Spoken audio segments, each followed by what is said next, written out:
Nobody's bigger than the set. Nobody's bigger than the program. Correct. Yeah, you know who it is. Trauma told you I can't hold you. It's your boy Traumatic El Guapo, the honcho, the neighborhood quote man, the slippery slope man. And as always, you are rocking with the best. Say it with your chest, not under your breath. Matter of fact, say less. Trauma told you. Let's get it cracking.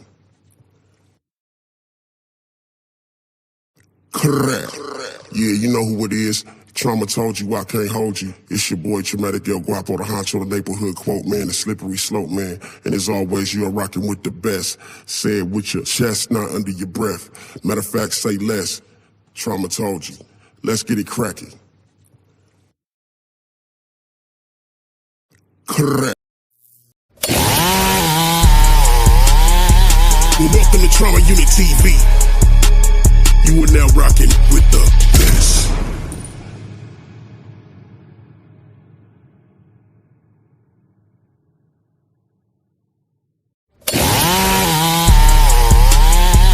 Well, welcome to Trauma Unit TV. You are now rocking with the best.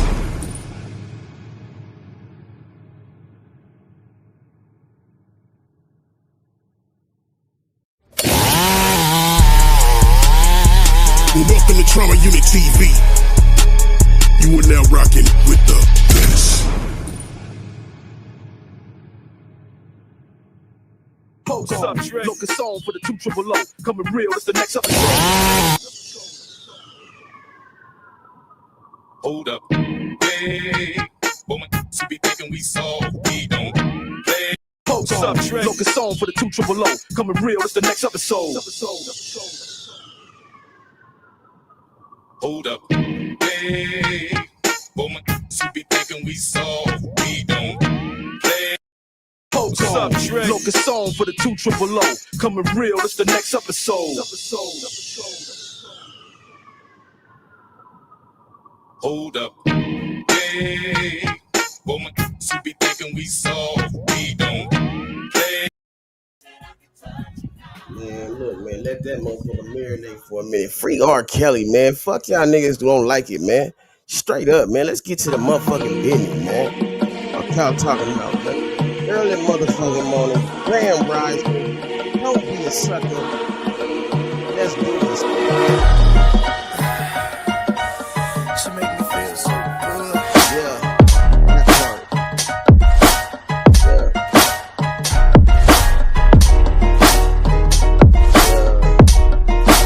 So much going on, man.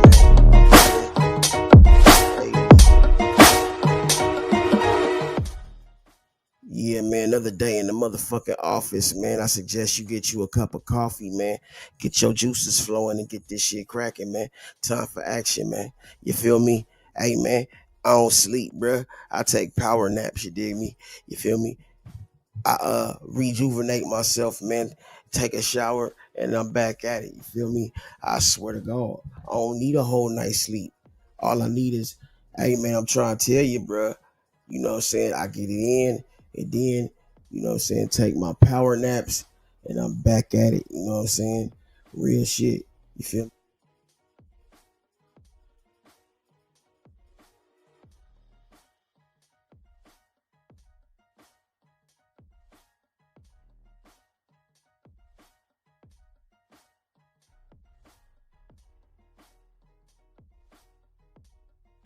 After I did my cardio, and I'm just being real honest, man, 20 minutes, 25 to 20, 20 to 25, 30 minutes max, that's cardio for me. You know what I'm saying? Your heart pumping at 30 minutes, you good, man.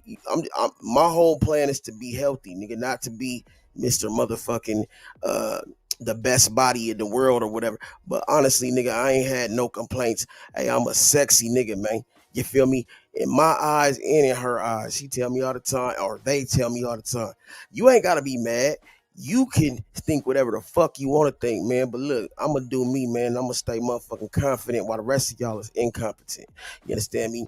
And if it don't apply to the fly, if the shoe fits these yo kicks, y'all know the lingo, man. But anyways, man, that's neither nor there or whatever. I just want y'all to know, you know what I'm saying? I'm here, man. You know what I'm saying? And y'all gotta put some respect on my motherfucking name, man. You know what I'm saying? We ain't saying good morning. We saying grand rising, man, because we ain't mourning nobody. You feel me? If anything, we celebrating them. We celebrating their life, and there's no such thing as death. Only confusion. You know what I'm saying? Energy is not depleted, only redirected. Energy is not depleted, only redirected. You understand me? You feel me? You don't go nowhere but where you going. And at the end of the day gonna end. You feel me?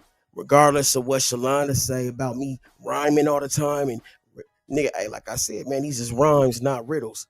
You feel me?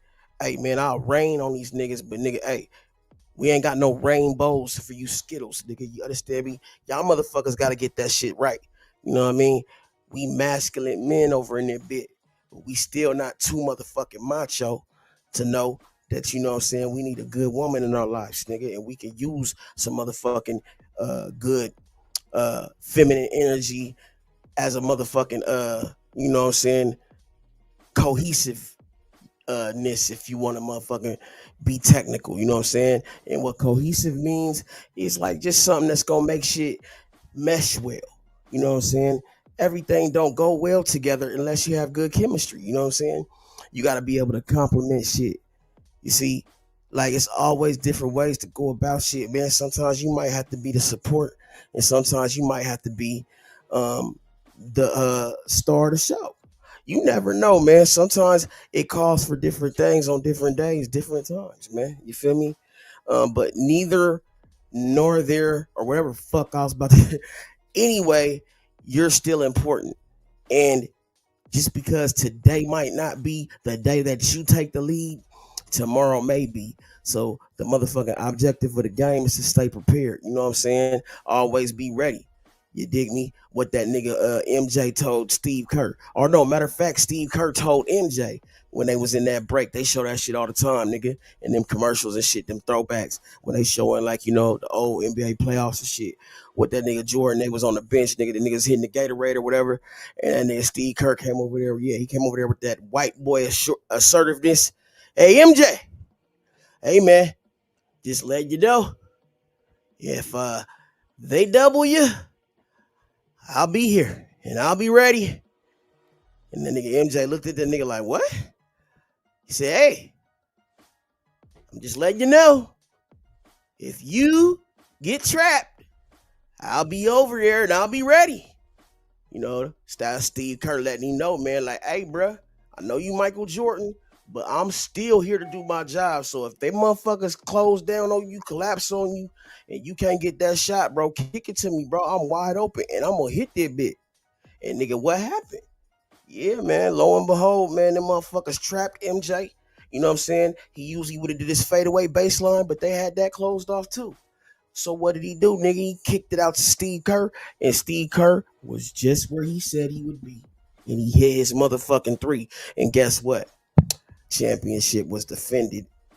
See, that's what I'm talking about, man. It's teamwork make the dream work. And sometimes, nigga, you know, even though if you the star of the show or you the motherfucking star player, that doesn't mean you have to motherfucking score every single basket. Sometimes, man, you know what I'm saying? It's okay for another motherfucker to take the shot. But at the end of the day gonna end. You feel me? And the only reason MJ passed that ball is because, nigga, the white boy assured him that, nigga, hey, I'm gonna make this motherfucker. And so the confidence gave him confidence in him. You understand me? The fact that he was prepared and he was ready for battle and he had been preparing. That's what made MJ respected. Because honestly, nigga, there's only one MJ, right? And I ain't talking about MJ, nigga, the homie MJ. I'm talking about Jordan, nigga. Yeah, his airness, nigga. You feel me? Shout out to Kobe Bryant, you know what I'm saying? The remix, you know, the Mamba, you feel me? But yeah, that's the motherfucking difference, you feel me? And sometimes you gotta be ready, man. You gotta be ready, nigga, to do whatever you gotta do. Whatever comes. What did Malcolm X say, nigga? He said, nigga, by any means necessary. I don't think people understand what that means. By any means necessary means, nigga, however you gotta go. However you gotta do it, you get it done. However it's gotta go. You know what I'm saying? If I gotta go over the top or I gotta go under the bottom. Pause. Goddamn. If I gotta go motherfucking anywhere, I gotta go. I'm gonna get there, man. You understand me? We gonna keep trucking, nigga. We gonna keep motherfucking moving in this bitch. You see, if this road ain't working, nigga, hey, man, let's hit this motherfucking GPS and find another route, nigga. It might take a little bit longer, nigga, but we still gonna get there. We ain't just gonna sit here and bullshit, twiddling our thumbs all motherfucking day. Let's get to moving, man. Let's get to grooving. Man, please share this out and air this out, man. I don't understand half of these niggas, man, on these motherfucking YouTubes, man, because honestly, bro, like let's keep it 1,000, man. These niggas be having hidden agendas. That's why we got Glocks hitting the engines and pockets to the coop for the pigeons. These niggas got issues, bro. And I just call it like I see it, man. And these motherfuckers love to take their little issues and try to motherfucking put them off on somebody else. I think Benny Chris said some bullshit like that. And I'm not calling it bullshit. I'm just saying bullshit that's how I talk.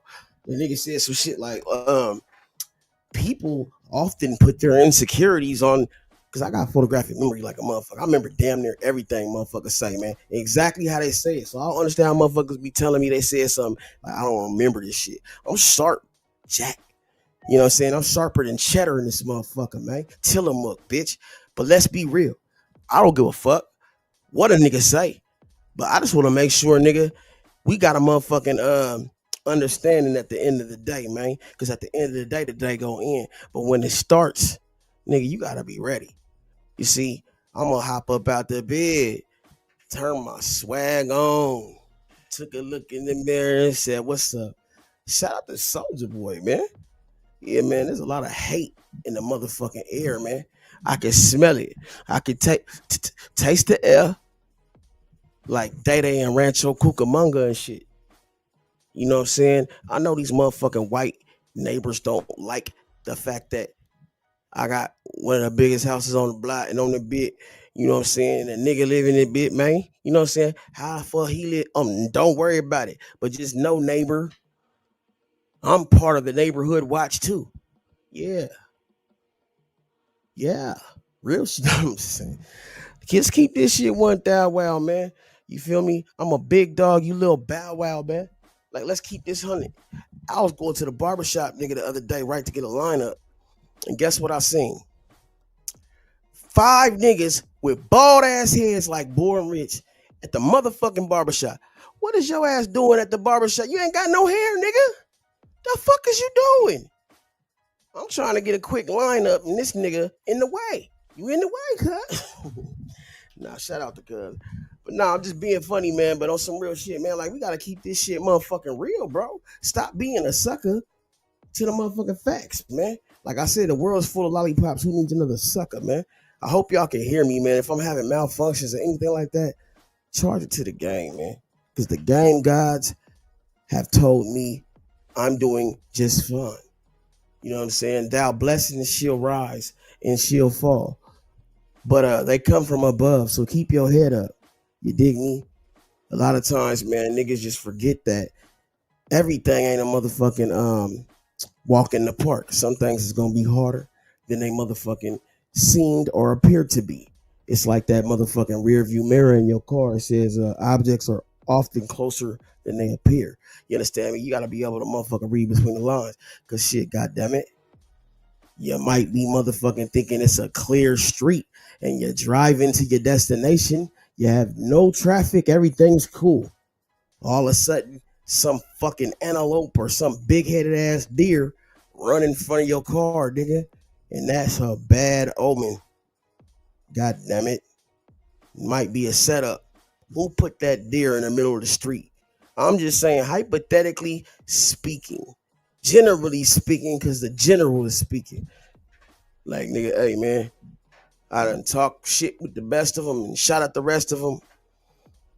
I don't give a fuck about these niggas' opinions. But they give a fuck about mine. Why I know this? Because they ask for my opinion. But opinions is like assholes. Everybody got them. Most of them full of shit. They full of shit. But nigga, that's neither here or there. We're here to, you know what I'm saying, be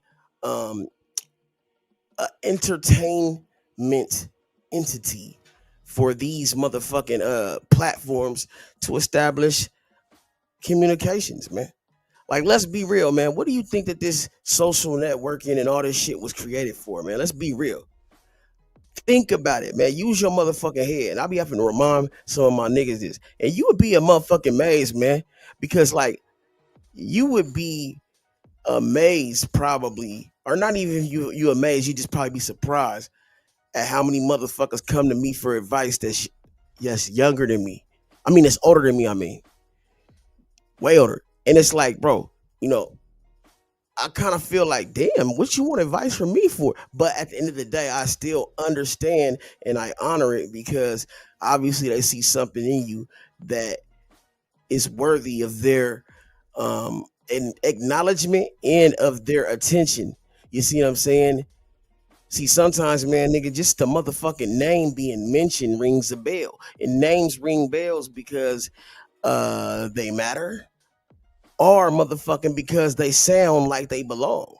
Now, nigga, hey, man, whatever your story may be, man, I'm trying to tell you, man, these niggas be feeling like, hey, man, throw traumatic name in it, it's gonna be a little bit. I don't know why they feel like, but it does. It shit happens, man. You know what I'm saying? Like Biggie said, what Biggie say on that verse? He said, uh, niggas don't know. Niggas nowadays, what he say? He attracted with that line, what's your name, what's your size? As soon as he whine, I just keep up from behind and ask him what your interests are. What's your name? You know what I'm saying? What numbers to dial? You gonna be here for a while? I'll call your, you know what I'm saying? And the nigga was basically saying, man, these niggas trying to make my name taste like ass when they speak it. You understand me? And my whole point is, man, stop trying to motherfucking make a nigga look like something he not and never would be. Cause I could never and never would and never could, nigga, try to be like another motherfucker. I'm me, nigga. Originality to the T, nigga. I don't even know what the fuck I'm about to say or what I'm about to do. It just happens. Spontaneous combustion. Shut the fuck up. I can't write this shit down. I can't mimic or practice. Practice? Nigga, this is off the dome. This is real motherfucking talent. Whatever you want to motherfucking call it. But I just know this, nigga. It's gonna make sense, nigga. And motherfuckers will tell you often, nigga, that they got something to bring to the table. But all they got is a salt shaker and a motherfucking sport. A salt shaker and a sport? Nigga, get the fuck up out of here with that. Nigga, bring something to the table that's suitable. You understand me? Shit.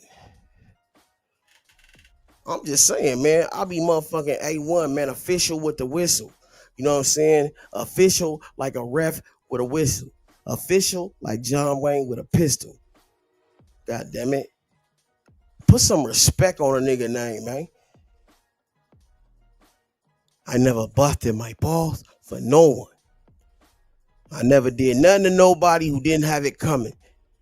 I didn't have to. What is a huss? It's a pig that don't fly straight. Something like that. That's some gangster shit in that movie. Remember that nigga had that nigga, he was talking to Sosa, man. Sosa nigga was on some, I don't know what Sosa was on, but he was dead. Said, don't you ever fuck me, Tony. Sounded hella zesty when he said that shit. Don't you ever fuck me, Tony. That guy right there, he just fucked me. Nigga, at the goddamn time, in real time, nigga, he was throwing the nigga off the plane. That's some gangster shit, though. Like, let's be real, nigga. Like, what's more gangster than that, nigga? Like I said, there's the hardest thing. I mean, it's weird, but it's still fucking hard. And I gotta just be real. Is a suicide bomber, nigga. Cause they ready to blow themselves up to get their enemy, nigga. And these motherfuckers have gassed themselves up or been gassed up enough to feel like that their work that they did is going to put them in another level in the afterlife. And that's crazy thinking. You see what I'm saying? Or they're going to have riches in their next motherfucking voyage because they know it's not the end. You see, motherfuckers got life fucked up. And I said a lot of times, bro, I just think we have the wrong idea about what death and life is. You know what I mean? It's crazy, bro. Life imitates art, art imitates life. What happens when people stop being polite and start getting real? Does that sound familiar? Because I told motherfuckers, man, and now people are slowly agreeing.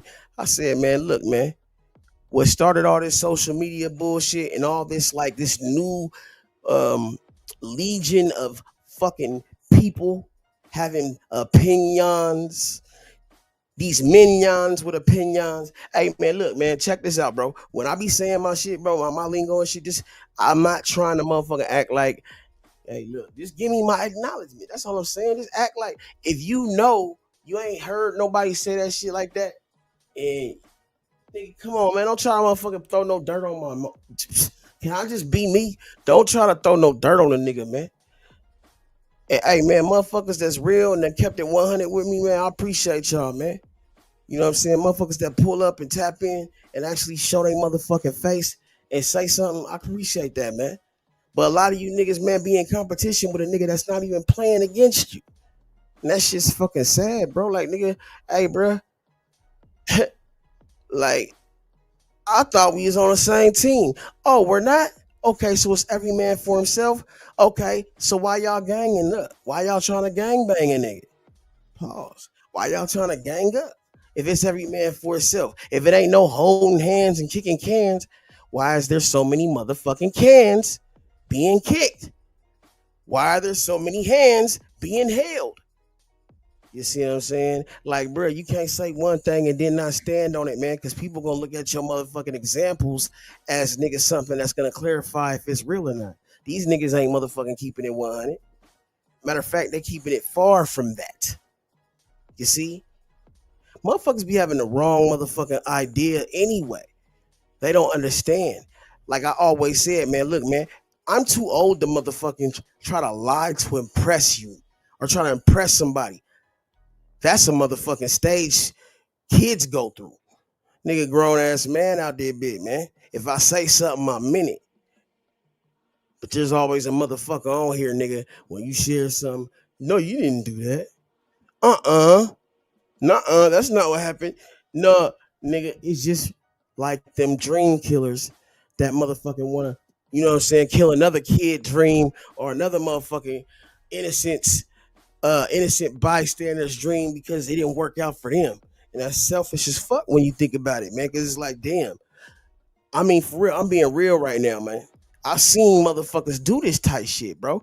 Like, tell they kid some shit like, boy, why you always got that ball?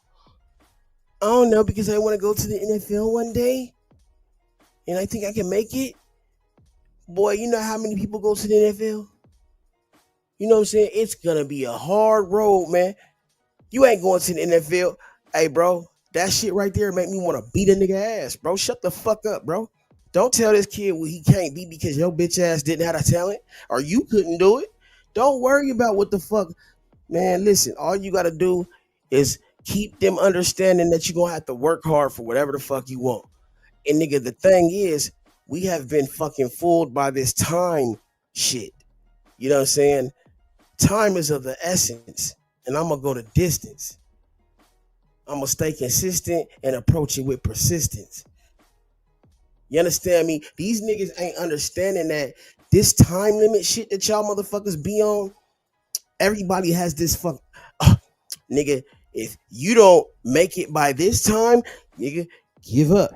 Nigga, why? You hear what Nip was saying? Nigga, Nip said, nigga, it's a marathon, my nigga. You know why he said that? Because we're going to keep running. This shit don't stop. You see what I'm saying? The finish line is when you dead, nigga. The finish line is when your legs don't work no more. And then your spirit gonna run. Run, nigga, run. See what I'm saying? Motherfuckers gotta understand, man. You gotta be in this shit for the long haul, man. Or else, nigga, you gonna be a short-term worm. You understand me?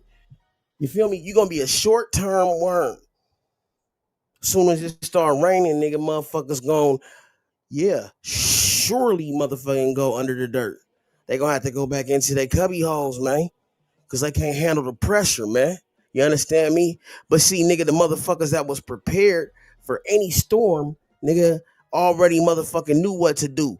And see, they didn't have to motherfucking run and make emergency motherfucking shit happen because nigga, they was already thinking ahead to begin with.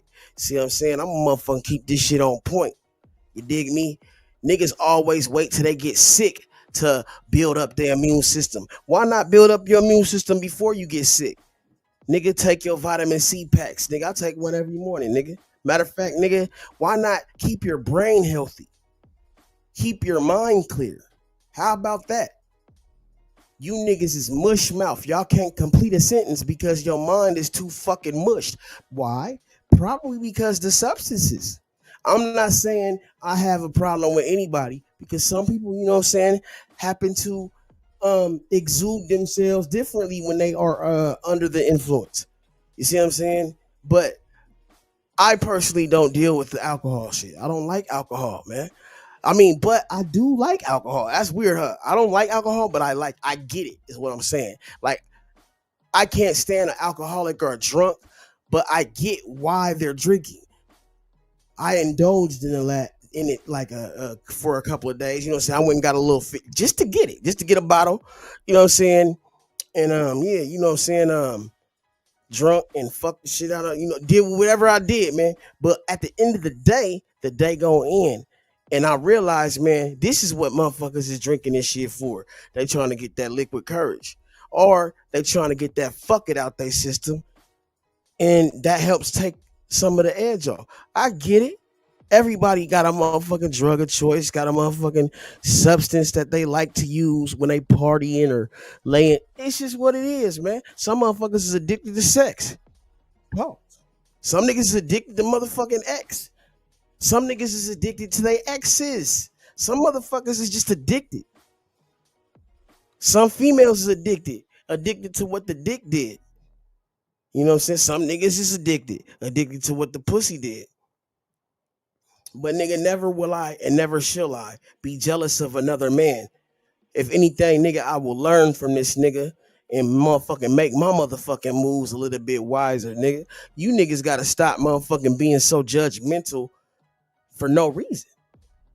Like, why judge, nigga, when it says clearly, nigga, in the Bible, nigga, judge not or be judged first. So you placing judgment, but see, nigga, your judgment gonna come sooner than later, nigga. And nigga, who gonna have the mercy on you that you expected motherfuckers to have?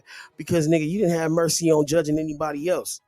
You was right there, nigga, throwing stones at a nigga that already had stones in them or hitting them. You see? Shut out the stone, see, man. No pun intended.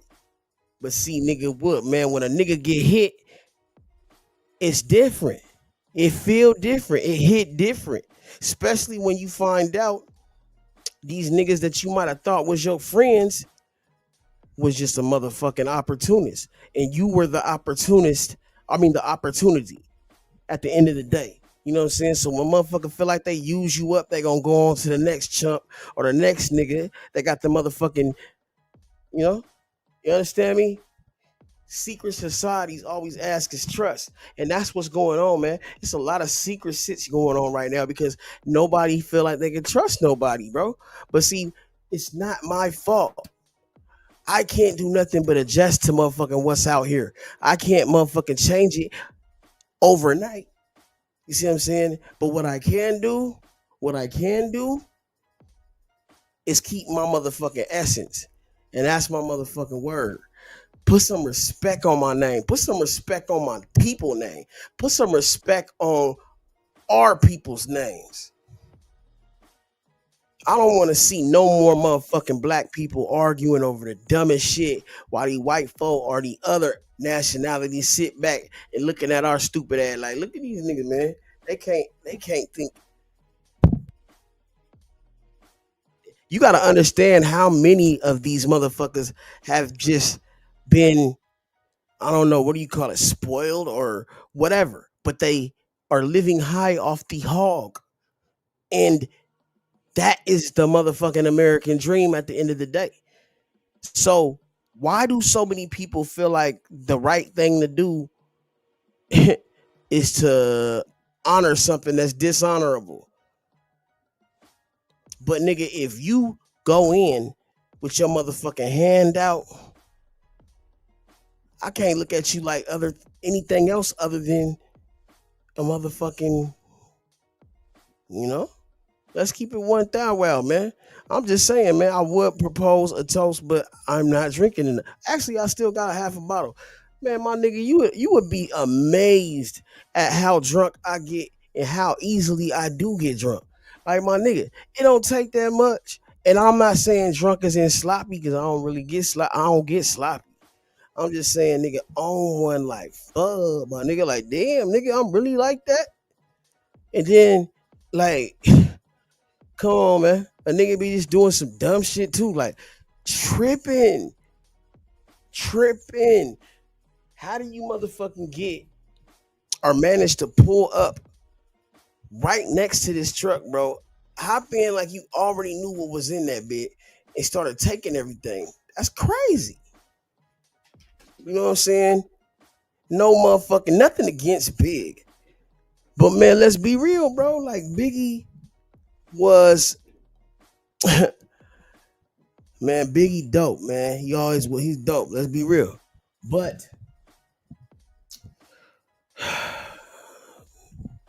the allegations are pretty egregious. I do. Yeah. You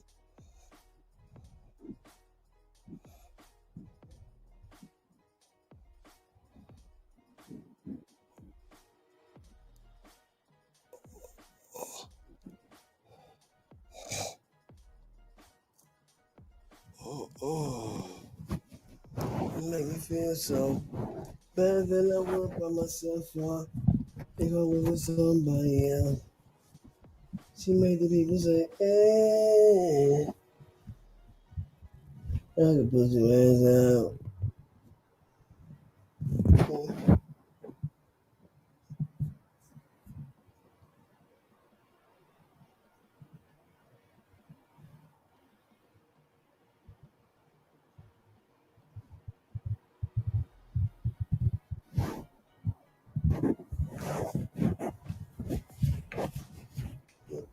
Okay, like we supposed to.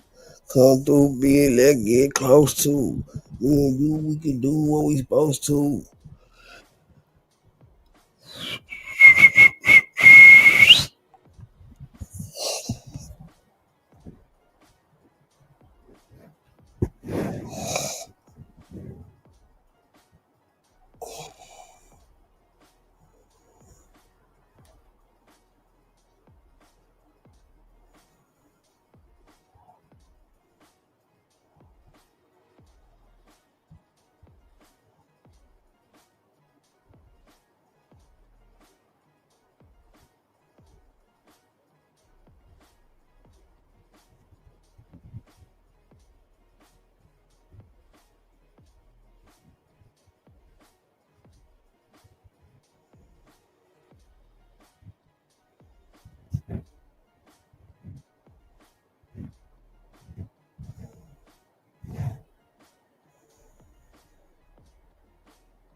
God damn, you would be amazed at what the fuck I just. Man, I'm keep that. Hey, KV in that bit, man. My fault, man. I was, nigga, hey, scrolling, rolling, looking at the shit that. My nigga, you would be a. Man, some things you got to keep to yourself, man. But I'm going to be real about it, man. Hey, man, your boy is a cold one. I'm a cold one, man. You feel me? Shout out to my uncle, man. You feel me? Shout out to Pops, too, man. You know, having. But that's let's say real shit, man. Like it's a motherfucking thin motherfucking line between nigga a motherfucker that's loyal and a motherfucker that's disloyal.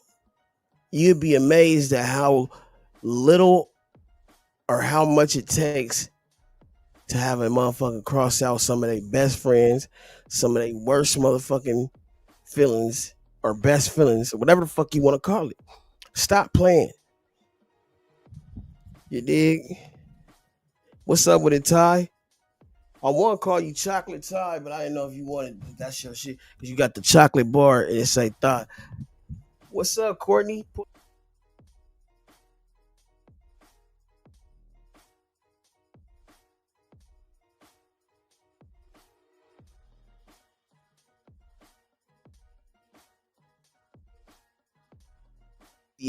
I can hit that note and make her hit it too. We don't play games. We just do what we do. Hey, look, a lot of motherfuckers have shame in their game. And that's the thing, bro. Like, nigga, you shouldn't have no shame in your game if you proud of it. And if you're not proud of it, nigga, then keep it to yourself. It's all good. We ain't got to motherfucking sit up here and high side on each other. I'd rather be low key. I'd rather be a gentleman, nigga, but that don't mean I'm gentle, man. That just mean I know how to be. You feel me? I don't have to motherfucking be a dick or an asshole. You know what I'm saying? I don't have to do that. Like, you know what I'm saying? But I could when I want to and when I feel like it. But look, like I said, you know what I'm saying? I don't call every female, I mean, bitches, only the ones that I don't know their name.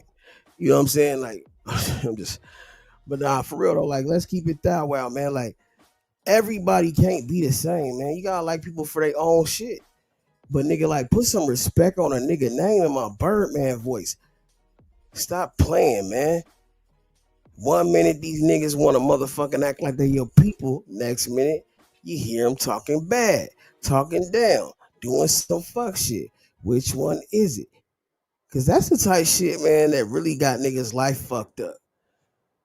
You miserable ass niggas, man, would rather sit around and watch another nigga than make your own moves. And then you got the nerve or the audacity to complain or to motherfucking feel like you have a say so in how a nigga do what he do. My nigga. Last time I checked, I was me, nigga. Last time I checked, you was whoever the fuck you was. Am I over there telling you what to do? Hell no. Why no? Why hell no? Nigga, I don't give a fuck what you do, honestly. Just don't fuck with mine. And please, nigga, keep that shit, nigga, at a motherfucking limit, nigga. Because, nigga, if your shit ain't limited or you doing too much recklessly, it's gonna either fall off on me or are you gonna fall off or you're gonna fall off or you're gonna try to mix your bullshit with me and mine. And I don't like that. I can't go through that. I don't fuck with that and I ain't with it. So like, please, man, keep your motherfucking bullshit contained, man. Every now and then, hey, man, every day, man, take out that trash, man.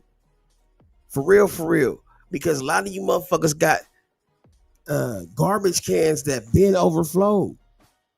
That's the nastiest shit, man. You ever seen a motherfucker that just need to go motherfucking dump all their shit, nigga, but they ain't got around to going to the dumpster yet or some shit, nigga? Especially if you living in a fucking apartment or some shit like that. You got to go dump that shit. Don't let your shit pile up, nigga. You gotta motherfucking do that shit while it's there. And sometimes you might not feel like it.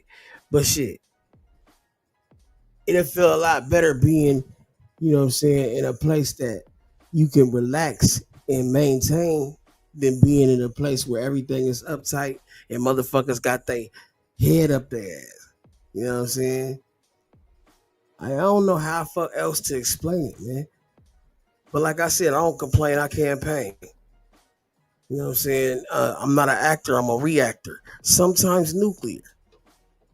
Please understand, man, we not motherfucking perfect. But we do strive for perfection. And there is a such thing as imperfect perfection. Or perfect imperfections. You know what I'm saying? Like, I'm gonna be motherfucking unapologetically me. You niggas do what you do. But I can't say that I always was this motherfucking way, but the accumulation is what I'm talking about. You see what I'm saying? Hey, don't be in a rush to get thrown off the bus or to get thrown under it. Speaking of being thrown under the bus, Why do niggas want to say, man, but I already clarified that. So I don't even have to motherfucking go back to that. But sometimes I'm just thinking out loud, my nigga. You dig? Sometimes I'm just thinking out loud, my boy. And nigga, it's nothing wrong with me thinking out loud. But nigga, the only difference is sometimes, nigga, I'm thinking about my well-being and my family's well-being, my people's well-being, more than, man, it's crazy. It's just fucking crazy, bro. But yeah, nevertheless, it is what it is, man. It's an open motherfucking panel again. Let's see who pulls up. Let's see who ready. You know what I'm saying? Pull up to the non-social club again. Let's keep fronting and keep acting like we don't rock with each other, and we do, and we don't. Like, I don't give a fuck, man. You know what I'm saying? Because honestly, nigga, I see between everything, man. It's all motherfucking matter of using your eye, man, to see what's really there. Some motherfuckers don't understand what I meant by that. Using your eye to see what's really there. And see, it's not always the eyes above your nose. Sometimes it's the eye in your motherfucking mental lobe, whatever the fuck that shit is, your brain. You got a motherfucking third eye, right? You understand me? You got a third eye, man, what they would often refer to as the eye of Horus or whatever the fuck. That was one of the symbols. But you know, the pineal gland, man, do your motherfucking research. It actually said that Christ would meet his followers or worshipers or whatever in the promised land. Now, nigga, I don't know necessarily how true that motherfucking is, man, but that shit, not me, dog. Not me, dog. Yeah, man. It's crazy out here, man. You know what I'm saying? They done got niggas getting indicted on NBA charges and shit, bro. Like, what the fuck, bro? Like, I told niggas, though, bro, it's never a coincidence. I told niggas they're rushing LeBron James out the league, bro. They want that nigga gone, bro.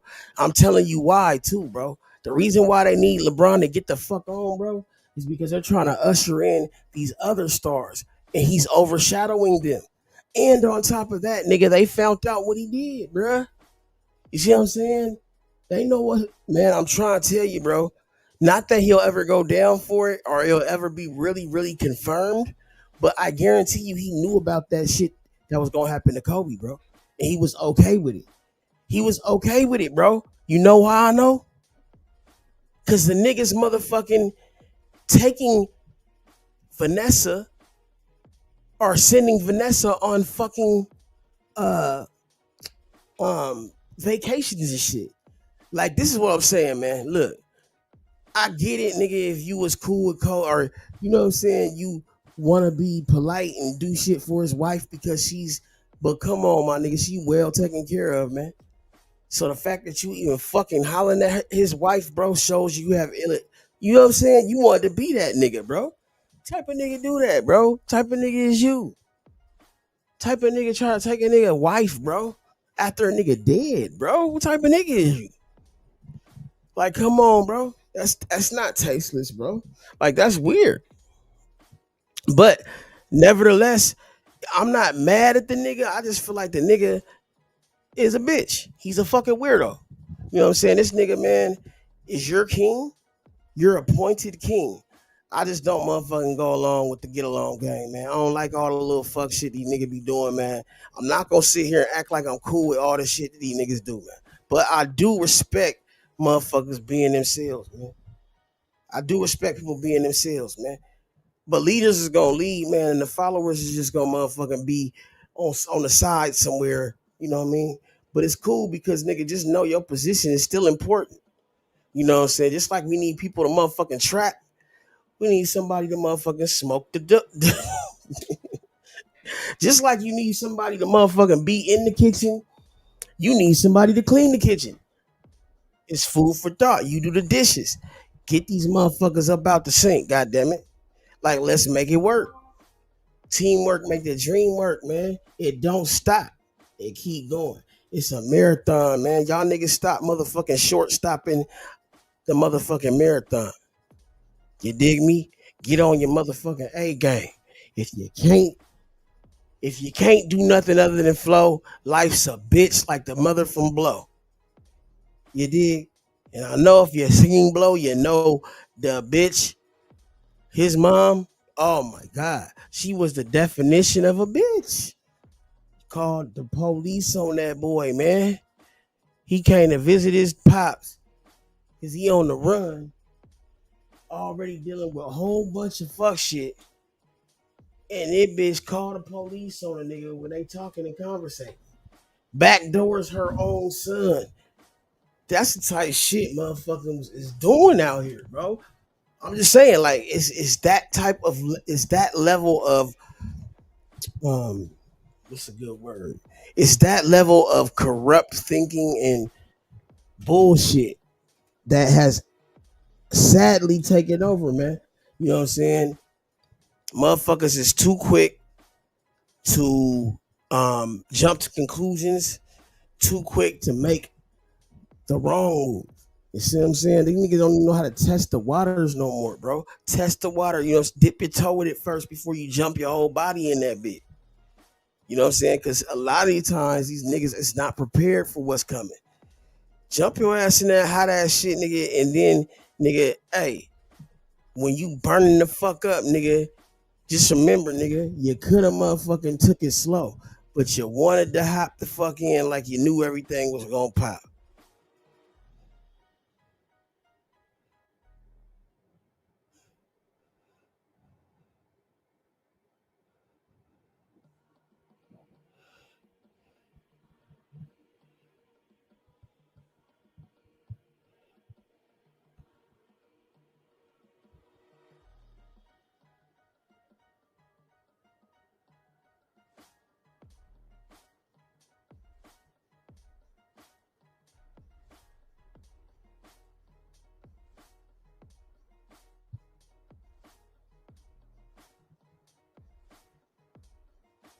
He said, I got a drink. I got a drink on that note. Fuck it. Hey, man, listen. Where's KV? I don't see. Oh, okay. There go my nigga. Shit. Please hit the like button. Yeah, do all that good shit, that hood shit, man. You feel me? Shout out to the reals. And shout out to the fake, too, man. Unfortunately, man, you know, we outnumbered, man. The real have been outnumbered for some time now. You see what I'm saying? You gotta keep your grass cut so you can see these snakes.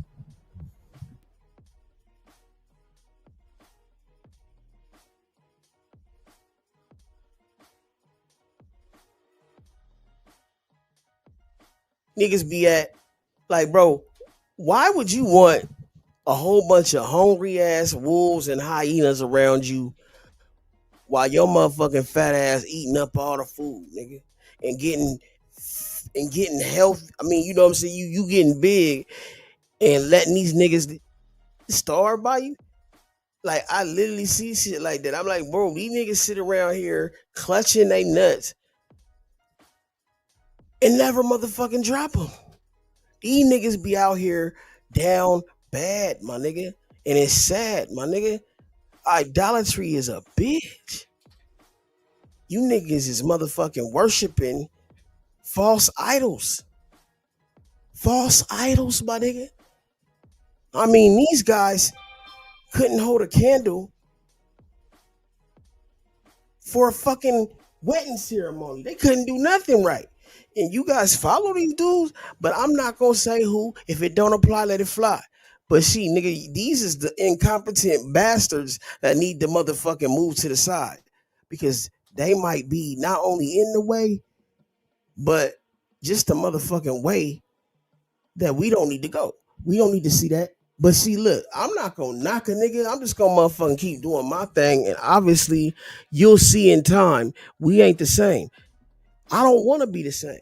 I want to be authentic. I'm gonna be authentically and unapologetically me.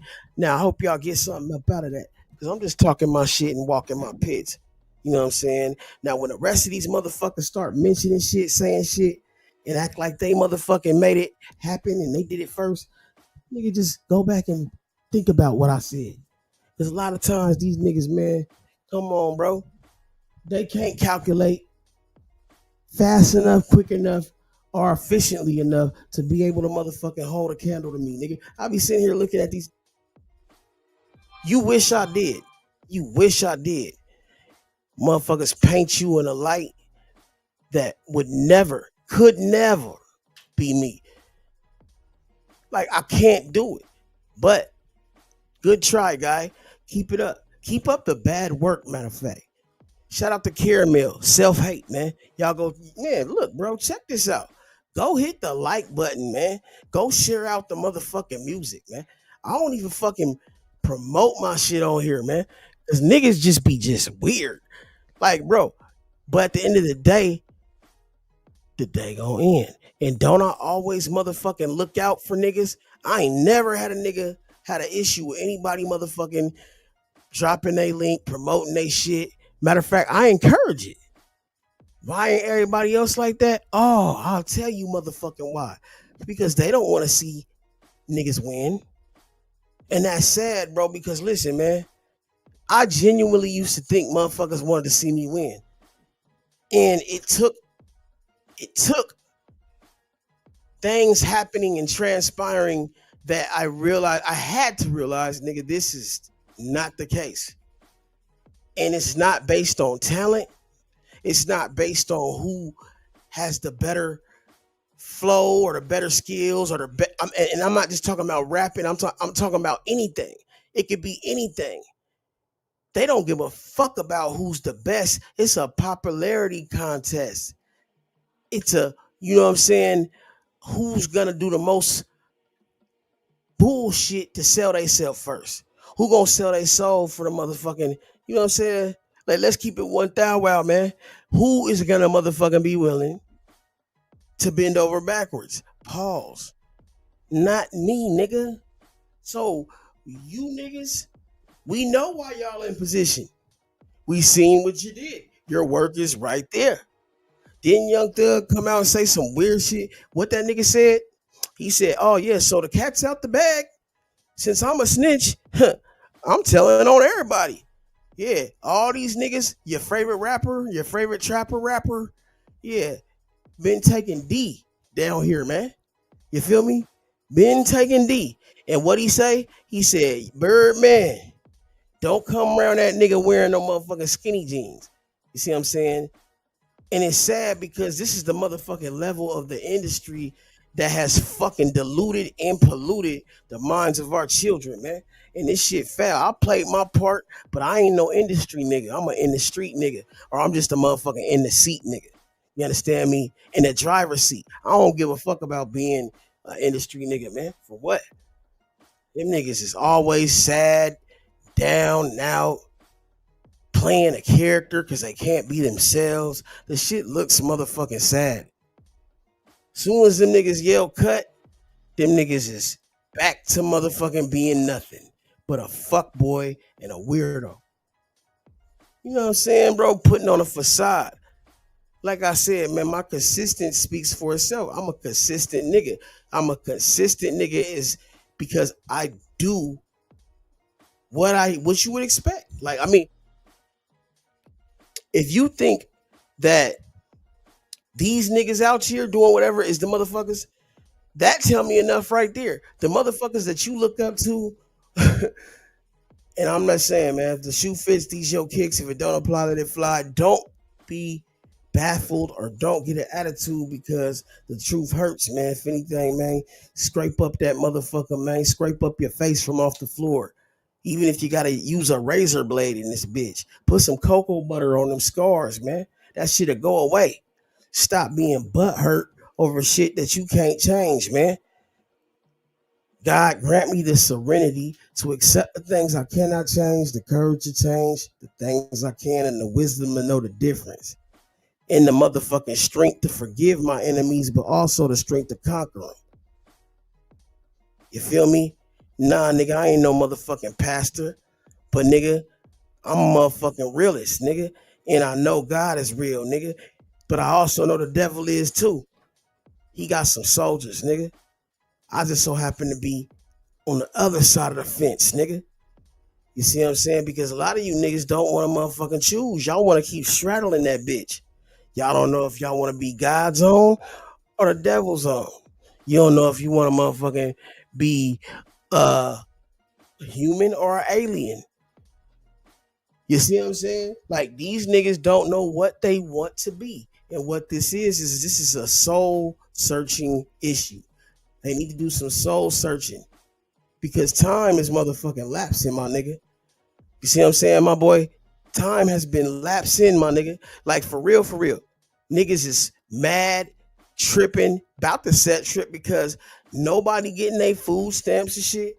This shit is all a plan. This shit is all a plan. At the worst period of time when motherfuckers is not having the best anything. You want to take away motherfuckers' food? You know what I'm saying? Come on, bro. Make it make sense. You dig me? Yeah, man, little chick off.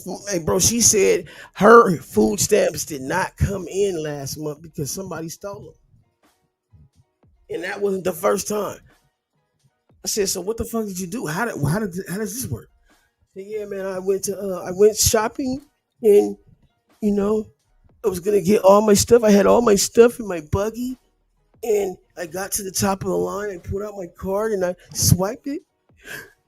And it had nothing. The balance was $2.20, and I didn't have it. I have nothing. And this man like really broke into tears, man, about this shit, bro. And I'm like, what did you do? Like, goddamn. He said I had to motherfucking go without. He said, so what now? She said that they told her the government has shut down and they're not gonna reimburse him. So what you mean they're not gonna reimburse?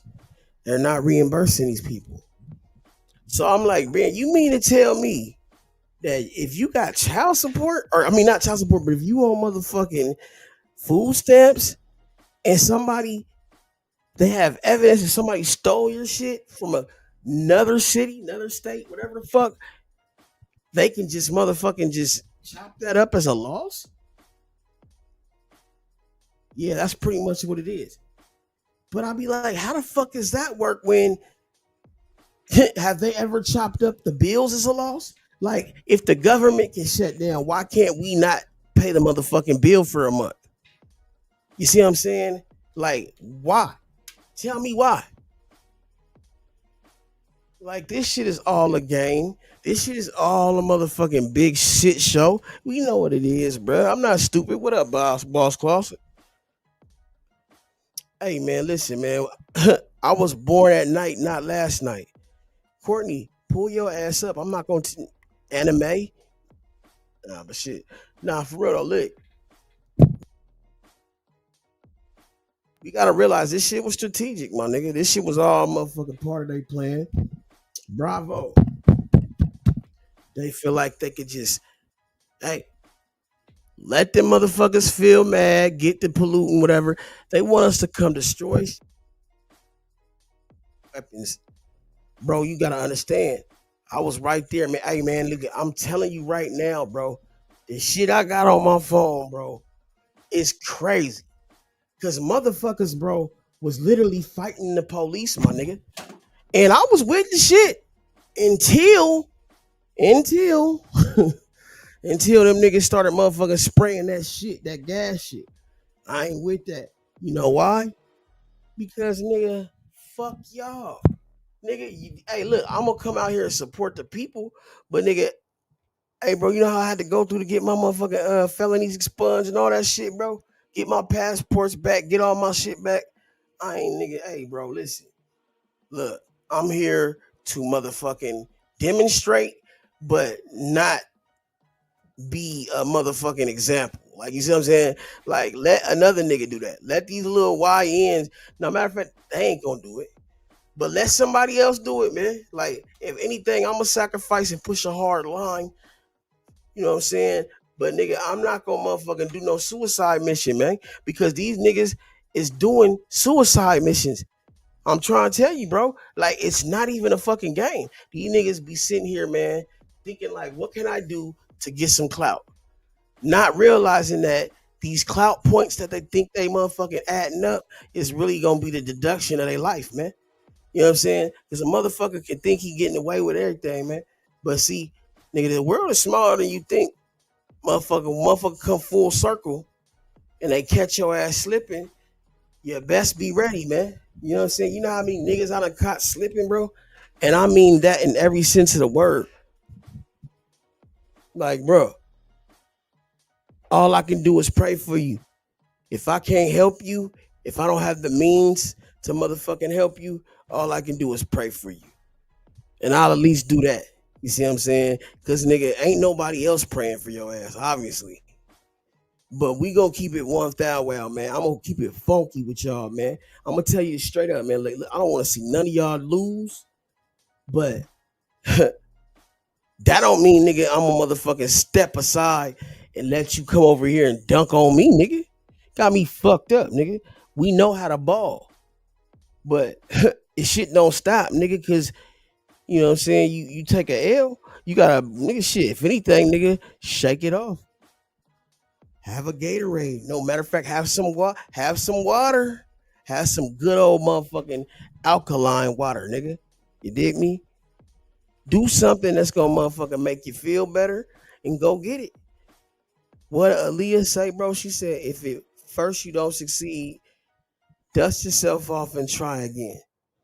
You see what I'm saying? That means, man, you know exactly what she said. It's self-explanatory. Why the fuck do I gotta feel like because one thing or one time it didn't work out, that's it? Like, okay, if you feel like you wasting your time, you already the motherfucking got in the way. You in your own way, right? Because abundance is an attitude. Abundance is a feeling. You see what I'm saying? Niggas always made a big deal out of jewelry and shit. I'm like, bro, listen, man, my nigga, like, why is niggas so fucking concerned about my jewelry? But okay, that's cool. Obviously, they don't have none. That's fine. Or obviously, they envy niggas that do. And that's fine too. But nigga, don't think, nigga, I'm motherfucking sitting over here playing. Like, nigga, because why would you wear 20 racks on your neck? Well, my nigga, put it like this. They say diamonds is a girl's best friend, right? So if diamonds is a man's best friend, nigga, gold is one of my old hoes. I don't know, man. It's one of my bottom bitches. I like to be motherfucking, solid like a brick. And then on top of that, man, you know what I'm saying, we gonna sprinkle a couple of them motherfucking, couple of them motherfucking designers on that bitch, man. You know what I'm saying? But god damn it, I can make it motherfucking work. You feel me? I don't need all that expensive ass motherfucking shit. Like, I'd rather nigga had a jewelry and a motherfucking swap meet tee on, nigga, and some fresh kicks. And I'll motherfucking be feeling fine, feeling fresh, and have my motherfucking body dipped and clean. Then motherfucking wearing a dirty ass pair of drawers, some busted ass shoes, nigga, and some motherfucking expense. I'm just saying, people think that this is the way to go. Like, you gotta spend all this extra dough on some shit that don't even look better than the shit that you had before because you feel like, oh, this shit is motherfucking popular right now. Nigga, who gives a fuck, bro? I don't care, bro. I honestly don't. Real shit, bro. I want me some motherfucker that's ready to do what they gonna do. Hey, look, we gonna ride together, we gonna slide together, and if we got to, it's gonna be what it's gonna be. You see what I'm saying? Like, it's really like that. I was also, what I'm saying, told, hey man, this is an easier way to go about it. It's an easier way to go about this. You know what I'm saying?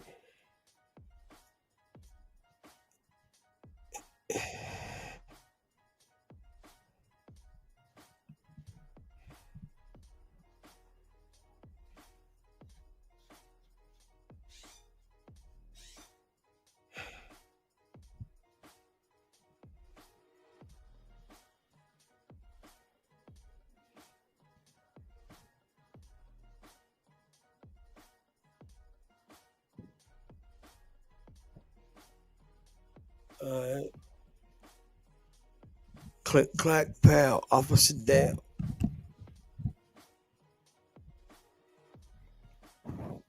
Oh shit, what the fuck was I doing? Hey shit, nigga, I forgot what I was doing for a second. I'm lit. It's early too. I don't know what the fuck I was doing. Anyways, man, like I said, man, back to the motherfucking action, man. If you don't know where you at, welcome to Trauma Unit TV. You are now rocking with the best. Damn.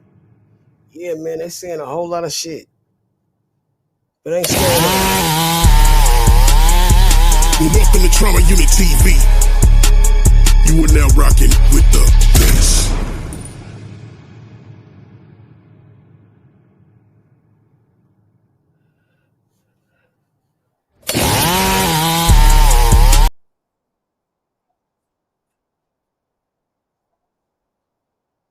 Yeah, man.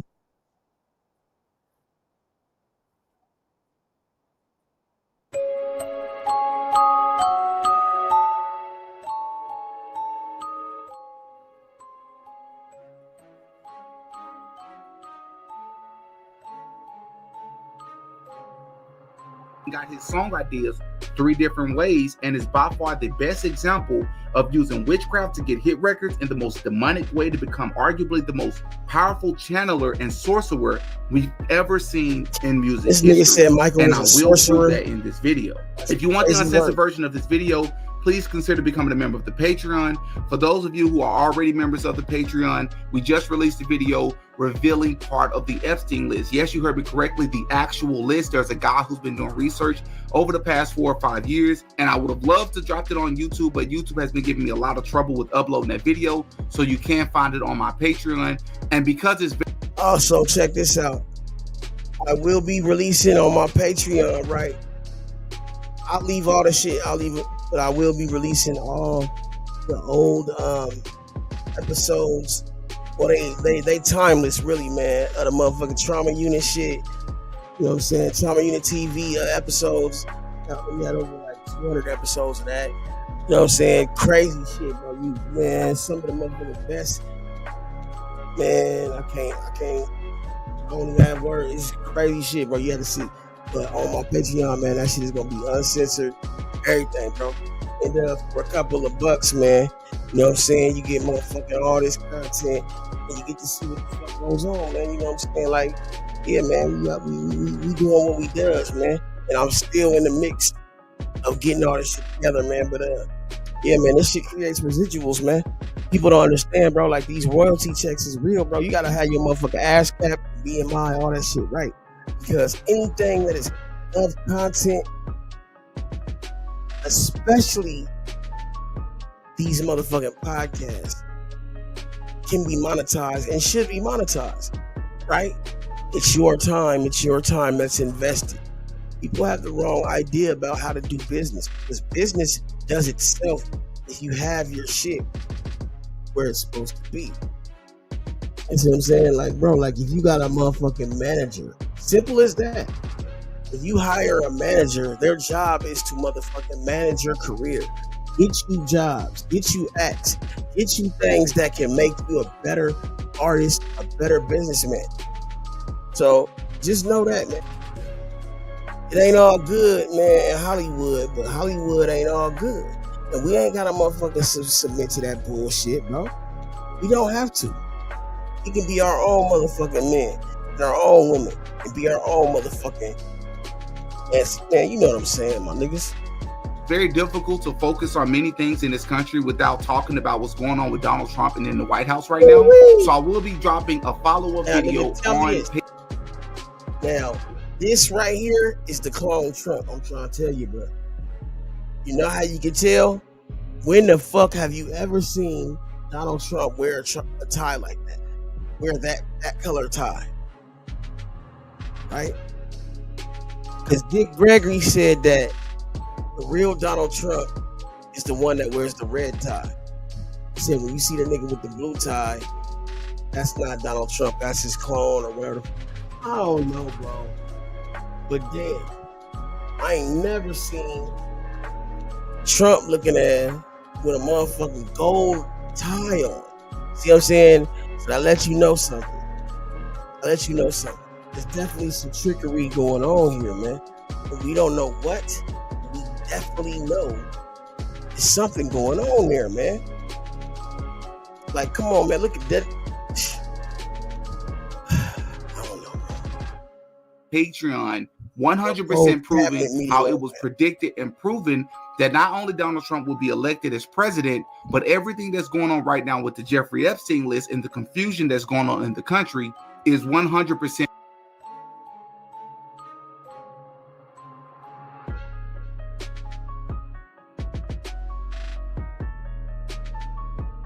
planned. And I will prove that on Patreon. Link is in the description if you would like to become a member. Michael Jackson is one of the greatest and most influential artists of all time. And in my opinion, he's the greatest performer that I've ever seen before, and it's not even close.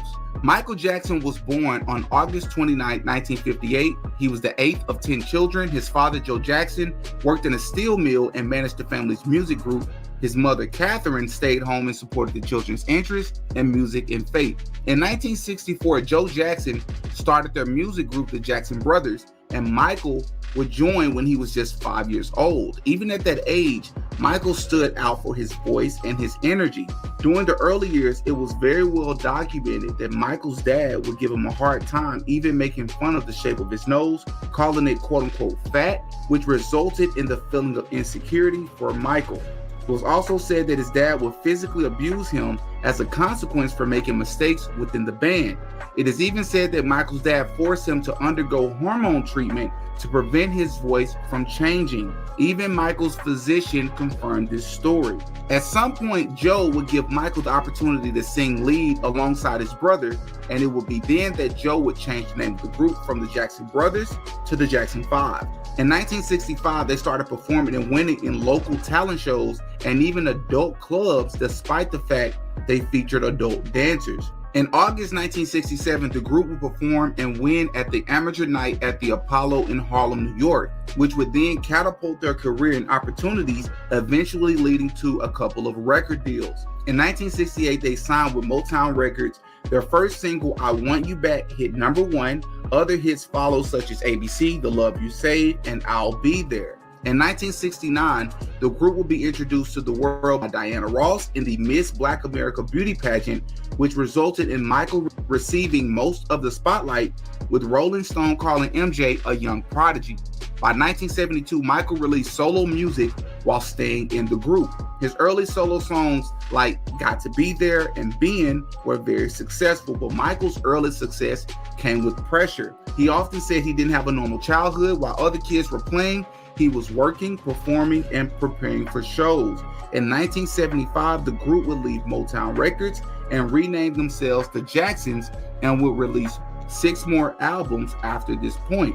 Then Michael would eventually go solo again, releasing his 5th solo studio album, Off the Wall, with the hit single Don't Stop Till You Get Enough, and the rest is history. That's probably a lot of things that you already know about Michael Jackson, but let me share some things about Michael Jackson that you probably don't know that played a huge role in the success, or the secret behind the success to his career. Oftentimes what I hear is Michael is, very well soft-spoken, and he was against the agenda.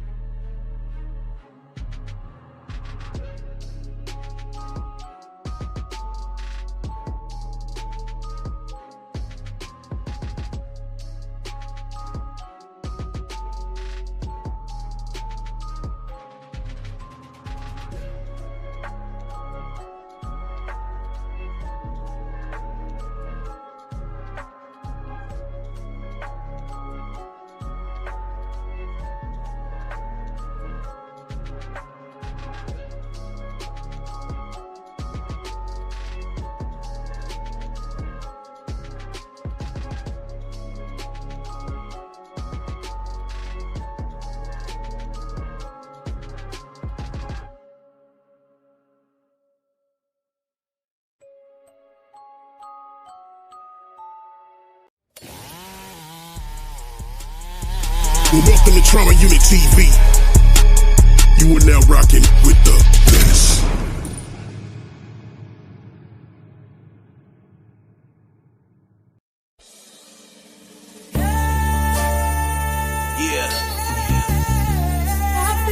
need somebody to believe in a nigga.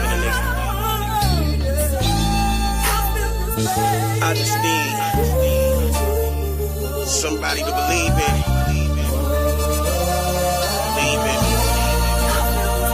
Yeah.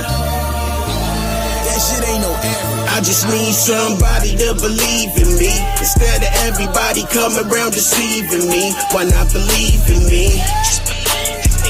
Just believe in me. Yeah, I pray to God, but I feel like you're turning this back. But I came too far to turn around and go back. Just believe in me. Yeah, why not believe in me? Yeah, just believe in me. I'm out of fucks to give, that was the last straw. I'm a needle in the haystack, now that's a fast draw. John Wayne, Clint Eastwood, fuck it, I'm John Wick. Got a short fuse, got 4 extra to forfeit. Kicking dust like a Zulu, Shotty Zulu. Look, Poppy got a boo-boo, must be the voodoo. Hangman, loose noose, tag, duck, goose. Duracell shells, copper tops to your loose screw. Just for being foo-foo, kicks like a new shoe. That's a fresh pair, don't compare me to the goof troops. Boy, who you talking to? Show respect to your pops. Me and your moms didn't work out, but she can suck a cock. Home straight from the box, back to the bricks. He got an East Coast flow, but he a West Coast crip.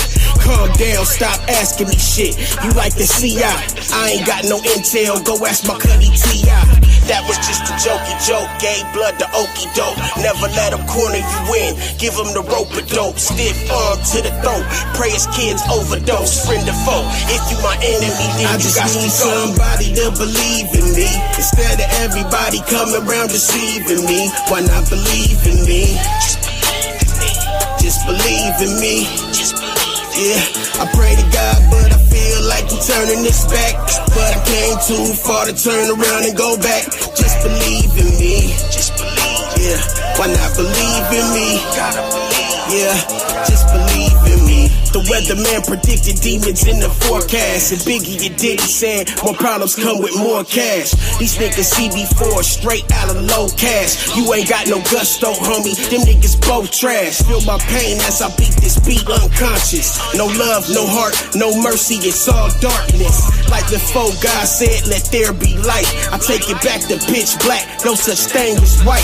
I'm an apex predator, turn you into Skeletor. Treat you like Annabelle and take his corpse on a tour. Guts and a lot of gore, give you what you looking for. Not a horror movie, just a movie with a lot of horrors. Gotta believe in something, why not me? Now feel my pain like I felt this beat. I'm a beast. Gotta believe in something, why not me? Now feel my pain like I felt this beat. Bitch, believe in me.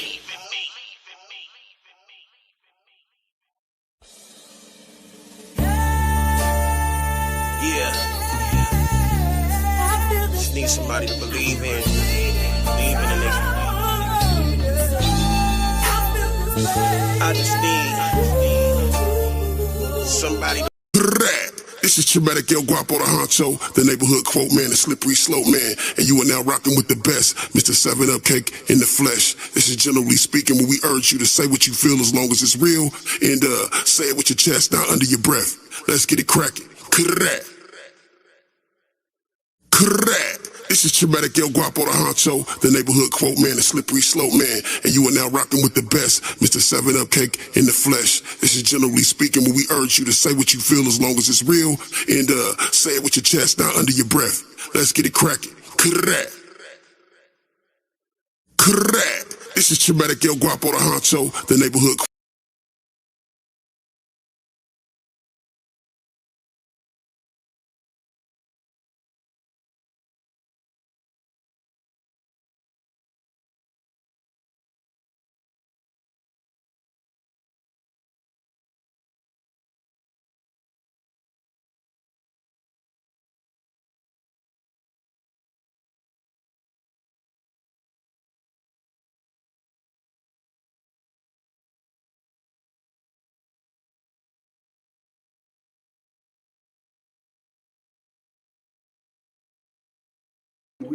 I just get off the plane.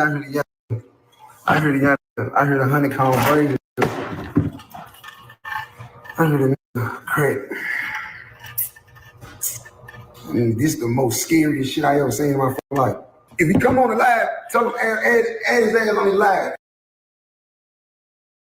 If you come on the live, tell him get on the live. But look, check this out. First of all, my boy, I don't need your juice. You haven't accomplished what I accomplished. You have no plaques, my boy. You have nothing going on for yourself, my boy. You never made it to 75 or show, my boy. You never been to places where I've been. You never gonna go to places I've been, my boy. Humble yourself, chill. I got real plaques and shit, my boy. What the fuck you mean turn you up? If anything, I can turn you up. You a smile fry to me. Check this out though. You see how you saying, let me show you something. Let me show you how you contradicting yourself. Let me learn you something. Listen. Take a minute. Boy, I am not you. I don't even see you, my boy. I don't even see you, my boy. I don't even see you. I don't see you. I'm not telling nobody up. I'm not telling you up, my boy. I don't see you, my boy. I ain't got nothing against you, my boy. We ain't meeting up, my boy. We ain't dying, my boy. Oh, we ain't going to jail, my boy. All right. Now, y'all remember when I was out and I was on Fed paper and he ain't had shit going on and he was picking at me and I wasn't saying nothing. Now you see how I feel. See, you had never been to the Feds like me. Now you see how I feel. Now you don't want no smoke. Now you don't want to meet up. Now you don't want to go to jail. You see what I'm saying? You never wanted to do none of that. That's why you was way in Mobile talking shit like that. That's why when I was trying to pull up, that's why you don't want to pull up on me. Because you know I'm really, bro, when I first met you, you know you told me you look up to me. You remember the conversation we had, right? You remember our conversation. You know that you don't remember that you told me that the reason why you move the way you move is because you watched how I came up, putting up with choppers and on bullshit and jumping out really, I ain't getting busted on camera. It ain't busting on me on camera. I'm doing the busting on camera, fool. You see what I'm saying? That's the difference between me and you now. Hold on.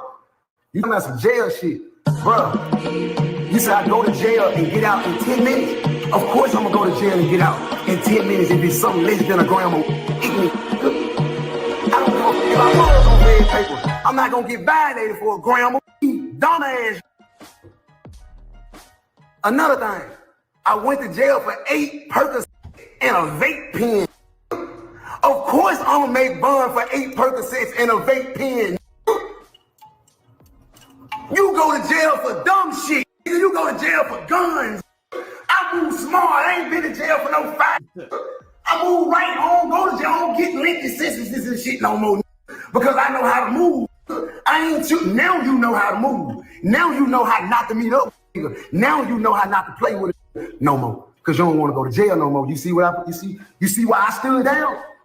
You see why you see why I didn't want to play with you? Now it's always, I don't want no smoke with you. I know you don't. And you really don't. You really don't though. You laughing, but you really don't though. In real life, in real time, you really don't. You know what I'm saying? But you on some laughing playing, I'm trying to stay free ass shit. But I respect that too. I respect that too. I ain't gonna lie. I respect that too because I want to stay free too, man.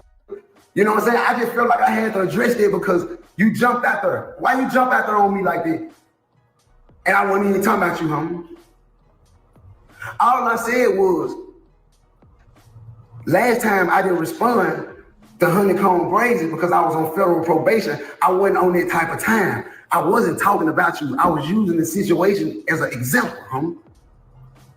But you want to go at me so bad, you don't even not know how to go at me. You don't even not know how to. You don't even not know how to approach me. You don't even not. So you waiting on the slightest, smallest, little bitty thing to be able to say, but you can't fuck with me walking, biking, or hiking. In no shape, form, I'm turning you up right now. You can't fuck me in no shape, form. We can't spit farther than me. You can't do nothing better than me. But talk. That's it. That's all you can do is make the blog better than me and talk better and laugh. That's all you can do better than me. I ain't doing all right. I'm not coming letting play with you. I ain't see me in real life. I'm not doing no playing. See, that's the thing. See, he ain't seen me in real life, y'all. That's what he don't want to do. You see why we ain't doing no meeting, no wing. You know you don't want to see this in real life on the real thing, the whole thing in real form, like in the flesh. This internet shit one thing, but if any motherfucker know me, yeah, the whole thing in real life, in real time. So you can play these internet games, and I'm willing to pull up whenever, wherever, however, whenever day, whatever time, however. You know what I'm saying? Because that's what I'm on. I ain't on papers no more. You see what I'm saying? When I was on papers, I was like you. I felt like you. I ain't want to go to jail. My hands was up too, but guess what? Niggas kept poking at me. Niggas kept poking at me. When I was on papers, niggas kept getting at me. You niggas kept shooting at me when I was on paper. And guess what? When I stood down, guess what y'all said? Oh, he a bitch. He ain't responding. He ain't gonna say nothing. Ooh, now he don't want no smoke. Get what they saying? But you gonna send him back to jail. All for this, why you down for this one? Now it's for this. It's cool, they do it. It's a problem when I do that right. I know it. It's all good. And you're right. It's gonna be all right. Ain't nobody gonna die. And ain't nobody gonna be hurt. And ain't nobody gonna go to jail. You're right. We're gonna be all right. You're 100% right. We're gonna be all right. We're gonna make us some good music, and we're gonna keep on going forward. You know what I'm saying? It's they put their name on the line for me. You know what I'm saying? They put their name and their face on it. Let's go. Stop playing with my fucking name. I'll drill y'all. Stop playing with my name. I ain't gonna say it.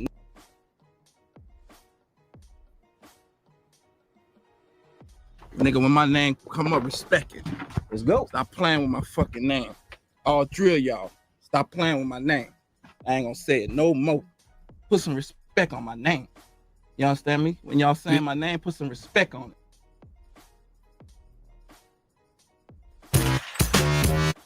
I hate that our relationship is based on money. I hate that you feel like because you gave me some money, I'm supposed to give you some money. That's not how life go. Of course, I'm gonna with you if I can, when I can, but I hate that you feel like it's based off of money. It's based off of me not with you. I got niggas that I ain't talked to in years, little bro.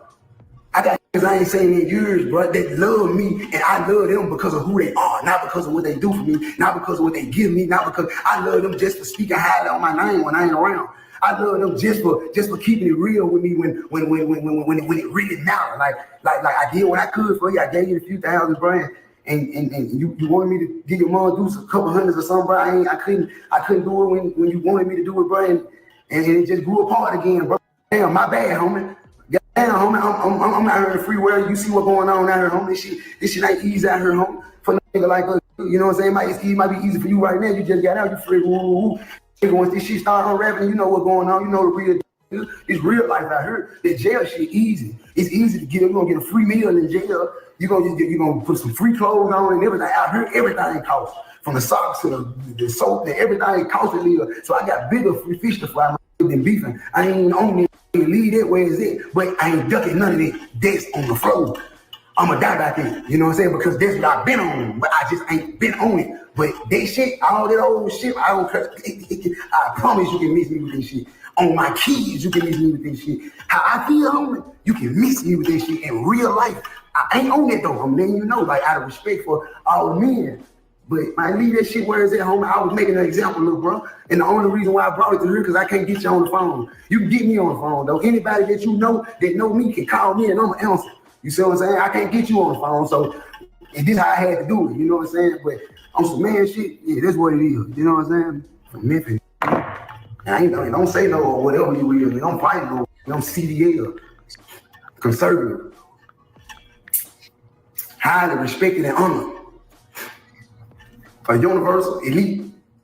Yeah, that's who I am. I ain't no or whatever. That's what I am. Highly respected and honored by the Most High.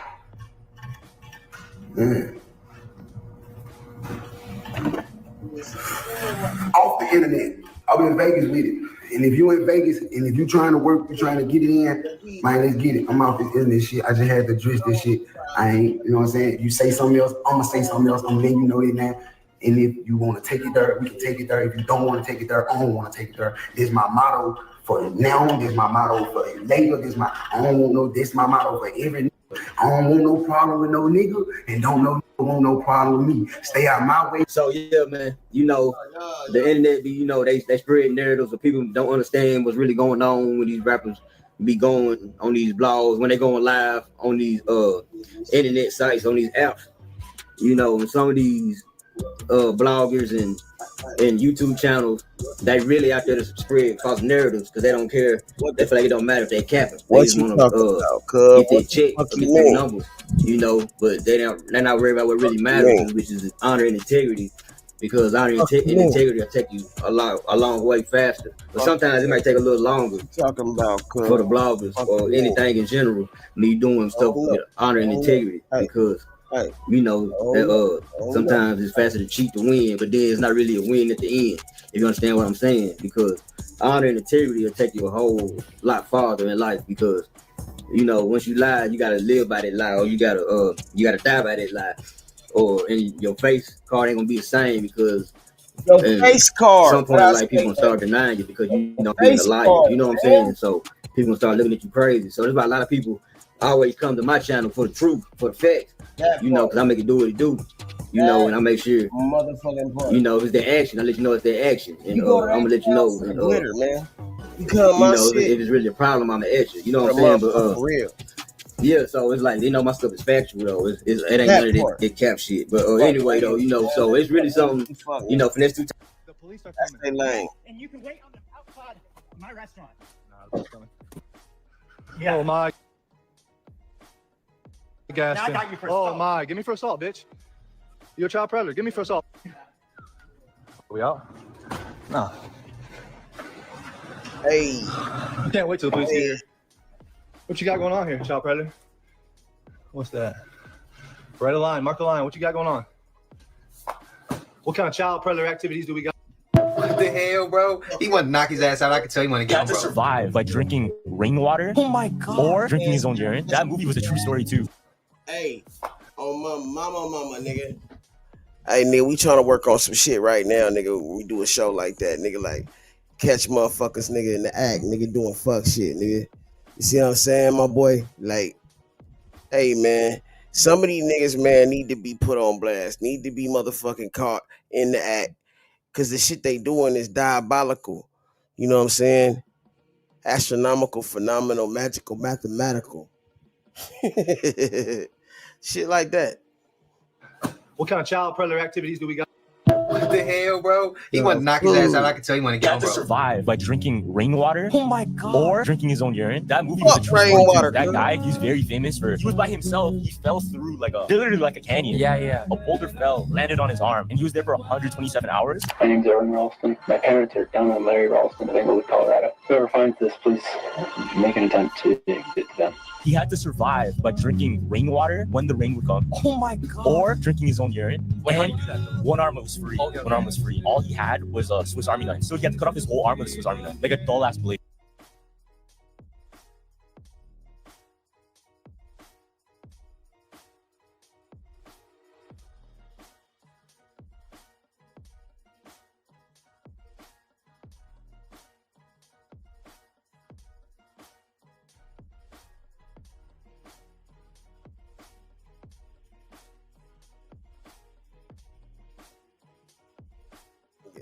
If you ain't had no water in the longest and the only urine, man, man,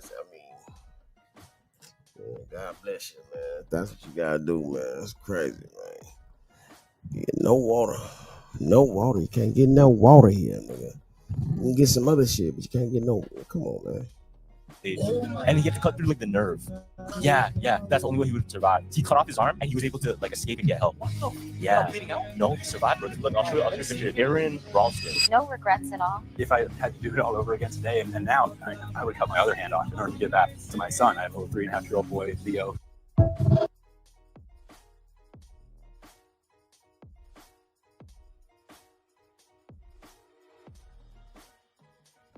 Imagine having to cut your own arm off. Like, you see what I'm saying? Do you know that we have a special, well, I don't know like what it's exactly called, but it's something that kicks into our motherfucking brain that stops us from, like, say for instance, you wanted to stab yourself, take your own life. It's gonna be very hard for you to do that because your body has like some type of I don't know what, if it's a survival mechanism or something that keeps you from killing yourself. Like, you gotta really apply pressure because your body would almost like your mind is not gonna let you go through with it the way you think you can. Like, you think you just go motherfucker, oh, I'm gonna commit suicide and take a big ass knife and just stab yourself in the throat. Nah, nigga. Yeah, you probably gonna just fuck yourself up and fall over, nigga, because, bro, come on, bro. Imagine that. How you gonna manage that pain and suffering without sounding like it or looking like it? You know what I'm saying? Like, that's crazy. It's crazy as fuck, man. Yeah, man. It's a whole lot of weird shit that be going on, though, bro. God bless, man. I'll remember that movie. That's a strong individual, man. Respect to that man. I don't think in the movie they showed the actual footage of like what they just showed here. I'm not sure. I have to go back and watch the movie. But that movie had my anxiety raising up throughout the majority of the movie. Can y'all agree?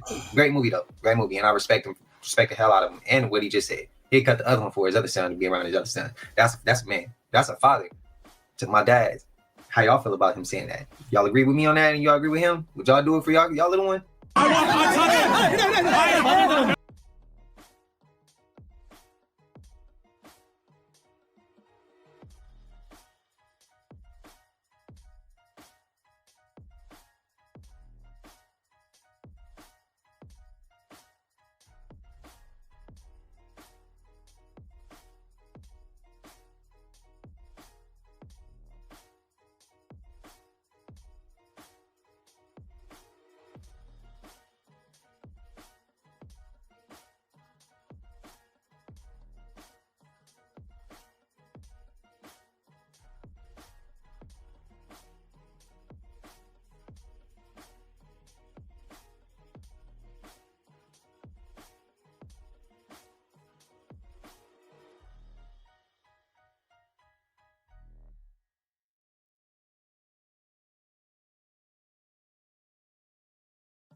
But she's also married to Rick Owens. And now we're getting warmer.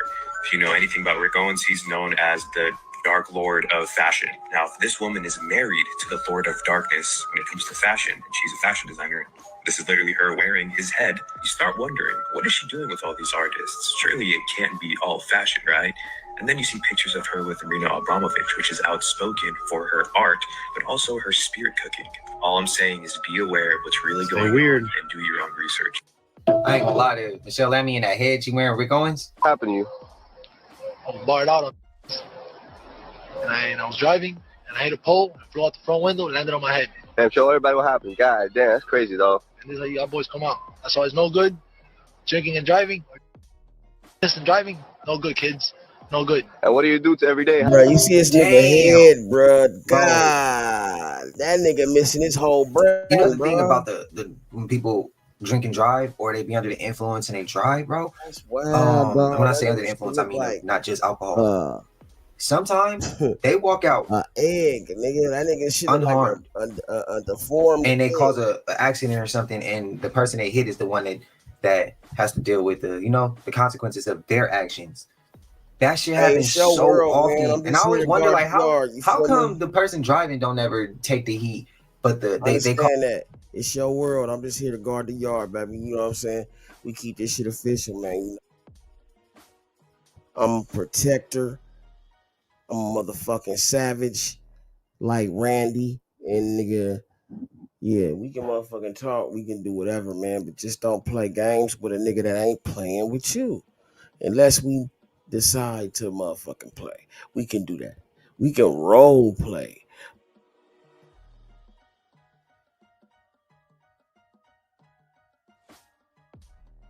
Cause so much other shit to go wrong with everybody else driving around them. Why is that? And I'm not sure if I ever even got an answer. Y'all let me know if y'all know why. But prayers to this dude too, bro. That is crazy. Can you imagine have your shit missing off the top? Oh, bro. Oh, that was crazy to see. Y'all let me know y'all thoughts. I'm glad he good. Some of that had to trim out. He talking about smoking and all that. Like, yeah, that part gonna get taken out. You want it, I felt like I'd stumbled into a place I really shouldn't be, and although the dog seemed to be friendly, I wasn't sure if the man was. I planned to leave right away, but first I did want to take a look inside the... Like, look at that, bro. Look at that motherfucker, man. Like, bro, look at the...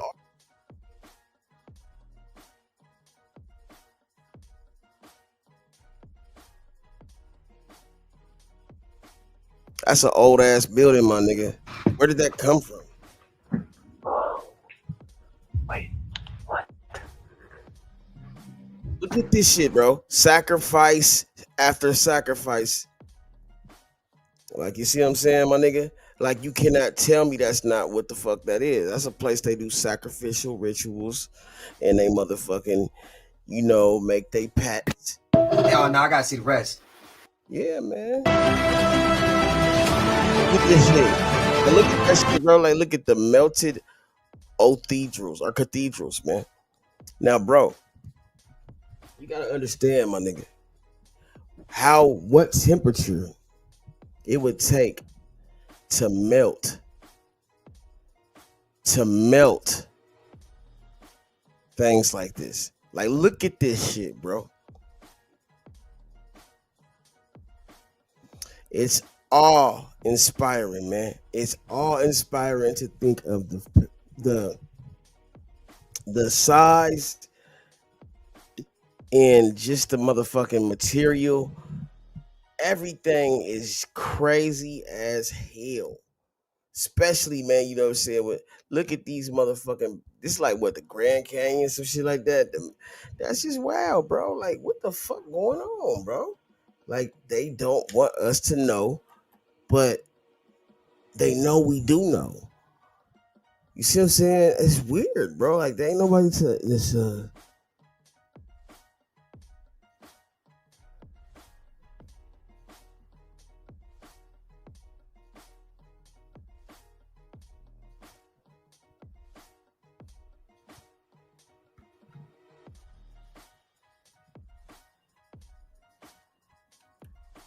Okay. I'm about to blow it.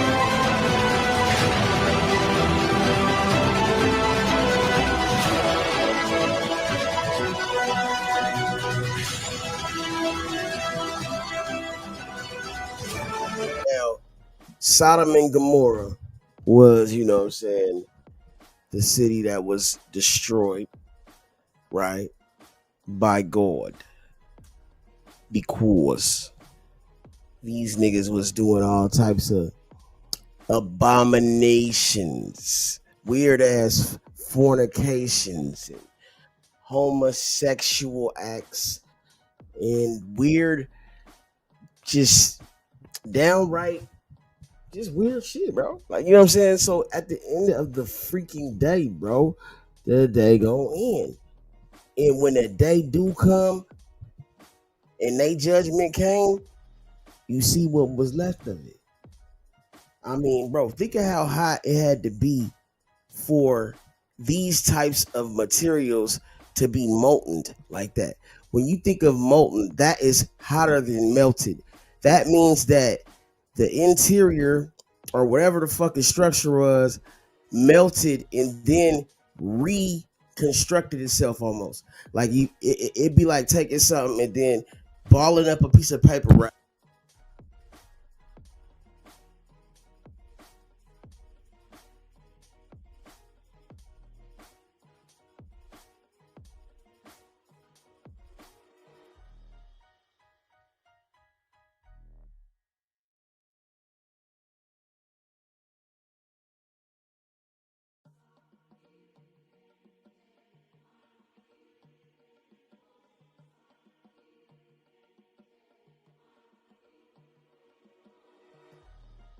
The shit would have to be instantaneous. See what I'm saying?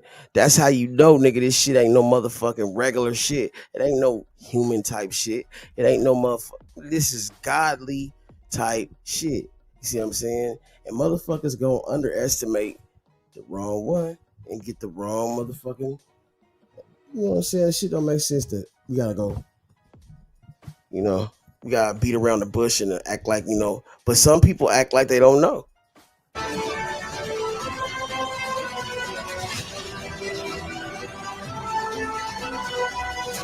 all over the world, bro.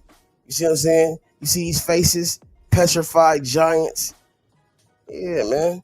What if I was to tell you that all these motherfucking caves, mountains, whatever the fuck they have you, are nothing more than giants and trees. Tree stumps and giant carcasses that were dried up and burnt, petrified under extreme levels of heat, temperatures, and it's just crazy, bro. These niggas is just really...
Who's seen the movie Immortal?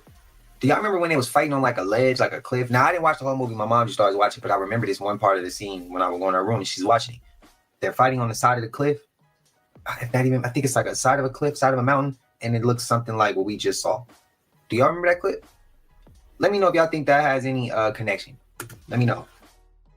A museum just opened up that's showing the 700,000-year history of Egypt. Yeah, that's no misprint, and you heard me right. The 700,000-year history of Egypt. This is the place, and it's massive. It's called the Grand Egyptian Museum, and it's in Giza, in the same area where the 3 massive pyramids are. I didn't know that Egypt had a 700,000-year history. Obviously, I knew the land was around, since the Earth is billions of years old. But I didn't know that Egypt itself goes back 700,000 years. Now, what I was taught in school, and legitimately, I'm old, so that was a while ago, was that the history of Egypt goes back like 5,000 years. I myself always thought that it was more likely the history of Egypt goes back 10, 12, 15,000 years, and that their technology, which they had, has either been lost or forgotten. But when you look it up on Google, Google itself says the history of Egypt goes back 400,000 years. Yeah, that's way before science and history tell us that there was any culture on the earth. So my question is, if Egypt had a culture 700,000 years ago, and in the West we're only really hearing about it now, what else don't we know about our past? And these ancient civilizations that we've been told were basically primitive. Well, I guess they weren't. Let me know what you think about this 700,000-year history of Egypt. And if you agree with me that a lot of these ancient cultures, we're not even close to knowing the whole story about them. Let me know your opinion, what you think, in the comment section, Booskies. Shabadoo! I'm going to say, I think our books and history is lying.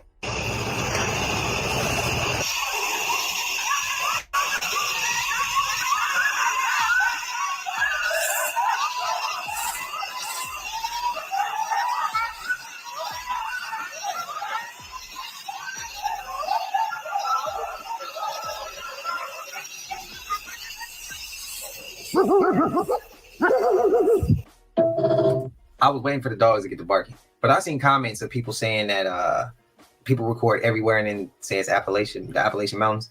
But I've seen people in the comments also that say they live in the Appalachian Mountains, and they even have spoken and said like, bro, this shit is real. I've heard that. I've seen that. I'm just saying, I've seen it split down the middle. And I gotta say, if somebody's saying that they live there and they see this and they hear this and this is something that they can agree to, and then I've seen people say they know that area of the Appalachian Mountains or they've been in them areas and they like, no, bro, that's real. Why would they lie about that? I to the people who don't believe it, I just gotta ask, like, why would they lie? And I'm not even saying that to disagree with you. I'm just saying that to have that conversation. Like, I'm on your side. Why would they lie? Because I'm listening to you. I'm hearing you out. Let me know. This is what the year 2067 will look like if things keep going the way they're going. The year is 2067. Nobody can afford to move out anymore. So you live with your kids and your kids' kids in your $14,000 a month, 800 square foot, 3-bedroom apartment that's owned by BlackRock. You just got back from a long day of working at your government filming of Beast Games on Amazon Prime, sponsored by Palantir. That's how you afford your groceries at your local Lockheed Martin supermarket. You're still 20 years away from retiring. Eggs are $32 and the federal minimum wage is $10. There's a Tesla microchip planted in your head that you need to be able to vote, but you can only afford the basic monthly subscription. So you still get Papa John's commercials pumped directly into your eyeball every hour on the hour. Jack is still the face of the company. They use AI to download his subconscious and repurpose it for commercial use. So they own the rights to him, technically. You're leaving tonight to go on a camping trip for the one day you get off every week. The national park closest to you was bought out by Microsoft decades ago. So your ticket to entry is a Microsoft Suites package. Don't worry. Teams can still reach you out there. You better leave soon. It's going to take 5 hours to get there. There's citywide gridlock and no public transport in every single major city across the U.S. For the working class, at least. The top 1% get to private jet and helicopter everywhere because they don't want to sit in the traffic. It's 124 degrees out. The ozone layer doesn't exist anymore, and neither do bees or glaciers. Florida, water is still at war in the middle, but don't worry. Starbucks just came out with some new summer refreshers. OnlyFans Orange and Prize Picks Peach are 176 grams of sugar and vegetables are only for the mega wealth. But you're on a so you can sip on 3 of them while you doom scroll AI generated content and slip into extinction. Imagine not getting your SNAP benefits in the month of November because a rich person told you you should vote for them because they'll get rid of the people who are making less money than you so that you could get more money.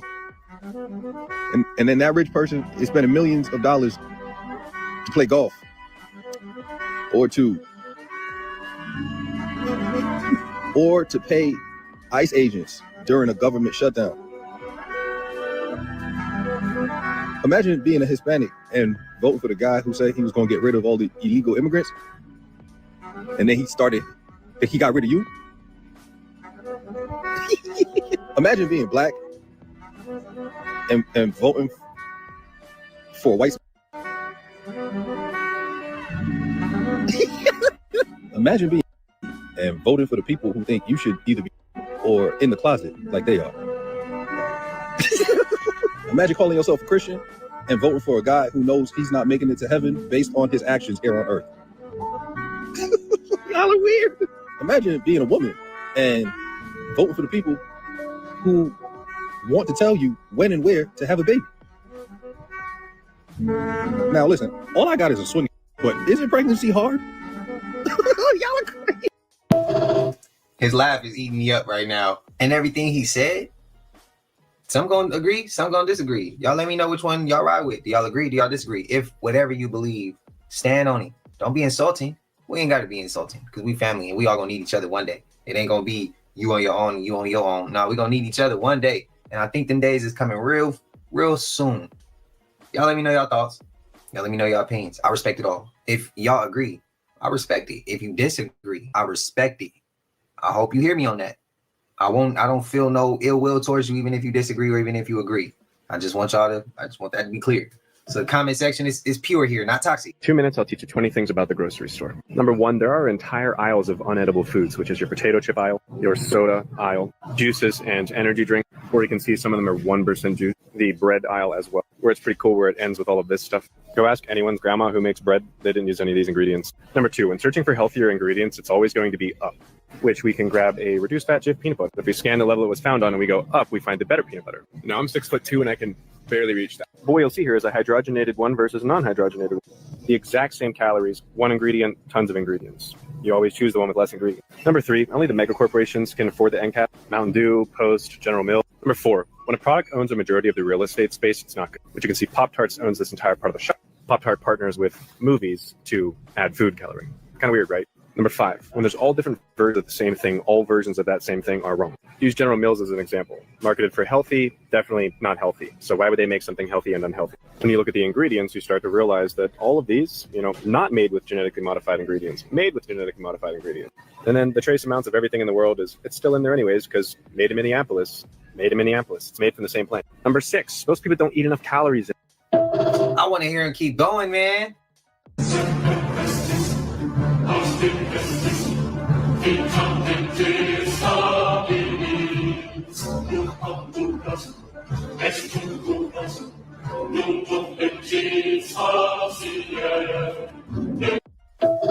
Now I know that shit can't be real, but it just look nasty. The way that shit coming off. Oh, bro. Oh, bro. Imagine you get the woman of your dreams. Imagine you get the woman of your dreams, bro. You get her home and she take that shit off and she crazy under. Oh, bro, what you doing? Television is not entertainment. It's a show. They're trying to tell you something.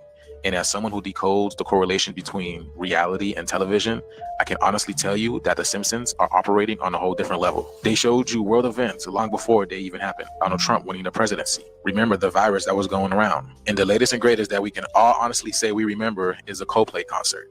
Now, there's no coincidence. As I was watching an old episode of Simpsons, I noticed that they were talking about AI, and this one word kept on popping up, Vanta.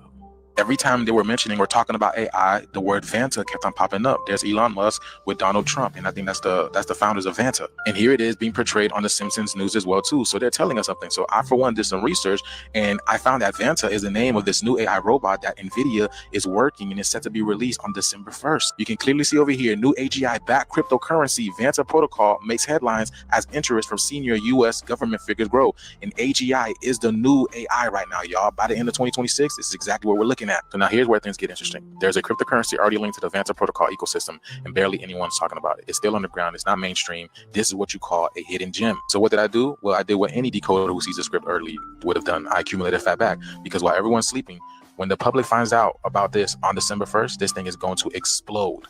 By the time they see it, this thing is going to be sitting in another position. Remember, the ones who profit from prophecy are the ones who can read it, y'all. And this is exactly what the Simpsons be telling y'all. Let's shift this here. Let's continue to get it. Peace in.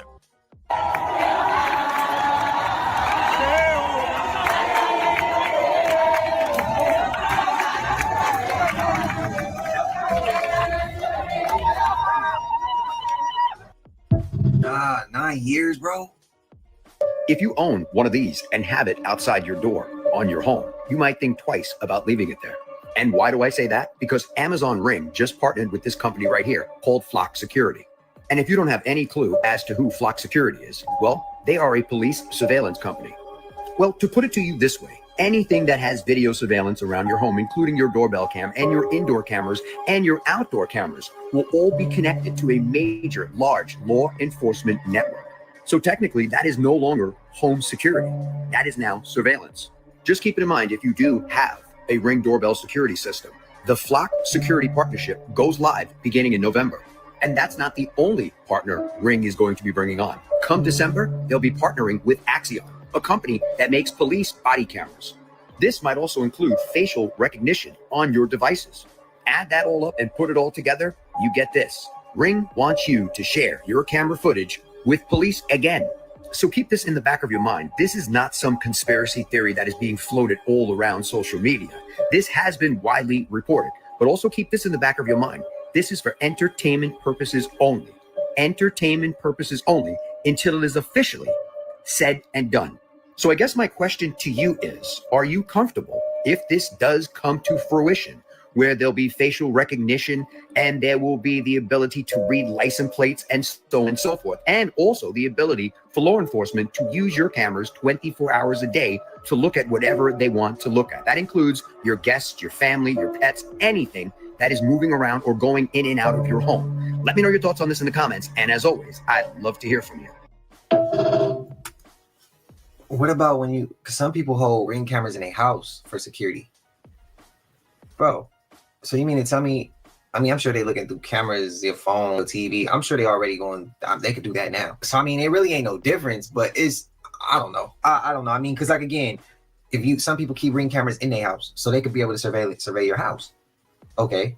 But what's the difference though if they could already do it through a TV or your phone? So, it really ain't no difference, is it? Y'all let me know how y'all feel about that. Because I was about to say, like, bro, that's not cool for them to be able to do it for in your house. But then again, like I said, they could do it already. So y'all let me know your thoughts on that. Do you realize Hitler was supposedly promoting blonde hair and blue eyes, but he didn't even have blonde hair and blue eyes. And majority of the people that were German didn't have blonde hair and blue eyes. Where'd that come from? It was about the Aryan race, the people that he did tap into, that he did come across, this particular one race of people that may be still down there with all the bases that are surrounding them. For every country in the world, from any continent, is surrounding that place right now. Go to Google Earth and look down. Even the Rockefeller Foundation has a base there, okay? This is in Antarctica. In Antarctica, there's 77 research bases around this opening that's about 35 meters wide in Antarctica. That's public record. Anybody can look it up. There's no war allowed there. There's no battling allowed there. There's no fighting allowed there for any of these companies. Everybody is in collusion with each other, and they're doing research around this 35-meter opening.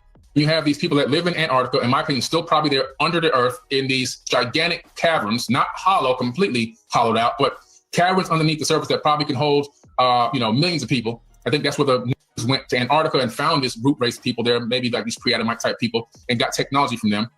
They were called the Aryans, and that also is what some of the people in ancient texts that came from the Pleiades. The Aryans offered them technology in exchange for helping them rise back to power and take over the planet, and they would give Hitler this. Damn, I believe that that's what they was touching on with the Black Panther movie. You know what I'm saying? Remember when they was fighting them people that was in the water or whatever, and they were supposed to like I don't know I don't know if it was the queen or whatever she was, but she was like she wants to end the wars in the fighting.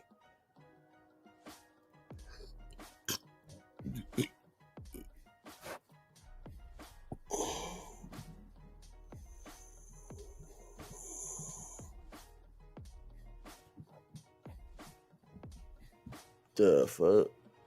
The shit. I'm gonna tell you about the fuck. Reign, okay? And I think this is where Hitler went, and the evidence of that is we had Admiral Byrd. Admiral Byrd went down there, U.S. Navy, took all these ships down there, and got beat by the Nazis down there by these things called Foo Fighters and these flying discs. And he went on a public display, and he said that we have a new enemy, one that can fly from pole to pole at amazing speeds. So we're talking about these Hanabu craft that had the technology that had been given. Now, these crafts could fly so fast because this is not regular humanoid technology or human technology. These are anti-gravity propelled objects, you know what I'm saying? Anti-gravity, man. So in other words, man, like this isn't, see, like we're used to engines, right? Like an engine that actually makes noise, has to pump gas or use some type of substance, you know what I'm saying, to be able to, you know, keep moving the engine, keep moving this shit, propel this vehicle, whatever the fuck. But see, anti-gravity is using electromagnetism to change direction, propel itself into a certain direction. That's why it's able to move so swiftly and so fast. But it's almost like you can't catch it with your eye because it's moving faster than your eye can bend light. See, everything that we see is bent. Like where our eyes, like really, if you really do your research, man, the reason why we see is because our eyes are literally cameras. Like they're small cameras. They capture so much light and they take snapshots. So by the time we see, when we're looking at something, we're literally seeing the snapshot coming back and the residual, the light bending and coming back into our eyes and our retinas. And then we actually process it like that.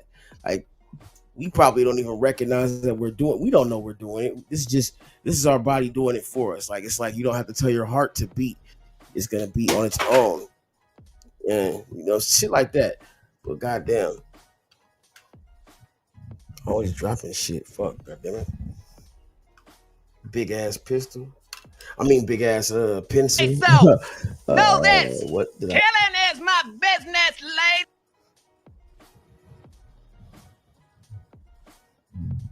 banger, another reaction. I appreciate everybody who been tapping in, running up, and 7-up. If you new to the channel, please like, comment, subscribe. Hit that bell so you always notified whenever we drop them upload. I know we coming with about 4 videos every smooth 7, and this is for entertainment purposes as well. And when you like and comment and subscribe to the channel, helps Collective grow, helps Collective get bigger, helps more people who like this type of content tap in with this content. But I appreciate you if you're watching on TV, whatever the case is. I wish it was smooth 7. Might be a trick. Host General Mills. Number 4, when a product owns a majority of the real estate space, it's not good. Which you can see Pop-Tarts owns the entire part of the shop. Pop-Tart partners with movies to add food coloring. Kind of weird, right? Number 5, when there's all different versions of the same thing, all versions of that same thing are wrong. Use General Mills as an example. Marketed for healthy, definitely not healthy. So why would they make something healthy and unhealthy? When you look at the ingredients, you start to realize that all of these, not made with genetically modified ingredients, made with genetically modified ingredients. And then the trace amounts of everything in the world it's still in there anyways, because made in Minneapolis, it's made from the same plant. Number 6, most people don't eat enough calories. I want to hear him keep going, man. That's good, bro. Huh.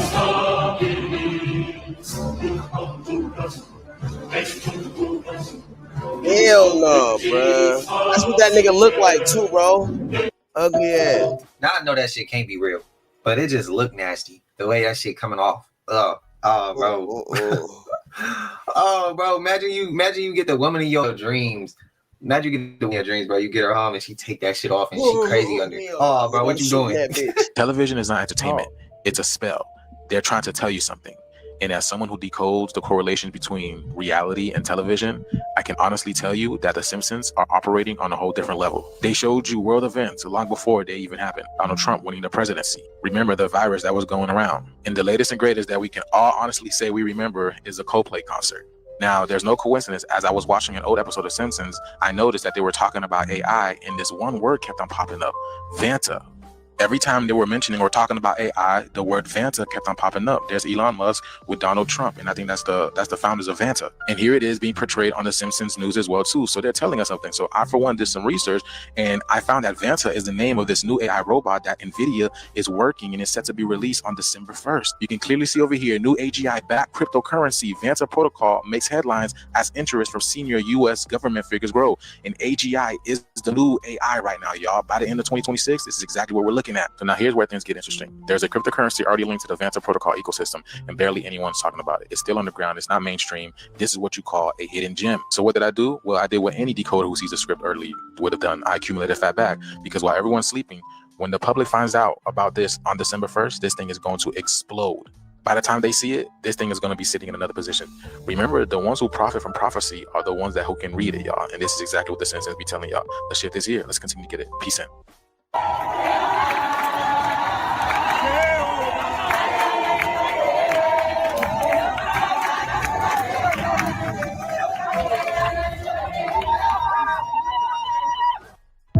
Ah, 9 years, bro.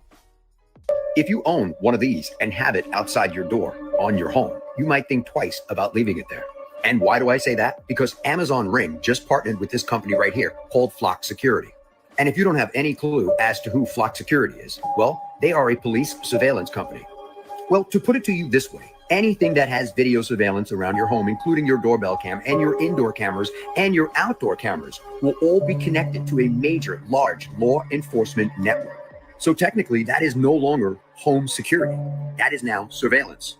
Just keep it in mind if you do have a Ring doorbell security system. The Flock Security Partnership goes live beginning in November. And that's not the only partner Ring is going to be bringing on. Come December, they'll be partnering with Axion, a company that makes police body cameras. This might also include facial recognition on your devices. Add that all up and put it all together, you get this. Ring wants you to share your camera footage with police again. So keep this in the back of your mind. This is not some conspiracy theory that is being floated all around social media. This has been widely reported, but also keep this in the back of your mind. This is for entertainment purposes only. Entertainment purposes only until it is officially said and done. So I guess my question to you is, are you comfortable if this does come to fruition, where there'll be facial recognition and there will be the ability to read license plates and so on and so forth, and also the ability for law enforcement to use your cameras 24 hours a day to look at whatever they want to look at? That includes your guests, your family, your pets, anything that is moving around or going in and out of your home. Let me know your thoughts on this in the comments. And as always, I'd love to hear from you. What about when you, because some people hold Ring cameras in a house for security. Bro, so you mean to tell me, I mean, I'm sure they looking through cameras, their phone, TV. I'm sure they already going, they could do that now. So, I mean, it really ain't no difference, but it's, I don't know. I don't know. I mean, because like, again, some people keep Ring cameras in their house, so they could be able to survey your house. Okay. But what's the difference though if they could already do it through a TV or your phone? So, I mean, it really ain't no difference, is it? Y'all let me know how I feel about that. Because I was about to say, like, bro, that's not cool for them to be able to do it for in your house. But then again, like I said, they could do it already. So y'all let me know your thoughts on that. Do you realize Hitler was supposedly promoting blonde hair and blue eyes, but he didn't even have blonde hair and blue eyes. And the majority of the people that were German didn't have blonde hair and blue eyes. Where'd that come from? It was about the Aryan race, the people that he did tap into, that he did come across, this particular one race of people that may be still down there with all the bases that are surrounding them. For every country in the world, for every continent is surrounding that place right now. Go to Google Earth and look down. Even the Rockefeller Foundation has a base there, okay? This is in Antarctica. In Antarctica, there's 77 research bases around this opening that's about 35 meters wide in Antarctica. That's public record. Anybody can look it up. There's no war allowed there. There's no battling allowed there. There's no fighting allowed there for any of these companies. Everybody is in collusion with each other, and they're doing research around this 35-meter opening. You have these people that live in Antarctica, in my opinion, still probably there under the earth in these gigantic caverns, not hollow, completely hollowed out, but caverns underneath the surface that probably can hold, millions of people. I think that's where the news went to Antarctica and found this root race people there, maybe like these pre-Adamite type people, and got technology from them. They were called the Aryans, and that also is what? Some of the people in ancient texts that came from the Pleiades. The Aryans offered them technology in exchange for helping them rise back to power and take over the planet, and they would give Hitler this reign, okay? And I think this... Why the motherfuckers look like Oompa Loompas from Willy Wonka or some shit? They look like the Oompa Loompa people, man. Oompa Loompa Doo, some shit like... I have a son. Like motherfuckers is ugly, little, and weird looking, eh? That's crazy.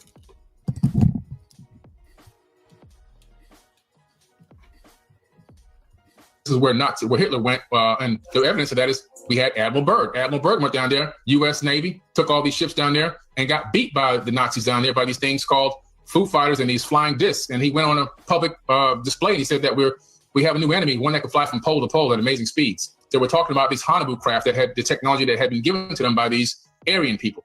That's just one race example. So there's many root races, and there's many colors of these root races. You had blue, you had green, you had white, you had black, and you had red.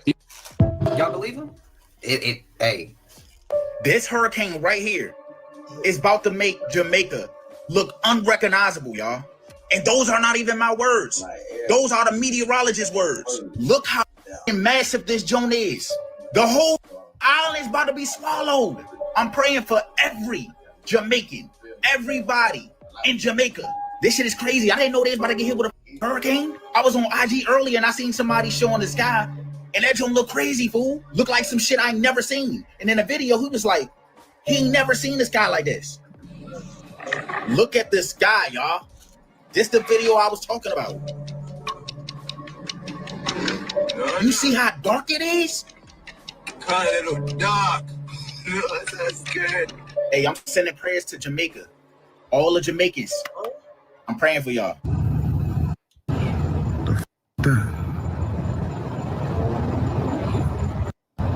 what the? That look hard though. What the is that?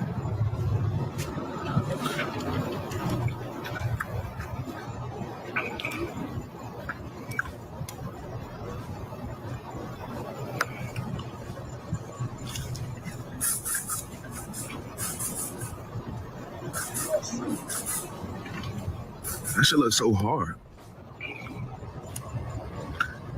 I don't get it. I don't get it. I said, I don't get it. The light. Man, somebody tell Hot Boy, he said he don't get it. Y'all go hit Hot Boy, tell him come over here to the IMQF page and tell him we can get him right. Tell him we can get him right. We could get him right. Can we or can we not, collective? Y'all know we be hitting every mark, and we can get him right. We can teach him what it is. We can teach them what it is, or where they coming in at, or where Whether you believe it's fallen angels, whether you believe it's extraterrestrials, whether you believe it's our government, whether you believe it's not, y'all know we can get them right. And also, I did have to go ahead and say prayers to Jamaica. I hope everybody out there is good. I hope everybody's family's good. I hope this is something small and it doesn't do too much damage. But y'all know we made it to the end of this, and I know y'all hate this part of the video, but if you haven't already, please like, comment, subscribe, hit that bell so you always notified whenever we drop them uploads. Y'all know we... All three of y'all stop playing with my name. Let's go on there. Let's go. Stop playing with my fucking name. Let's go. Let's do it on camera. Stop playing with my name. Let's I ain't go gonna right say on it there.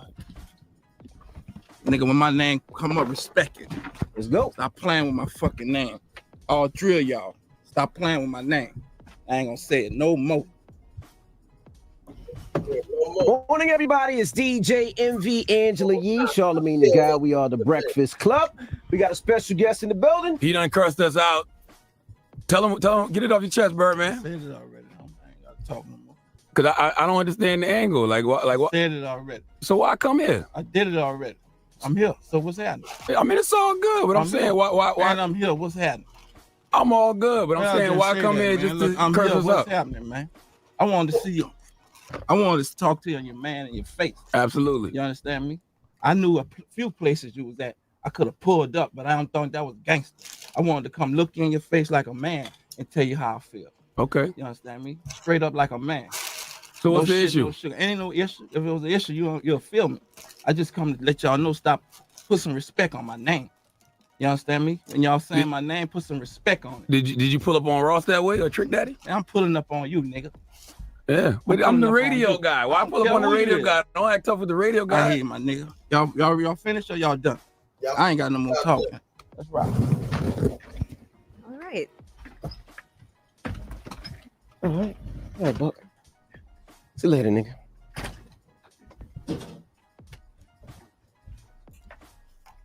Yeah. Well, grand opening, grand closing. My nigga name, nigga. Yeah, let's do it on camera. Stop playing with my name. Let's I ain't go gonna right say on it no there. more. Tell him, get it off your chest, Birdman. I wanted to talk to you and your man in your face. Absolutely. You understand me? I knew a few places you was at. I could have pulled up, but I don't think that was gangster. I wanted to come look you in your face like a man and tell you how I feel. Okay. You understand me? Straight up like a man. So what's the shit, issue? No sugar. Ain't no issue. If it was an issue, you'll feel me. I just come to let y'all know, stop, put some respect on my name. You understand me? When y'all saying my name, put some respect on it. Did you pull up on Ross that way or Trick Daddy? Man, I'm pulling up on you, nigga. Yeah, but I'm the radio guy. Why pull up on the radio guy? Don't act tough with the radio guy. I hear you, my nigga. Y'all finished or y'all done? I ain't got no more talking. That's right. All right. Cool. All right. All right, Buck. See you later, nigga.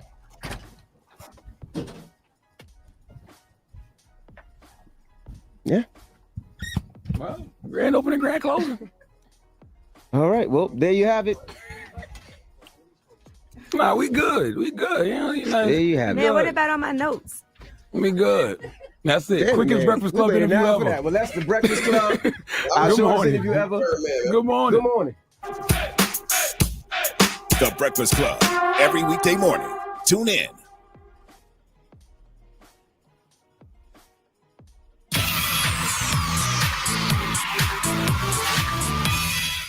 All right, please welcome for the first time on the couch, Birdman. My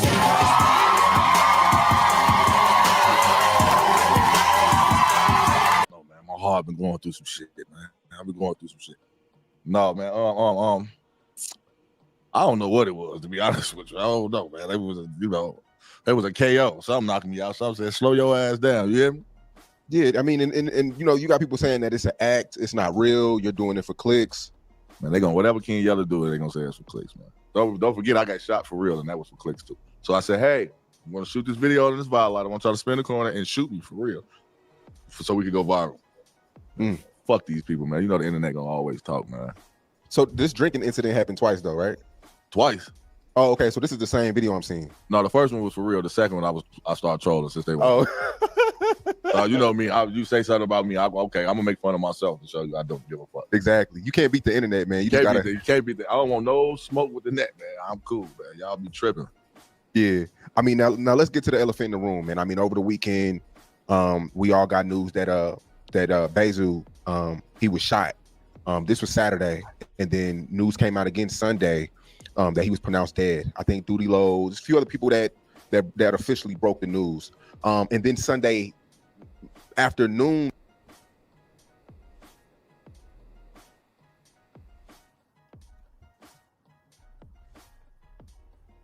the surveillance comes out. And I think you did a video of it, but it was before the surveillance came out. Yeah. So after you did your video, I mean, you see the surveillance. What you being from Chicago and knowing how to move, what was your thoughts when you first seen that? Zoo, man. Long live Zoo, man. Rest in peace, man. He was a cool dude, man. But damn, Zoo, man. When I saw it like that, it's like, folks, this why nigga done made it. Zoo, same age as me, 35. Man, them niggas ran up. There's no like, I don't know if it's just his time, man. You know, he got the videos going by where he said, man, I know how I'm gonna die. You know what I'm saying?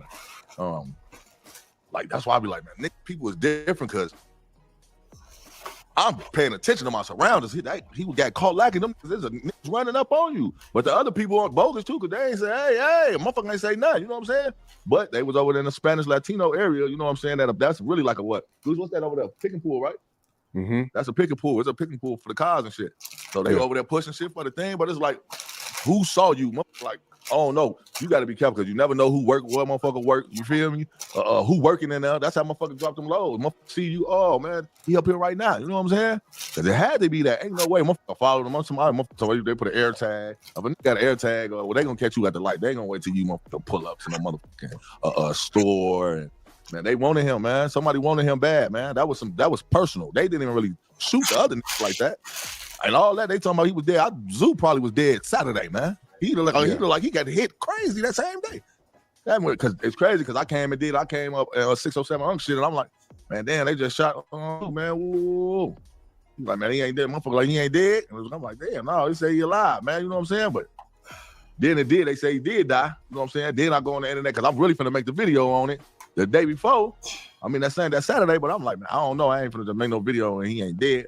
And I wake up and I just see, man, everybody, damn. You know what I'm saying? And it'd be crazy because that's how you know, nigga, when a nigga get older, it's like, you like, damn. You know, I'm a fucking ain't, hey, he dead. It's like, damn, G. Like, you know what I'm saying? These really people like, then I'm seeing all the shit that he just would start doing, push it with the unity. You know what I'm saying? Push a piece saying that this is what he wanted in the community. And it's always like that, gang. Soon when you try to change your life and, you know, but the thing is, Zeus shouldn't have been back in Chicago, but Dirk locked up, man, and a lot of people ain't in the same position they was while he was out, but he put a lot of niggas in position where should have already been, you know what I'm saying? He just was on the internet like, man, Chicago, I ain't fucking with Chicago, you know what I'm saying? Then you go back to Chicago, not only back to Chicago. Y'all got money. Why'd you at Pick and Pull? Pick and Pull got like old ass cars or something, don't they? They ain't no new cars. They no motherfucking Pick and Pull, I don't think. Yeah. I don't know. What I knew about Pick and Pull, we was going to get, you know, scrapers, little bullshit, little traps. Like, damn, man, you supposed to be in a, man. I think they said it was for his girl's car. Trench's News just made a video and he broke the news. And I know, you know, Trench's News, he's a credible source to a lot of Chicago people, that he took an Uber up there and he was up there for about an hour. And you being from Chicago, are Ubers a no-go in Chicago? Is that something that? I don't know. I always have my own shit for a long time, and I don't even. I never even had an Uber account, so I don't know. I'm not riding no Uber. I don't even like to ride in cars with other people, especially while I'm in Chicago. I'm crazy behind the wheel. So, you know, I done been shot at in the cars and everything. You gotta know how to survive in life, man. Like the same way when I got shot on that thing, I survived. I saw it. You gotta have the eye of the tiger with this shit. A lot of niggas don't. You know what I'm saying? But sometimes it could just happen like that. But I'll be damn, I'm in the backseat of a nigga Uber that a goofy behind the wheel. He don't even know. All he know how to do is drive. And the nigga pull it. And you can't even slide and protect yourself. All you can do is duck down and it's over with. At least I know I'm behind the V. I'm behind the wheel, nigga. I'm doing my thing. Oh shit. Duck, nigga, move. You know what I'm saying? You gotta ride with your head behind the thing. The nigga call you. Nigga seat way back. You got the thing right there. Make sure that motherfucker come in your head. Niggas be having their face right there at the window. That's how niggas hit all in their shit, nigga. Motherfucker come right there. Boom, boom, boom, boom. But hell no, man. I don't. Because Zoo, I mean, he's slick famous in Chicago. I mean, why is you in the Uber gang? Like that shit. That was a bad decision. That was a bad choice, man. One false move cost that man his life. Ubering for his girl or whatever's going on, man. You know what I'm saying? Hell no. You should have ordered the motherfucking parts off the internet and let them bitches come to the door or something. They got everything come to your door now. Yeah. Motherfucker got money. Niggas on that bitch with stacks of money, man. Fuck them. Man, hell no. Hell no. Now let's speak on Chef, because I mean the whole drill movement. If you really know the drill movement and you follow it, you've heard of THF, but they really never had a popular rapper, right? Yeah, they ain't got no. They got little. Like when we think of THF, and you know I'm an out of towner. When we think of THF, they're from the South Side, but like, what is that? What is THF? Like who, where, what block? They ain't even nowhere near where we from anyway. They like low end niggas. They from the low end. You feel me? That's like 46 or 44th and 45th and shit like that. They from the low end. You know what I'm saying? That's more like with Duckin was growing up, Billionaire Black and all them, like all that, like 39th and all the low end niggas. That's like where all them niggas really from, like the project niggas. You know what I'm saying? That's where they from, down that way. And they never really had a rapper that was known on a national level, right? I don't know. I know of. They got Lil Law from over there. They got what, G Baby? I think THF G Baby. Then they had Lil Twin in them. Then they had, what's the other one that got killed? TF. What's his name? Yeah, TP, I think, or something like that. Yeah. They ain't really had no big ass rappers that Well, THF themselves though are these guys are respected though, right? I mean, majority, because I think THF was more like, they really wasn't no younger that click. That was like older, you know what I'm saying? Like my generation, you know, before me type shit. You know, like right above, like, you know, there really wasn't no shorties, no, you know, and it was really just, they just connect with OTF, you know, through dirt. You feel me? Yeah, but it ain't no, you know, a lot of people hoods and a lot of niggas respected already for the shit that they did. That's why Zoo, even for the shit with Zoo, like Zoo was a gangster. Zoo beat bodies, all type of shit. You know what I'm saying? And you ain't nobody, you know, niggas ain't really play with certain niggas, man. So, and you know, and at the same time, he did whatever he did, but he still was a respectable nigga. He wasn't a disrespectful nigga. So that's why, you know, certain, like Fredo, when Fredo died, there's certain niggas when the nigga died, like, damn, man, you know, fool from over there. But, you know, he was a player. He was cool, man. I can't say too much bad about him. The only thing I can really say is he just fucked with the other niggas. He just on the other side. Other than that, everything else you hear about a nigga is good. You know, you can't cover up a nigga when a nigga got a good jacket on him. He, you know, he ain't no smut on his name, ain't no bullshit to him. So, you know, you can't do nothing but salute him, you know, acknowledge it. Yeah, because I remember watching the Melly live. Him and Melly, they have a classic live where they you know, rest in peace to both of them. But they're two gangsters, you know, two niggas that's on some bullshit. Two niggas. Folks were just on some others. He was on low key. Melly was on some crazy hot shit. But they both was active. Yeah. Would you say Zoo's reputation was people, did they fear him? Was it like, I don't think they feared him, because a lot of people, like, I don't think people want to be known as, when the majority of the people that want to be known for being feared is the one, they lose their life very fast. Like, they don't last too long. You don't want nobody to be scared of you, because you can't, you know what I'm saying? They're gonna get you out the way. Zoo was just a nigga that just took care of his business, and niggas knew that he, you know, he stood on what he stood on, morals and principles, and you know, his people, you know what I'm saying? But yeah. I mean, you know, the internet is moving now. When somebody popular dies, the internet does their work on their own. Yeah. You got the people bringing up, I mean, of course he lives in LA now, but the Zay Osama shit with the watches, and that started a beef within a beef. You know, what's your thoughts on that? Not too much on Zay, but just how the watch incident could. Yeah, I see where they coming from, but nigga, it's Chicago politics, man. It's just gonna always, you ain't gonna never know where nothing really come from. Your own people getting rid of you. You don't know what's going on. There's so much backdoor shit. But it's just like perfect timing. And it ain't gotta be Lil Zay, man. It could be Lil Zay guardian angels that made this type of shit happen. You never know. Like, you know, can't say they can't put Zay in LA. I ain't been back, but shit, you know, shit happens. You never know where it come from. You feel me? I can't pinpoint or say nothing, because you can't when he dead now. So, you know, he done went to, you know, and the streets, he done killed niggas. So what goes around comes around, you know what I'm saying? So you can't just put that. It could be a nigga that from the family or something that happened years ago with the people that lost their life from him, you know what I'm saying, too. So, you know, it just be, you know, they had their conversations and they tripping and all that thing. So of course niggas gonna be like, who the last nigga? The police gonna do that too. Who the last nigga you just tripping with on the internet? That's what they do. Oh, y'all just had a beef, but that shit ain't gonna stick or nothing like that. They can't do nothing like that. Yeah. What's up with the you know, every time somebody respected in Chicago dies, it creates a whole new wave of shit. Yeah. What do you think's gonna follow this? What's happening next? More deaths. I don't know. Like, I don't. But that's the only shit that been getting created. It's death and not like niggas creating nothing good for real. You know what I'm saying? Just create more bullshit. You know, it's a revolving door, man. You know what I'm saying? Creating more nonsense, gang. Creating more little monsters. You know, once a motherfucker lose a motherfucker, that hurt them. Hurt people, gang. So I don't see nothing good coming from behind it. I don't know. You know what I'm saying? I don't.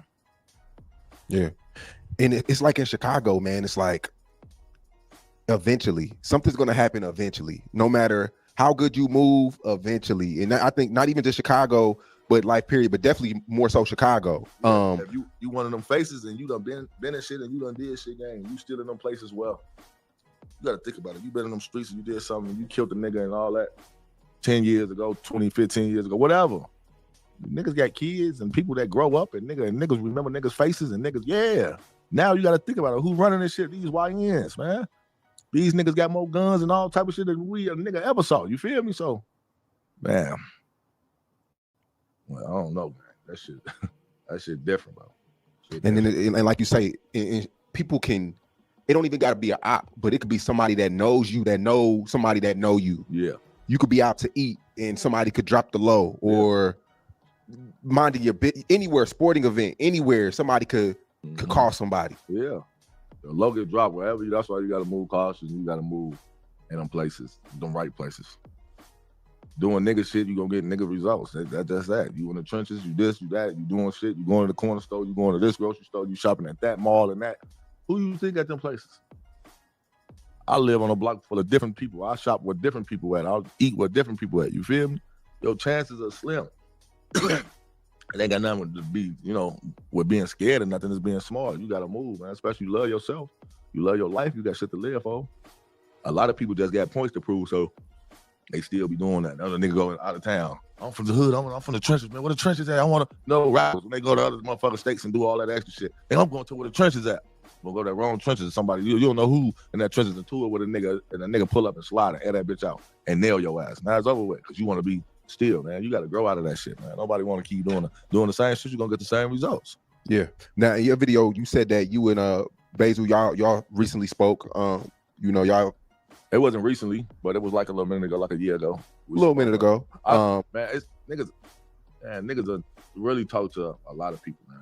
Like Hypno Carlito hit me earlier. You know what I'm saying? And you know that's dirt, but I fucked with Hypno Carlito. I got songs with Hypno before he even went over there. You know what I'm saying? And then you know the politics happened, but you know he even just told me in my inbox earlier, like, oh man, I always used to bring you up and woo Dirk. And he said, man, I ain't never even heard Dirk speak bad on you niggas. Like, you know what I'm saying? Like he like, man, you used to say something. He like, man, Dirk was with them pushing peace and shit, but then I don't know if he go around other niggas and them niggas, you know, put the cables on them or whatever. But when he was like, man, I ain't even, you know, like fool them cool, you know, shit like, man, what?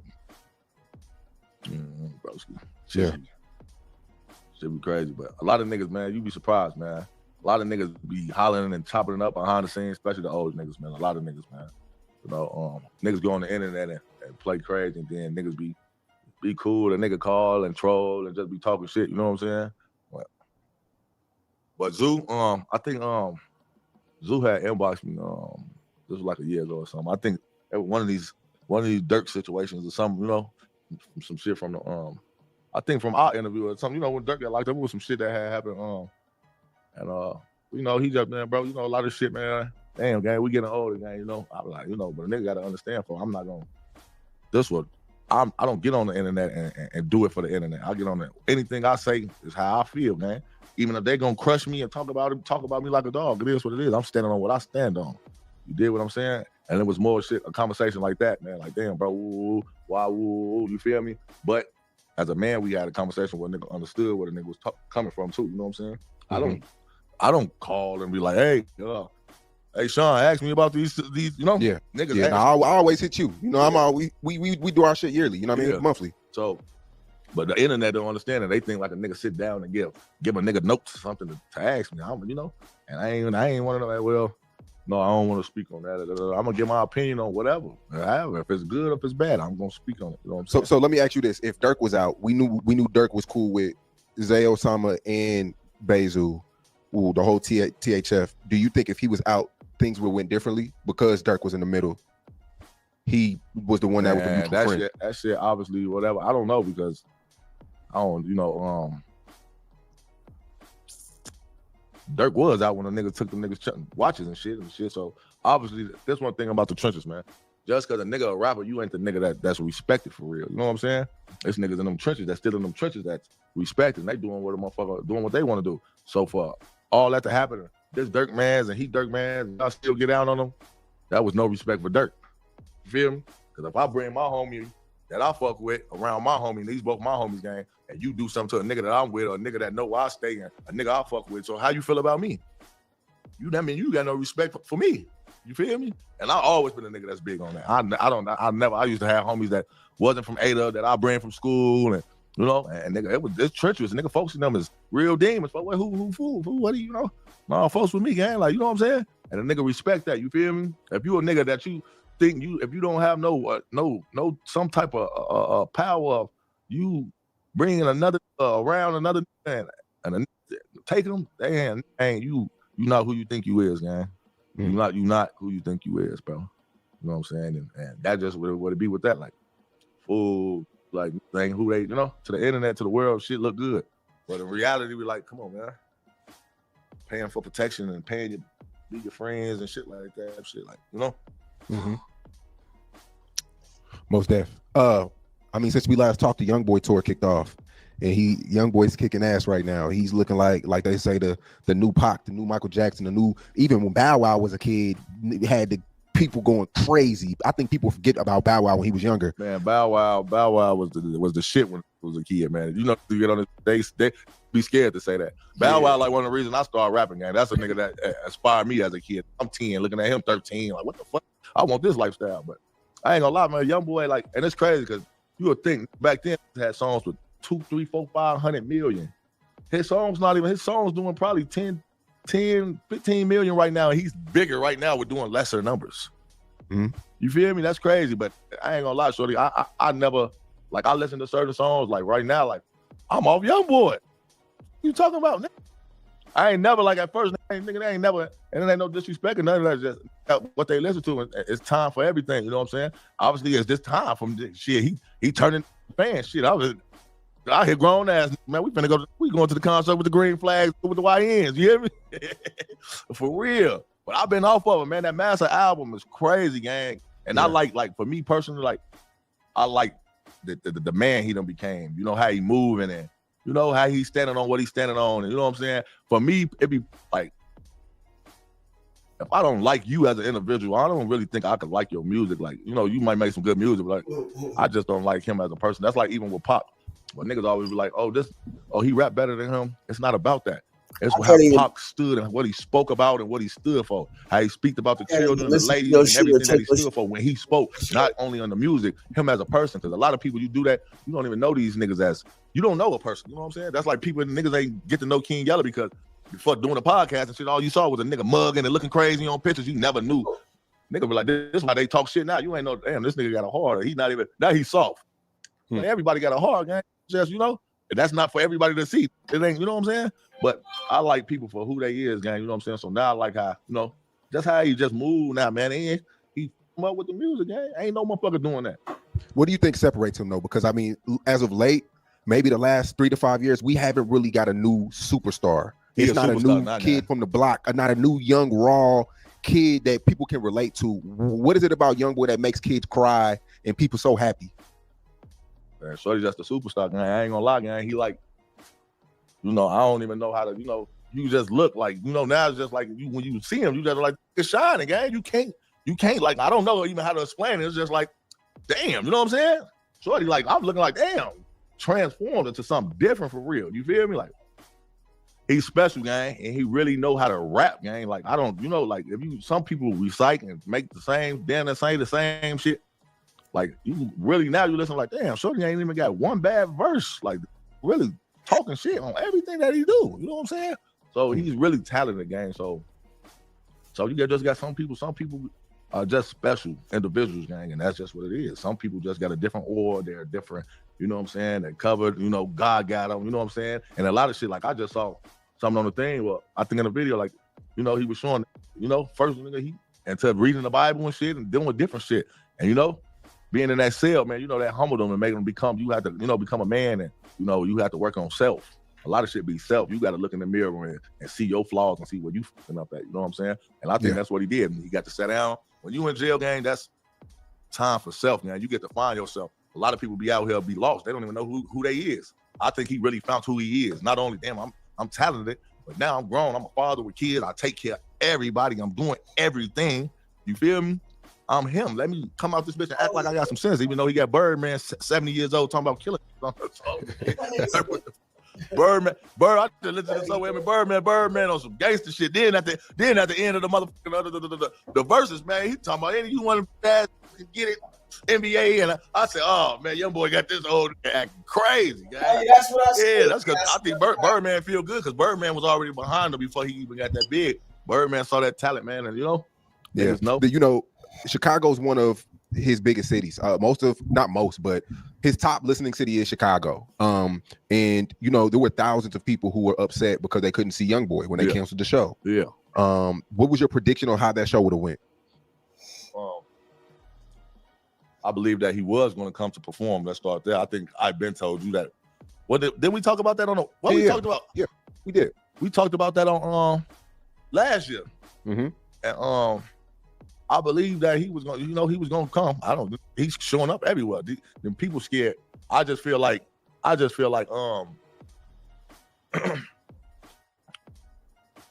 Would have been I feel like it would have been a problem in the city amongst the Chicagoans. Yeah, I feel that he would have brought so many people out that people was going to see each other. Yeah, that's into it with each other, and that's how shit was going to happen.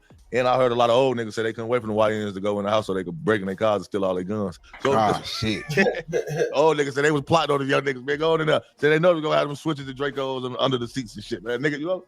But I think it would have been a good show, but I think it would have got ugly after the show. Okay. Seeing how these YNs don't even care. Like even the police, they could be policed up and everything. You know what I'm saying? These running, they making a police run from them in Chicago. You feel me? They doing different shit. So I hate when motherfuckers keep doing that. And a motherfucker, but yeah, I think it would have just got ugly afterwards, man. I think it would have got ugly. I think you wasn't gonna be able to do nothing, YoungBoy. YoungBoy and them was gonna come through the basement, through the shit. You know what I'm saying? Come through the wall, perform way in the sky. Nobody was going, you know. Mm-hmm. But it could have been still too, like Chicago, man. You know, sir. You know, got them security jobs to be behind them doors and food in the back here. You know, I done saw one of them cars, so shorty them in the crowd with the pipe. How you get this gun there? They could have shot all on the shot at the stage. You feel me? So, yeah, you know, being famous like that and all that shit too, that shit could get scary and get spooky sometimes too. You feel me? So, but I don't know, man. They could have went. I know one thing that what he was trying to do was bring a bunch of the GDs out. Wooski, the Rugas, the TTB Nash. Yeah, I kept hearing that. Lil Mo, yeah, it was a lot of it was gonna be a lot of that he was gonna bring out. You know, he was gonna come and make a statement. You can't come back to Chicago, come to Chicago and just do no regular shit. Come do a show. I'm gonna come to your city and shit on you and show. You know what I'm saying? Okay, these the niggas who don't. These. He was coming to do some real shit, and you know, it upset a lot of niggas because they know the GDs don't really get that chance of, you know, like through the thing, man. It just always be some hating shit with niggas, you know. So. Yeah. Ever since the YoungBoy tour has started and became a success, a lot of Chicago natives and, well, I'm gonna say like OTF, that conglomerate, they've been voicing their opinion on the industry switching up on Dirk. Do you agree with that? Man, the industry switch up on Anthony. The industry like a bitch, man. They can go to whatever's hot at the moment, man. That's that been going on for years, man. No to stay on fire. Everybody's gonna fade to black. It ain't had nothing to do with it. YoungBoy Ben had these fans just been probably scared. Oh, these Chicago niggas kill people. Yeah, and just do shit like that though. This what I don't like. Niggas blackball niggas, you feel me? Niggas blackball niggas and tell niggas not to fuck with certain niggas and do that. You know what I'm saying? So that's why you don't see certain niggas doing shit, man. Only niggas like that don't give a. Let me tell you how fucked up, man. You know what I'm saying? How blackballing, you know what I'm saying, do a nigga, man, in the long run, man. You know, there was once a little motherfucker, man, you know what I'm saying, by, you know, the name of, well, fuck it, I'll say his name in a second. But there were these guys, you know what I'm saying, who were pretty much, you know what I'm saying, running the game. You know what I'm saying? They was on top of the game, you know what I'm saying? And just so happens, man, you know what I'm saying, this guy who was up and coming, you know what I'm saying, happened to be affiliated with some motherfuckers who had robbed him or whatever. And long story short, whatever, it ends up being some real shit popping off, man. Motherfucker get shot up and all that shit. But in that same token, the same motherfuckers that tried to blackball him, you know what I'm saying, ended up being fucking helpless towards watching this man go from the bottom to the top. And he did it not only by going straight the fuck up, but by just being authentic and being who he is and telling his story, because motherfuckers was not able to say the same shit. And I think y'all know who I'm fucking talking about, man. You know what I'm saying? Because as much as Irv Gotti wanted to motherfucking keep 50 Cent down or keep 50 Cent from blowing, in the end, seemed like 50 Cent kind of won, right? Feel me? So, hey, man, envy and jealousy, man, is nothing. You know what I'm saying? Like, those two things is not motherfucking manly traits. Those are fucking female. I don't even want to say, yeah, basically female. Yeah, feline ass traits, man. You know what I'm saying? When you can't even look at the next man without critiquing and hating and bitching, it's because probably that's what the fuck you on. You know what I'm saying?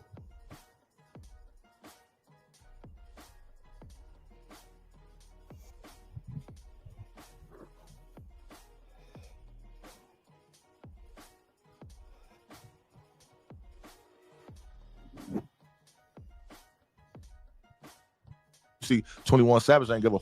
He had a relationship with Dirk now. You feel me? But he still went and did the song with Dirk. So, you know. But that's the type of shit. That you were going to spend $48 million for No, your I 48. didn't ever say I was So gonna now pay you're 49. 49, yes. And so what'd you do for yourself? I never take birthdays like that. I look like life to me. Every day is a birthday, so I don't wait till. That's what I say. That's what I say. I try not to live my life waiting on a day to celebrate. So, and I know life is priceless, so I try to live every day like it's a birthday. Yeah. Well, were you with the Tony the Braxton? Let's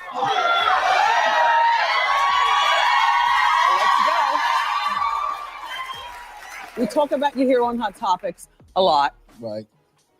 Are you guys a couple? Well, T, that's my girl, my friend, my family. Do you have sex? That's my love, my soldier, my life. She my everything, and I trust. Because you bought her a Bentley truck. Yes. So the implication is that's your girlfriend. She my life. I love her to death. How'd you meet her? Well, I've been knowing T for a long time. Way back, like she's like my everything. She's 1 year younger than Brian. I consider her as my Miss Gladys. I lost my mom at 2 years old, so my daughter's like, when she speaks, she's speaking volumes to me, and she's my joy and my pain. I give my soul and my every piece of me to my girl.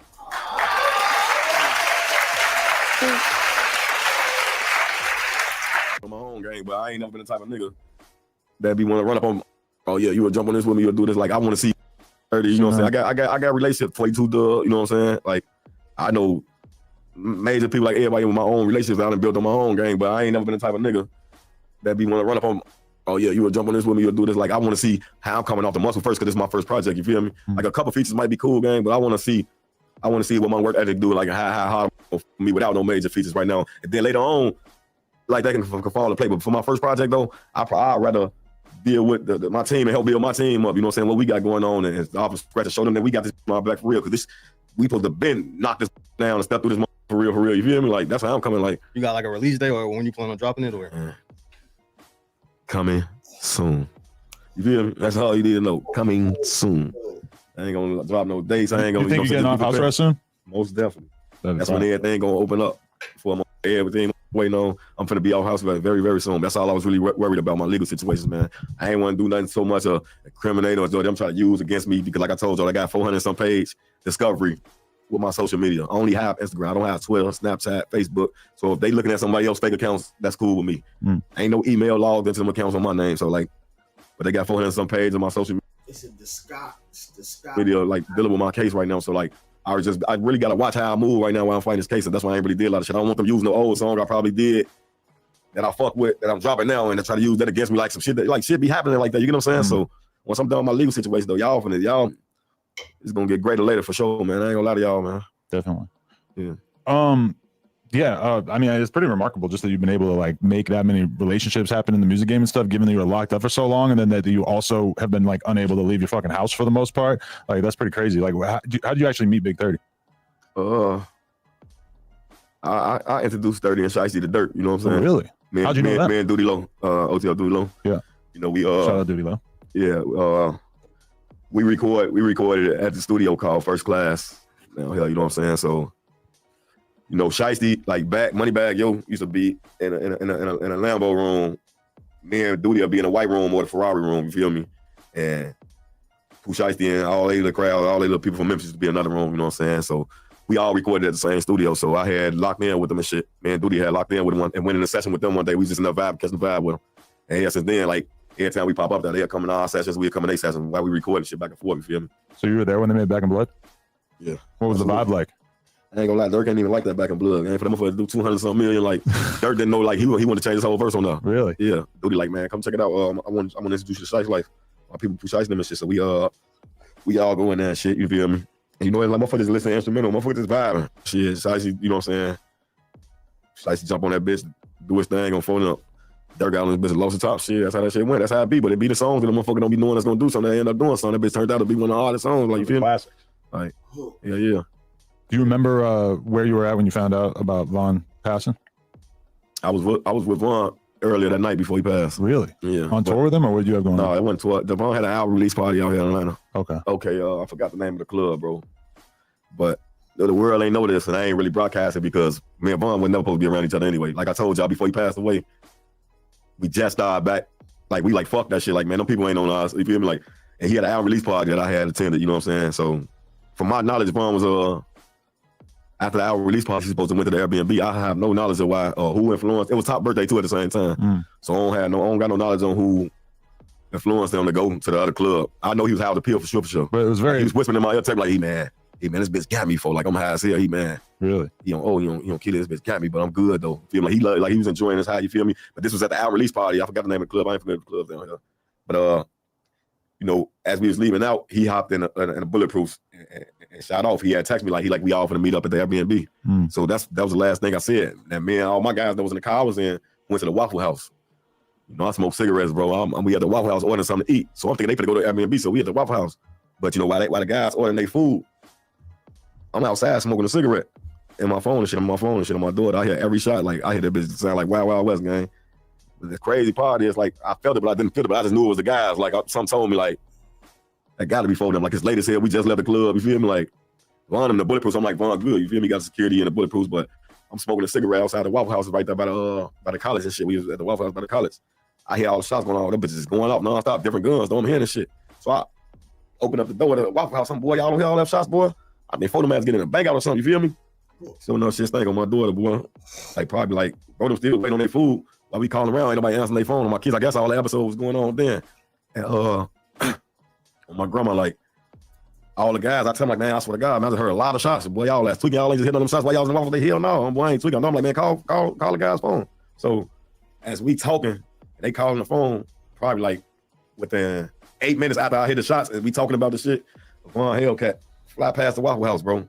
But they been rolled past and went and did what they did, but it's Charles to fly past the Waffle House and blow the red light. When they ran the red light, I knew what was going on. I'm like, damn, like that was just Y'all didn't see Von Charles? They on the guys, that was just Von Charles. His Hellcat fly, run past the red light the whole time, bro. Shot. They was trying to get him to the hospital, you feel me?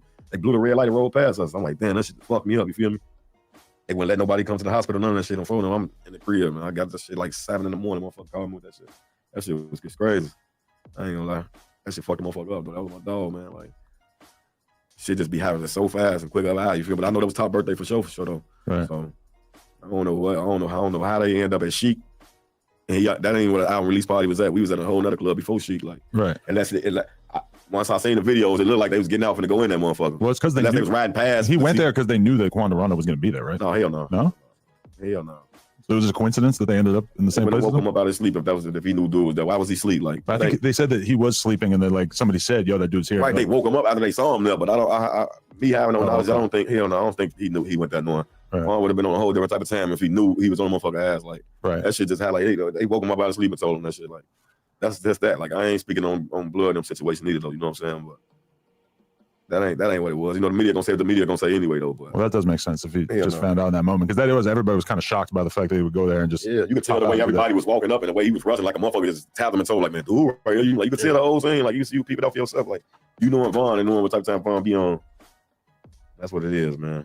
You know, but yeah, rest in peace. I need everybody to check out NoJumper.com. We officially started a blog. It has in-depth articles about current events, music, etc., plus all of our content in terms of podcasts, interviews, etc. And you can get some exclusive new merch if you check out NoJumper.com. So make sure you tap in.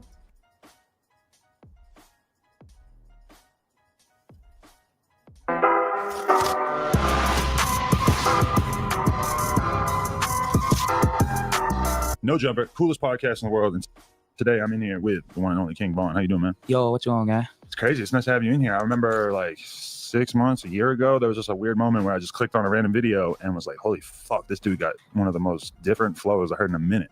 Oh, yeah, for sure. And ever since then, I was like, man, we got to get him in here. That's love. Yeah. So what video that was? It was just one of the crazy story ones. You know, I just hadn't really heard the flow at that time, and I was just very taken aback. I'm sure you have that experience with people a lot of times. Like, how do you explain that flow in particular that kind of helped you blow up? Gang, I don't know how to explain it. Just that's like my flow. That's the flow I make when I don't got no beat. You see what I'm saying? Because I made that song. I wrote it without no beat. I made the song on the bus on my way to Chicago from Atlanta and shit. On the bus? So you didn't have a piece of paper? You were writing in your phone or whatever? Nah, yeah, I was writing in my phone. Okay. You see what I'm saying? But the beat ain't no beat. I'm that bitch getting that. Damn, but so do you have any like ability to sort of tell like where that came from? Because it's such a different, it's like a weird pause that you put in the middle of the bars, like where you say everything at the beginning and the end. Yeah, I don't know. See, I guess, you know, you make music off all the shit you like and shit. Like, I guess all the music I used to listen to, you know, I just started rapping, and when I made that shit, I just started for real. So it ain't like it was a scientific thing or nothing. It was just, that's how it sound good to me. Yeah. Like, I don't know. It sounded good to me, shit. It's crazy because when we think about like Chicago rap and drill music and all that shit, there's not a lot of storytelling raps in that shit. But you're somebody who's always kind of gravitated towards that. Yeah, because I don't like go in and just get the rapping like off the dome. I think about it. Like, I really think about it from like, especially when I make the story. Sometimes I go in and do that now since I've been rapping. So, you know, some just go right in and just do it. Right. Hear a beat and do it. But most of the time I hear a beat and I think of a story in my shit. And then I do the words and try to just make them rhyme. But I already got what's going to happen in the song. You see what I'm saying? It's so interesting because I feel like a lot of times rappers, they've almost like gotten away from storytelling shit because it feels too personal. And especially because of the recording process now that everybody just goes in and punches in. So it's like less of an ability to sort of craft a story. But are you always somebody who sort of was just writing stuff down before you went to record? Right, like, yeah, most of the time, like, I'll be having the beers and shit. Like, this jail shit been coming a lot. So I wrote a lot of shit. You know, in jail, you zone out. So that's the thing. Like, that's like a cheat code. Like, even though you out missing everything, the only thing you can do is work out, write shit, and think and plot. So I'm gonna be using all my time. I'm writing shit. So now I still got like 50, 80 like sheets of paper and shit with songs on it. You see what I'm saying? So you feel like you can actually get good writing done in that environment? Because I heard a lot of people say like, I can't write in jail because the vibe is fucked up. Dang, what else you finna do in this bitch? What you gonna do? Like, you ain't got I would be shit looking for anything creative to do in that environment. Nothing else to do. Write people. Get on the phone. You get on the phone nowadays. Niggas get on the phone. But it be them times you can't come out the cell. You see what I'm saying? Every times you gotta go in the cell, you can't sleep. It'd be nice you ain't sleeping. You see what I'm saying? Right. Because you got shit going on. Any nigga that got something going on in jail, it'd be hard to sleep at night. How you just gonna? You got bills to pay. You got people out here and shit. You got kids. Exactly. So I'm up. Like, I gotta do something, and I can get rich off this. So I'm in this bitch. I'm getting rich. But are you working out as a free man, or you just work out when you're locked up? Just I work out free too. Okay. Yeah. Whenever like 2 weeks, we try to stop at some gyms and shit. Then, you know, hotels got gyms now. That's dope. So we'll get some cardio in and shit. That's good. I feel like a lot of like younger rappers can't really get into the mentality of working out because they're young, they feel good, they're partying and shit. Yeah, the drugs, that's just slow. It ain't down really. The drugs, motherfuckers lazy and ain't used to working out. But I'm used to being locked up and gotta stay fit, you know. Right, because you spent way too much time throughout your life in there. Yeah, and you can't be just. You gotta work out. You don't want somebody to beat you up. You don't want nobody being overstrong. You know? So you just gotta. But what's your experience like in jail? Because at this point, you're like famous as fuck. Everybody in there knows exactly who you are, who you're associated with. It's got to be a lot different than the first time that you went in when you were mostly lesser known. Yeah, it's different now. Cause first off, I'm in Atlanta. You know, my case right now, true. it's Atlanta. It's Atlanta bound or whatever. And the first, my other case, all that shit, that's Chicago. So now motherfuckers know me in jail, a younger nigga. When at first I'm doing biz, but I'm in tour with them, or I done did something to one of their people, or they did something to one of my people. So it's gotta stay on guard, you gotta fight and shit. But now you see a motherfucker, you think they looking at you stand, but they really fanned out. They on some, hey, you Vaughn, good man, you going crazy. But before it used to be, you see them looking at you like that, they on your ass or something. Because you finna fight. In Atlanta, they mostly know you for the music, whereas in Chicago, they know you for a bunch of street shit too, right? Yeah, it's love in Atlanta because they ain't dealing with nobody out there. Like, but Chicago, you know, it's people. Everybody, family, everybody. You grew up around here, so you done fucked up with all type of people. You done see some people you done robbed before.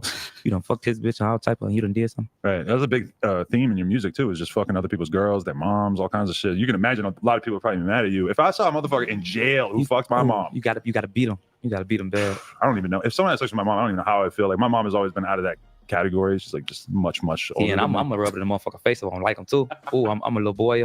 Straight stepson, all type. I'm rubbing head. Stepson. So you walk by him in the hall and just rub his head. Rub his head. I fucked your mom. Lunch in the locker. That's lunch.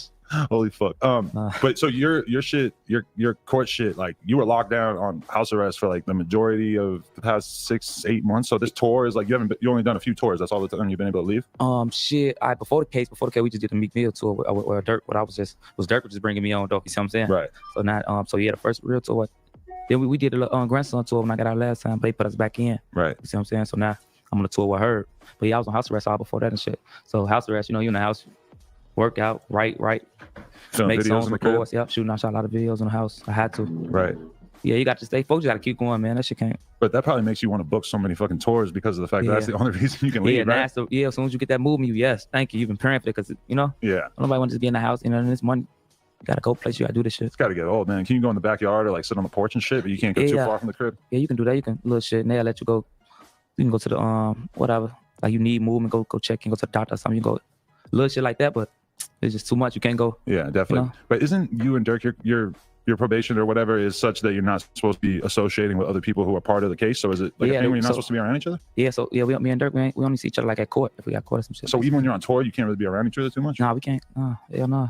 Damn, that's fucked up. Yeah, that shit ugly. Is that strange? Like just to have the court basically just saying you can't be cool with one of your best friends? Yeah, because you know it's like I started shop with him. Like he started up for me and everything. Like people get to notice me and shit. Like he bringing me to his interviews and pulling up a chair right here and letting me sit right there. Right. Like even though it's just like it's supposed to say if he came no jump, he'd have a chair right here for me. You be like, what the fuck going on? Right. Now, this is my artist. You see what I'm saying? But all that stuff is out for right now, which is unfortunate. That's what I'm saying. So they just say we caught the case and they remove me for everything. Like in all my shows, I only was having shows because of Dirk. Right. Like he bullying me on his shit. You see what I'm saying? So I'm only going places with Dirk. So now it was time to they put the case. You can't be around Dirk no more. You can't move.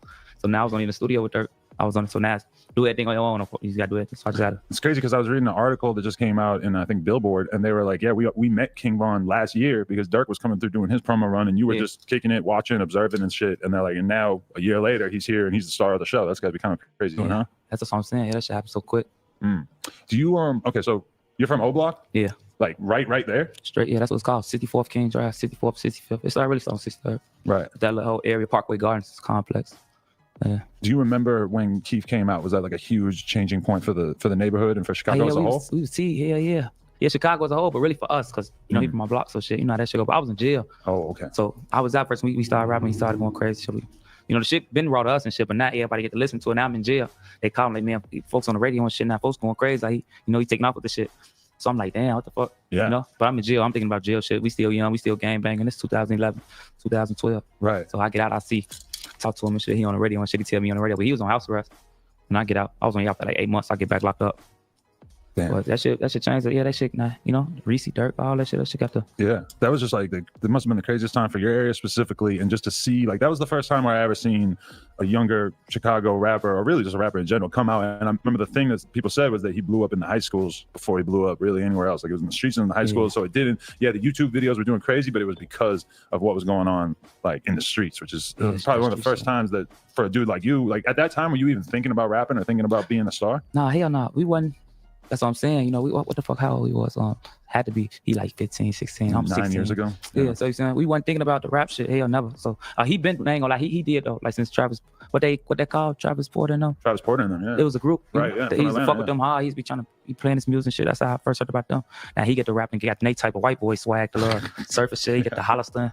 Then he get the rapping, he got the Mohawk and shit. He rapping and shit. So he been thinking about it. But I'm just want to be I want to gang bang because that's what's going on right now. We into it and shit. I want to be with the older guys that's running around in the cars, the money and shit. That's what was around. You know, that's what's going on. Right. But he just wanted to rap though. But were you plotting on rapping even a little bit? Were you rapping just hanging out with homies? Ain't the plan. I just go to the studio with him. I get some weed and we get some weed. Go to the studio. We go to his grandma's house, go to my mom's house or something. Then go to the studio to a nigga named Ken, little Chinese nigga. We go to his crib. DJ Ken, yeah. Yeah, we go to Ken crib and shit. Still see him all the time. So yep. So then like I be at school. He stopped going to school for a minute. Well, I had to be like a junior at the time, and he had to be like a freshman or something. But hey, I don't know what the fuck grade folks was saying. But if he wasn't going to school, because I'd get off the bus with my book bag, he'd be waiting there for me with the paper and saying like, man, I just wrote this raw ass song. I wrote this raw song and shit. And we had to go to the studio, try to get some little weed or something. Right. So how many years ago did you actually start taking shit serious enough that you really thought you could do this? When I just got out, I got back booked. So say that. So Sosa been rapping since like 9 and 10, 2010. You gonna say 10 for sure. He's rapping 10.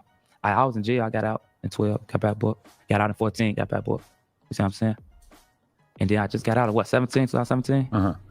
That's when I'm with Dirk and he doing all this shit and shit. Ooh, that's when I'm like, I'm gonna rap. I'm gonna try to rap. Was it something that was going on in particular? Did you have like one song in particular that really seemed like one shit going on? That's why I had to start rapping. I'm saying like it was just the point like I'm on the block and I gotta steady ask this nigga for money.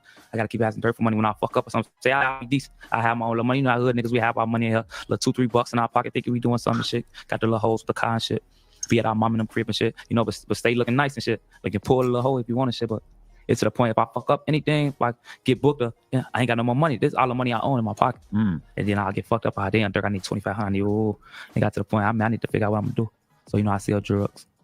Drugs, that ain't me, that shit too slow. I don't like that. I don't like people. So it ain't working. You can't just be communicating with like dozens or hundreds of junkies in a given day. I don't like, I'm used to being into it, people and being in jail and shooting at people and shooting at me. And I don't want to kick it. I don't want to get set up. I don't want nobody to play with me. I don't want to shoot nobody with my drugs. I don't want to. As you see, as I said, look at this nigga's finger. What do you see? I said, pay attention. Every person, every artist you see with this star on their finger or that star ring means that they either signed to Columbia or Empire and they have an exclusive deal for distributing and so their music is worldwide, global, and we don't need you for nothing. We really don't need you for nothing. I mean, I'm saying like, hypothetically speaking or whatever, or just generally speaking. So now I need something to do. Yeah. What I'm gonna do. So what was your prior relationship with Dirk though? Like how'd you guys become cool and how'd you guys become so close? He off the block. He's just like how he is, where we from, we all real close, like you see what I'm saying? So if it's just one of the guys, he just happened to be rapping. He figured out what he do, what he want to do. Everybody else as a whole, I'm gonna say as a whole, we don't know what we want to do. Well, at the time I ain't know what I want to do. We finna try to be the biggest drug dealers. We finna rob whoever got some money, or we finna finesse whoever we got to finesse.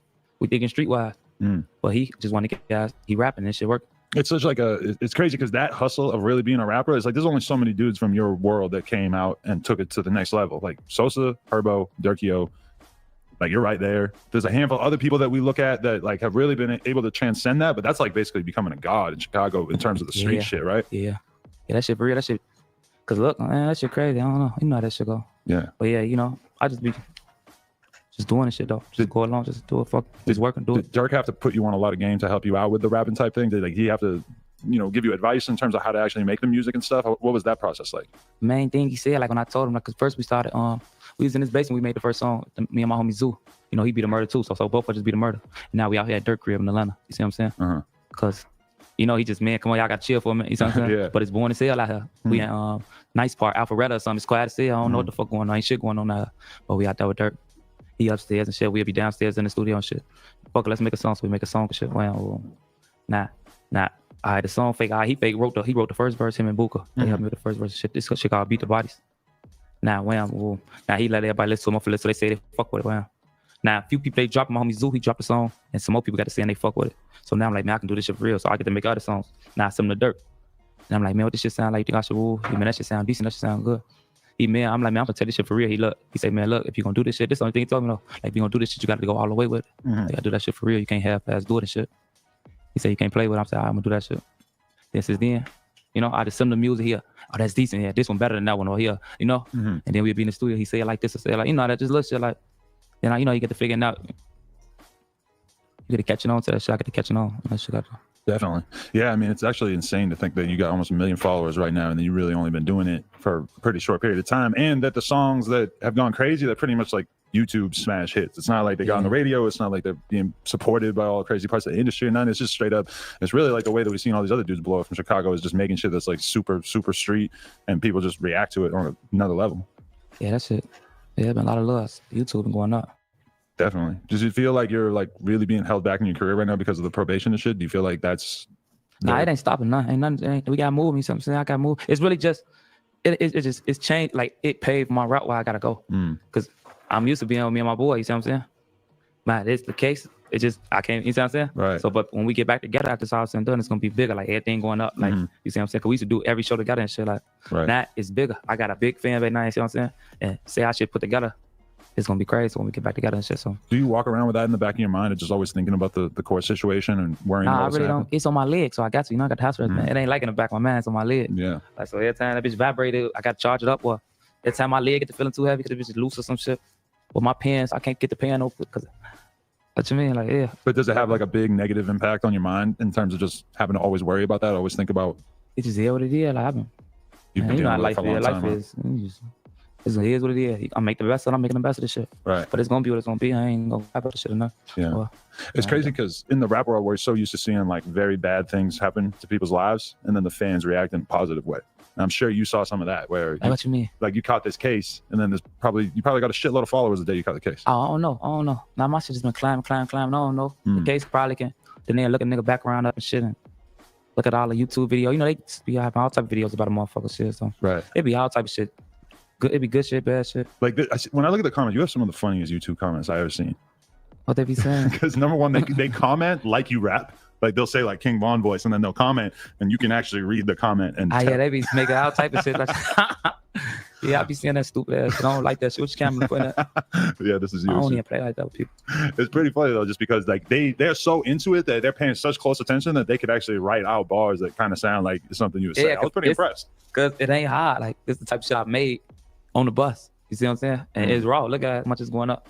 So, but like, yeah, they should be able to. If I made that shit on the bus when I wasn't even rapping, you see what I'm saying? Right. Yeah, it's crazy.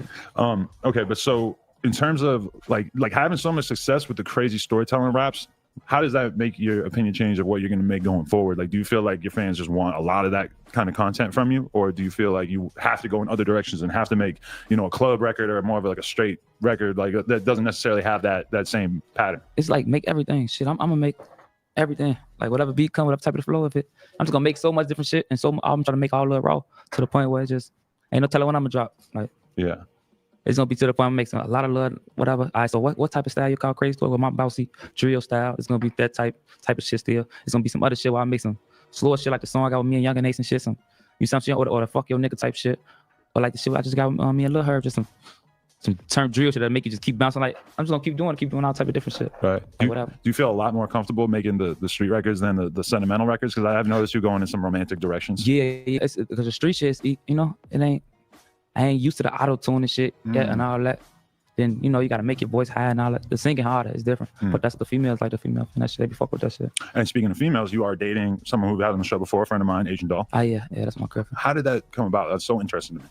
I met her in New York with Dirk. Man, I was with Dirk. We was doing. I guess he had the press run and shit. And then we was hooping with the nigga Meek.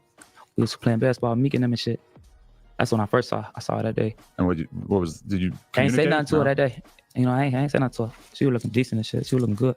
So I ain't say nothing to her. So I'm like that hooping and shit. Then I ain't had no jewelry and all that shit, no money like that. So I'm like, she has big ass Gucci glasses, Gucci this and Gucci that. And I was gonna say whole time I'm finna say something to her. My homie BJ so thirsty, he tried to talk to her and shit. So I'm like, I'm gonna let him go shoot his shot and shit. Right. And then you know how that shit go. But I saw her again, and then I saw her again at the studio with Dirk. they did some songs and shit together and shit. You know how that shit go. I see I'm like, well, I'm on that ass today. It's a different day. I get on that ass, some shit, I'm flirting with her and shit. Then I see her one more time. This out in New York though, in different occasions at Dirk release party. And that with him. And that's when I was, you know, I was over on that. I was touching on that and shit right there. How do you get through to a girl like her? She's so mean. It feels Instagram. Like. Oh, yeah, people talking in there. I went to Dirk. I had my homie went to Dirk Instagram and shit, and DM'd him like, get my brother your number and shit.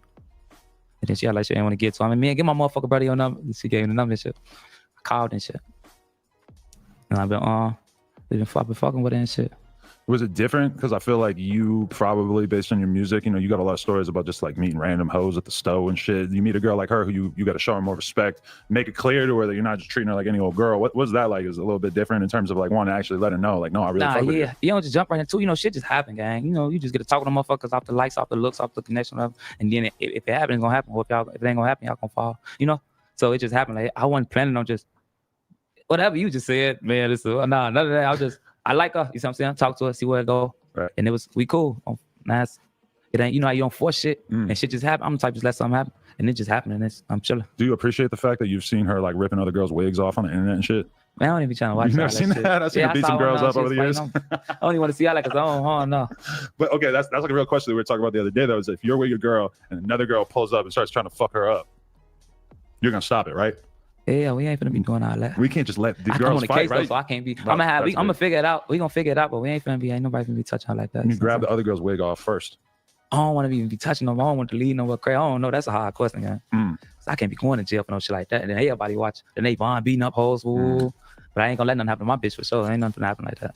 For How sure. I see with me like that, that's sure. Imagine just shooting another girl just for saying something to your girl. I don't want to. No. That's what I'm saying. I gotta be cool. What made you decide you wanted to do the video with her in it? Like that was a beautiful thing. It reminded me of Future and Black China in that one video. What video they got? Rich Sex. Remember that? Rich Sex. I That was a hard locked video. up. No, go watch Future and Black China in that video. I'm sure your love is a lot more real than whatever they had going on. But Oh no, I don't know what they had going. But yeah, I so what was the question about? just doing the video with her. That was very. Yeah, you know that's my powerful boy. moment. She gonna be mad if I got another girl and I'm doing a love scene. And then I'm on house arrest when I did these. You know what I'm saying, so we in the house together all day anyway. I tell her I'm gonna shoot this video. I need you to play the girl and shit. She what video? Man, come on, man. She did this shit. Yeah. That ain't the first video. We shot one of her songs and shit. Oh, really? Some shit called Grandson. Yeah, she sang a song called Grandson and shit with me and her. This was a minute ago. We was first talking to her. Do you notice a lot of like cultural differences? Because she's a Texas girl and you're a Chicago boy. That's like two completely different worlds. Yeah, she country. They country. Yeah, she country. Yeah. Now that's my love. She never. I don't really care about that shit on She busts out any slang that you're like, She what stay the saying fuck some- are you talking She about? be her. My hair. Whatever the fuck she be saying. She called it soda pop. She be saying all type of shit. Yeah, they be saying all type of just different shit. That's fucking hilarious. That's nice. Another question I wanted to ask you is just what's the LeBron James inspiration that you had going into this new tape and everything? What is it about LeBron James that stands out to you? Yeah, since you know LeBron, how folks be going crazy and shit, so might as well I put the Vaughn where the Bron supposed to be at. You know, folks, and it was really just a name. It didn't sound catchy to me. I just like this shit. So Vaughn. I'm my favorite basketball player too, so Vaughn James. What about when Kobe passed? Did that affect you emotionally? Yeah, that shit. That whole day was sad. I ain't gonna lie. Yeah. Yeah, that's just a sad day. I ain't want to get on Instagram or Twitter, none of that shit. Yeah, that was a sad day. I think it got the rain in Atlanta. But did it rain? So that it felt, day? yeah. So it felt over. You know how the fuck Kobe died? Yeah. This is You so don't see like folks supposed to die like people like him. No, I think I can't. Nah. That shit crazy. Just on some completely random shit. Nothing, ain't no lesson you can learn from it. That's what I hate. Like, I was just watching. Oh, that shit crazy. And it happened out of nowhere. Like as soon as you wake up in the morning, like, I woke up to it. Like, I don't know who I woke up to. I think a lot of people woke up to it. But I woke up to it because I was just watching something last night. He was on. Was that a game? What was it? What the fuck? I don't know. But the next morning I see that shit. I'm like, nah, hell no. Yeah, my girl told me Kobe died, and I said, I'm like, you can't just read everything you've seen on Twitter to me. Right. I'm like, you gotta confirm it before you say that. And then she's like, no, for real. Yeah, I think everybody had to see it. What the fuck? I couldn't believe it, man. That's crazy. In terms of just sort of like making your block famous, how much of a important thing is that to you? Because I feel like nowadays it's like you've just like emphasized like it must be really cool to be from certain blocks of Chicago because you're making them so famous. Right. No, it ain't really about being. It really ain't about being famous at all. Like that shit, we've been famous for since we were shorties. Like not probably the good fame, but we've been famous for a minute. You see what I'm saying? So it ain't. I'm really trying to get all my homies some money. I need everybody to be comfortable. I need everybody to be able to take care of their people. I need everybody to be. So it ain't about we've been famous. That famous shit don't mean nothing to nobody. Like, it probably means something to a lot of people. If they ain't making money, like if you famous and ain't no money coming about it, like what you that shit in a way. But how much does it matter to you that the kids from your neighborhood are proud of what you're accomplishing and what you're putting out there? Because I'm sure that there's just like your music speaks so much about your exact area that it's like they have to probably be proud of where they're from. Right, when yeah, they the hear you kids sing that love shit. the kids love me. So yeah, every time I go out there, go to the block and shit, the kids they love a nigga and shit. So that mean a lot though. Yeah, you know, they do the right thing, man. Go up, do the right thing, shit. Don't get in trouble. Don't get caught. Get the fuck on. Do something good. Don't get in trouble. Don't get caught. They're both good pieces of advice. A lot of people do all kinds of bad shit their whole life and they just don't get caught. Yeah, I'm trying to be one of them. I'm straight. I ain't trying to do nothing. Nothing. Definitely. So I know that you kind of say that like a lot of the stories you tell are hypothetical and stuff, but do you ever get, you know, is there any level of like worry that you might actually be like talking so much shit about 63rd that like one of the kids from that neighborhood is just gonna just go crazy and just decide that like, you know, King Von's his enemy and you got to do something about it? What are they gonna do? I don't know. Like, nah, they can't, man. You know how that shit go, man. Like, I'm trying to see where you going. Like, do something like what? We'll make a song or go to the authorities or what you talking about? Like, what the fuck you gonna do? To put it in perspective, it's like we drop all these bombs on, you know, Afghanistan and shit, and then eventually they grow up and they're mad as fuck, so they join terrorist organizations, and then they come over here and blow our shit up. All right.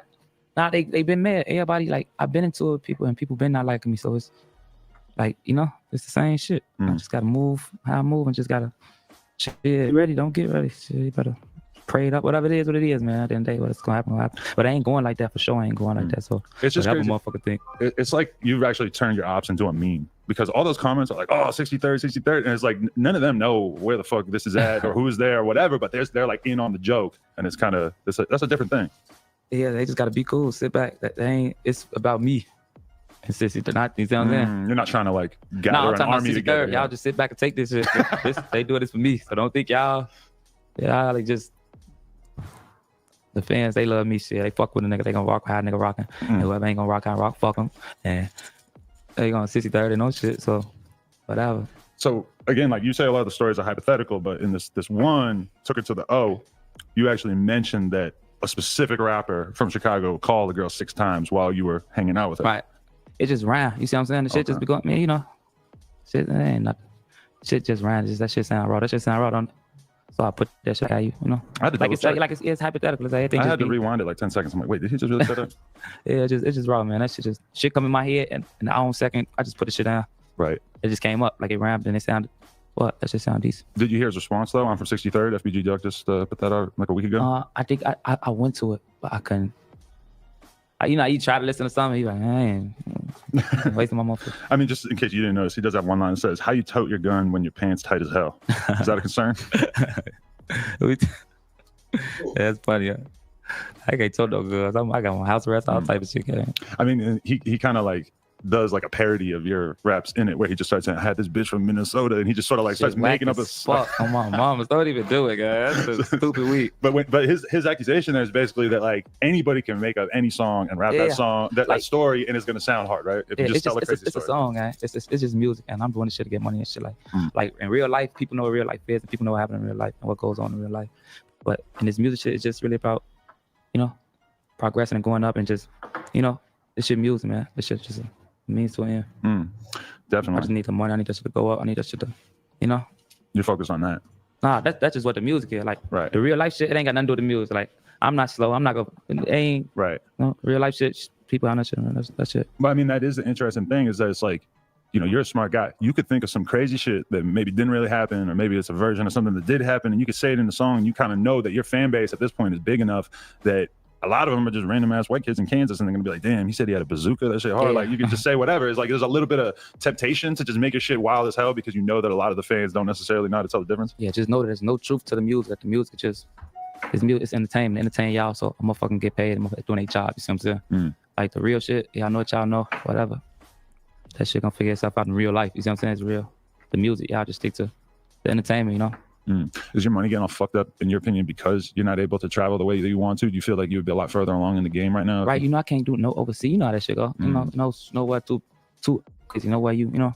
But it's still, I'm figuring it out. Shit, I'm working. You know, it's working out. I'm figuring it out, and I'm gonna do whatever I can do. Definitely. You know, yeah. Have you really done any shows in Chicago, or is it kind of fucked up for a rapper who talks about the kind of shit you talk about? Yeah, Chicago ain't really like that on the The only good thing I saw just was the All-Star Weekend. That was the best shit I saw in Chicago in a minute. But like the shows and shit, like clubs starting to end in Chicago like at 12 now, some shit, right? Or they get in because of the violence and so much shit, you see. So I did some shows and shit, some little shit in Chicago, but it ain't. I don't fuck with Chicago like on the music side. Like, it's too much going on. Yeah, you got to get a friendlier image if you want to be able to write. Yeah, about like we that, just, you know, how you just where you from? I don't know. Like any street nigga know how where they from. You know, you got history. You done did some shit. People know you from this, and they ain't gonna never forgive you for it and shit. So it is what it is. Like you can't make everybody happy, but you'll go somewhere else and they'll love you to death and shit. Like Philly loving motherfucker to death, shit like Philly. that. That's interesting. They do. They go crazy. I was just talking to somebody too who's telling me that like all the biggest Chicago rappers, like they're like, yo, Dirk and Herbo, like in New York. Yeah, they goss because there's so much Jersey, like real street rap fans in that area that they just gravitate towards these dudes. Back. So tell me a little bit more about the tape. Is there any songs in particular you're super excited off of the album? I took it to the. That's my favorite song. I made that when I was in jail off the Crazy Story beat. Yeah. I ain't tell you that after because I ain't had no beat. Right. So you sort of just had an imaginary beat in your head. So I'm getting. I need a raw song. I need to make something raw real quick. I'm in the wrong board. Let me think. I need to make something like Crazy Story. So got a drop on this flexing nigga. Got some top from the stripper bit. Right. You know what I'm saying? So y'all be just saying, because a lot of people like, man, that sounds just like, it is just like crazy. That's ain't had no beat. What the fuck y'all want me to do? Right. So I wrote it in jail. It's good you got a girl, because a lot of the stories seem like they sort of start out with you just kicking with some random ass girl. Yeah, that's how, you know how it is. Street niggas know, man. Niggas outside, you know, life ain't shit without females. I was shit without the hoes on the block and shit. So there'd be nothing to fight over if it wasn't for them, really. You wouldn't even, why you getting fly? I wouldn't even be buying this shit. All this shit for girls and shit. That's a good point. I'm lacking over here. You see what I'm saying? That's why I have the same girl. You got for the so tattoos though. I don't think you have tattoos. That's white boy jewelry for sure. Yeah, I had the throat tattoo when I was like 19. You got to think about it. We do everything for females. I didn't even know about chains when I was 19. I probably would have got a chain instead of a neck tattoo. I hope she think this raw. I hope she think this cute. I hope she this make I like me. That's real. That's fucked up though. That shit ain't cool. That's what's going on. Hey, that's how the game goes, man. Really, there's a lot of dudes. Really, most of the dudes in jail, if you were to really trace back why they did what they did, like, yeah, you trafficked 10 kilos of coke, but you did it so you could get money, so you could buy fucking jeans and chains and shit. I ain't never went to jail because of no female. But if you really trace it back, yeah, you probably chased it all the way back. We probably two of them, but I just really almost every single one of those dudes, if they had their dick chopped off when they were born, they probably wouldn't have had any reason to commit a crime. I hate the domestic people that be in that bitch. Beat their girlfriend up and got to call them. Don't stop calling out. Yeah, that's a weird hobby. We all know dudes like that. You know, females. Now, it be some niggas. They female be the problem. She crazy. She done did something to cut all his clothes up, hit him in the eye. He done pushed her and she done called the people. So now he in that bitch talking about some his bond 10,000, all type of shit. That's real. Then she come to court. Let him get out. You know that shit. When you were locked up, was it like a big contest to see who could be running the phone? Huh? Like who could just get on the phone whenever they wanted? Was that a big thing? It depends on where you at. It depends on where you at. I've been in places where don't nobody get on the phone. It's a deck where people ain't got nobody to love them. They've been in jail so long that it's the phone always open. You see what I'm saying? They've been in this bitch too long. And I've been on decks where people just came in, so everybody trying to get on the phone and get bonded out. And now it's a line and you gotta try to get you 10, 20 minutes and everybody fighting over that bitch. Right. It depends on where you at and what's going on. Yeah. You see what I'm saying? If you on a chill deck, motherfucker on that long, and ain't too many people fuck with them. Because you know at the time people start fucking with you in jail. So the phone will be open. But if you somewhere with a lot of people, they got a lot of love and a lot of little girlfriends and everybody on the phone trying to call these people all day. Yeah. So it depends on where you at. You ever have to beat somebody's ass with the phone while it's still connected to the cord? Because that shit hard. I see that movies and shit. I saw somebody do it, like hit somebody in the head of the phone, but the cord. Cord's so short. So I wouldn't be trying to do that shit like that. You have a crazy range of motion to just hammer him with that shit. I saw a lot of shit. Anyway, anybody want to shout out? Anything we need to know about this project? Shit, let me shout out shout out for them, shout out mama and them, shout out all the guys, my whole family, grandma and them, my kids, shit, you know. Anything about the tape shit, we finna drop what video we finna drop? Trust Issues, me and my boy Young and they shout out folks now. Shout out OTF. Whole OTF. Shit, what else we finna drop? After Trust Issues, I'll probably drop 3 a.m. I fuck with that song hard. Like I said though, Took It to the O, that's my favorite song on that bitch. Took It to the O, I ain't gonna lie. SoundCloud, iTunes, YouTube, all of that. NoJumper.com if you want support, like, comment, subscribe. Wow, that's the first time I heard the fucking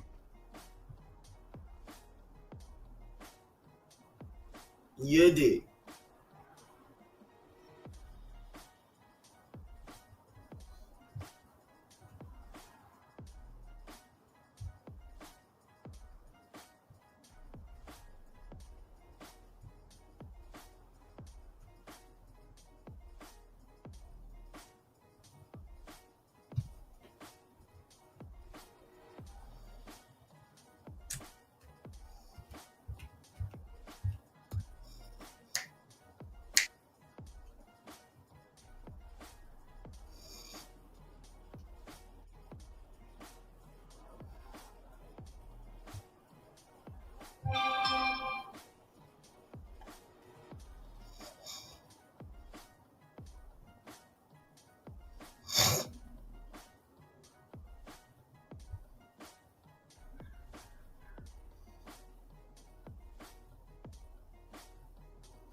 All right, so look.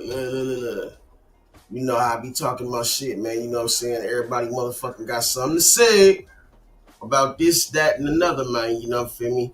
And I say, man, put some respect on my motherfucking name, man. That's the motherfucking name of the show, man. Put some respect on my name, man. Not just my name, but on real niggas' names, man. And on motherfuckers' names that stand on, you know what I'm saying, being on top of they motherfucking shit. You know what I'm saying?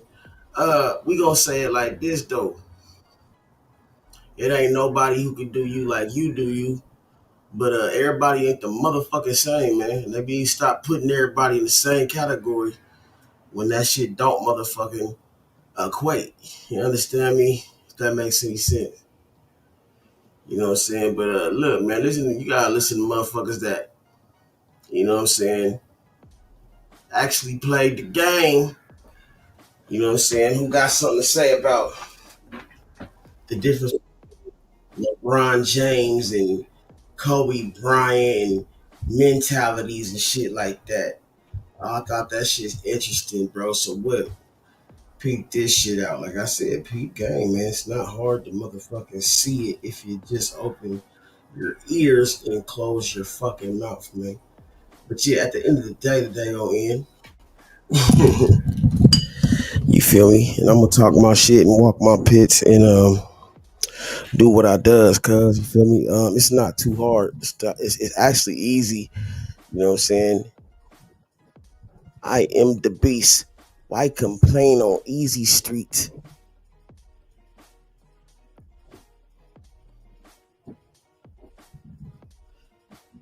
I don't even talk. I let the Jesus speak.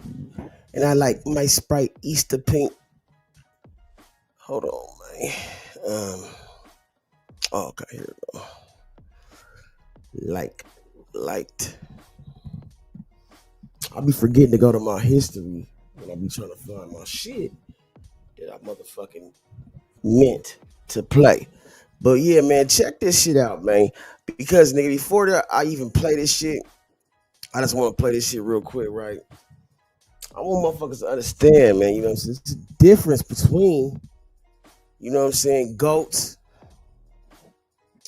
and donkeys, nigga. Hey, man, stop playing, man. But look, man, hear from the goat himself, man. What do you think of when you hear the term load management thrown around?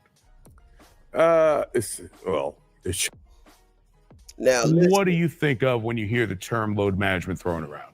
Now, the reason why they're asking Mike about load management is because LeBron James believes in load management, right? What he means by that is he takes off anywhere from 5 to 10 games every season so he can load manage. You see what I'm saying? Man, nigga, Mike looking like that because nigga, what the fuck is load management? Mike played every fucking game unless he was just like literally could not go out there. And a nigga played on a fucking one leg. The nigga played games with the fucking flu. You know what I'm saying? Kobe played the whole fucking season and won with a broke fucking finger. Like, load management, my nigga. You get paid to play basketball, my G. Hundreds of millions of dollars, and you talking about load management, my nigga? What the fuck? To play ball 2 hours a day? Okay. But yeah, this is not my opinion. This is this peep game, bro. This is them talking about LeBron James, your GOAT, alleged GOAT. It shouldn't be needed, first and foremost. You know, I never wanted to miss a game because it was an opportunity to prove. It was something that I felt like, you know, the fans are there to watch. They are tired of LeBron James bullshit, man. I'm telling you, when you got Michael Jordan coming out doing interviews, clowning, and hey, bro, it's bad. But yeah, I want to impress that guy. Flashback. But you have to really play hard. Does that hurt you physically? No, because when I play hard all the time. You know, there's no turn it on here, turn it off here. It's just 110% at all times. we come to practice, he's on one leg. Like he was hurt the second year, he was on one leg the whole year and played 82 games. Like, and so he practiced every day and he played every game on one leg. And so you're like, man, MJ, why don't you just sit out? How can I be the leader of the team and sit out and y'all going through all the credit? I gotta be there. I twisted my ankle, and I had a teammate, David Greenwood. He says, you twist your ankle, young fella, come over and sit with me. This is you need to. I said, no, man, I'm trying to make a name for myself. There's no way I can sit. I need to get out there and show what I'm capable of. I want to play. I want to win. I want to make an impact. When it comes to the most destructive force in basketball for the 2020s is no doubt load management and resting guys when they're not injured or even hurting. Load management under Adam Silver has gone from a small problem to the biggest problem facing the NBA. And here's what I simply do not get. These players nowadays compared to the 80s, 70s, 60s, really every era prior to them had the most advantages to be capable of playing every game. They had better travel, medicine, food, everything you could imagine. But despite that, they're playing less games, less minutes, and resting more. The fans are there to watch me play. I want to impress that guy way up on top who probably worked his ass off to get a ticket or to get money to buy the ticket. You really cared about the guy who sat in the top deck at the Palace in Auburn Hills to watch you when you came to Detroit? Yeah, because I know he's probably yelling at me and I want to shut him up. Like you mentioned a little bit about today's game, because we had Club on here and he talked about load management. He said, I don't know what the hell that is. Where is it going? And that's number one. And number two, how do we get it back? Even for me, I love the NBA game, but then I turn on to a game, right? And then the stars are not playing because of load management. It's hurting the game. 90s NBA teams had just a trainer and a strength coach. They practiced more often and harder and played more back-to-backs. Teams now have huge medical and performance staffs and value rest over practice. Yet, injuries and games missed are way up. Something's not working. Thank you! For a lot of the newer NBA fans who started watching the 2020s, they think load management is a part of the game, built into the game, and should be accepted. For me, I reject it wholesale. It should not be accepted. It should be rejected emphatically by everyone. And I want to hammer this point home. Why load management is so egregious, because you can look at past superstar players, guys who built the NBA. They played as often as possible, they played through injuries, and still routinely played every single game. Yes, injuries happened, guys had to sit out because they were actually hurt. But very, very rarely do guys tank games on purpose and load manage prior to the 2010s. And look at the data. It backs it up completely. Look at 1990-2000. A grand total of 58 players, I repeat, 58 players played all 82 games. That number is simply absurd. And looking at the top 7, every single year was from the 90s, 80s, or 2000s. That right there is not a coincidence. I competed hard. I played the game the way it was supposed to be played. I played injured, and I played with a lot of pride. So I owe everything to the NBA. What is it? Load management? Yeah. Like, can you imagine somebody telling me, we're gonna rest you tonight? What do you mean rest me? It's a game. Or you coming into the season and going like this, I got 82 games. I don't be missing 20. No. When someone says past players, past stars, they were simply built different, honestly, it might be true. As again, looking at that list, 7 separate times in the 80s, 90s, and 2000s, we have 50 plus players play every single game. Let's do the inverse. Look at the least amount of players in a single season who played every game. First up, the fewest all time, 2022. Next up, 2023, 2025, 2024, and in 3 years, in the late 2010s. That right there tells you everything. Load management at its worst came in the 2020s when it's happening right now. But where it started at was the mid-late 2010s in the Kawhi, LeBron, Joel Embiid type era. This rest stuff just drives me crazy. You're playing basketball for a living, okay? I understand if you're working in a coal mine that you may need a rest day after it. You're playing basketball. You play basketball 2.5 hours a day, 3 hours a day, right? That's your job. That's what you get paid to do as an NBA player. What are you doing the other 21 hours? I mean, to me, that's when you should be preparing for your next day of work. We can't have a guy making $95 million saying, I can't play basketball 4 days a week. And actually, in fairness, most teams play 3 games a week, but let's say hypothetically you play 4 games. You can't ask fans to pay that money for a guy making $95 million won't play back-to-back games. One of the lost arts for a lot of NBA superstars nowadays is respecting the fans and respecting the game. If you sit out a game when you're not hurt, slap in the face of the fans you're watching on TV or paying to watch you in that stadium. My big-time problem with load management is if guys in the 70s, 80s, 2000s could play every single game more often, why are you in a quote-unquote better, more evolved era not also doing that? The answer might actually be pretty simple. Like I said earlier, nowadays players have it easier than ever, and that right there might be the problem. Look at someone like Ben Simmons. Once this guy got paid, he checked out, he was done, adios, I made my money, don't care about basketball. Someone like Ben Simmons, the absolute worst of a star NBA player. A lot of guys aren't that bad, but their overall mindset is still there. That, you know, I might play bad, I might not play at all. At the end of the day, I still have my money. To make a very quick comparison, look at Rocky 3. At this point, Rocky was a champion on top. He was living large. And what happened? He got soft, took his foot off the gas, and got beat down by Clubber Lang. And it wasn't until he basically lost everything and had Apollo motivating him that he once again got the eye of the tiger and would be great and compete at the highest level. Rocky 3, in a nutshell, is the NBA's problem right now with load management. Now, when we fought, you had that eye of the tiger, man, the edge. And now you got to get it back. And the way to get it back is to go back to the beginning. Michael Jordan, Magic Johnson's, Larry Bird, Charles Barkley's, we earned what we got. When the corporate America came to us, we had a game that could validate their admiration and sponsorship and all that, yeah. Now they get that before they play one game. Yeah. So you're rolling the dice to see if this kid's ever going to be good or not. Yeah. So in essence, you're paying the kid off of potential Yeah. that he may be great. You don't think that's good? No, because I think it sets bad work ethic.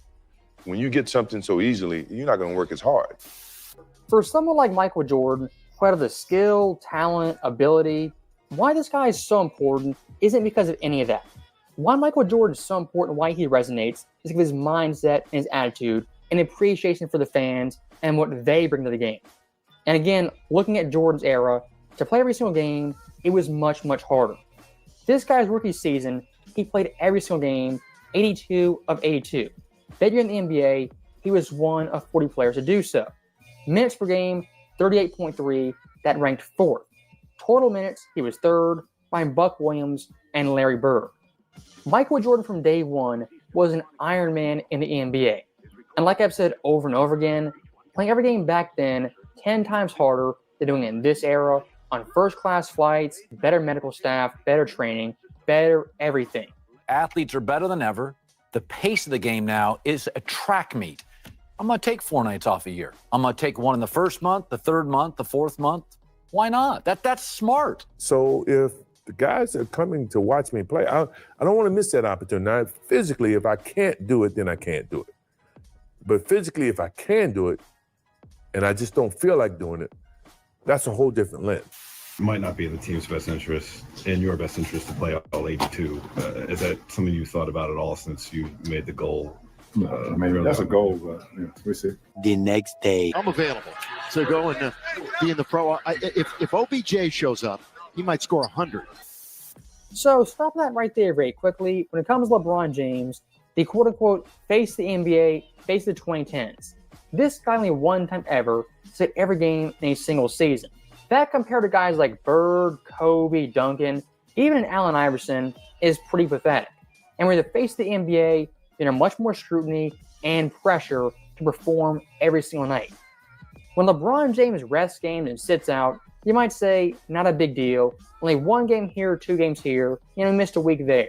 For a lot of players, that might be true. When you're the face of the NBA, you see the tone of the NBA. Missing games, load managing, trickles down to every player and every team. If you're an average star player, heck, even an average NBA player, and you see LeBron resting, you're going to say, the best player is resting, why can't I? When people like LeBron load manage, they make it acceptable for the rest of the NBA to do so and follow their lead. As if he didn't, I can virtually guarantee the tone of the NBA will be much, much different. Jordan, he missed 64 games of the season, and the Chicago management did not want him to play anymore. He had a broken left foot. He wanted to play. They said, okay, you can play. They wanted to limit his minutes, and they did. However, he had to sit down with 30 seconds to go and the game on the line against Indiana. He wanted to play. The crowd howled, and Michael Jordan put his foot down and said to the Chicago Bulls management, I'm going to play basketball. That's what I am, a basketball player. And they had to back down, and Jordan has played. And one of the great tributes to integrity and credibility in this sport is on the shoulders of Michael Jordan. When you have someone like Jordan as the face of the NBA, the ambassador of the NBA, people are playing every single game more often than ever. In LeBron's era, it's the exact opposite. If you ask me why NBC brought Michael Jordan back, it's pretty simple. They want Michael Jordan to come in and very subtly change the tone of the entire NBA, as Michael Jordan still has more pull than LeBron James and even Adam Silver. And if Jordan says, guys should compete, play every game, that's going to resonate with everyone, and especially the fans. So that right there is the end of the video. As always, thank you guys for watching. Hope you enjoyed it. I'll see you next time.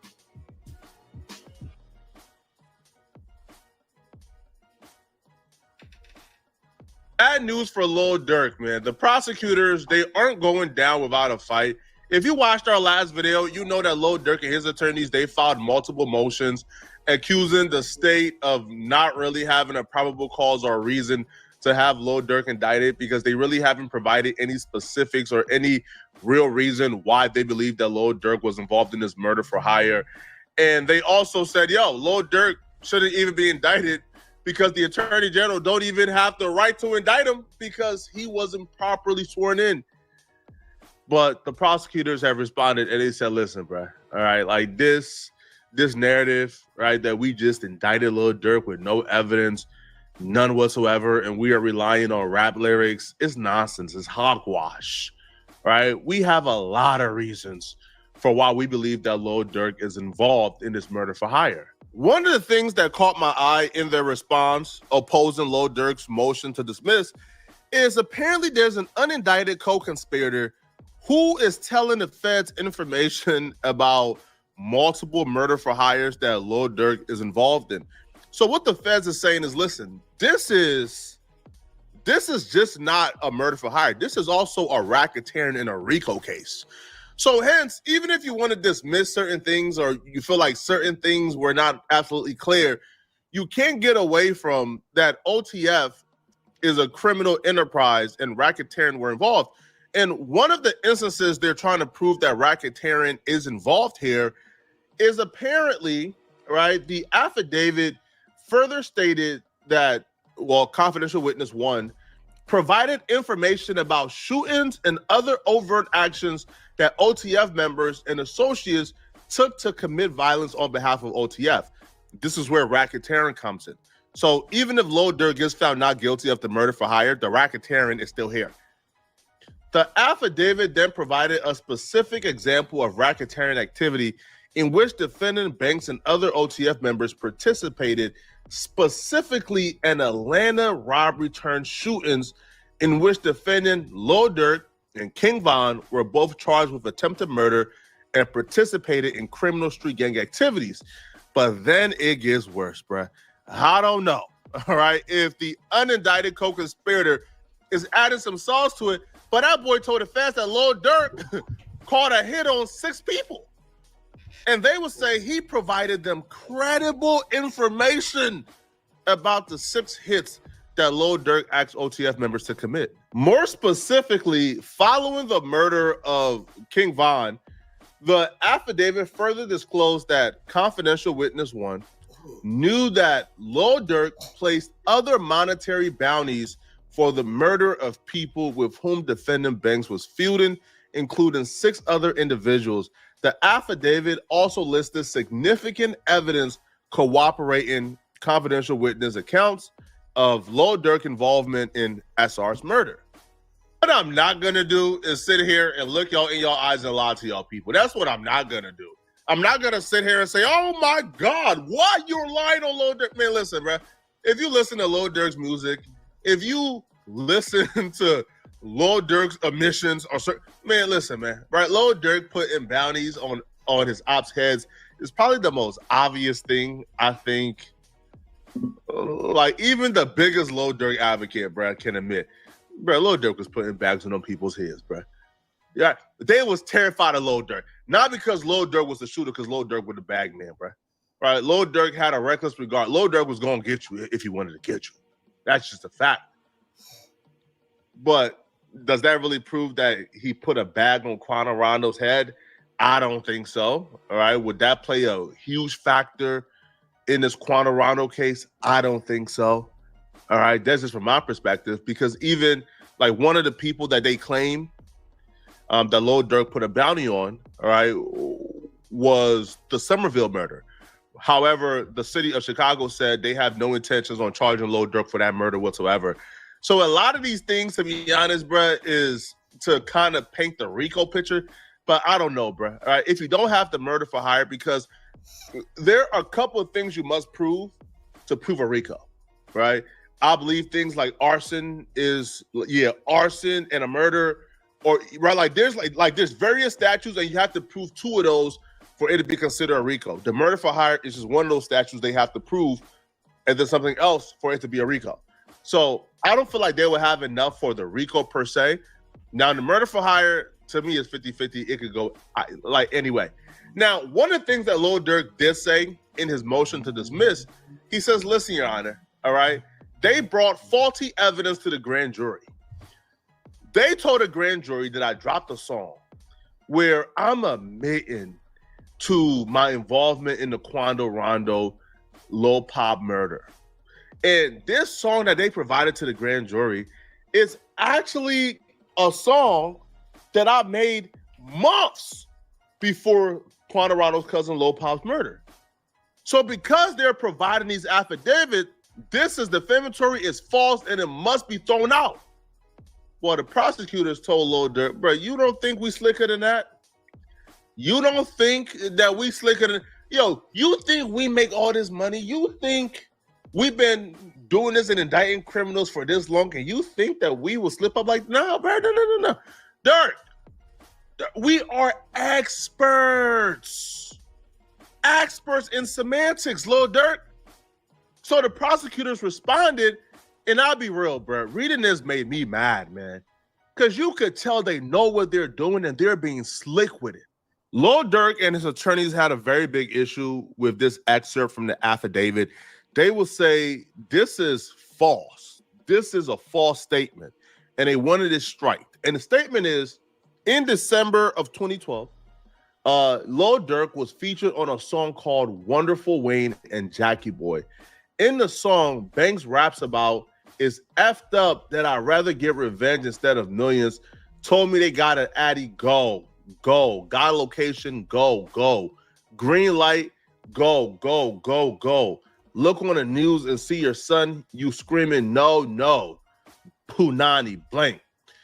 Notably, following SR's murder on August 19th, bystander video captured Quando Rondo screaming, no, when he saw SR's body pulled from the Escalade. Oh, Durk then tells the judge, judge, no, they lied on me. See, judge, they lied. The song was made before then. The prosecutor says, we know. All right? Semantics, Durk, semantics. These people are slick, man. They said, listen, first off, Lil Durk has failed to identify any false statements or information actually contained in the affidavit. Apparently recognizing this, Durk's defendant, Durk is the defendant, but Durk's attempts to manufacture a misrepresentation by citing to an allegation about the lyrics contained in a prior non-operative iteration of the indictment. But y'all use this to present it to the grand jury to get the indictment in the first place. You just can't say, well, that don't matter, right? We're not using that version of the indictment anymore. Cut it out, man. But they would also say, and here's where they begin to play games and gimmicks and semantics with Lil Durk. They says, listen, all right, but other than Lil Durk's claim, the warrants contain demonstrably false statements and or omissions, the motion is devoid of evidence or facts that show the following. They go and say, nothing about this allegation is false or misleading. Dirk does not dispute that he was featured on that song. He don't dispute that the song was released 4 months after SR's murder. All right, defendant does not dispute his song explicitly referenced seeking revenge over profits and greenlighting violence after learning the location of arrivals, and defendant does not dispute the lyrics are similar to a publicized video of defendant's rival Quantarano screaming "No, no" while watching sheriff's deputies remove SR's dead body from a vehicle on the day he was murdered. Nor can he. Simply put, these are factual allegations. Everything we stated in that excerpt is true. They didn't tell Lil Durk that if he wrote the song before Quantarano's cousin was murdered, that don't mean anything, because they never said he wrote it after the murder, and they never even implied that those lyrics were directly involved with Quantarano's cousin's murder. You see, they are playing semantics here, but they know what they're doing, bruh.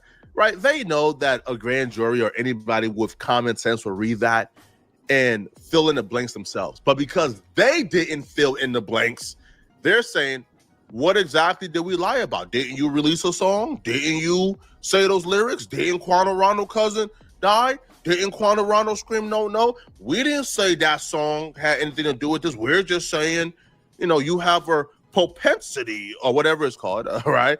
You have a knack of calling hits on people, or you have a knack of rapping about calling hits on people and about seeking revenge. We never said those lyrics are directly involved with Quantarano's cousin. These people are slick, man. They would then say, but even considering this true, the government could not have purposefully or recklessly omitted a fact they did not know. And even if this standard was met, it isn't. Defendant's argument also fails because it hinges on the premise that his lyrics are only relevant to the probable cause determination if he wrote them after Quantarano's cousin's murder, Lil Paul's murder. Not so. Defendant's lyrics about ordering a hit and seeking revenge show defendant's modus operandi and corroborates, right, the unindicted co-conspirator, right, which is the cooperating witness one, account that defendant ordered and financed the Los Angeles murder as set forth in the affidavit. This is the second time that prosecutors have been caught with their pants down, and they find some type of new creative way, and the judge just keeps allowing them to get away with it. Y'all remember in the first Lil Durk motion to dismiss, Lil Durk brought up the fact that the prosecutors played an edited fan video to the grand jury. And you know what that edited fan video was about? The edited fan video was actually of those lyrics they just referenced, right? No, you on the news screaming, no, no. So the fans, they edited Quantarano screaming, no, no, as Lil Durk said that into his verse. And when that got edited into Lil Durk's verse, they played that for the grand jury, and they used that to get an indictment. Lil Durk said, hold on, that's unconstitutional. Bro, like, they can't do that. That video is edited. That has nothing to do with Quantarano. They said, cough. How come he's not addressing all the other evidence we got? Just because of that little instance? Come on, judge. Are we really going to consider dismissing this case over that little instance? That little instance don't even carry any weight in this. These people, man, listen, man. It's cases like this that really makes you sit by and think, man, boy, I hate the justice system, man. It's things like this that really make you sit back and say, man, I hope I don't ever get in the crosshair of the justice system, bro. These people are ridiculous. These people are conniving. These people are crooks. They're going to find a way to get you if they want you, okay? Now, one of the most interesting things about this, though, they're treating Lil Durk's murder case as if Lil Durk is like a part of the crime mob. You feel me? They're requesting that the jury remains anonymous. That Lil Durk and them don't even get to see who the jury is, right, during trial. Now, this is usually reserved if it's a trial, I don't know, for a cartel boss. If Al Chapo is at trial, the jury is anonymous. You know why jury's anonymous? Because Al Chapo got an international crime network that will get you murdered for playing or for voting him guilty. So the fact that they're now trying to get an anonymous jury is like, huh? What? Y'all think Lil Durk got that reach? Y'all think Lil Durk is really gonna, murder the jury? Like, y'all think Lil Durk is that cutthroat? Obviously, they don't think that. Obviously, they know there's a difference between Lil Durk and Al Chapo. They're doing this because they're playing whatever game they can play to create implicit bias when it comes to Lil Durk. If the jury is being told they're being held anonymous because their life is in danger, what do you think is going to happen? There's going to be implicit biases already built in from day one of trial. We got to hide our faces because this man is that dangerous? Of course he did it. This is not right, man. This is not cool at all, man. But y'all let me know in the comment section. What do you guys think about this, man? Y'all think Lil Durk is guilty? Y'all think he did it? Right? Do y'all feel like Lil Durk is getting his just due? Let me know in the comment section, all right? And if you're still watching this video and you want to make videos like this, I have a step-by-step course on how to get your first 10K subscribers within the first 3 months and make your first $10,000 a month on YouTube, all right? I've made $90,000 in 28 days. I can show you how to make $10,000 easily, bro, all right? And I have one-on-one consultations and free consultations in the link below, okay, in my description as well. So, yeah, man, if you enjoyed this video, you can also watch this particular video right here on my screen somewhere here to find out why they're saying the feds are gonna get LeBron James soon. Wow, bro, they really, man, I don't think they gonna. I was watching the Patrick Bet-David podcast earlier today, and they did a pretty long segment on why they believe that LeBron James and Clutch Sports may be in some big trouble that's yet to come. Retired. So they were discussing overshadowing too much shit, bro. He's breaking too many records, nigga. They don't like this whole gambling scandal. Nigga, to kill. Man. With the NBA and NBA players, including Terry Rozier, Damon Jones, who's a really close personal friend of LeBron James and old teammate of LeBron James. The feds indicted Damon Jones of using private information about LeBron James, such as private injury data, and selling it to bettors engaging in inside trading, as well as using private information that LeBron James wouldn't be playing one particular day and using that to place bets and sell that information to other bettors, even though he was an NBA coach, I believe, at the time. They would also do a deep dive into LeBron James' right-hand man, business partner, the brains of his entire operation, Maverick Carter. And they would uncover and reveal some things that even I didn't know. Apparently, Maverick Carter got interviewed, got interrogated, talked to by the feds at some point for being too close around the sun of a illegal gambling operation. So one close personal friend was literally selling LeBron James' private data to bettors to get an edge, while another close personal friend, best friend, I should say, right-hand man, the entire brain trust of his entire operation, he runs LeBron James businesses, he was somewhere around an illegal gambling operation. Now, Patrick Bet-David, they believe that where there's smoke, there's fire. And this illegal gambling trail may lead back to LeBron James. You know what the biggest fear is right now, Tom? If all of a sudden, you know who their superstar of the last 2 decades is that they're hoping is nothing to do with this?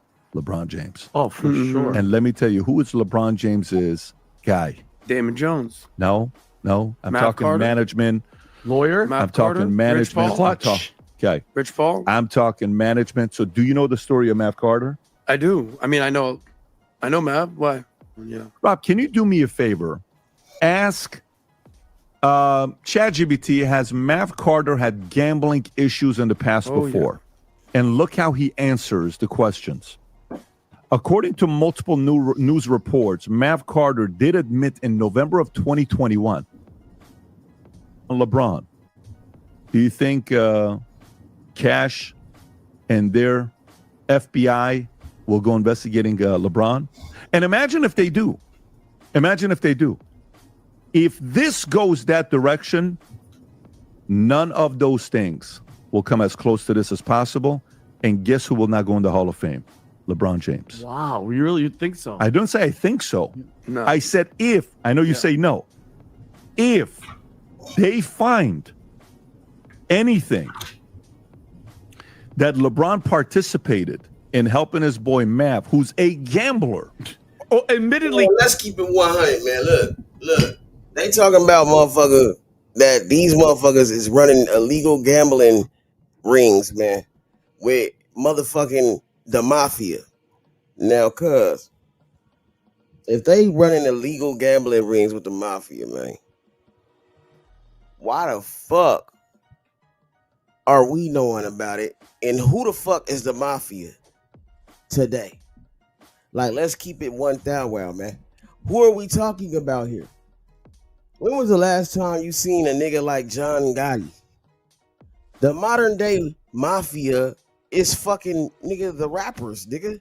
The modern day mafia is the cartel, the gangsters, nigga. Like what the fuck is they talk? I'm trying to figure it out because nigga, we knew who the mafia was in the 80s, the 90s and shit, nigga, you know, organized crime, whatever the fuck you want to call it.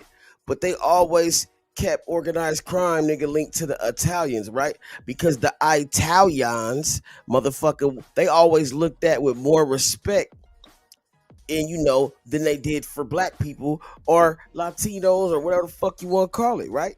They always looked at them as a hierarchy, or they knew more, they did more. I mean, you know what I'm saying? Like, let's keep it funky. So why is that? Why is that? Because they didn't want a motherfucking mark, or they didn't want a title, anything that's associated with black people or brown people with the motherfucking label of intelligence or organized, right? Because organized crimes means intelligent criminal, right? Another word for organized is intelligent, right? Put together, well put together, thought out, in order, right? They got order, basically, you know what I'm saying? Now, that's a racist way to go about some shit, right? And like, that's why I always said, man, you know, you can't even black people cannot be racist because there's no type of economic empowerment that we have as far as like right now we probably do a little bit better now, but as far as like being able to shut down your opponents or people that you don't like from the ground up, from the bottom up, you know what I'm saying? Now that's racist. That's racism for real, right? When you can change the motherfucking direction of somebody's life or their family's life, literally, right? I don't like him, fuck that, you know, and we're gonna make sure he doesn't come out and pan out well. Why? How we gonna do that? How about we get his dad fired? Oh, how about we get his mom fired? Oh, she doesn't have a job. Oh, okay. How about we cause turmoil within the house? Oh, how about this? How about we get his son kicked out of school? You never know. Little shit like that. They can literally bend or break a motherfucker from the outside in. And he don't even know that this is like a strategic thing, man. Until nigga it's already hit the fan. I'm just saying, man. Come on, can we know who the mafia? If there's really a mafia right now, right, and they're existing, but without being even known, who the fuck are these cats? Is it only people I can think of is Jersey Shore? Who the fuck you talking about, bro? Jersey Shore, Mikey and Paulie and all them motherfuckers. Who the fuck is the mafia? The mob, nigga. Who the fuck is the mob? We the mob, nigga.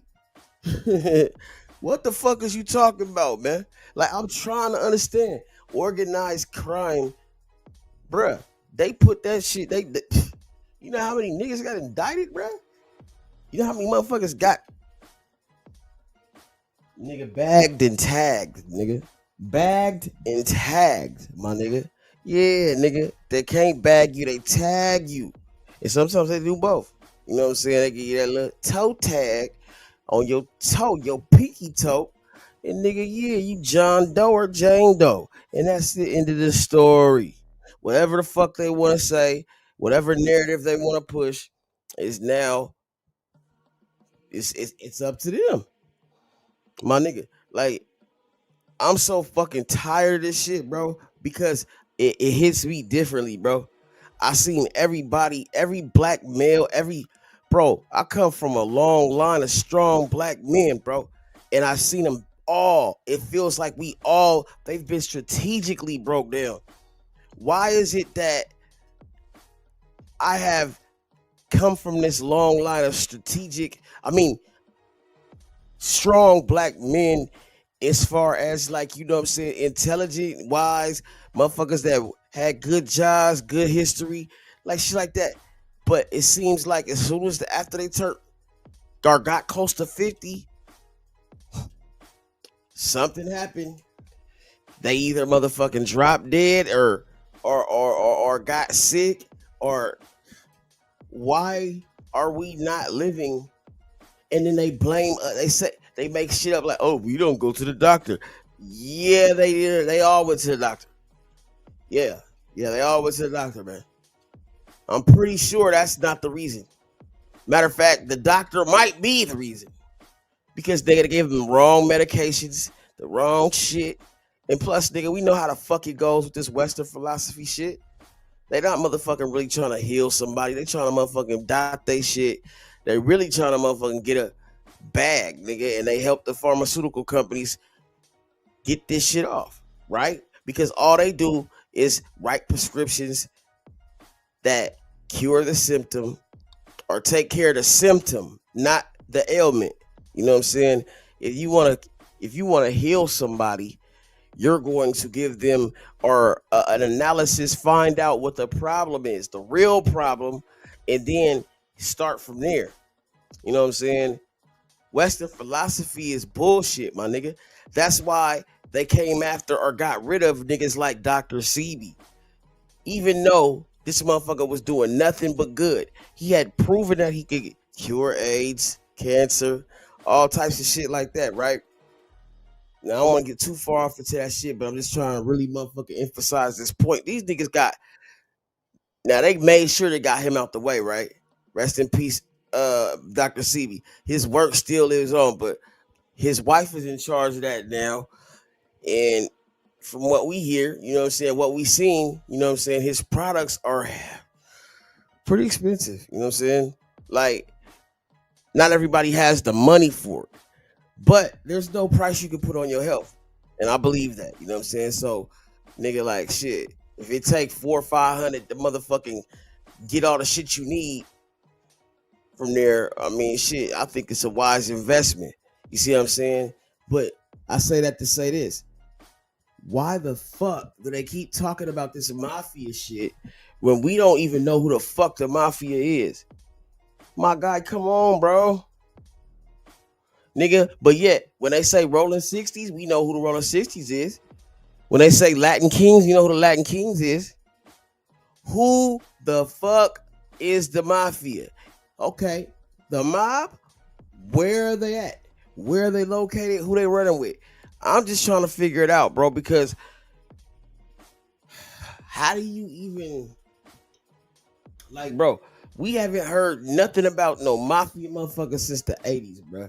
I don't know, like, not, like, no, I mean, like, you know, like, I'm saying, like, as far as, like, activities and shit, like, man, well, like, the late, the 90 something, like, bro, what are we talking about? So, like, let's keep it motherfucking funky. This motherfucker could be the mob for all we know, nigga. Look at him, bro. He look like he could be one of them motherfuckers. Hey, get him whacked. Get him whacked. Go ahead, get him whacked. You getting close, man. Get him whacked. You know what I'm saying? Some real shit. I'm just being honest. Now, nigga, shit gonna hit the fan, man. And I feel like maybe the mob has traded they motherfucking badges or whatever. I mean, traded they a street card or they whatever the fuck that is for I'm gonna go where I feel like going tight. Attitude.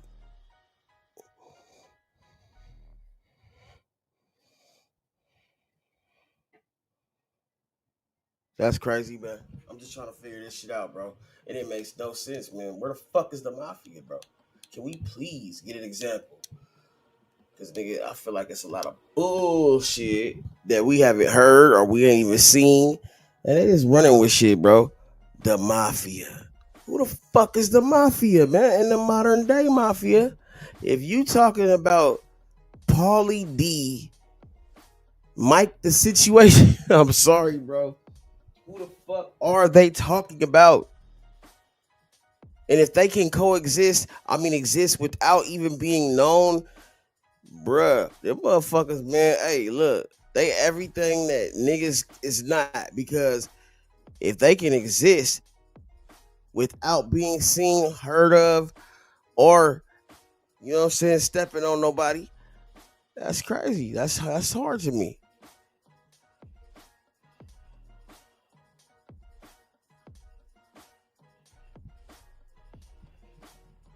That's crazy, bro. I'm still trying to figure it out, but fuck it, I ain't study long, study wrong. Shit, fuck it. Nigga, yeah. I'm a motherfucking mafia, nigga. We the mob, nigga. Allegedly.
Illegal gambling admitted, and nothing happened to him. And when that nothing happened to him.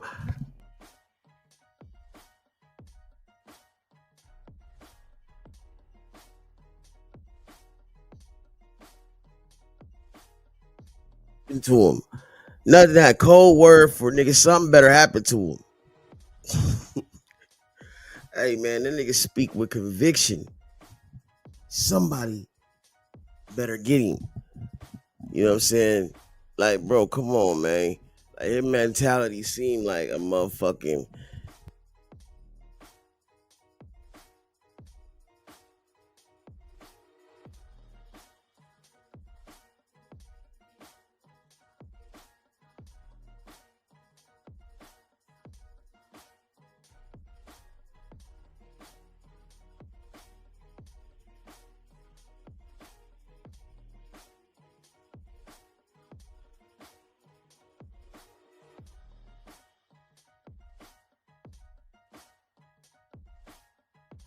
Had nothing happened to him. That was what year? 2021. Who was president 2021?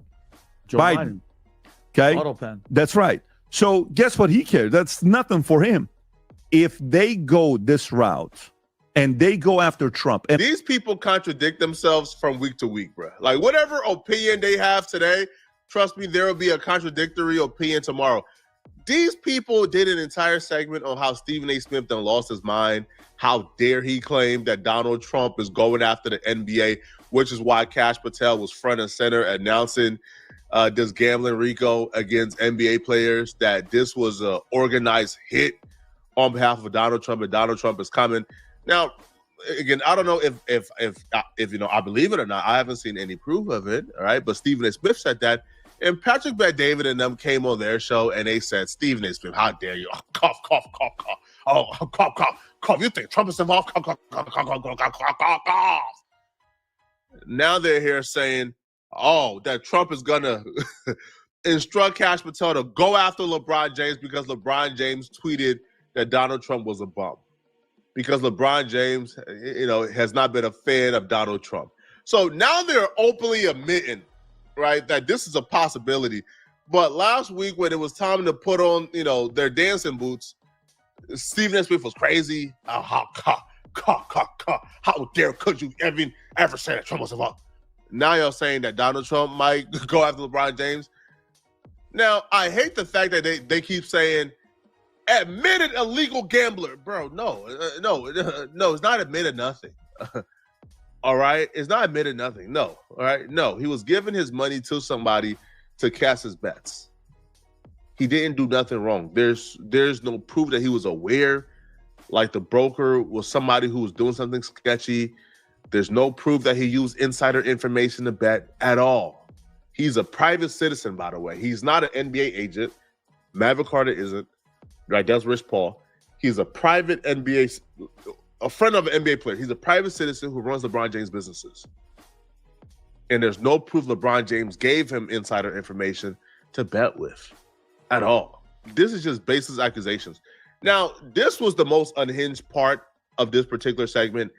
They then began to insinuate that Stephen A. Smith will work as a confidential informant against LeBron James. Which, Stephen A. Smith, if these are your friends, man, then I don't need no enemies, bro.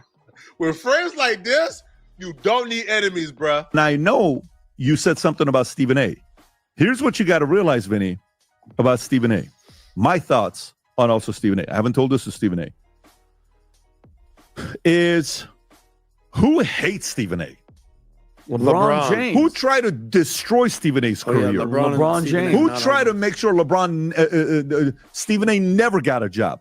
LeBron. Who hated the fact that he got the contract? LeBron. Who knows all those additional phone calls that were made behind closed doors? Who goes on Pat McAfee, who is the show after Stephen A, and drops the bomb on Stephen A, talks shit about him? Who did that? LeBron did. You don't think deep down inside Stephen A is kind of rooting for Trump? Did you understand what I just went? You don't think it's like, hey, man, listen. Come on.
I know some stuff. You know what I'm saying? Go Trump. I think I know some stuff. I don't think he'll do it. But let me tell you, you know who is the one guy that I guarantee knows 90% of the stuff, 95% of the stuff that's going on here? It's Stephen A. I'm telling you right now. So Stephen A knows a lot of stuff. Of course. So this is the point. And by the way, Stephen A is going to watch this. We haven't had a conversation about this. I'm telling you what I'm thinking about. Okay. We're gonna have the conversation. I totally get it. I'm telling you what I think is going on here. Meaning, I think in this area, if there's anybody in the NBA who are commentators who knows the true character of LeBron, it's one guy. Stephen A. Smith knows him. He knows him. So I don't know. I think there's an element of if there's a guy that they go after that is immediate ties to LeBron is Mav Carter. If they get Mav Carter guilty by association, they get LeBron. If this happens, they keep LeBron out of Hall of Fame. But the way he went after Trump, calling him a bum and constantly mocking him as the face of the league. LeBron, Kobe never did that. Jordan never did that. Shaq never. These guys never did that. You did that. And the ratings dropped and nobody watches it anymore like they used to. It dropped because of you. I'm willing to bet. You know when NBA viewership's going to go up? The day LeBron retires.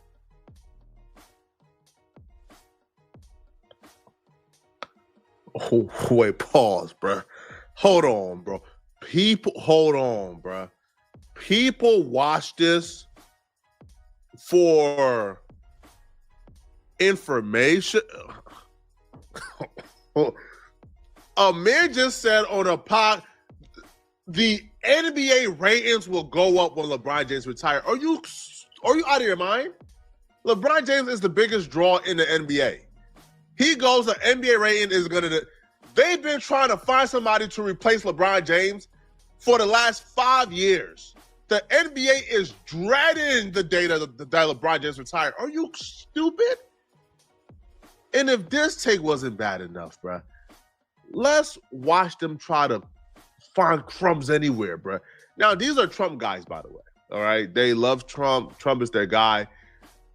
So, yes, all right? Like they are hoping and praying that something happens with LeBron James because LeBron James chose to exercise his free speech by going after Trump.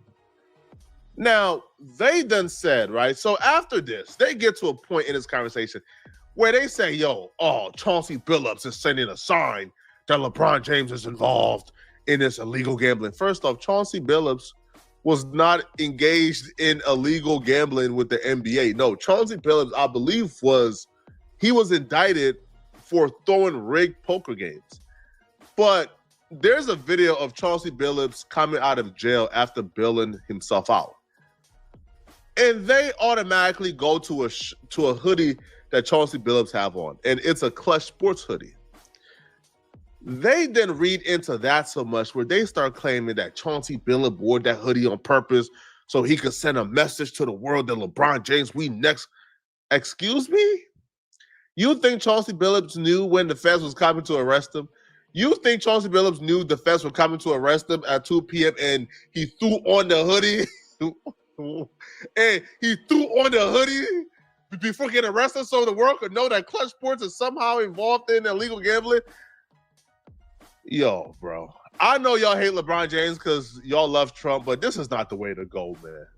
Yo, y'all can't just be like, bro, this reaching for straws has to stop, man. This man didn't do nothing to nobody.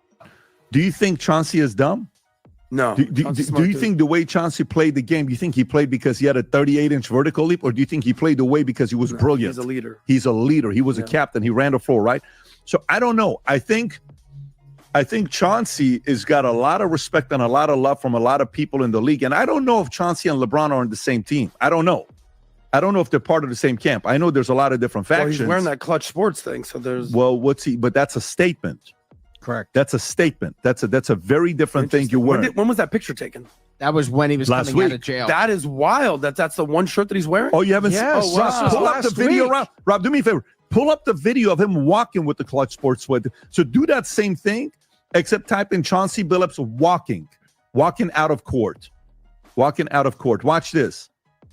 Let's see if the video go a little bit lower. Not that would go a little lower. I want to see the video of him walking That's right it. there. Watch this, Adam. Watch this. This is last week. The fact that he's I didn't really, I honestly thought it was Boom. a gambling website. That's wild. Well, it's that NBA head coach Hall of Famer Chauncey Billups. And what is he wearing? Clutch Sports. Why is he wearing Clutch Sports? That's Rich Paul's company with LeBron. You think, by the way, just out of curiosity, what percentage do you give it that it's just purely because I think there's a percentage that it's coincidental. 5%. What percent chance do you think it's coincidental? I'm with you. 5%. I think 20% chance is coincidental. Okay, I think 80% is intentional. Which okay? that's where you lean. Yeah. Towards. Think so? And I bet just to really He's fast, talking without talking. Guys, I'm telling you, if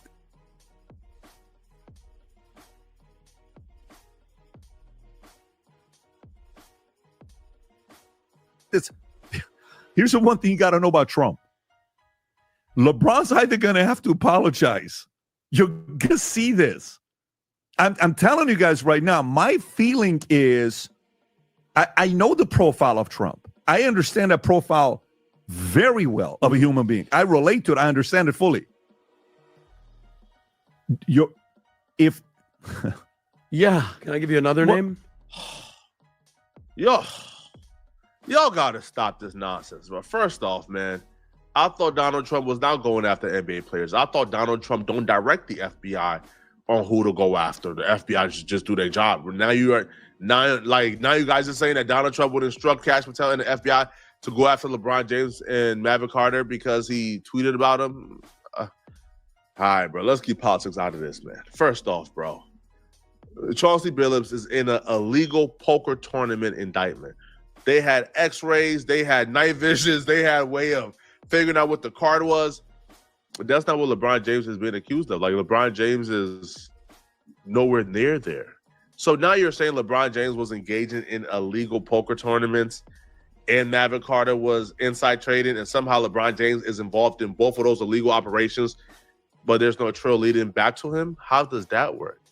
Or are you insinuating that Chauncey Billups somehow has information that LeBron James is gambling illegally on NBA games and he's going to try to work as an FBI informant against LeBron James?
Do y'all see how when you talk out your theories out loud, how crazy it sounds?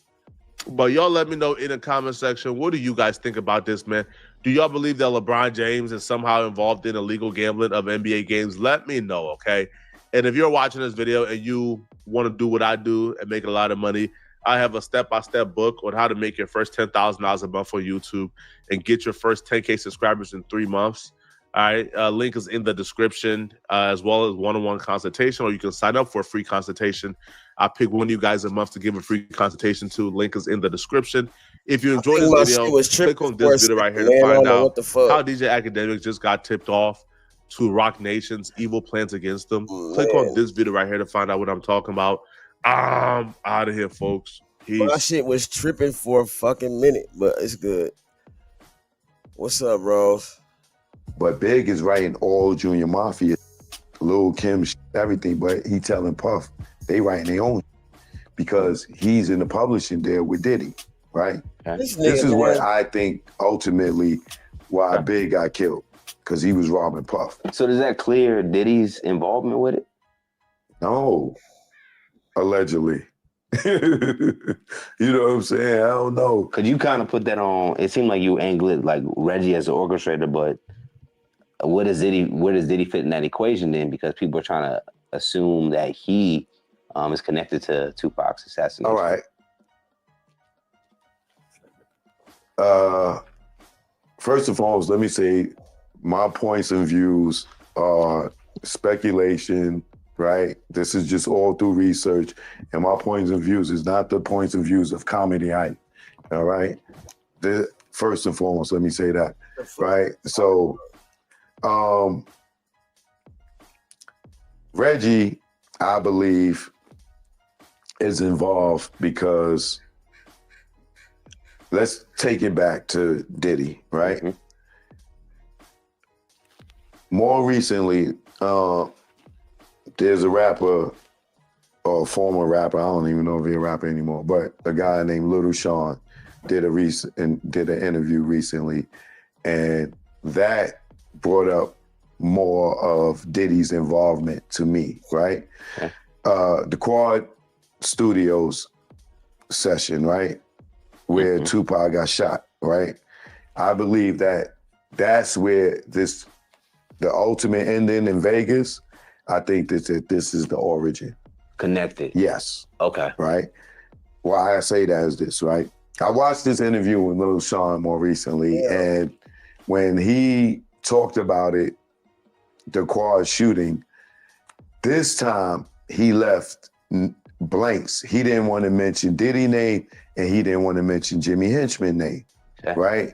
Which was odd to me because when he left those blanks, I went and did research, and I went through all his interviews. I found his original interview with Combat Jack, where he names everybody, right?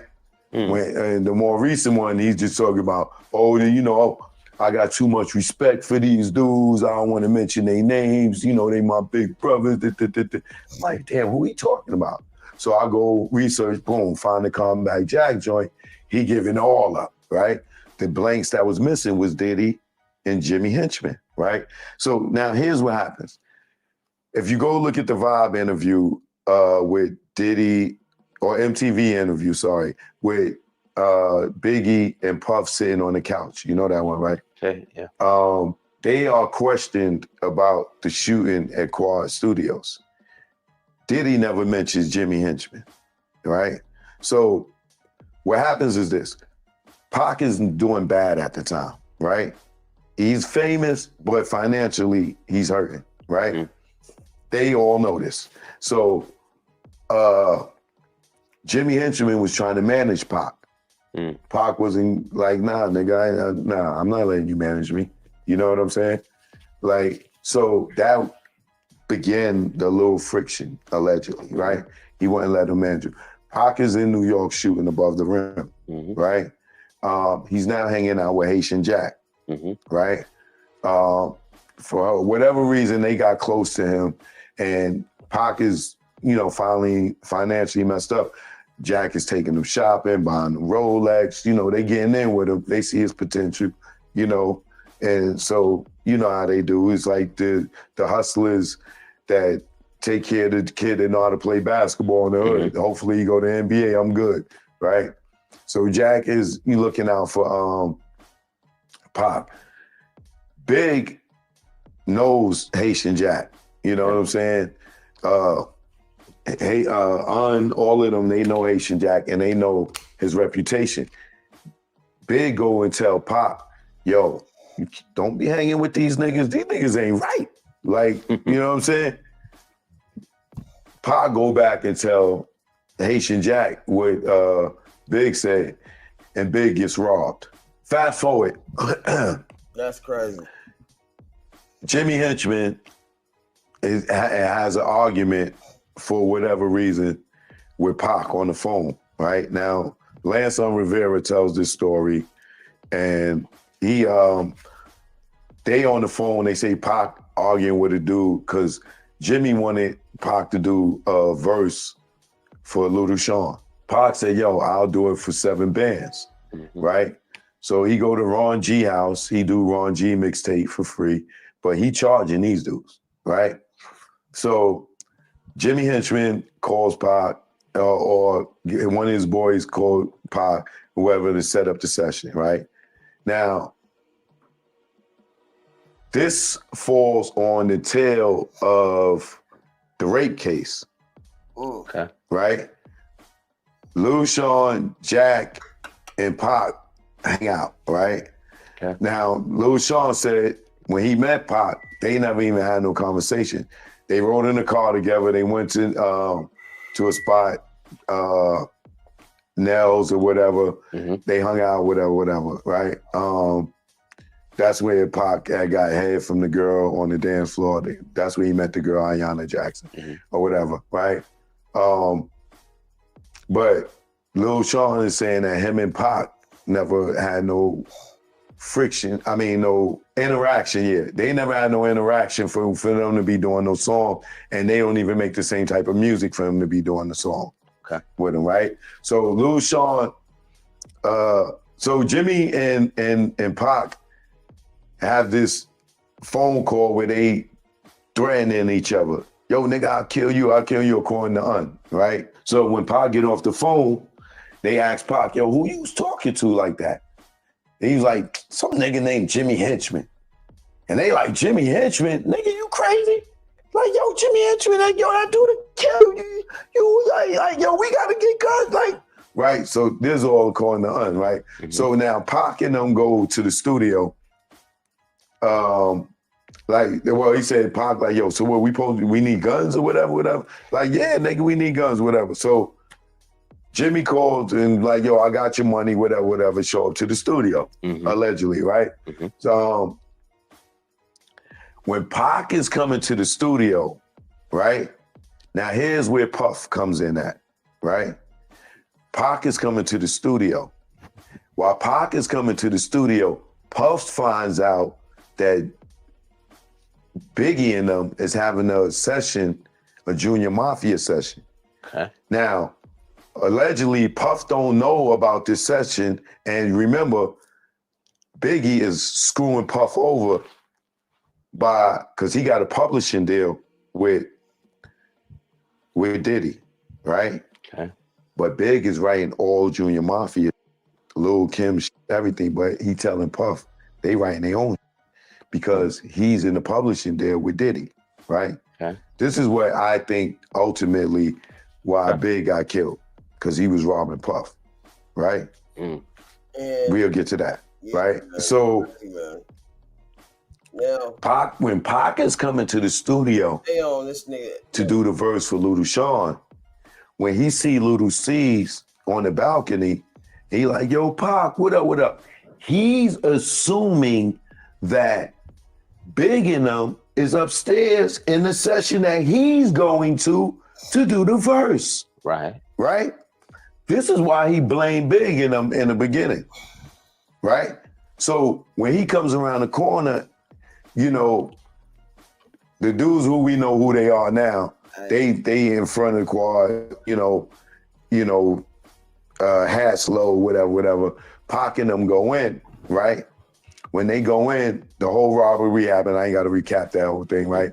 But after the shooting and everything, Pac and them get on the elevator. When they go upstairs, they don't go to Big session, right?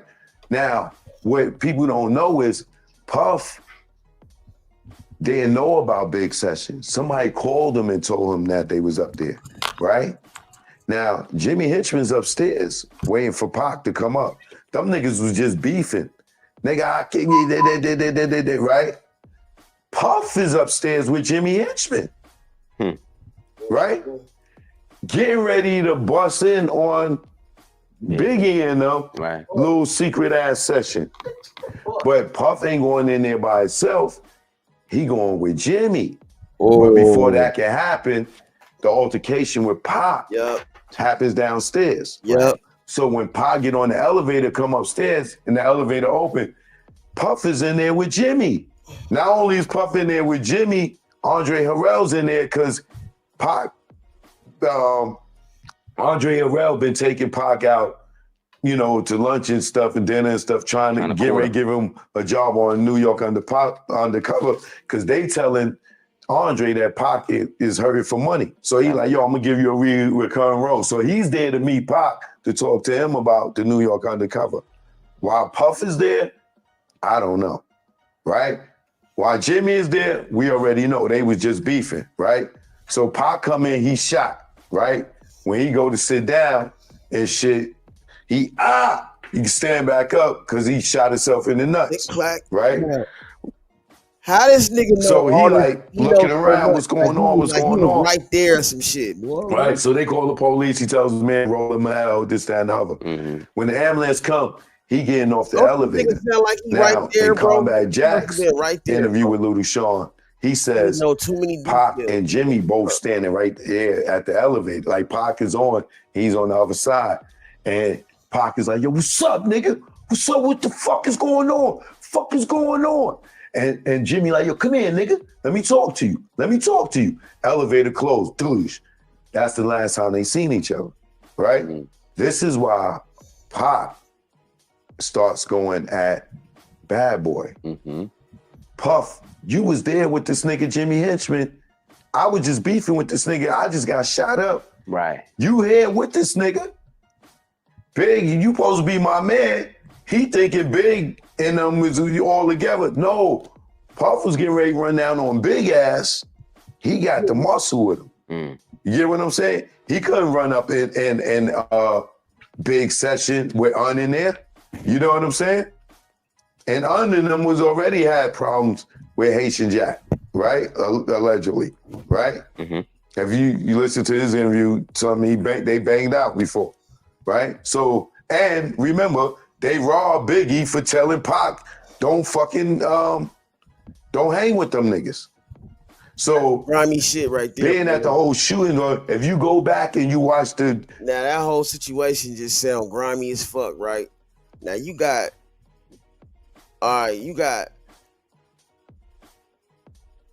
Biggie allegedly backdooring Puffy. Puffy getting over on Biggie. No, not necessarily getting over, but taking advantage of the nigga. Cause it's like he still put the nigga up on, you know what I'm saying? It's like you doing a nigga a solid, but you also, you know what I'm saying, ain't giving a nigga too much leeway, you know what I'm saying? It's like the same, this nigga Biggie already was trying to get away from the nigga before they even really got hot like that. Cause Biggie had already did one album with the nigga. So, you know what I'm saying? Y'all seen how that nigga Puffy did his business, nigga. That nigga be on Biggie ass, man. We need a hit, nigga. What you do? Wake up, Big. Get your fat ass up, nigga. Get your ass down here to the studio, nigga. We need a hit. Talking to that nigga like that, bro. Big nigga wasn't even more worried about nigga selling dope or some shit like that. Like he like, nigga, I need some money out this shit, nigga. Fuck this, nigga. Yeah, making music and all this shit is cool, but nigga, I need my pockets filled up. Remember, nigga, I don't think Biggie nigga was like really like enjoying his money like that. He was still in the working phase, bro. Like he didn't get a chance to really enjoy his bread, bro. You know what I'm saying? I feel like that nigga Diddy, if Diddy was coming to see Big nigga, but not telling that nigga he was there, he in the Quad Studios though, listening to what Big doing, Big up there with the dude Un, making music, allegedly stabbing him in the back because nigga he's supposed to be You know what I'm saying? Like you got a session planned and you didn't even have me. What? So, like, bro, that's like, you know what I'm saying? You cutting me out, nigga. You cutting the middleman out. Like, you cutting me out the motherfucking loop. You know what I'm saying? Like, imagine that. So, then Diddy, he find out Pac on the way. This makes me think like, damn. All right, so look, if you already down there, if Diddy already down there with, if this nigga what he said is true, if Diddy already coming down there on business, right, standing on business, like what the fuck? Because he said he's gonna run in on Biggie, but he was waiting for his mans in them or whatever the fuck to come. So, because he knew nigga, Biggie was with some niggas, some real hitters, so he ain't gonna just go up in there, nigga, acting crazy without, you know what I'm saying, some you know what I'm saying? Diddy don't just run into situations blindfolded like that. But before he could do any of that, he get the word that Pac on his way there. And you see how they motherfucking did it in the movie or whatever. Like, them niggas knew as soon as motherfucker was coming that way, nigga, they already got the word. Hey, Pac on his way down here, man. We just seen that nigga coming from. So imagine, nigga, if this is in real time, nigga, it probably like 30 minutes transpire, go by, they get the word like 20 minutes before Pac get there. Pac on his way up there. You know, just imagine the situation. They up in these big ass buildings and shit. They this big ass building, and you know the way Pac was rolling, nigga. You know Pac was loud, flashy ass nigga. So he probably smoking a blunt, saying what's up to niggas on the way up. So it's probably like 10 minutes, 15 minutes probably transpired before you even got up there. More than enough time for this nigga Diddy. What the fuck is this nigga doing? Oh, they having sessions but without me? Oh, okay. Oh, and what, Pac coming up here? Oh, what? Oh, so I could kind of see like, nigga, like that's a conflict of interest, right? That's a lot of motherfucking conflict of interest. That's a lot of shit happening all at once. Well, fuck them niggas. Let's rob them niggas. Rob that nigga Pac. Fuck Pac, man. He trying to steal big from you. Because remember, that nigga Pac was always saying that nigga Big was damn near his artist. Biggie, you remember when I used to let you sleep on the couch and beg the bitch to let you sleep in the house? Now it's all about Versace. You copy my style. 5 shots couldn't stop me. I took it and smelled. And I'm about to set the record straight. Still the thug that you love to hate. Like all that shit, bro. Like you can tell, bro. Like it's a lot of backdooring, man. It's a lot of backdoor type shit was going on. Sneaky shit, bro. Like, and that motherfucking sneaky shit, man, gets a lot of niggas caught up, man. So I feel like, nigga, like all that nigga Diddy did, nigga, was nigga, he probably like, nigga, shit, nigga, oh, you niggas doing shit behind my back. Let me throw a wrench in y'all motherfuckers play. But I don't think he necessarily thought, you know what I'm saying, nigga was gonna shoot Pac or nothing like that. He probably just wanted the nigga to, hey man, look, man, this nigga coming up here doing business with Big and shit. Nigga, hey man, scare that nigga off her. Hey man, or pump that nigga real quick, not knowing the severity of the situation. I don't know. I'm just saying, hypothetically, but the nigga did. That's just kind of weird, bro. But fuck, man. I don't know, man. That's a whole lot of backdoor situations going on with that shit, bro. And if a nigga ain't telling you the truth and you feel like he trying to get over on you, you trying to create distance between y'all. You know what I'm saying? They didn't get a chance to, though, because all that shit happened so motherfucking fast.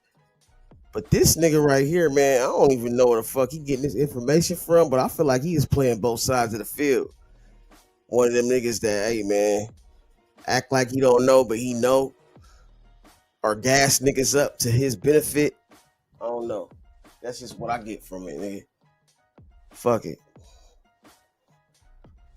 Oh, chokehold, man. What the fuck his name is? The video of them coming out of quad. Pac comes out with Jimmy Hitchman. Mm-hmm. I mean, not Pac, excuse me. Puff come out with Jimmy Hitchman. Big and them come out like 5 minutes later. They wasn't even in there together. They wasn't in the same studio. Got you. But if you look at it on TV, they make it look like Puff walked out and then they clip in and Big come walking out behind Puff. Big ain't even know Puff was upstairs. So moving forward, right? The beef is lit. Now, Jimmy Henchman and Suge already had beef before Pac and Jimmy Henchman had beef. Now, remember, Pac ain't even on death row yet. Right. And Suge already got beef with Jimmy Henchman before from some Miami shit, right? That happened with Luke back in the day, right? Now, Pac got beef with Jimmy Henchman, then the whole shit go, the trial go, he shot up the next day, he go to court and shit, found guilty. Right. He go to jail. Left with seeing Jimmy and Puff. And then Big, potentially too. Right. Now, Big still in the dark a little bit at some point, right? Because he got to figure out what the fuck Puff was doing upstairs. You know what I'm saying? Now, he went and got his old deal, right? Now, here's the other thing, right? Keep that in mind, right? Now, we got Pa go to jail. Pa come home. He go to death row. Jimmy tell the nigga, yo, nigga, he tell Stretch to tell Pac, nigga, you don't want to go with me, go to war with me. You got to get your money right. That's why you hear Pac say on Against All Odds, you told me don't go to war until I get my money right. I got my money right, right? So now Pac is over there with Suge, and they both got a problem with who? Jimmy and Puff, or Diddy, right? Now they see each other, Soul Train Award, all this shit going on, right? Now, on top of that, let's fast forward a little bit. Now Snoop goes and say he ain't got beef with Puff and Biggie, right? Remember, Pac seen Puff in the fucking studio where he shot in his head, shot the fuck up. He remember Puff being there with Jimmy, right? Now, Snoop, you saying you ain't got beef with these niggas? Those is your boys? Fuck you too, right? So how does Pac and how does Snoop move forward with Death Row under these conditions? Right? Boom. Now, Diddy starts hanging with the Southside Crips, right? The Southside Crips allegedly get offered by Diddy, right? $1 million to kill Suge and Tupac, right? Due to the beef, the fake East Coast, West Coast beef, which is really a beef between two labels. No, between two niggas. Suge and Puff, Pac and Puff, Suge and Jimmy, Pac and Jimmy. Gotcha. Right? So Southside get offered this allegedly get offered this $1 million from Puff, right? Right. To kill Suge and Tupac, right? According to Keefe D, right? Now, this is where Reggie comes in, right? Okay. And that was your way to kind of tie in Diddy. I just want to make sure that we're clear on that. Okay. Yeah, right? So this is where Reggie ties in with Diddy, Keefe D, and all of them. I believe, personally, that Keefe D, knowing that now in New York, after Pac and Snoop and the Angie Martinez situation happened, they fly back to California. That's the last time Pac and Snoop saw each other, right? According to Snoop, he says, yo, cuz, you going to the fight, cuz? And Pac, yo, man, get out of here. And they ain't speak no more. But now the beef is lit with them, right? We already know it was real tension between the Outlaws and Pac and Snoop and the Dogg Pound. Like, they know internally what real shit was going on between them. The world might not know it, but it was real. It was lit. So like I said, it was no moving forward at that point. You know what I'm saying? So what I believe is, as you can see, Keefe D still have a relationship with Reggie Wright. Reggie Wright still has a relationship with Keefe D and his son, and they are Crip affiliated. Reggie's affiliated with the Great Street Crips, right? Then we got Marv James. For all y'all in the comments that goddamn saying, oh, Marv James wasn't a Crip. I know that his name is Marv. Marv is the Pyrules. Duh, I know that. I said Marv James is Crip affiliated, being that His baby mama is a Crip. His daughter is a Crip, and they live in Southside Crip neighborhood. And he isn't being able to be and grow up. He originally grew up in that area. And let him tell it, he did grow up in that area. And he got a baby mama as a Crip, and his daughter is a Crip. And so he's Crip affiliated. To make it clear for y'all, okay? Now, Marv James allegedly lived in Vegas with Keefe D for 7 years before he went back to Compton. Marv, you heard Keefe D say Marv James hangs with Keefe D's son, who's a Crip, right? So Marv James is Crip affiliated. Not only is he Crip affiliated, he hangs with Keefe D. Him and Keefe D is boys. Him and Reggie is boys. Reggie's Crip affiliated. Reggie is cool with Keefe D. We seen Reggie call Keefe D phone on YouTube on Tupac anniversary last year of his death. He got his phone number. Reggie also hooked Keefe D up to do these interviews on the internet. So they have a relationship, right? Snoop is Crip affiliate, is a Crip, right? Snoop did the Hard White compilation with the Crips who was in the car who was supposed to kill Tupac. The Hard White compilation, Big Dre's record label, who Reggie said had a meeting with Big Dre himself.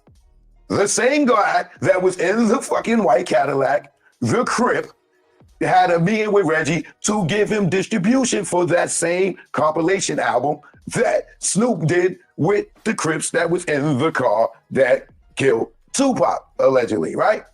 Boom. So what I believe is this. Once the beef was over, once the fuse was lit with Pop and Snoop, Sharitha Knight, which is Suge Knight's ex-wife, managed Snoop, right? That's the Crip side of Death Row. The other side, I'm gonna draw it on the board for y'all in a minute, right? The other side is the blood side. Suge side, Mob, Pop Rules, Pop, all those is the blood side, right? You got Death Row, right? You got Nightlife, which is the management that's ran by Sharitha. You got Death Row Records, which is the blood side that's run by Suge, right? You got Sharitha, who manages Snoop, the Crip, right? The Dog Pound, the Crips. She has the relationship with Reggie, who's the Crip affiliated. And she is also dating Kevin Gaines, who is one of the cops that had the relationship with Mac and Perez and of the Rampart cops, the LAPD, who Reggie, Right Way Security, hires the off-duty cops. Kevin Gaines worked security for Snoop, right? That's the blue side of it, right? The red side of it is Suge being affiliated with the Mob Power Rules, right? Now you got Marv James, who is sitting there constantly talking about how they wanted to rob Suge. Yo, man, let's get Suge. So even though he's on the red side, Marv James, he's Crip affiliated, right? So he goes over there with them, with Reggie, with Keefe D and them, and everybody else, because that's who he get money with in the streets, allegedly, right? And that's who he's aligned with, Reggie and all them today, right? It's fuck Suge with Marv James. My brother got killed, this, that, and other. Buntry, Neckbone, Henrock, Suge, Pac, all over here, right? Some way or another, most of Suge crew gets killed, Suge goes to jail, right? Now, before Suge goes to jail for the Terry thing, they send him to jail for the violation for the when I got killed, he got violated and went to jail, right? Now, what I believe is when Keefe D was offered the $1 million on the hit for Suge and Pop, you got Gene Dale that always said that D-Mac, the Crip, another on the Crip side, kept telling Diddy, yo, my Grape Street and my South Side Crips will handle Suge and Pop for y'all, right? Reggie's Grape Street, Keefe D is South Side, right? I believe that Keefe D went to Reggie, and being that Reggie just got fired by Tupac 10 days before, David Kennedy got fired by Tupac 10 days before, Suge fired the accounting company because he found out they stole like 20, 30 million, right? So, and then Snoop, how the fuck is he moving forward with Death Row with this beef with Tupac? Where he going in the studio? No. Right. He going on tour with this nigga? No. They ain't doing no shows together? No. So something got to happen, right? So there's $1 million that we could get, and this beef anyway.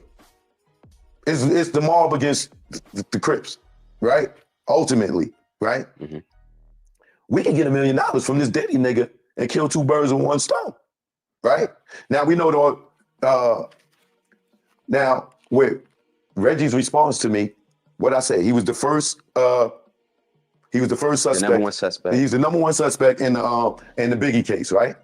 And Ray Kanan went to him and he told him Southside killed Biggie in retaliation for not getting their money for Tupac. Who the fuck? I thought Tupac got killed because he jumped on the gangbanger. So how would Reggie know that there was some money offered for Tupac, right? That goes to show that he knows that there was a hit on Tupac, right?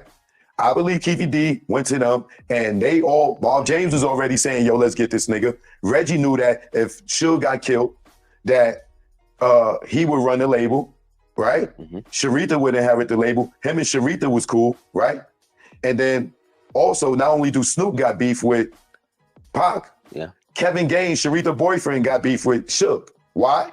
Suge took Kevin Gaines' ass out to the desert, caught him and Sharita in Las Vegas together, took him out to the desert and beat his ass and stripped him and left him out there. And then went and kicked in Sharita's door looking for him, right? So now you got Sharita that will inherit the label if Suge dies, right? You got Kevin Gaines who got his ass whipped, right? We talking motive now. Sharita, her motive was she would get rich. Kevin Gaines' motive is this nigga whipped my ass and stripped me naked in the fucking desert and left me there, right? Reggie will inherit the running the label, right? Snoop will be back in the number 1 spot and he ain't got to worry about fucking Pac and the Outlaws and these niggas, right? Same thing with the Dog Pound, right? Everybody's in position at Death Row, right? Soon as Suge went to jail, what happened? Daz became the president or something like that. Reggie was running the label, right? Kevin Gaines eventually got killed, right? But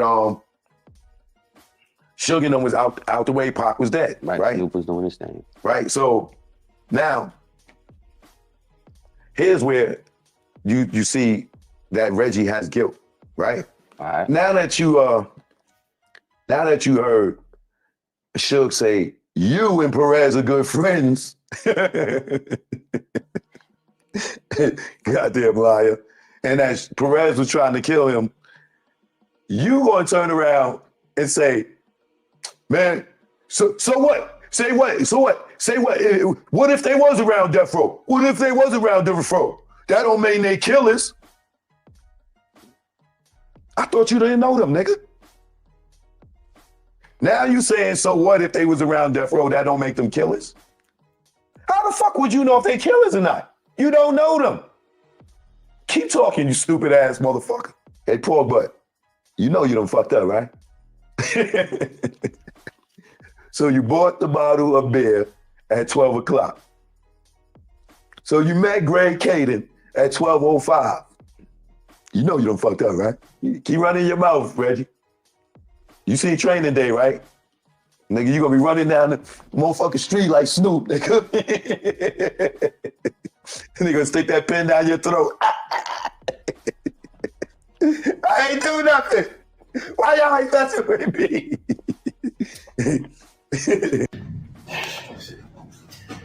It's nonstop.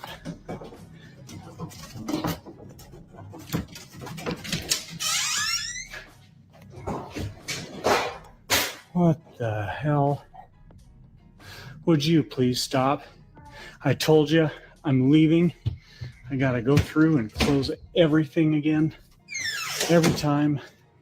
If you want my attention that much, you have my attention. What do you want?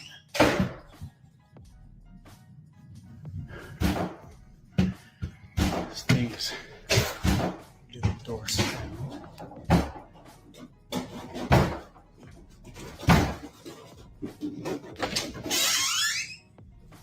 Would you please stop this?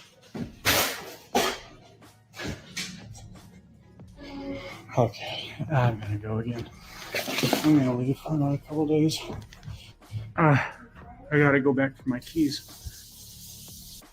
Man, you want to see me get pissed off and cuss a demon out, boy? That is I know it ain't gonna affect him, but it's gonna make me feel better. And I know you're not supposed to talk to him, but at that point, bro, it's almost like you gotta really show no fear whatsoever. Because, like, bro, every time do y'all think it's real? Do y'all think it's fake to begin with? First of all, we seen clips from this guy before. Now I don't know if it's real. I don't know if it's fake. I think we saw maybe like 2 prior.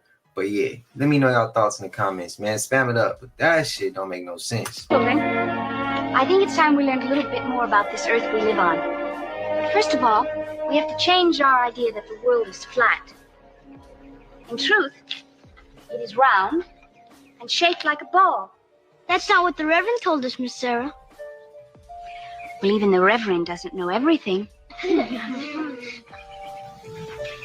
Now, children, if you start here, and you go around long enough in the same direction, you'll wind up in the place you started from. Yes, Thomas? Why don't we fall off when we walk underneath, Miss Sarah? Because of a force called gravity. What does gravity look like? Gravity is something we can't see, but we know it's a great invisible force that keeps us all here on Earth. Some of you know what a magnet is, don't you? I do. I do. Well, then let's think of it like that. Gravity could be called a kind of magnet. It's a natural force that keeps us all from flying off into space. We were always told that the world is flat. You are told right. Don't listen to her. I've been patient with you, That Sarah. sounds like Lord an knows unnatural I've been force. patient. But now your words have revealed you. The law of gravity was discovered by Sir Isaac Newton in 1687. That's almost... The law. Now I'm starting to get the real picture, bro. The law of gravity.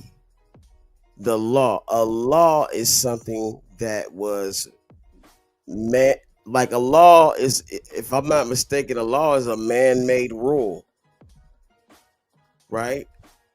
A law is something that a man or some type of authority figure put in place that keeps something from, breaking this rule or you know what I'm saying? So if that's the fucking case, then we also motherfucking can consider the law of gravity something that was put in place to keep us from ascending to a higher level. I don't know, man, but that's weird, bro. That's hella weird, man. And all this bullshit that they put in our heads from young kids. See the kids asking the questions and shit. And she didn't even really know the fuck she was talking about, but she was just reiterating or giving her best answer towards the situation. You know what I'm saying? From what she had been told or indoctrinated in or whatever, or made to believe. So it's just like a whole bunch of recycled bullshit. But like I said, man, this ain't my first rodeo, man. I'm used to the bullshit, man. I can read between the lines, man. Dot my I's and cross my T's and pop my P's. And these motherfuckers don't like that. And I don't give a fuck, man. I done seen enough, man. You know what I'm saying?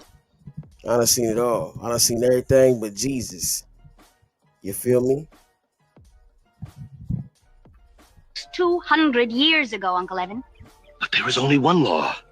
The law of God. If our divine maker had meant for us to walk... Did the white dude have a perm? Cause this nigga look like a different type of white dude almost, man. He look like he damn near could be a nigga, man. What's up, bro? I swear to God, bro. Bro look like he could damn near be black, bro. Like, I'm like, what the fuck, bro? That's crazy. Upside down, he would have put feet on our hands.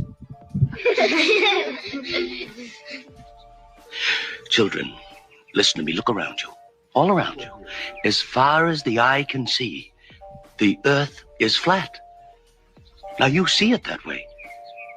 Because that is the way the Lord intended for it to be. Anything else is heresy. But Uncle Evan, Columbus proved the world wasn't flat by sailing around it. If he was sailing upside down, the water would have emptied into the sky. Why can't you accept it? It's a proven scientific fact. Sarah, what you speak is heresy. Our divine maker intended us to walk upright, not upside down. Ooh. We've had enough of this scientific nonsense of yours. School is over.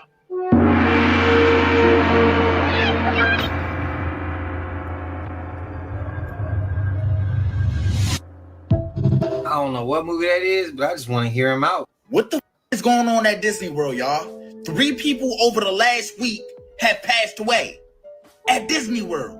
They are now calling Disney World Funeral World. The same place people go to make everlasting fun memories with their family is now being horrified because their family member passed away. I don't know about y'all, but Disney has not been the same, fool. Since this happened, it got a lot of people questioning, like, what the is really going on behind closed doors? Y'all can call this a coincidence, but this shit is crazy, fool. Something don't sit right with me. Is the NBA rigged? It looks like the answer is yes. Head coach of the Blazers, Chauncey Billups, Terry Rozier, and Damon Jones have all been arrested in a massive crackdown by the FBI. Get this. Not only these former and current NBA stars were rigging games and betting on them, but they also had an illegal gambling syndicate that was also rigged. Now, these are 2 overlapping investigations, one of them being called Nothing But Bet, in which looking into fixed college games, NBA games, and illegal poker games that was rigged as well, with this high-tech machinery defrauding the victims, which include a fixed card shuffler and an X-ray poker table that can look at the cards. Not only that, they also wore special lenses on their glasses to read pre-marked cards on the table. Now the question is, how or why were they doing all this? Well, it looks like they had some help from the mob. Turns out they were dealing with the La Cosa Nostra, which is a collection of Italian mob families. Gets even wilder. So Terry Rozier even faked an injury back in 2023, netting hundreds of thousands of dollars with inside information. But was it really that hard? Now looking back at these games, on how obvious, on how bad he was playing, you can tell he was totally rigging these games. But again, nigga, you see that nigga just lose the ball all of a sudden? Hey, I knew it was some bullshit with Steph Curry, nigga. Hey, look, man, I'm gonna tell you like this, bro. Steph Curry, all of a sudden, remember when LeBron was trying to get his first ring? Oh, my mama, man. Oh, my mama, man. The nigga, I swear, man, I ain't never seen Steph Curry. The nigga, Steph Curry, was whooping ass, man, putting belt to ass. You know what I'm saying? On their helmets, nigga. Looking like he was going to go off to another championship. And all of a sudden, after that game, it's even wilder. So Damon Jones used to be an assistant. After that game, when LeBron James got tripped up, remember it was like Draymond Green tripped LeBron James up or whatever, and like kicked him in the nuts or some shit like that. He did some weird shit and got like suspended. All of a sudden, Steph Curry just couldn't make a shot. Like all of a sudden, he's losing the ball out of bounds, throwing like weird passes with nobody there. I'm telling you right now, my G, and I know I'm not the only one that's seen that shit. I feel like Steph Curry got the call after that game. Because if you remember, Steph Curry's wife even spoke out about it. And she said something about the NBA being rigged. Because I'm pretty sure she knows her husband. And so, how the fuck does a nigga go from shooting lights out, making 3-pointers, nigga, without even looking at the motherfucking hoop, to all of a sudden he can't make a basket. He's throwing balls out of bounds. You see what I'm saying? And all of a sudden, nigga, now he's like just out of it. Like he can't fucking do nothing right. How does that happen? Oh, I'm gonna tell you how that happens.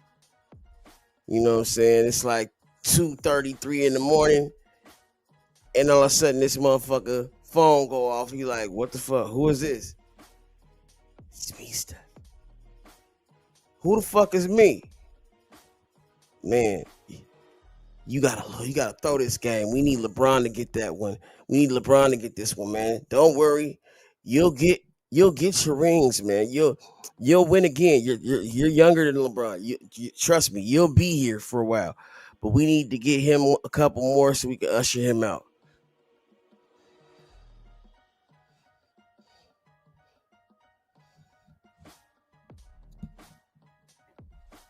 Oh man, that's crazy. Coach to LeBron used that insider information that he got on LeBron and placed bets to win profits. Now, I do find it odd that Gilbert Arenas just this past summer goes to jail for. That's what I said, bro. Gilbert Arenas, he goes to jail, gets the fuck out within a couple of days, and then all of a sudden he goes on some show. He got a motherfucking lunch bag with the informant written on that motherfucker. Like he just spilled all the beans. Like he told on himself and every fucking body else. And he had no shame in doing it because being in jail with a nigga like that, man. Some niggas, man. You surprised.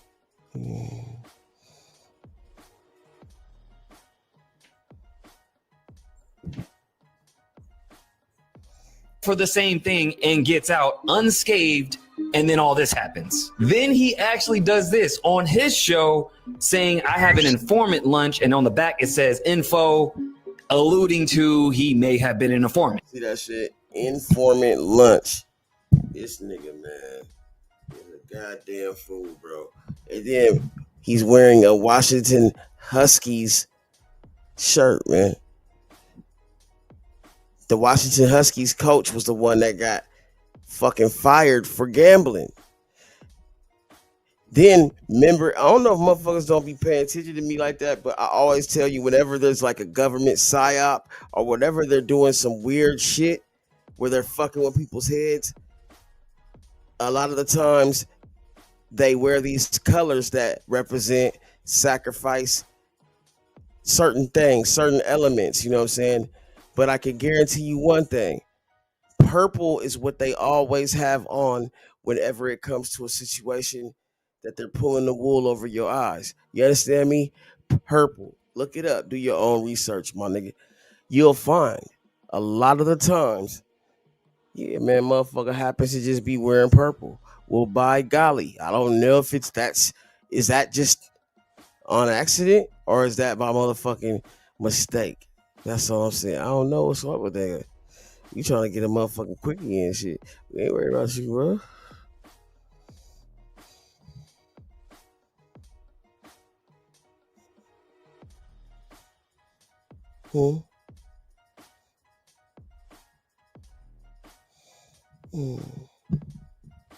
Okay.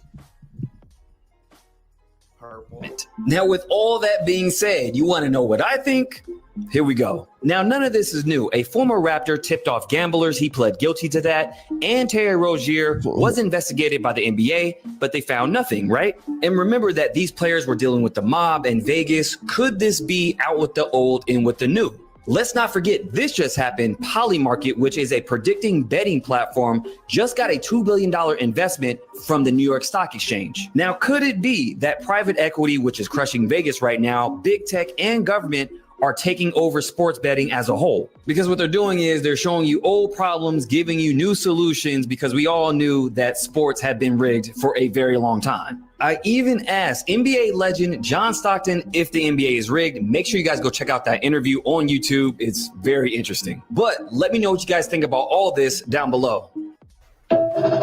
That's exactly what it is. We've been knew this shit was rigged, but on top of that, they waited until the day before the NBA season kicked off.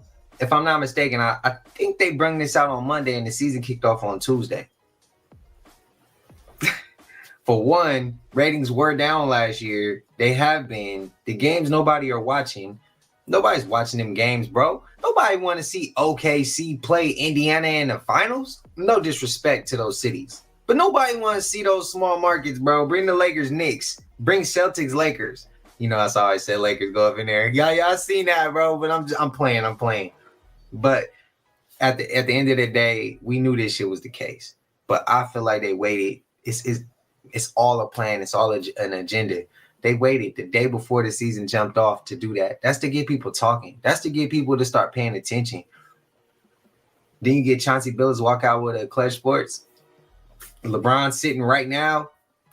Bro, this shit is it's a lot. It's a lot of coincidences. Does it make you think about Jordan? Is that true or is it false? That when he sat and came back from his gambling habit. Let me know y'all thoughts, man. Let me know y'all thoughts. A living glob, much like this, washed up on the shore of a beach in New Guinea. And people are asking, what could it be? Well, the people in New Guinea think it might be the remains of a mermaid. Yeah, a mermaid. Let's take a closer look. Some of the people who found it said right away, this is a mermaid. They're even calling it the mermaid globster. I just know somebody's going to start calling me globster now. Since it drifted up on the beach, this thing is definitely some kind of sea creature, or at least it was. And while it has a tail like a mermaid, and some of that could be long hair, I don't know. Because this is what I've been told a mermaid is supposed to look like.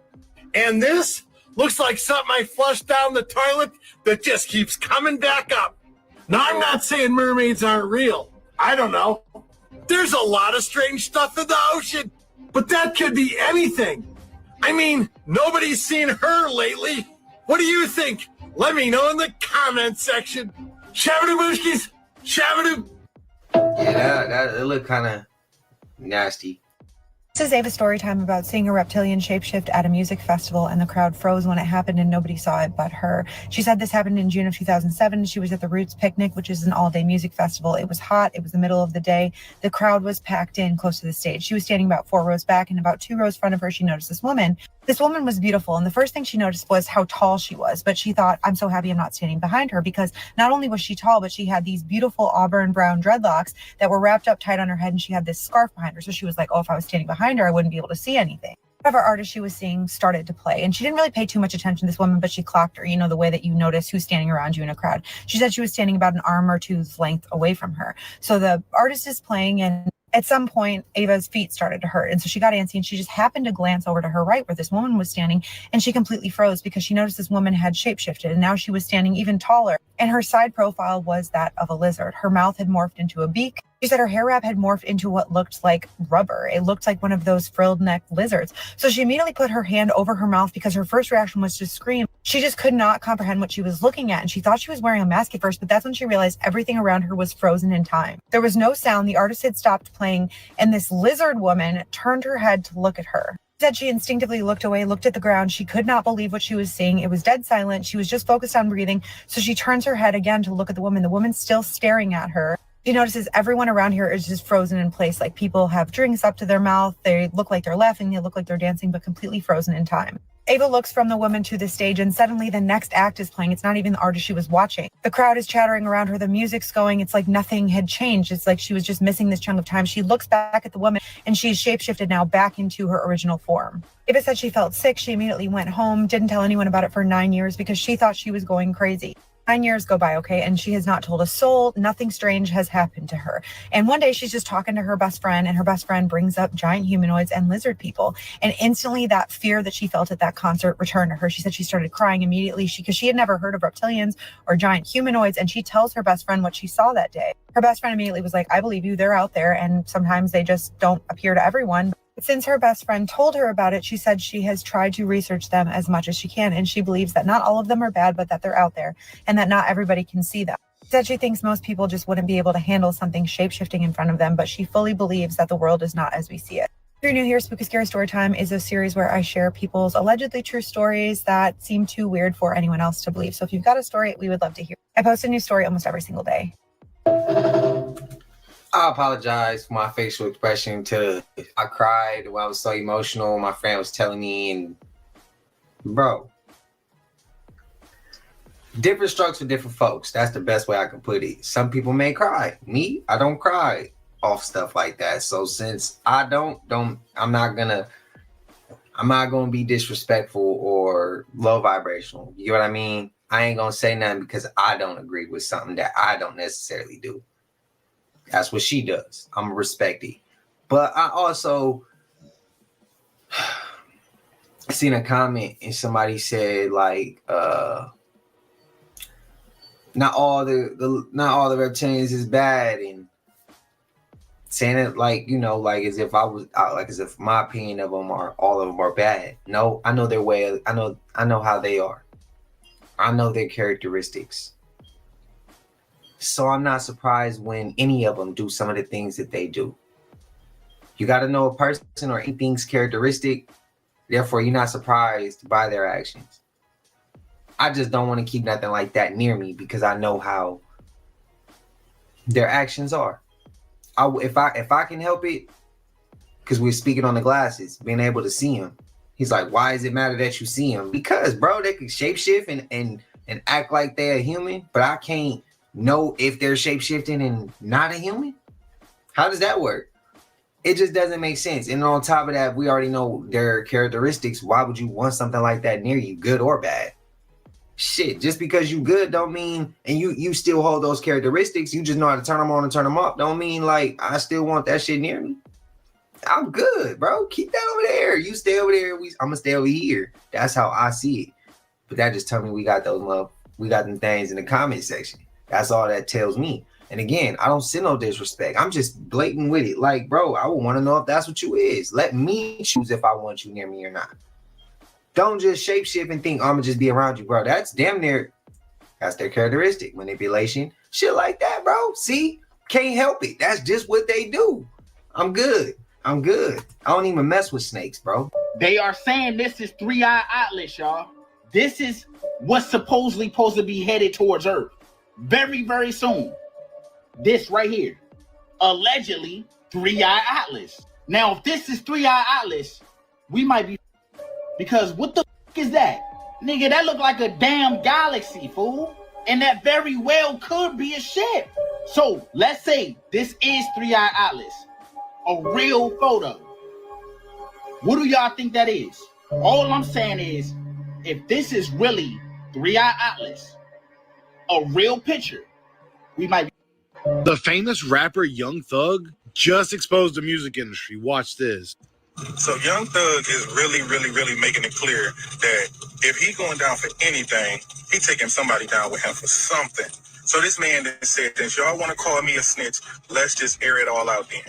We all been taking mad in Atlanta. That's how these guys are getting all your famous. favorite rappers be taking it, and they homeboys be giving it. Don't wear no skinnies around, baby, if you're not with it.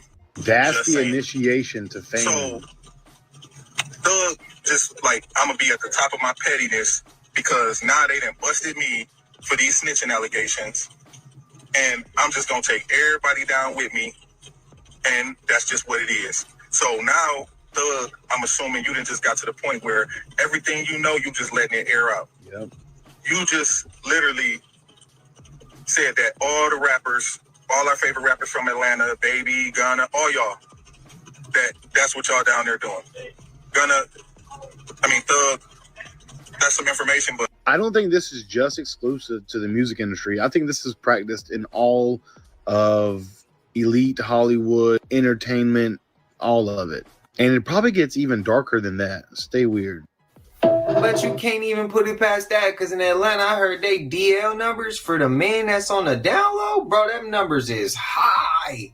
No, if that's what you rock with, that's what you rock with. I'm not gonna, what do you call it?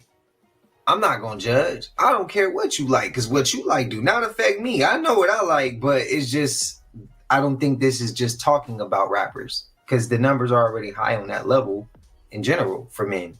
So, I mean, it just makes sense to see rappers going down that route. What's your thoughts? This video confirms more than you may think. It's going viral on Twitter. It's water gushing out of a tree these guys have started to cut down. However, we have a lot to unpack here. I promise you, if you stick through this video, you'll be freaking shocked at the end of it. So the obvious thing is, okay, we shouldn't be cutting down this tree. Duh, how big is it? How old is it? Is it 1,000 years? Is it 500 years? It's not 6,000 years. It's not older than 6,000, rather, I'd say. We should talk about the age of the earth in another video. The next thing, though, is I've seen them cut down massive oaks and other trees in North America and water gush out of the stump. And the comments was like, well, maybe there's just like a spring there, or maybe the tree like wrapped up around a water line that was like leaking and now it's gushing out. This is a lot more serious. This is so incredibly shocking. For one, I hope these guys left the tree alone, patched it up, put some clay in there. Hopefully the tree heals itself. Like, look how massive this freaking tree is. But do you remember seeing tabletop mountains in Peru, South America, all over the place, tabletop mountains that have a waterfall constantly flowing? And I'm not talking about an ice-capped mountain. Ice-capped mountains with waterfalls, we know it's snow melt, yes. But check this out. So have a look at this. We have a tree stump, and we have perhaps an ancient gigantic tree stump as described in many different ancient texts. Notice the waterfalls pouring off of this tree stump. We're talking about a flat plateau. There's no lake up there. Is it that the roots of this tree, when it was anciently still alive and connected, I mean, the ancients believe that even rocks are alive, so that would make sense if rocks are remnants of ancient trees anyway. But I'm talking the roots of this silicon-based tree tapped into the water supply. When it got cut, this is what's said in the Bible, the angels came and cut the trees down so the Nephilim couldn't climb the trees and survive the flood because they were cannibalistic and everything. Cut the tree, and the waterfalls are still flowing out of it. We may have cracked the code. Let me know your thought. And hopefully this tree survives and they patch it up. That's what I'm talking about, man. Leave it standing. Come on. Is the water coming from inner earth? What y'all think? Man, everything in this reality is just a test. And what's happening right now with the SNAP benefits is one of the biggest tests. Nature gave us everything free, but the Matrix put a price tag on everything. This video is about to get a little dark and a little deep. Stay with me. No food stamps, no benefits. If y'all start shoplifting or they will bring in the National Guards. The Matrix don't have emotions, so you can't use your emotions when you try to fight them back. Everything is planned out. Your emotions will never get you anywhere if you don't understand the laws of the universe. Order, chaos. These people set a stage for chaos so they can come in with the order. And when you start shoplifting, that's the chaos. When the National Guards come in, that's the order. These people use our emotions against us. So we need to start thinking with this. So what is the two tests that's taking place right now? Freedom, enslavement. We are watching a major reset take place right in front of us because we had an opportunity to be free. But if you don't want to be free, you're going to beg and cry for the system to enslave you once again. And so many people want to be enslaved. Once again, nature give us everything free and the Matrix take away everything that's free. So when they cut off your food stamps, understand something. You already have freedom. If you have a house, you have one of the greatest resources on this planet. Learn how to use it. Your front yard was created for you to grow your fruits. Your backyard was created for you to grow your vegetables. Your basement or your underground bunker was used as a storage place for your beans, your rice, your lentils, your chickpeas, or I should say your survival kit. Nuts, seeds, herbs, store it in your basement. If you do it the right way, you can have food that will last you for years. Your home is your greatest resource. Your garden, your bunker, everything. Hey, that's facts. I gotta agree.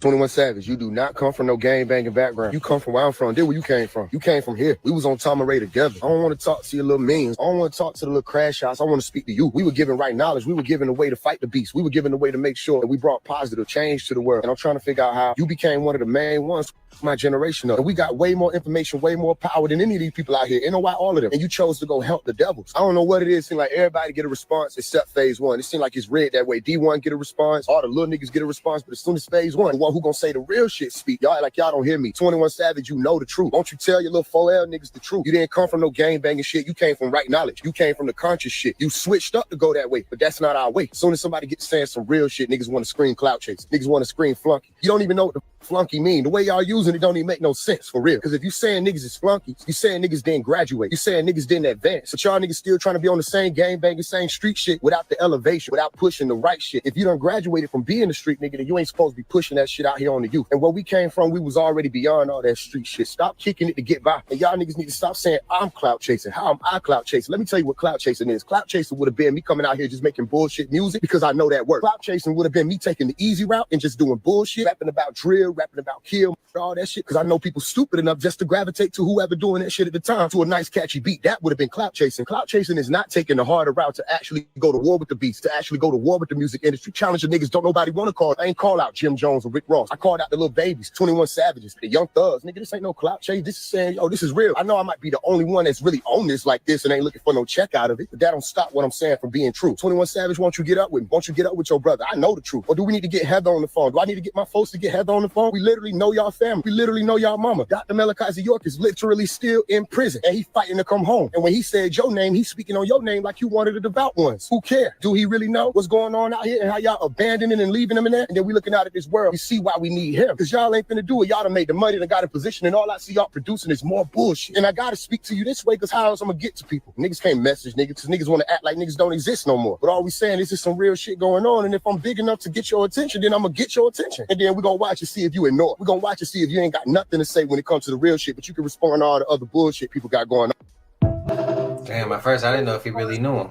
New York City has been invaded by ICE. Honestly, they was on everything I hoped Chicago would be. New Yorkers of all races was on their ass. They talk about some, get the fuck out of New York, asshole. They had a black dude hemmed up. He was acting like that kid from the Boondocks. It was like, Brooklyn, baby, what? Nostradamus, Flatbush, bad boy, baby, what? Niggas sound like Biggie ad-libs. Like New York people are so unserious but serious at the same time. And they had an angry mob of black, Latino, Asian, and everything in between running ICE off the block. Because the only way to effectively resist state terrorism is as a proletariat mass, a working class people's movement, and that has to be multiracial. ICE's invasion of Chicago, to me, exposed the severity of the gap between black and brown. They fucking us both up, and we just pointed fingers at each other like the Spider-Man meme. The truth is, we already figured this out. Fred Hampton had the Rainbow Coalition in the 60s, combining the Black Panther Party with the Puerto Rican Young Lords and a poor white group called the Young Patriots to combat police brutality and poverty. CPD, with help from the FBI, assassinated him in his sleep, and here we are 60 years later, forced to relearn what our predecessors already understood, that our common interest is the resistance of our oppressor. Little food for thought. But New York was with the smoke.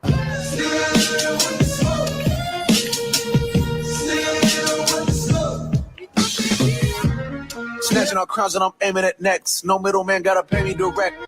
Shout out to Vic Mensa, man.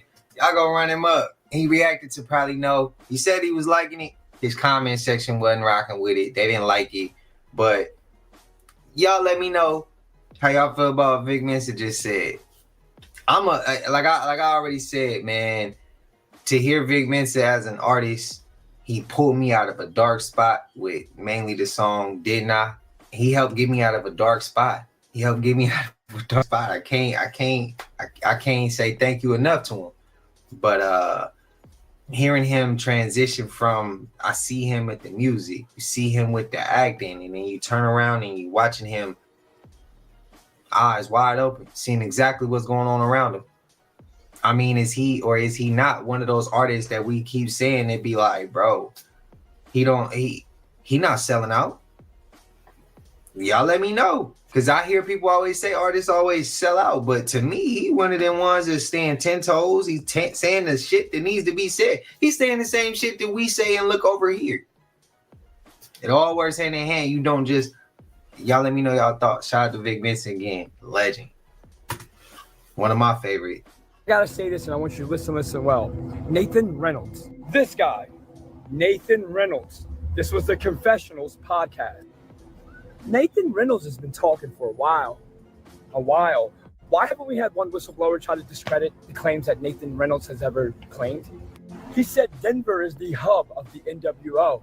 And then what we've learned conspiratorially wise, isn't it funny what the Denver airport shows? All these Dracos, Lucifer, Something to think about. And then you think about that whole area and you listen to his stories about these wolfmen, vampires, which route you can take of this occult Nephilim bloodline. And then I think of the Grand Canyon. We have been propagated through conspiracy to believe that the Grand Canyon has something to do with Egypt, and that's your way to Africa. And I am vibrating high right now. And that's a confirmation from your discernment. If you know, you know. Something tells me the reason why there's under military occupation 90% of the Grand Canyon you can't visit is because it is the hub of a lot of genetic tampering. Remember when they wanted to storm Area 51 and they decided not to? Why the fuck are we not creating a group and a list and going to storm the Grand Canyon? Are they going to shoot people trying to explore the Grand Canyon by the millions? Why would they do that? I thought they were there to preserve the wildlife. I thought they were there to protect you for your safety. Think about this. They don't want you exploring the Grand Canyon, 90% of it, because it's for your safety, but your dumbass can go yourself on Mount Everest. Or up the rainforest where most of the deadliest animals that live on this planet roam. What the fuck is in the Grand Canyon? Why am I being told through my discernment that's where? Hey, man, honestly, man, our real power is within the numbers, though. Because, like, let's be real, bro. This bird is like, I swear to God, this motherfucker is got to be a fucking reincarnated motherfucking person or some shit like that. Man, this motherfucker stands here every day and be talking to me, bro. Like, what the fuck, man? What you want, bro? What's up, bro? Okay, cuz, like, what else?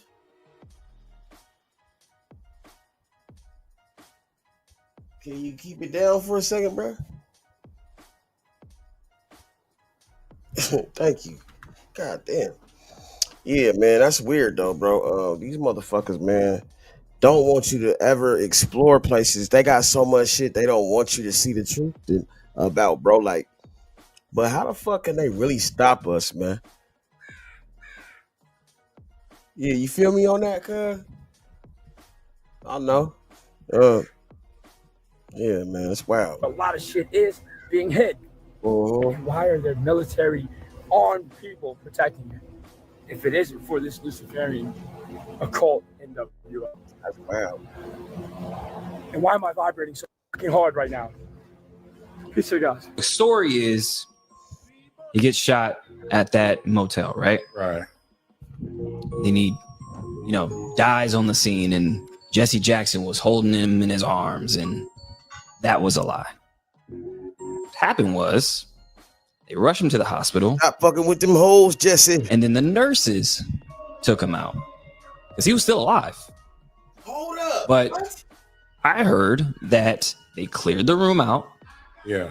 Brought in the nigga. So hold the fuck up. That's Martin Luther King still alive after he got shot with his. What? Bro, and that doesn't look like a dying man, bro, right there, though, bro. I'm looking at him in his eyes, bro. Like, this nigga didn't have that death stare. He had a stare like, help me, nigga. Like, these niggas gonna try to do something to me. Like, bruh, this is wild, bro. Like, what the fuck, man? You find out some new shit every time. Bro, I promise you, bro.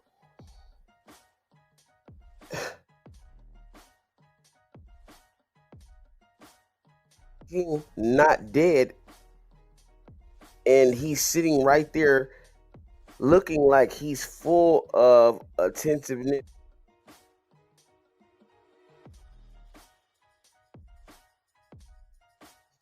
Look at his eyes. His eyes are not saying I'm dying right now. His eyes are.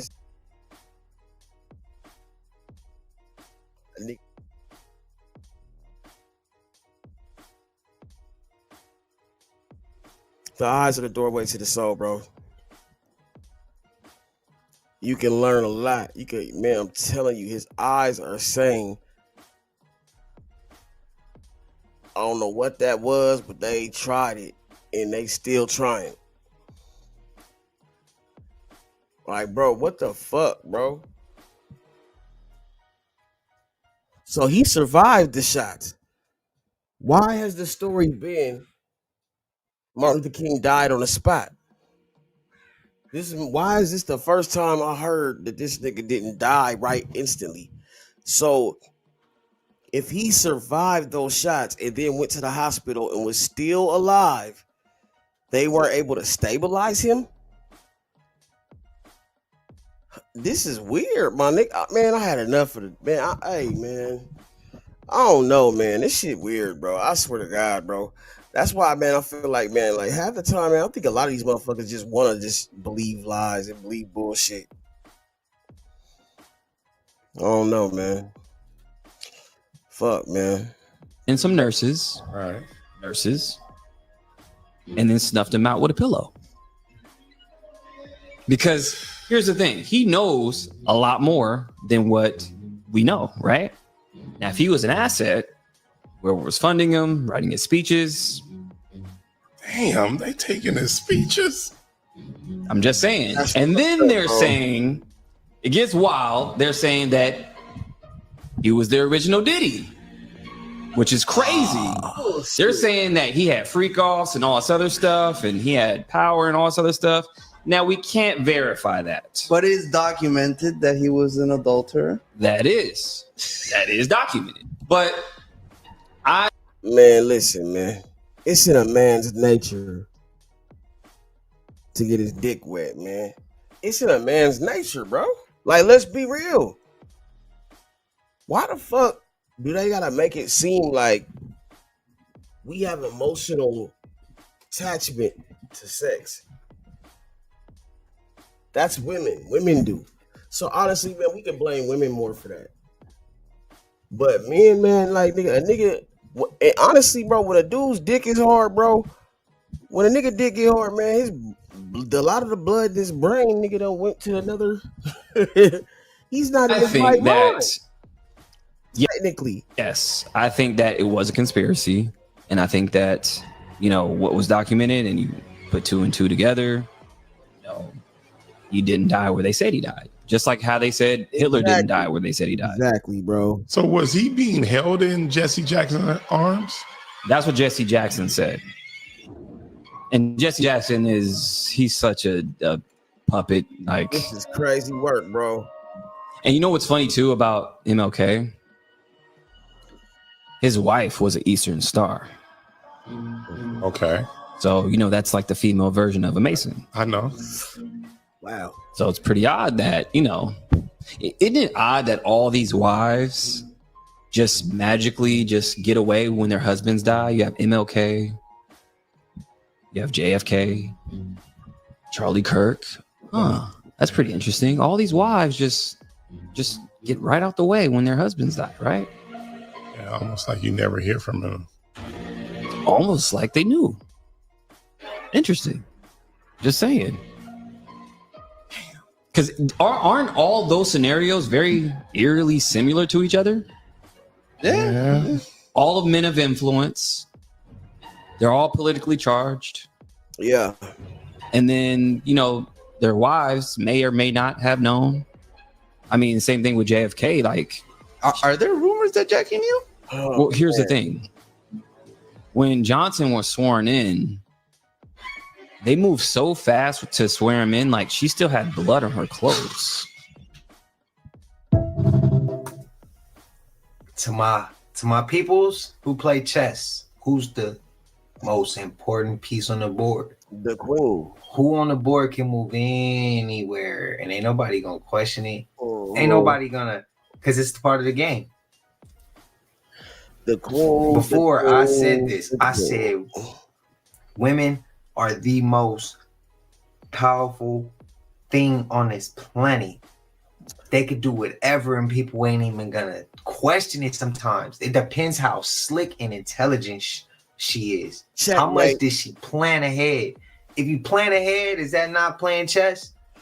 Queens on the board are they go everywhere, bro. They can do anything, and your woman can be one of the most important things in your life. And she can be your downfall. Or she can be very detrimental and dangerous to your life. She can either be your downfall, she can be the reason you rise and the reason you fall.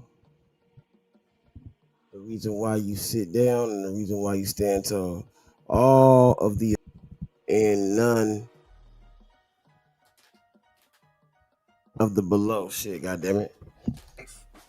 She could be real, she could be at peace, or she could be your damn we ain't even gonna say it. That's how I'm gonna put it. This right here, it could go. That rabbit hole can go as far as you want to take it. It's gonna scramble your head up though. And also, my grandmother told me, I shouldn't even say this, man. I've said it before and I took heat for it. She used to tell me, look further at Martin. She's like, MLK used to only go certain places if it got him publicity. If it didn't get him publicity, sometimes he wouldn't show up. She gave me certain, y'all let me know how y'all feel. Cause I know I don't want to piss some people off. Rest in peace to Martin. Rest in peace to MLK. No disrespect, but we gotta call the shit for when we gotta call it. Y'all let me know y'all thoughts, man. Different animals just pop up out the blue, and there's no real explanation for it. They just give us stories about how, oh, this animal, it used to be on land, but then it had to adapt. Have you ever heard about Yakub, the big head scientist? These animals take one animal's genetics, mix it with another animal, and make a whole new animal, just craft a whole new species. Okay. Or if you haven't, have you ever heard of splicing? Because when you look around, evolution is a theory. That's what they tell us. But when you think about splicing, you can look around and see it in real time. You can see it once you take a look at specific animals and just really think about the stories they gave us.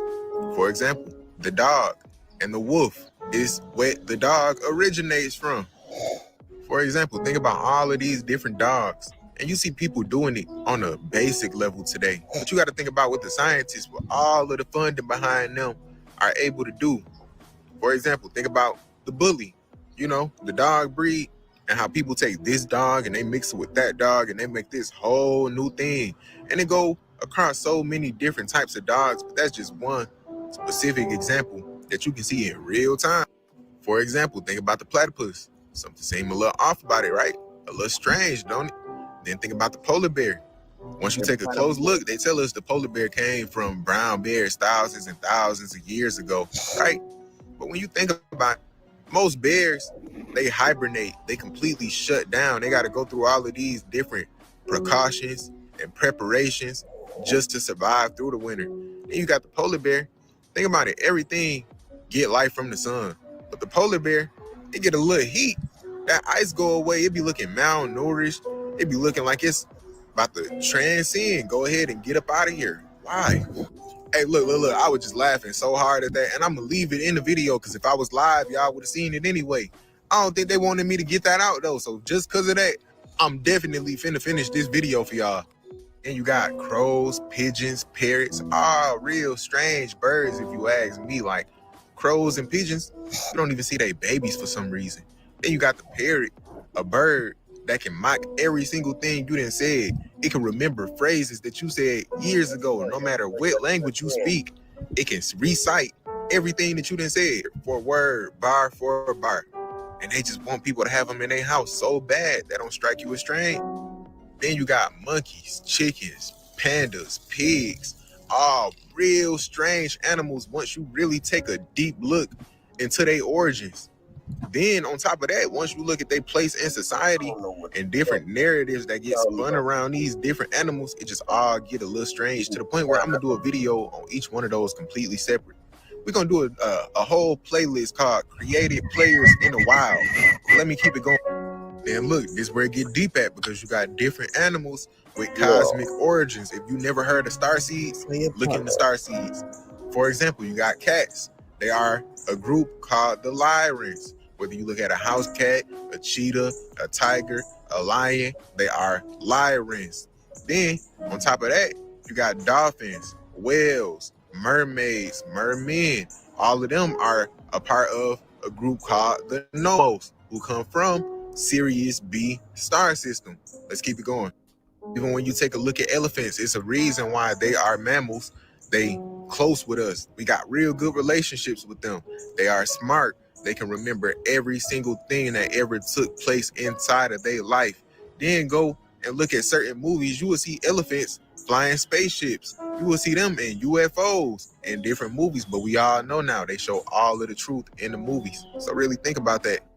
And on top of that, you got octopus. Think about an octopus. I don't even have to go that deep into them. Y'all see how strange things get when you really take a look into the octopus. But these are real beings, real smart beings. That's why people speculate if they aliens or not. And y'all done seen all of the different things they capable of. If you haven't, go look. It's a whole rabbit hole for you to go down. But on top of that, you got an animal like the eel. Till this day, scientists, they tell us they don't even know how they reproduce. They say they just go into Bermuda Triangle, disappear, and pop out with these babies. Like they went through a portal or something. They don't know what's going on. And we all know the stories about the Bermuda Triangle, and that's a whole different... It get deep when you talk about the Bermuda Triangle, it get deep. But just know, go look at my video. I got a video I just did about a day ago called Space is the Ocean. It get real deep when you get to talking about these different animals and you really take a look at the animal kingdom. It's a lot of strange things going on. Make you wonder if space is the ocean. They say we don't know nothing about our oceans. We haven't even been able to get to the... Man, I've been saying this for... Don't that sound real similar to space outer is, space? They haven't even traveled that far up into outer space like that. Y'all let me know your thoughts, man. Y'all let me know your thoughts. I'm going to go ahead and say this clip right here was hitting home.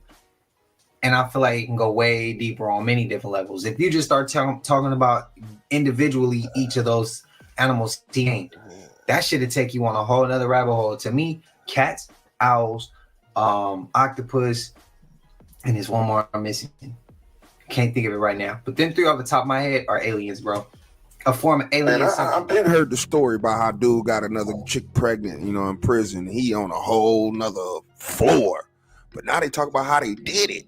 Now I thought when semen touched air, it was a wrap. Do y'all believe he really got her pregnant like this, or he went down there? You know what I mean? But they got all the evidence and phone calls. We gonna talk. Daisy Link got pregnant. The thing is, she hadn't been in contact with men. And authorities found no evidence of, guards and stuff. But DNA tests showed something that did make sense. That the father was, in fact, a fellow inmate. What didn't make sense is that he was separated from her by 2 floors. So how on earth did these two even meet, let alone, make a baby? How were you talking to her? Nah, to the vent. To the vent? Yeah. Okay. To the vents. Anybody would say I'm crazy, or you talking to the vent, yeah. And then we was talking, and then we got to know each other better, and then, I'm like, I really want a baby, because, I might never go home. So. Baby. And Daisy says they were able to send their notes through the air duct on a cable that they'd fashioned out of bedding material. And one day, they realized that if they could pass notes back and forth, they could pass other things, more personal things, such as Joanne de Paz's semen. I put the semen in saran wrap every day, like 5 times a day, for like a month straight, and then sent it down the line to Daisy on the 4th floor, who, in her words, administered it with a yeast infection applicator. Remember, they'd never met face to face. So have a listen to that conversation. So you think you're pregnant? I don't know. I still haven't had my period. Correct. You think that work? I don't know. It probably could. I'm telling you, I was supposed to have my period. I don't know. Link's mom, when her incarcerated daughter broke the news to her by phone. Oh, we have that too. Take a listen. Under 24-hour lockdown because I'm pregnant. You're full of shit. I swear to God.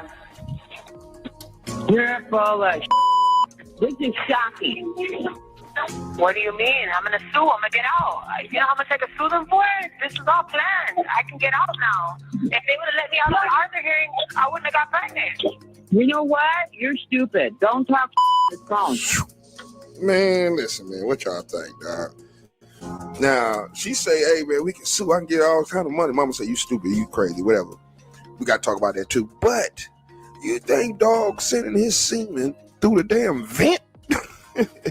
Dog, nigga, prison got to be bad as hell, bro. Especially for the girl. How you let a nigga get? How you let a nigga woo you through the vent, bro? To a point where he got you rubbing semen up in your shit. You don't even know this nigga. Like, man, come on, man. Something ain't adding up, man. I don't believe no girl out her right mind. You got to be no. You let a nigga. Hey, baby, what's happening? Where you from? Through the vent. What you talking about, man? What's happening though, man? He in the vet talking about shit. It's been about a year now. He was, you know what I'm saying? I'm trying to go naked head in that thing. You know what I'm saying? I'm about to send it up. You mean to tell me that's what's really going on, man? I don't believe it, bro. I'm sorry. I'm sorry. But now I understand what they done did. Me personally, I'm thinking some guards letting y'all get it in, bro. Because at the end, she like, shit, I can get paid. How you gonna get paid doing some air duct shit, bro? You know what I'm saying? How you gonna get paid doing some vent shit? So evidently, she got some secrets that's holding on. That's me personally. You know, I'm a logical man. I break it down over here. I think there's some secrets, some blackmailing going on. I don't believe in that shit. I could have swore, again, I don't know. I just be hearing shit. I ain't never had to do no shit like that, so I don't need to know the facts on it. But, you know, I mean, I thought that when semen hit the air, you couldn't just do it like that. It got to be a certain temperature and all that shit. You know what I'm saying? I just thought you couldn't do that. But maybe you can. But y'all come below, man. Y'all let me know what y'all think happened, man. He really did that shit? Or he went down there and he really wooed her? You know what I'm saying? For some semen drop? What the fuck? I'm going, man. It is great, y'all. Y'all tell me what you think, bro. She rubbed it in there with a yeast infection beaker. I'm gone, man. Under 24-hour lockdown because I'm pregnant. You're full of I swear to God. You're full of This is shocking. What do you mean? I'm gonna sue. I'm gonna get out. You know how much I can sue them for? This is all planned. I can get out now. Wow. I know this shit is crazy to even hear because it's like you're talking about suing somebody over a jail call that you know is recorded. She could have waited to say that, but I mean, she still can get out though. I'm gonna say I think that they paying some guards off too. That's how if you think about it, you see people get poked up with bone crushers all the time, and guards let that shit happen. Guards is paid off sometimes. Guards letting booty hole bandits go up in other men. Like, come on, bro. Like we gotta be real. Like sometimes the guards is just as corrupt as some of the inmates. Sometimes it's just how it is.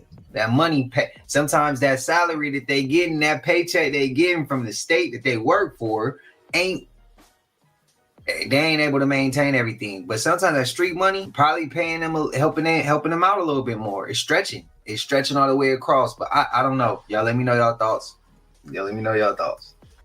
Someone explain to me the phenomenon of this personality type. I am great. It seems that in my lifetime, a new type of enlightened individual has emerged.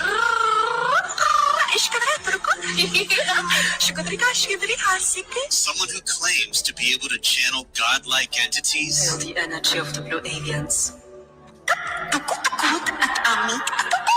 And aliens from other dimensions. Here are three. Bruh, something about her eyes. Yeah. I don't know. Something is not. I almost think she might be a half breed of some. Like, yeah, she got some other shit going on. That's what I'm saying. Like, she might be a descendant. You know what I'm saying? On mama's mama.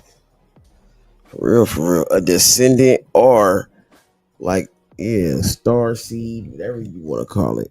A seed star, whatever the fuck, man. You did me. Oh.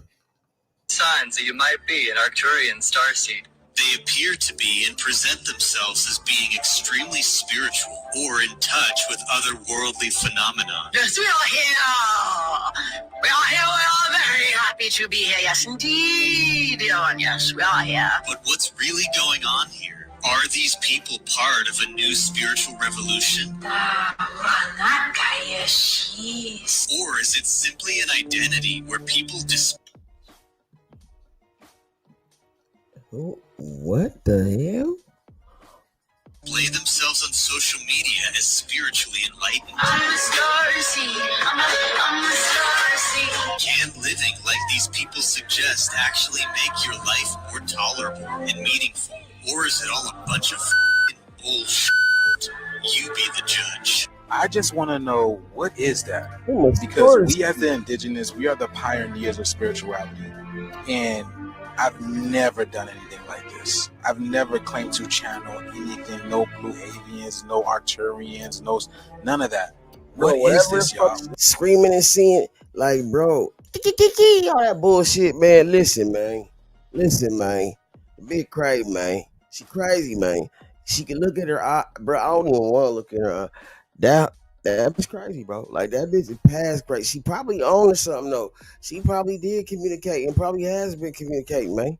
I don't know, but I don't really want to be a part of that. Like, go ahead. Like, I don't even like communicating with a lot of these motherfuckers. Shit, I would rather not. Shit, show me, man. Like, listen, I'm willing to see anything that's, God damn it, you know what I'm saying? Show me. That's all you gotta do. Point me into the direction. I will do my own research. Or we can motherfucking learn together. But at the end of the day gonna end. What reality are we living in? I'm telling you right now, a lot of you guys are falling for this trap. This Earth School, a lot of y'all are gonna come back and redo this all over again because you're falling for a trap like this. Look at her. Try not to laugh, y'all. Let me know down in the comments below what you guys think about this video. Let's continue to get this shift. Peace in. My soul don't even resonate with that shit. That's crazy. Whatever you do not feel bad for this woman. This woman's name is Lovely Kristen Antoinette Johnson, and she had a 6-month-old baby. But one more thing is, she was a severe addict, and she would often invite friends over to her house or go to her friends' houses to do. When she would do this, she would just lock her son up in a car seat and leave him inside the house. And she would place him in the attic where she wouldn't be able to hear him. Well, on this particular occasion, the little baby went 4 days without any food and starved to death. Apparently, the baby had diaper rash so severe his skin was literally falling off. When she found the baby, his body was already decomposing, and she still took him to the ER and got arrested there. And she was sentenced to 20 to 80 years in prison for the murder of her baby. 20 to 80. As she should. 20 to 80, bitch. Records video to upload to YouTube. Hi, Walter. I was at the mall today, and guess what happened? I met the most wonderful girl. We went shopping at JCPenney's, and she tried on a lot of clothes. She ended up buying a whole lot of them, you know what I mean?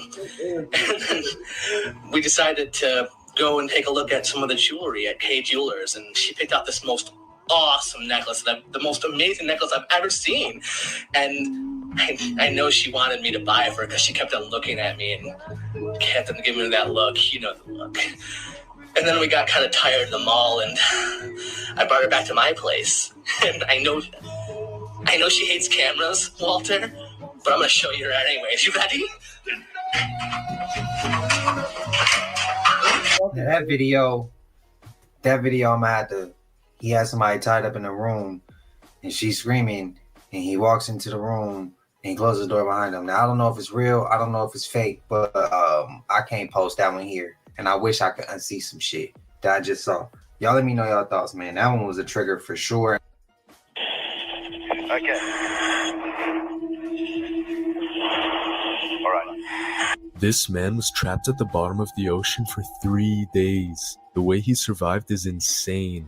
So if you didn't know, that guy's name was Harrison Okene, and he worked on a tugboat like this one as a cook. One stormy night, Okene's boat was working a couple miles off the coast of Nigeria, helping a larger boat like this one steer itself. But then, as a result of the storm, a massive rogue wave slammed into Okene's boat, flipping it over and causing it to sink really fast. While this was happening, most of the crewmates were locked in their cabins as a precaution against pirates, causing them to drown. Fortunately for Okene though, he was using the bathroom, which means he didn't suffer the same fate. The boat ended up sinking 100 feet below the surface, but Okene luckily found a pocket of air where he decided to sit and wait. His environment was pitch black and freezing. He had no clothes, no food, and limited oxygen. Okene even said that he could hear sharks entering the vessel to eat his dead crewmates, but luckily they never touched him. Luckily for Okene, a team of divers was sent out to investigate the wreck. When Okene heard them, he began banging violently on whatever he could until eventually they found him. Because of the pressure, Okene was placed in a diving bell and it took 2 days to bring him back to the surface alive. Okene's ordeal is said to be the longest amount of time any human has survived underwater without diving equipment. It is said that Okene is one of the luckiest, unluckiest people ever.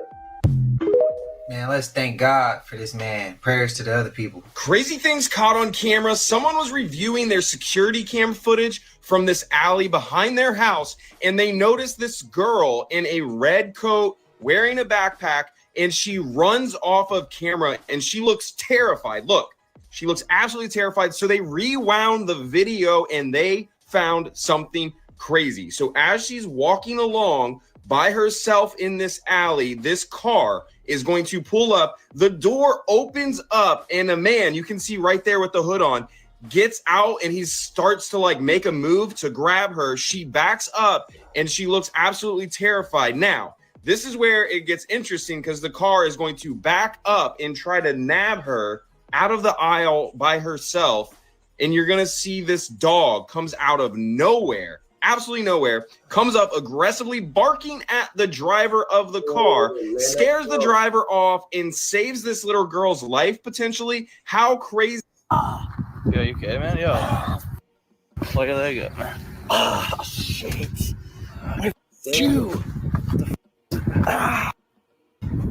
Shit, man. Why is there a hole in the ground? Let's talk about one of the scariest videos out there. Today we're talking about the Funky Town video, and y'all, this one is messed up. This one's so messed up that I can't even post it on here. It is insanely gory. It's gruesome. It's pretty much a man being tortured.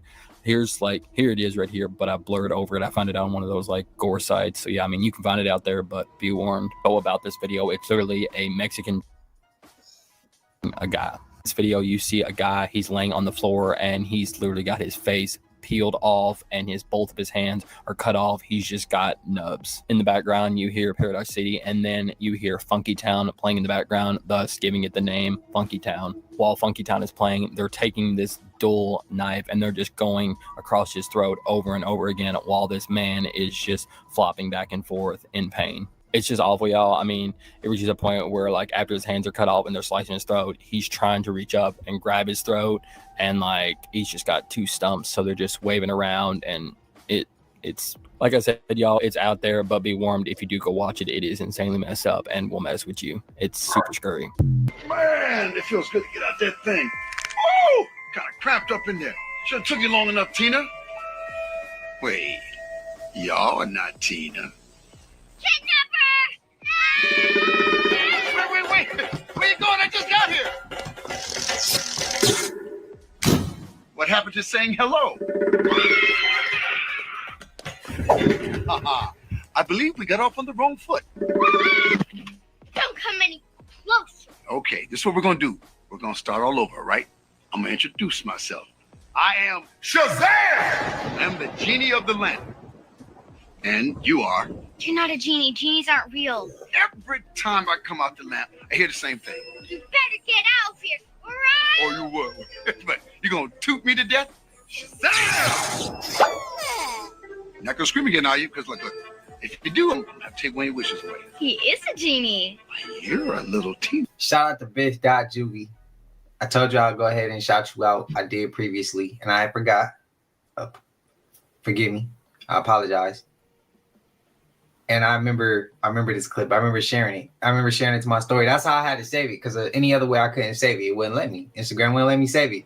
I asked my mom about if she remembers Sinbad being in there too. She said, yeah. I'm not from that time frame. I'm from the time frame where Shaq was in Kazan. Yeah. Y'all let me know y'all thoughts. Y'all let me know y'all opinions. Y'all know we made it to the end of this. And if you haven't already, please like, comment, subscribe. We made it to the end of this, so if you haven't already, please like, comment, subscribe, like, that's weird, hit that bell so you always notified whenever we drop them uploads. Y'all know we coming with about 4 videos every smooth 7. This is for entertainment purposes as well. And when you like and comment and subscribe to the channel, helps Clay to grow, helps Clay to get bigger, helps more people who like this type of content tap in with this content. But I appreciate y'all. Again, I love y'all collective. If you watching on TV, whatever the case is, I wish it was smooth 7. Hope y'all doing good. Until I see y'all in the next one, y'all know what it is. We gone. Ay, yeah, I just check my account. Sheesh, at the amount. You probably know what I'm about. You probably, anxious. What the hell? Would you please stop? I told you I'm leaving. I gotta go through and close everything again. And she would take the blood and bathe in the blood and use it as makeup. Once again, she created a beauty balm that was derived from the blood of the pancreas. Grand rising to the collective. Y'all know we back with another banger, another reaction. I appreciate everybody who been tapping in, running up, and 7-up. If you new to the channel, please like, comment, subscribe, hit that bell so you always notified whenever we drop them uploads. Y'all know we coming with about 4 videos every smooth 7, and this is for entertainment purposes as well. And when we like, comment, and subscribe to the channel, helps Collective grow, helps Collective get bigger, helps more people who like this type of content tap in with this content. But I appreciate you if you're watching on your TV, whatever the case is. Might be a trigger warning or 2. I hope not. But I did have to go ahead and give a shout out to the child of the Most High. Had to go ahead and give a shout out and a happy birthday wish. Happy 13th birthday to Ava. And shout out to old Suave Mente. I think it's 559. And happy birthday to Ruben, your son. Happy birthday. Last but not least, shout out to Bella.1994. I got more coming. Trust me. I got a lot coming. I got y'all. Y'all know what it is, though. Let's get straight to the video, man. Let's go. Call it Italian wine magic. Some people in the mob used to do it. Like the Italian mafia, they used to use this to tell if somebody was lying or not. Yeah. They would get a bottle of wine, right? And let's say I had a couple friends over, and there was one person I wanted to test and see if they're lying to me. Okay. I would pop the cork, get the bottle, and I would whisper a word into the top of the bottle. What happens is you're gonna pour the wine for everyone, and if the person says the word that you said into the bottle during the dinner, it could be a random word, and you're not supposed to lead them to saying it. If anything, kind of avoid it. But if they say the word that you said into the wine bottle, then they're lying to you or they're doing you dirty. And the mafia used to do it. My God. Hey, I gotta try that. Man, they have proved skinwalkers are real by accident. I believe in skinwalkers, so I brought myself to the middle of a forest and got lost to prove their non-existence. I decided to taunt them and then started hearing something calling for help outside my tent. Skinwalker! Skinwalker! Skinwalker! Wow. Yeah, man.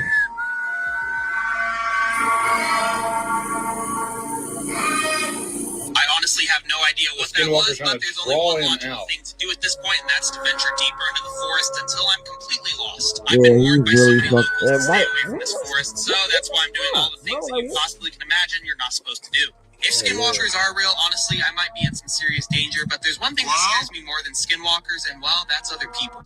I don't know who or what's out here, but every step I feel like something is watching me, and well, I was soon about to be proven right. I'm getting this feeling of dread, and I soon found out why. Someone has made these figurines and crosses and hung them from the trees. That's and not as a soon as I normal found them, I human started activity. hearing this off in the distance after I turned off all my lights and used my infrared camera.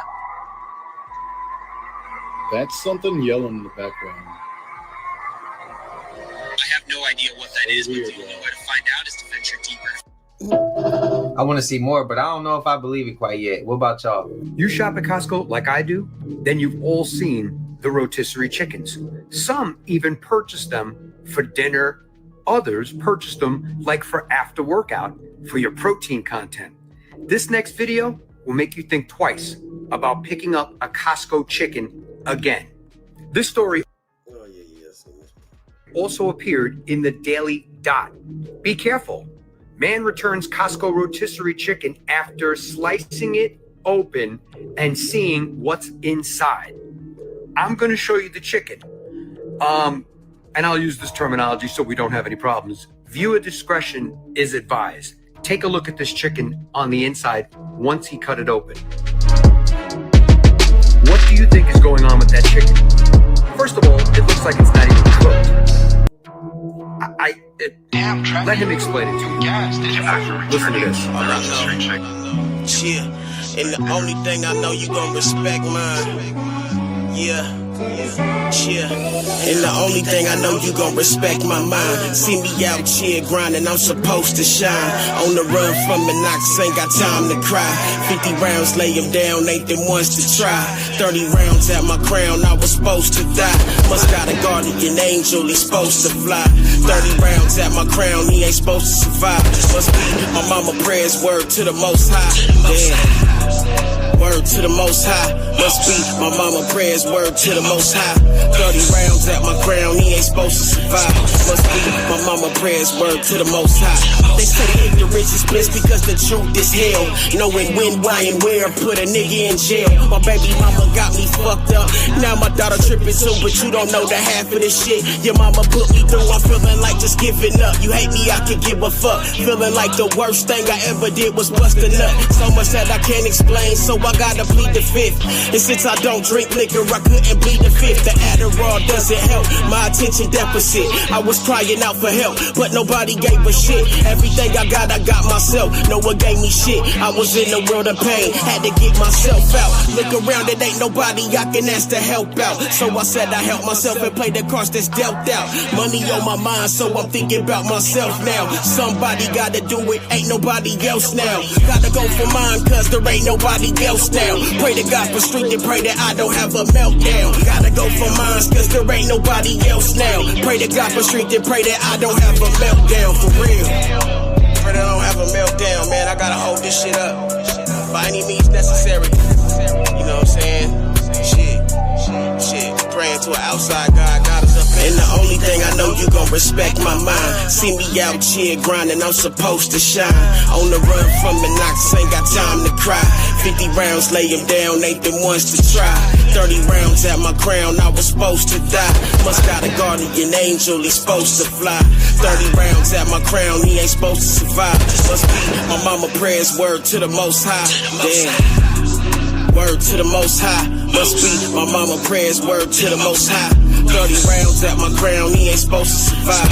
Must be my mama prayers, word to the most high. A man by the name of Adolf, who now we're learning owned over 100 properties. Every year he would purchase a foreclosure home and put it in his children's name. He was with the same female, the same woman since high school. So we're hearing all these wonderful things about Adolf. He gave away over $1 million in the same community he was slain in. Job well done, my boy.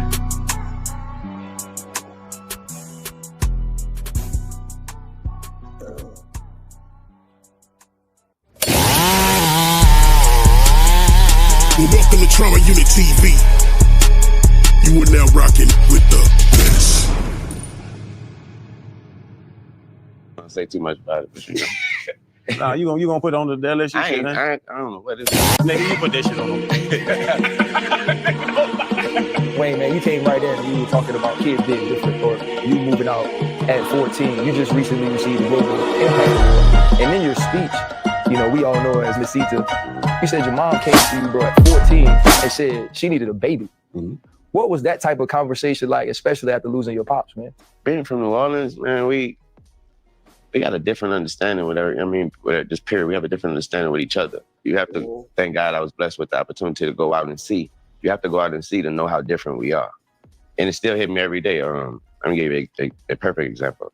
I was watching Cheer yesterday and a Popeyes commercial came on, right? I'm 40. It's my first time not knowing that everybody didn't do this. So on the commercial, dude got the money on, paying throwing up. The dude come on, he say, in New Orleans, strangers pay money on you for your birthday. it don't make sense. But I was like, wait. So I had to ask my engineer, like, I don't. He's like, nah, I'm looking at it now. I'm like, why you got that money? I was like, yeah, I don't spend money on it for y'all. Y'all do that, right? What's that? For our birthdays, somebody come and say they'll pin a 20 on you, and so they hope that other people come pin money on you. No one else don't do that. So exactly. Right. So you know, what I mean, we have a different understanding. So my mama asked me, it was no more. It wasn't nothing as like asking me to run to the store. I know what she was going through. We had just signed a national deal and went on the first tour. Tour used to, when I would tell her we're going on tour, that used to mean like I'm going for 2 weekends and literally coming back during the weekend going. Nah, when I told her this time we signed, I don't think I came back for like 3 months straight. She was like, if this about to be what you about to be going through and about to be doing, I need to talk to you. And we had that talk and I was like, it's nothing, let's do it. Because you were signed to like 11 or 12. Yeah. What's the money? How does the money run when a 12-year-old was getting millions? I wasn't getting millions at 12. Or 100,000. You was making more money than most 12-year-olds. My first check, I tell everybody the same thing because it's the truth. My first check, I went and got a Pathfinder. Yeah. You can't drive though. My mom was making me go to the store for way before I was supposed to be going to the store for her. You know, she was tired. she worked hard. Yeah. My first big check though, I just gave it straight to her. You know, I gave it straight to my mom, and the first thing she did was give it straight back. And like, you know what I mean? I was like, I know, you know, this check got 3 digits. Yeah, we got 3 digits before the other 3 digits. Like, we ain't never seen that in our lives. Right. Like, what you mean you don't need this? You know, she was like, well, that's yours. You made that. You know, and just that right goes to show you how we are. You know what I mean? So just that right there, that was, I mean, that right there just taught me how to be with money right at that moment, right? That taught me that it doesn't mean nothing. You know what I mean? Because I thought she was going to, it was 2 checks. I'll never forget it. It was 2 checks. I thought she was going to take both of them and be like, yeah, all right, I'm about to get this. We're going to get this. I was like, yeah, boy. And literally give him right back. What you mean? And she's like, they're yours. You made that. I'm like, you don't need nothing out of this. And she was like, I don't need nothing. I was like, I'm going to go buy, I'm going to build you a house. And she took like the least she can take to build the house. But that taught me from that moment that, you know, it's just paper. Don't mean too much. Yeah. What's crazy is you just sat over there and said you 40, bro. You said, that shit is crazy for me because like, even when I was in college, you was a teenager, obviously. You had just got started, but I was always a fan. I hear you from, Patterson. Yeah, he put us on to y'all music back then. But even just growing up early years in the NFL, just always a fan. Follows you, the Hot Boy, you know, the whole crew. In that journey, right to now, what are some of the things that you miss the most? As always, the obvious. Tuning in and tapping in, bro. man, you know what I'm saying? Yeah, you know, miss the people that ain't around no more. You know what I mean? Though you can't get those times back. Right. You can retry, we could do it again, you can do it better. You can't get those times back. So that's about it. Right. I mean, missing the people that can't be here. Everybody who comments and you know what I'm saying, is a part of the show, man. You know, any kind of way, man. I appreciate y'all. You know what I'm saying? 100, man. You feel me? I had a couple technical difficulties, but at the end of the day, man, you know, we keep this shit moving, we rocking, man. You know what I'm saying? So, yeah, I appreciate all the love. I appreciate all the hate, whatever the fuck it comes in, man. But shit, just know I appreciate, man. You know, and please, feel free to, you know what I'm saying,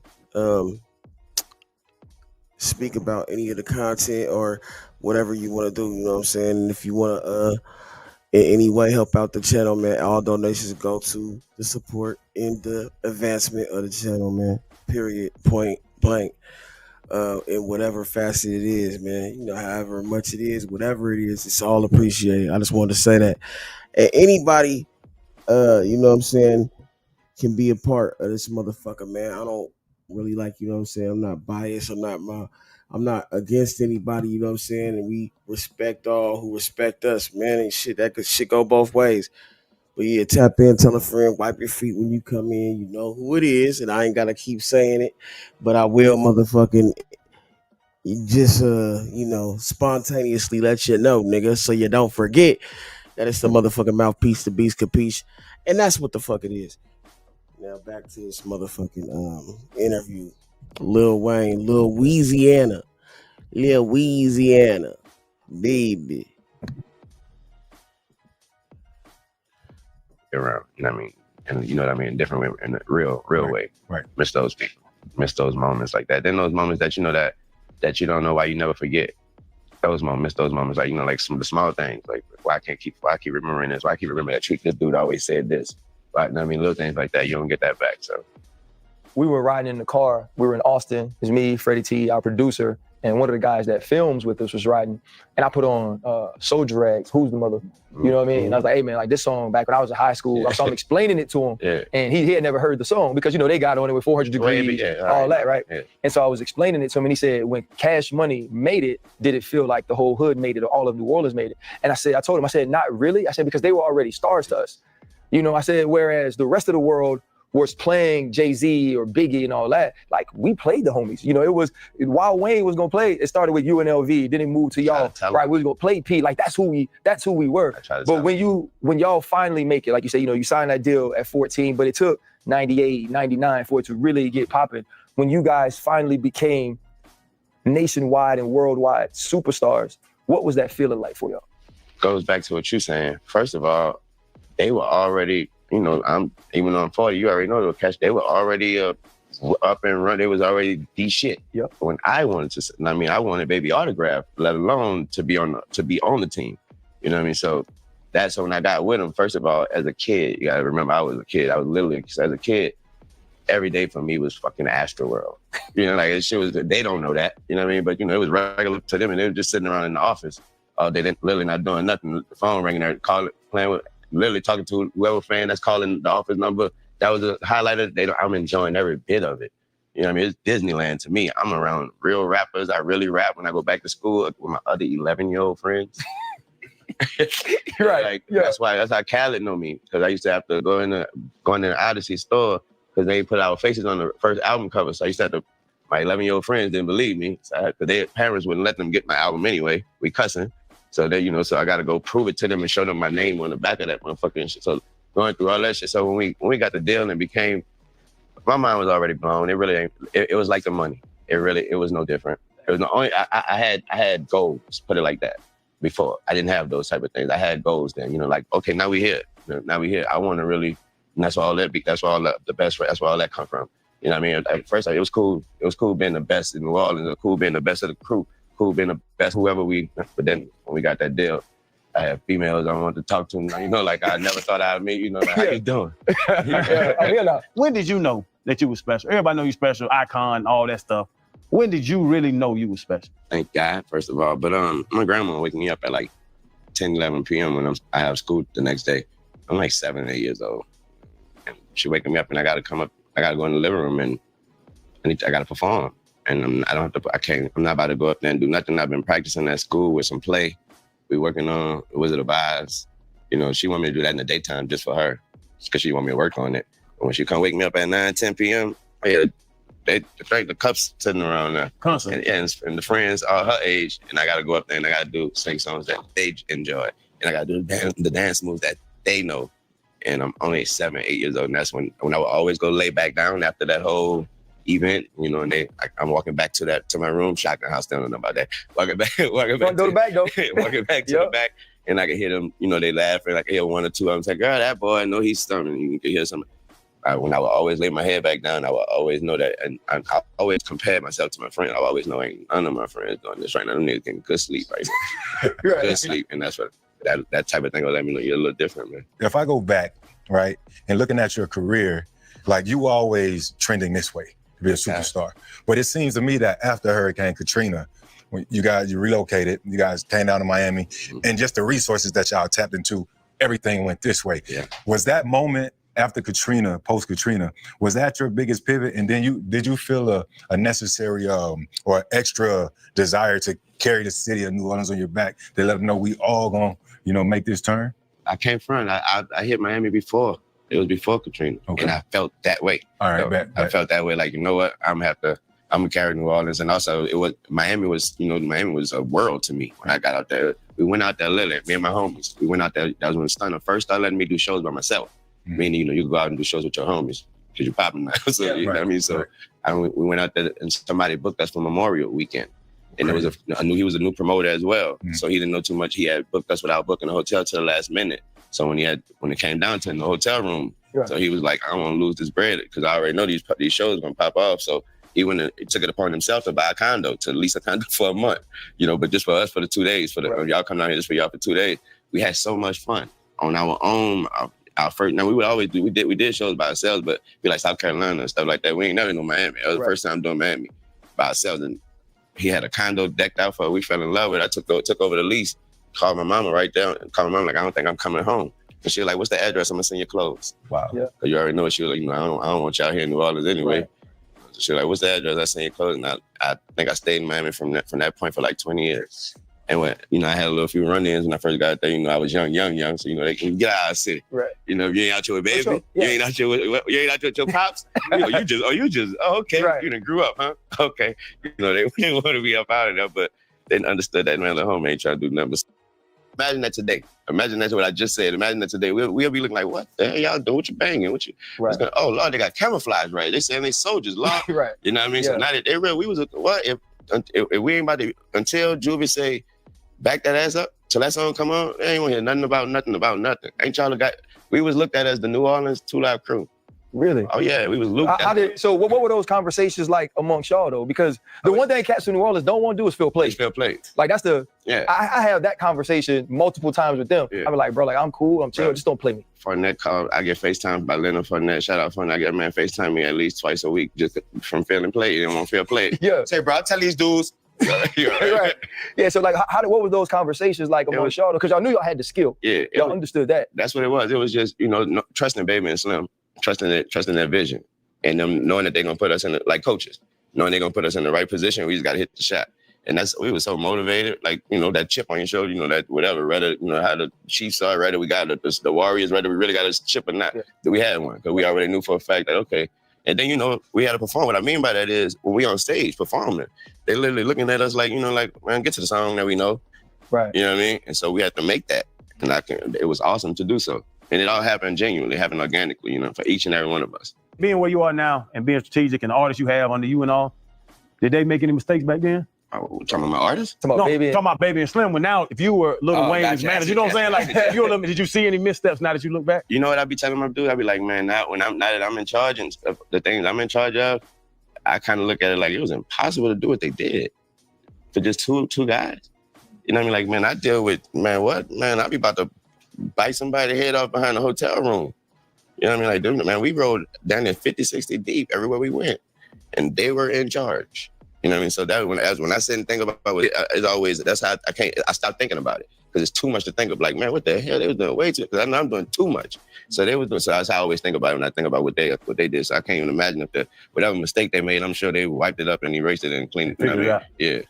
I am doing my best to be like the cordial host here, because I really just want to tell them, hey man, y'all just listen to me and Wayne talk about stuff that I want to ask him, that I've been wanting to ask him since 1999.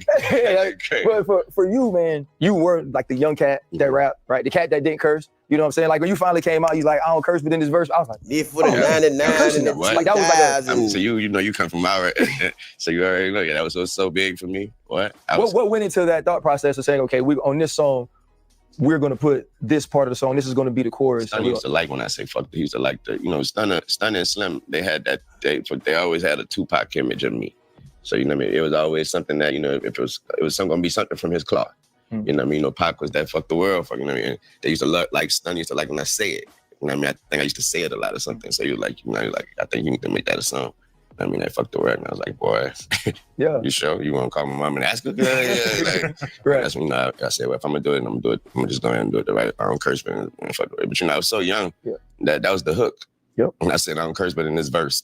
Yeah. That was the hook. It's not the verse, Dwayne, but it's okay. And we already knew, but when it was, Squad Up or Dedication or The Drought, you almost became two people, right? There was mixtape Weezy, and then there was Weezy that every now and then we'd be like, okay, it's cool that you go make albums so other people could buy it, but we want you to be back here. Yeah. And then you learn how to do it all the time. Mm-hmm. What was that transition like to go from, you know what, I don't need to make, every song doesn't have to sound, because think about like our music, it was like a mixture of like bounce and then Lil Trigger Man, and then y'all brought it in and y'all were really rapping and y'all mixed it all. Yeah. How did you make the transition to be like, nah, I could rap like New York cats, and then Atlanta had come on, LA. How'd you make that transition to say, I'm here with them? Simple.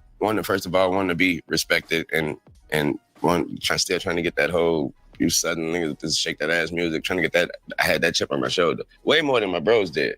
And you didn't give two fucks about that shit. BG ain't never get two fucks about me. I love Jay-Z. I don't want these niggas to walk past me and walk past me. You know what I mean? So shit. So whenever I got a moment, shout out my man Rod Smooth. His parents would teach piano lessons downstairs, but they would let us use their basement. He nigga rigged the studio up in his basement, and I would go there after the real studio sessions, meaning after the Hot Boy studio session, Cash Money. That was like school. Yeah. You know what I mean? I was like school. We going with those. To this day, I have never seen nobody record or just approach it the way we approached it. I mean, when we went to the studio, man, we had song titles ready. There was subjects, and it was real situation that happened in the streets that day or that week. They're gonna sit down and tell us that. You know what I mean? Yeah. And then you put the song to, like, it was really, and then Wayne, this is yours. This is your solo song. Wayne, this is yours. They got the beat ready. Got the idea. Like, I don't see nobody. Like, we go now. I don't go now like that. I mean, shit, I go like the new. Like, niggas go now. We just go that bitch. Let's just go hit that bitch till we figure it out. Yeah. Man, you talk about the mixtape, man. What happened? Because that's when I fell in love with you. But bro, just listen from a young nigga mind. You see one song, like you see all the songs, you see all the music. And then you wait for Wayne to get on that beat. Because I know you about to come get him. And you take that person's song and kill him on it. Every time they drop it. I don't be trying, but that's what that answer to question say. How was I able to make the transition from those type of raps from our shit to just trying to do mixtapes? I know for a fact I ain't about to get on this bitch. You don't want to hear no New Orleans shit on this hot ass song. That's a fucking song that's hot for the whole world. So I'm gonna attack it the way you attacked it. But if I'm gonna do that, I gotta do it better than you. I gotta do it better than you. At least I gotta do it to where it's gonna be. It can stand next to you on a feature. You know what I mean? And so that's what. Can you please do that again? We do this all the time. I'm saying, give me a no ceilings 11. No, what happened was the times changed. So what happened is, back then I could do that, and nowadays I could. If I do that, the times have changed so much to where nothing is official as far as like, you know, you don't drop official album. They don't do that. So now we ended up. What happened is, as soon as we put that out. You know, as soon as, you know how drama might be ready to drop, you know how you gonna put a whole event, it's gonna go down. As soon as it drop, those artists are calling out people like, hey, we want that to be a single. Yeah, like, and they want music drops differently now. Yeah, because they, you know, we don't need no date. They about to pull that off, pay how much you want to pay for it. Boom, that's the original new verse. Ain't no such thing as a remix no more. So that's all it really is. But if that's their new single. We about to shoot a video and everything. And that's what takes the allure of what I was doing with that away from it. You know what I mean? Because now I'm approaching it knowing that this might be a single. So I ain't gonna really just rap it the whole way you did, like I would do those mixtapes. You mentioned Jay-Z. And it made me think about the Karate Kid, right? Yeah. Mr. Miyagi and Danielson, the student got to become the teacher. Yeah. Then I started thinking about when Kobe won that mic, and when AI won that mic. I know one year you said the best rapper alive since the best rapper retired. Was that your way of paying homage to Jay? Or did you always feel like you was the best rapper even before you retired? That was me paying homage. All my friends, anyone, Baby, Slim, anybody can tell you, they to look Wayne, Jake. That's all that, you know what I mean? Stun ain't want to hear that shit. He ain't just liking me. It was just that I'm too much on. I'm too, you know, when niggas too much. Goddamn, nigga. You know what I'm saying? Santa Claus ain't real, nigga. You know what I mean? Like, that nigga right around. Well, Christmas today. You know what I mean? But shit, that nigga was, to me, he was the way he put words together and by being real. Right. Also, I like to go organic and natural reasons, meaning I don't like to know the reason. Right. For a lot of things. You know what I mean? Because I feel like whatever the reason is what's happening. Right. And so I never knew why I attracted to Slam like that, because I like Biggie, love Biggie. Right. You know what I mean? Love Jay the Kids, love all that shit, but Jay. I know they say he never wrote. He don't write. He don't write nothing. Did that inspire you? Because were you always that way? When I heard it, the moment I heard it, I stopped. You can ask him about it. The moment I heard that nigga Jay-Z don't write no more. Right, just like that. We went in the studio, in Raj Smooth studio, and we did 10,000 bars, and that was the last time I rapped anything off of a paper. Yeah. Man, that's dope. You used to talk about, you know, you don't really want to know the reasons. But in Going Till November, you know, a journey of Rikers Island, you just penning your thoughts, you know, and it would say, like, even there, it wasn't like you didn't want to rap in front of people, but you said that there was the beauty in that people couldn't take away, that no one could take away your creativity. You know, when you are there, man, and you're writing in your notebook, which eventually becomes a book to sell, what were those moments like? Because that's 242 days when you were the best rapper in the world, right? You were at the height of everything you had ever worked for, and now you walk in there. What was that time like, and what made you start writing your thoughts down like that? Especially we're talking about a rapper that doesn't write anymore. Writing my thoughts down, that right there, I think that was just plain and simple. I think that probably was recommended. Yeah, not to make it a book, just period. Like as far as like a therapy escape type of thing. Things like, you probably need to write your thoughts down since you don't write your. That's what it was. Like, you know, like, man, since you don't write no damn raps, man, you probably just write your damn thoughts down. You know what I mean? Like, nah, cool, I'm gonna do that. That'd be something to look forward to. But the rapping, right? When I went, you know what I mean? I used to call it I'm going to the studio. I want to approach it differently because I don't write no more. Right? I don't write no more. So now I'm in there though, lock-in time when it was like 10:30, some shit like that. That I'm telling them that's studio time. I'm going to the studio. I put my curtain, put my sheets up on my cell and everything. I'm going to the studio. I got beats, and because I'm going to actually write. So that's my idea of actually recording the song. Wow. So now when I want to listen to music or whatever, I got the beat that I've already written this song. I got it written down already. So it's like listen to a song. That's an unheard song. Go in that motherfucker and just rap that bitch to a beat. Listen to it. If I don't like something, change it real quick. And those songs became songs. You know what I mean? How was that like, bro? Like being in jail, doing that, like you saying, everything that you had to make happen. Yeah. And then everybody know the Drake song when you was in jail. You rapped the motherfucker over the phone. Yeah. So like doing that, but knowing, like seeing that you're this amazing talent, and you sitting here in the cell, three hots in the cot. Thank God, my life is way too blessed for the reality that others deal with, that was literally around me dealing with for that reality to even hit me. And I'm living with y'all, living right there. We sleeping, we live in the same motherfucking prison. You know what I mean? So, but I'm too blessed, and I thank God every day, and like in there, out of there, because I already know my situation. Niggas was getting out before me. You know what I mean? Niggas getting out before niggas living better than me in there. But I already know, I'm just saying that in the reality of that place never really set in like that. How did you do that? Because you actually wrote that you saw people's spirit get broke. You say, I saw people's spirit get broken in that hellhole, and jail is something I wouldn't wish on nobody. So for you to say, for me, it wasn't that sort of experience, how did it feel to watch other people be broken by incarceration that way though? Being around Baby and them, fortunately, New Orleans, a lot of people did some time. Stunning them did a lot of time. You know what I mean? The people that was around, my uncles, whoever they did a lot of time. So I was institutionalized already.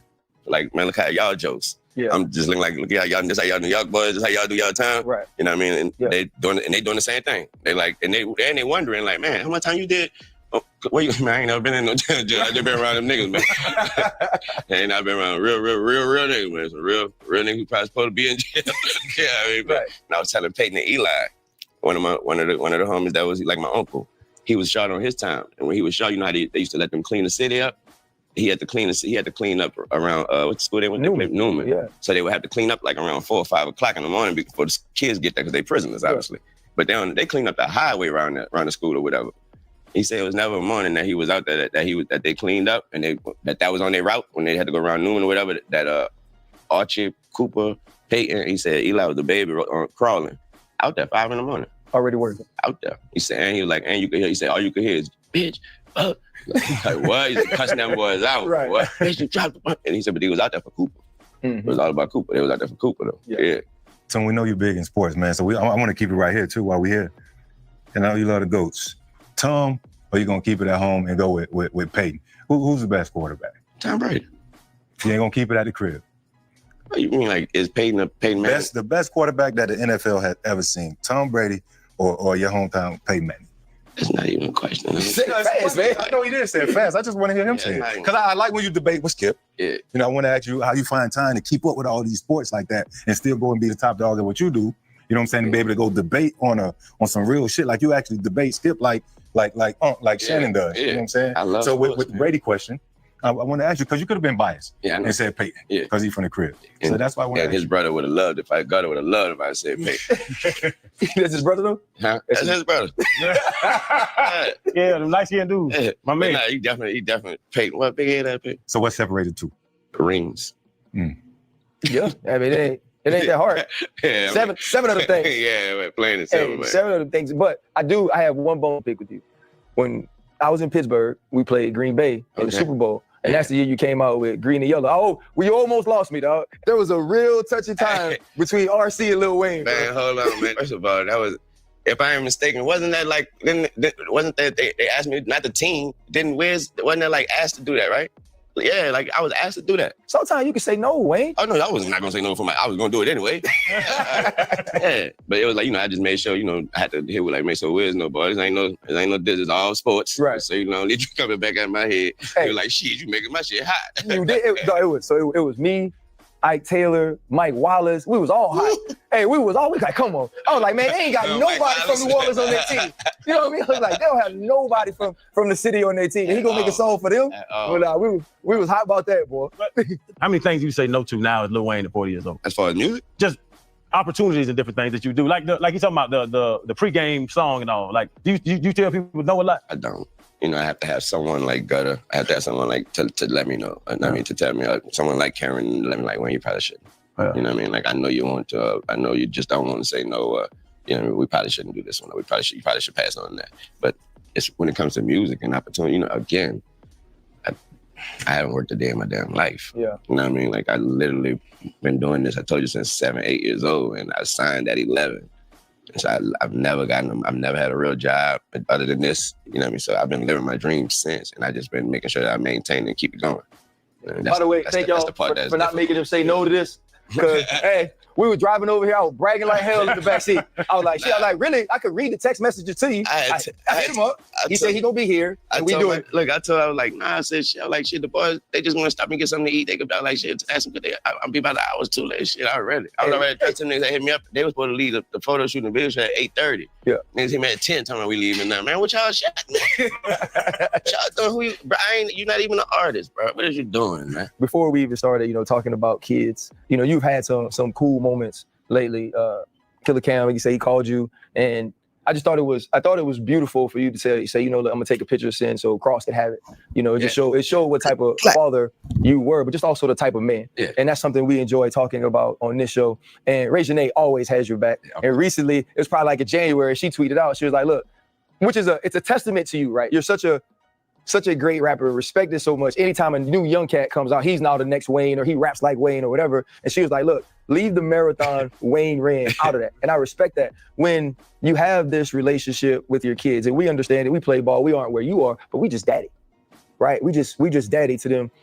How much did, like you say, you tried to give your mom 2 checks, she didn't want them. You told your mama you're gonna stay in Miami, she sent your clothes. How much of that relationship has helped you be the father that you are now? I didn't want to stop you when you said, you was like, when you said the part about not only a great father, but the man you are. Her. Because I have no father. You know what I mean? I lost my father early as he got killed, murked. And so I probably knew him for a good 6, 7 years of my life before that happened. Other than that, my real pops, he walk around something. I'm sure he pissed. I go super hard, and I know you got friends that are like, nigga, you don't know that nigga? That nigga. Well, then, you know, I had to prove to my friend when I was 11, that nigga, this is me on the album. I'm sure he got to prove that nigga, that's my son. But anyway, it's all her though. Yeah. All her. Taught me how not to be that. Really? You know what I mean? Taught me how not the farthest of the first from being an immigrant mother. I mean, that was the thing. We're gonna teach this young boy how to be a man before anything. We are in a time of judging a book by its cover, by the way it looks, by the way it sounds, by the way it moves around, right? And when you're a rapper and they're listening to your music, they're like, well, this person has to be this. And you've continually shown, not only just with your kids, but with the way you love on your folks around them, right? Like I see the day ones that are still here, or to have, you know, Drake, who is famously not involved in the Grammys at any time, say, hey, I'm here, but I'm here for Wayne. To get that sort of respect, man, for the man that you are, how much does that mean to you? The world and beyond. The world and beyond. I mean, that's what we do. That's what I do it for. It goes all the way back to the moment when I said that from that moment I knew the money, it's not for the money. You know what I mean? And it was for every single thing else other than that. It's for the love. It's for what you asked me, what do I miss? It's for those moments, and it's for showing not only the world, but showing anyone I come that I meet that hasn't met me, the man that I am. I'm so proud to do that. Like that, and it's all because of my mother and my grandmother. I'm like, that's what I'm like, that's their perfume, that's their fragrance they sprayed on me. I cannot wait. I love for you to, you know what I mean, a person that don't know me, for you to, oh my God, that's me. That's who I am. Yeah. You came up, like you say, cussing, and when we started hearing cuss words was through you.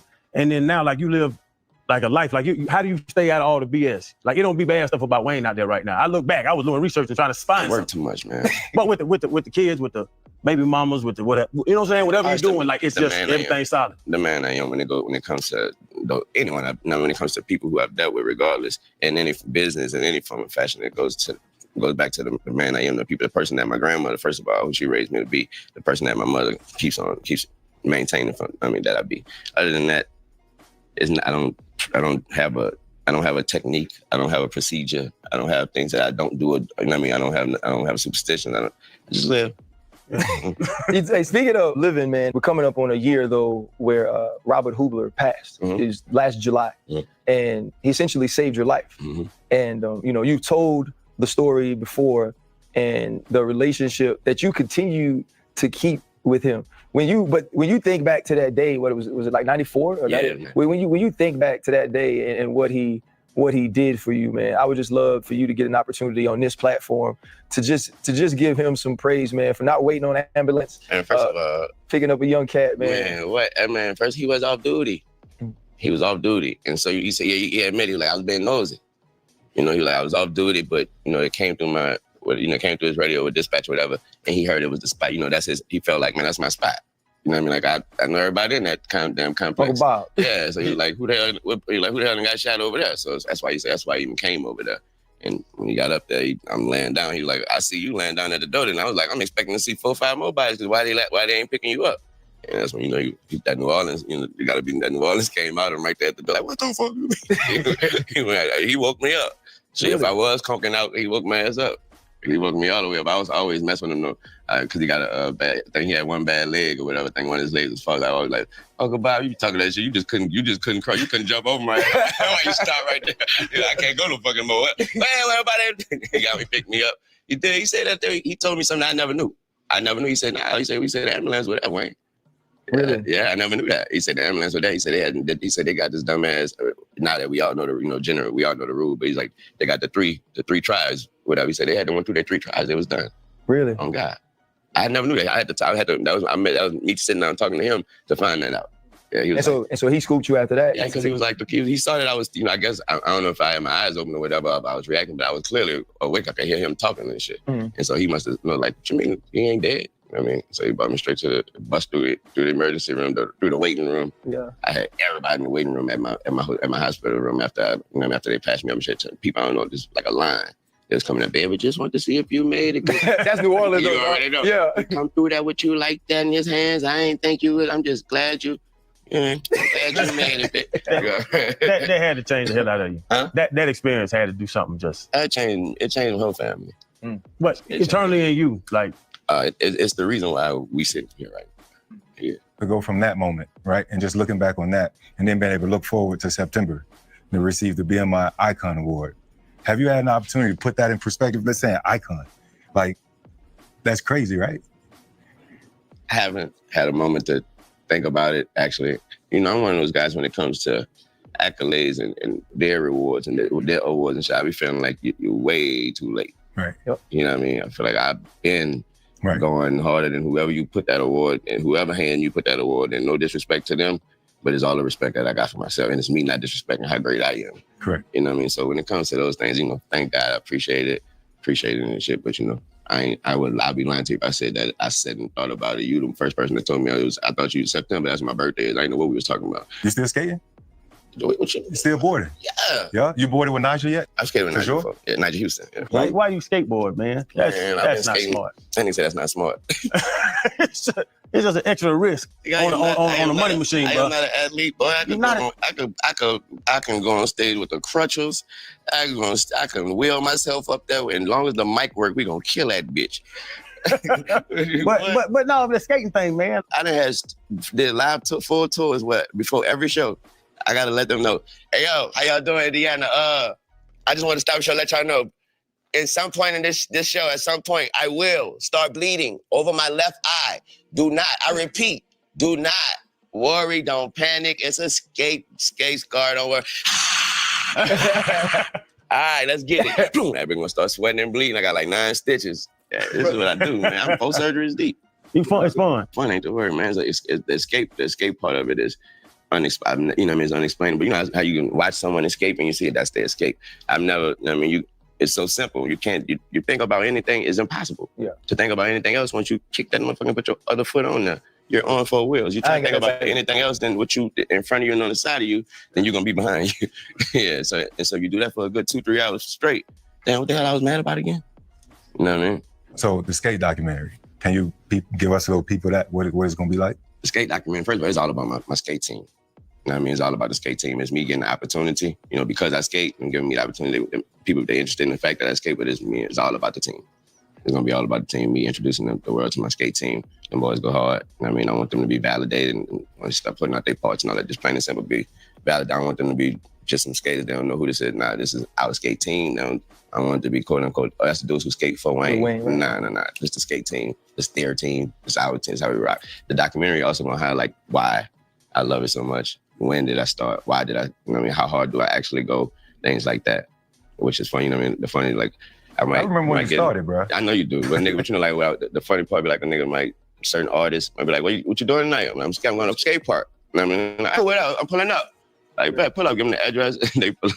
Everybody go 30, 45 minutes. They ready. They're like, that nigga ain't say what's up yet. Right. You know what I mean? Like, that nigga can't shake our hands and that was it. They're like, nah, that nigga, as soon as I skate my ass back up to probably drink a squig or what, first thing, damn nigga, you really skate? Like, yeah, what you thought we was gonna be doing? Talking and chilling? Yeah. I'm motherfucker trying to break my neck, boy. You know, you mentioned, you know, you do it for long enough and it's kind of some of those things go away. Has that become a form of therapy for you though? Just to get out there and release? Because I am, you know, I've learned to be creative in different ways. Like I've tried to write before. The words don't necessarily come to me the way that words come to me when I'm speaking, right? And for you to be able to go into a studio, give a bar, have them play it back to you, give them 4 more, like that is a creativity level that feels like it wouldn't shut off. Are you able to shut some of those things off when you skate, or are you still having all those thoughts going through your mind while you're doing it? I can try to, but it's, you know, you can try it all you want. As soon as that, like I told, as soon as you, it's all about, man, where my left foot need to be. Like, man, where I need to, should I land low, should I land high, should I?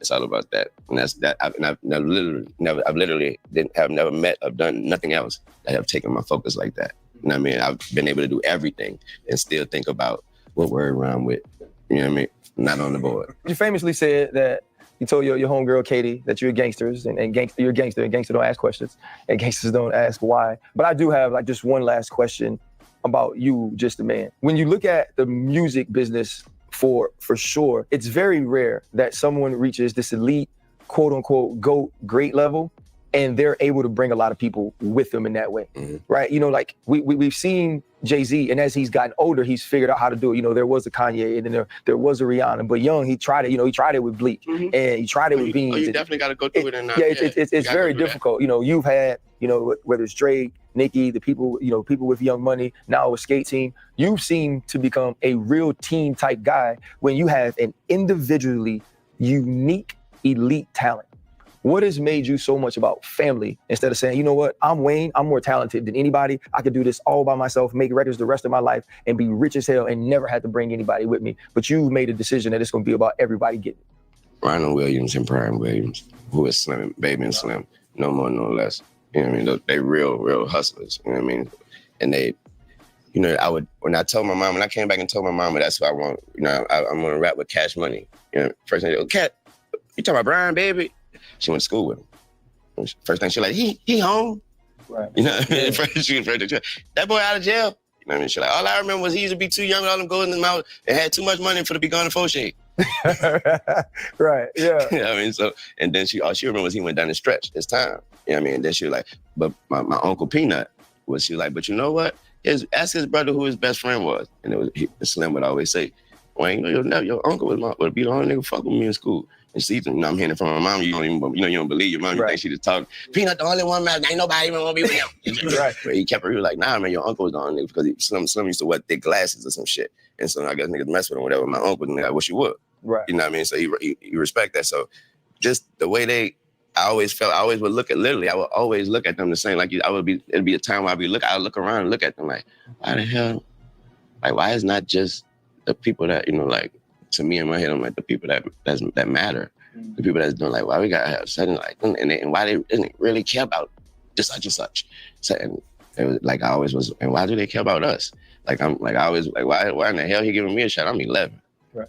You know what I mean? I know for a fact, man, when all of us come together and everybody rap their verse, I'm seeing y'all reactions to Juvie verse, to BG, because they saying shit you can relate. I know for a fact I'm coming with this 11-year-old shit, trying my hardest though. Right. And you know what I mean? So, and you know how to make me feel just as welcome, just as good as, you know what I mean? Like with like like a parent with a newborn. You know, a lot of kids, man. Yeah. You're good. You're a good parent, man. Yeah. You know what I mean? And they taught me just plain and simple that the reason the way they never stopped. You know what I mean? Like when the check came, the big such and such came, the big that they could have wiped. You know what I mean? Could have. All right, peace out. And you saw we and being in New Orleans, we saw certain stories. Certain people did get that bag, and y'all never heard of them. You know what I mean? Because they ain't do what they're supposed to do. I mean, so just watching them and watching the way they did that, and then again, it's a New Orleans thing. Watching the way P, it was like, look at P. Yep. You know what I mean? It's like P had like a zillion artists. Yep. You know what I mean? Because you're not gonna come over here and not get I would not, and I'm not gonna put you out and give you the same shine. Your album gonna look like everybody else's album cover. Just showing you that we're gonna put the same effort to it. You know what I mean? Nobody's limiting with the same way. You know what I mean? So and that's where I get it from. And bro, you put out so much music. Bro, is something wrong with your memory, or I can't remember all your songs? Something wrong with your memory? Yeah. I'm so glad. I got when I get asked this question, he's never here. Who?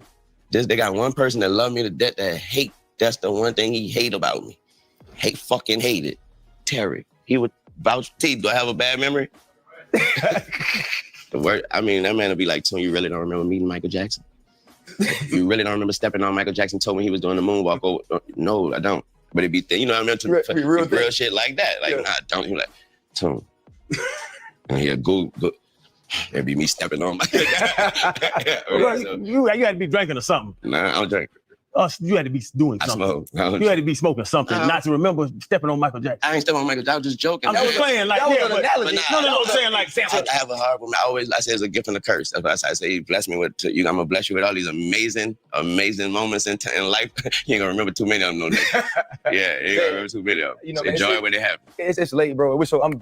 Like what I said in the beginning of the show, man, like I truly mean, a few nights ago, we were asked, name your top 5 rappers. First one I was like, Weezy.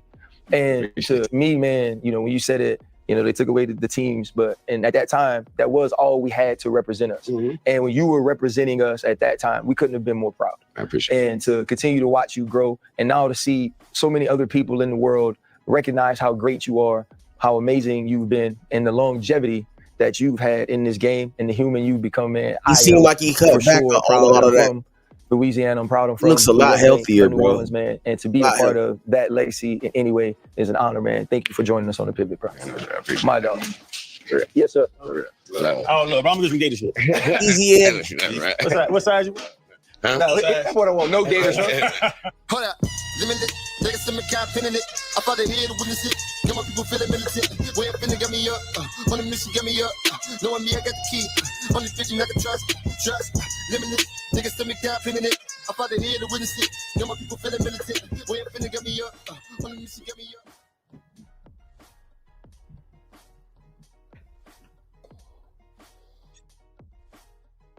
You're listening to Big Facts with Big Bank and DJ Scream.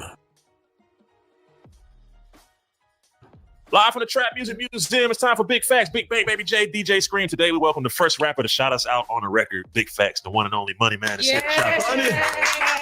What up? 3 times platinum, by the way. 3 times platinum? 3 times. Wow, okay, yeah. salute on that. Salute on that, man. What you been on, man? What Money Man been on? Oh, Getting money, of course. Yeah. Recording, getting money, working out, lifestyle. Still farming and shit? Yeah, listen, you know what's so crazy? In my front yard, I put it on my story too. I've been eating a lot of watermelon. And some of the seeds, I don't know how they got there, but in the middle where the flower bed is, in my front yard, bunch of watermelons. So let me ask you this about watermelons, because you know it's a whole big debate about if the watermelons have seeds or if they don't have seeds, they're supposed to be like real or fake or some shit like that. Do you know anything about that? I think you can eat any type of watermelon, whether it got seeds or not. It's healthier than everything else. So I don't think it kind of matters. I think people get a little too technical. Like, you know what I'm saying? The goal is just to eat healthy. Yeah, most definitely. So how you feel about like the current state of just like, you know, they're investing and getting money and everything, because we know that some people really disappointed in NFTs. Some people might have jumped on that crypto wave late and they disappointed. Oh, they was too late. They was too late? Yeah, you know. But I don't think people was late on the NFTs. A lot of people just lost their ass. With the NFTs, you got to get with the NFT that benefits you. Like if the NFT is just not an NFT, certain NFTs come with like perks. But you got to like what's going on. Like some people is gamers. So they go get an NFT that's associated with a game and that game give them perks. A lot of people just jump in something and don't know nothing. You get what I'm saying? You got to study what you get into. The other crypto space is you put money in when it's low and you sell when it's high. When everybody talking about it, it's time to sell. When nobody talking about it, it's time to buy. So you feel like some people was just following what you were saying, like what you did, and they would. Well, I was talking about it when it was at 3,000. True. And then my fans probably spread it, and then they start naming arenas after it and all that, and then it just, it got haywire, and then it just dumped on everybody. Because I mean, shit do dump. So did you get out in time? I lost some money too. I ain't gonna lie, I lost some money, but I made a lot of money. I made money in prior cycles. Yeah. So you didn't lose what you made. Exactly. Yeah. You get what I'm saying? But this, so shit, you ain't really lose then. No, not really, because I don't lose anyway, because a loss be a lesson to me half the time. Yeah. But it just dumped down from 69 to 15, 16, anywhere between 15 and 17. It's back up to 34, so it's back doing what it do. That's why I say I wouldn't ape in right now, because it just did 100% gains. So if somebody having a little bag right now and they're trying to get some money from Money Man himself, what they need to do, other than listen to Crop Tober, what they need to do? Oh, it's all through the music. If you're getting a little money and you're trying to expand your money, you need to, probably just build your credit and then build it. You can have liquid money and your spending power need to be 10 times your whatever you got. Like if I'm worth $2 million, my spending power need to be 20 million. Because my relationship with banks and shit like that, my face is A1 with them. So like when I first started out rapping, I had individuals who would give me 500,000, I pay them back 700,000 in 3 or 4 months. You get what I'm saying? Or you just gotta have your face card A1, which is your credit. You know what I'm saying? So you think going that route, like getting some credit money or learning that, is better than signing a a record deal? Yeah. If you're a person who get out here and shake hands and know people, you get what I'm saying? Like I would pay somebody like me a few thousand to be like who I need to go to get a relationship with YouTube. Not that I sell these services, because I don't, but it's probably somebody out here who do. Like who can I hire from Spotify? You get what I'm saying? Yeah. You just gotta be diligent about it. It's not for everybody to be independent. I used to go get these loans though. My first loan was 500. I paid back 7 in 3 months. All my streaming. Then I got 700. No, it was from a company in Florida that gave artists money, and you use your catalog as collateral. Oh, okay. Yeah, and if you didn't pay back, then they got your catalog or some of it for a certain amount of time until you paid it back. So it's kind of like a payday loan. Yeah, but it's 500, you paying back 7. Compared to you get 500 from a label, you paying back 4 or 5 million. Yeah. But the label can take you to the next level. If you don't have to hustle, then I wouldn't suggest going my route. Because my route is I'm gonna get 500,000 from the bank. I'm gonna find out who I can pay here, who I can pay there. I'm gonna promote online, find out how to do YouTube ads, all that type of shit. So have you ever thought about like just starting a major label, like just you can't deal with artists? I don't have time personally. Like my life too action packed for me to do that. But I got a label with my artists, and I show them what to do, and they could be on autopilot and do their thing, because they all get money and move around. They all got their own motion going on. Yeah. So I just, hey, you need to do that. You need to do that. Oh, I match you with the money, or I pay for this or that, or I. It is not fucking talent with Bronny James. It's all this fucking basketball fucking IQ. Come on. Here comes a pick and roll. Jackson Hayes is coming to your side of the floor. I can already see your fucking defender turning his back to you. So I should already be kind of creeping up a little bit. Kind of creeping up a little bit. Look at this. Jackson Hayes, when he catches this, is going to be looking for you. You stand in the fucking corner, you can't shoot. You might as well get a ticket and sit courtside with these fine people. You should already be creeping up, and when Jackson Hayes catches this, bang, I'm backdoor for a layup. And you stand in the fucking corner. There's no place to go with that damn ball. This has nothing to do with fucking talent. Nothing.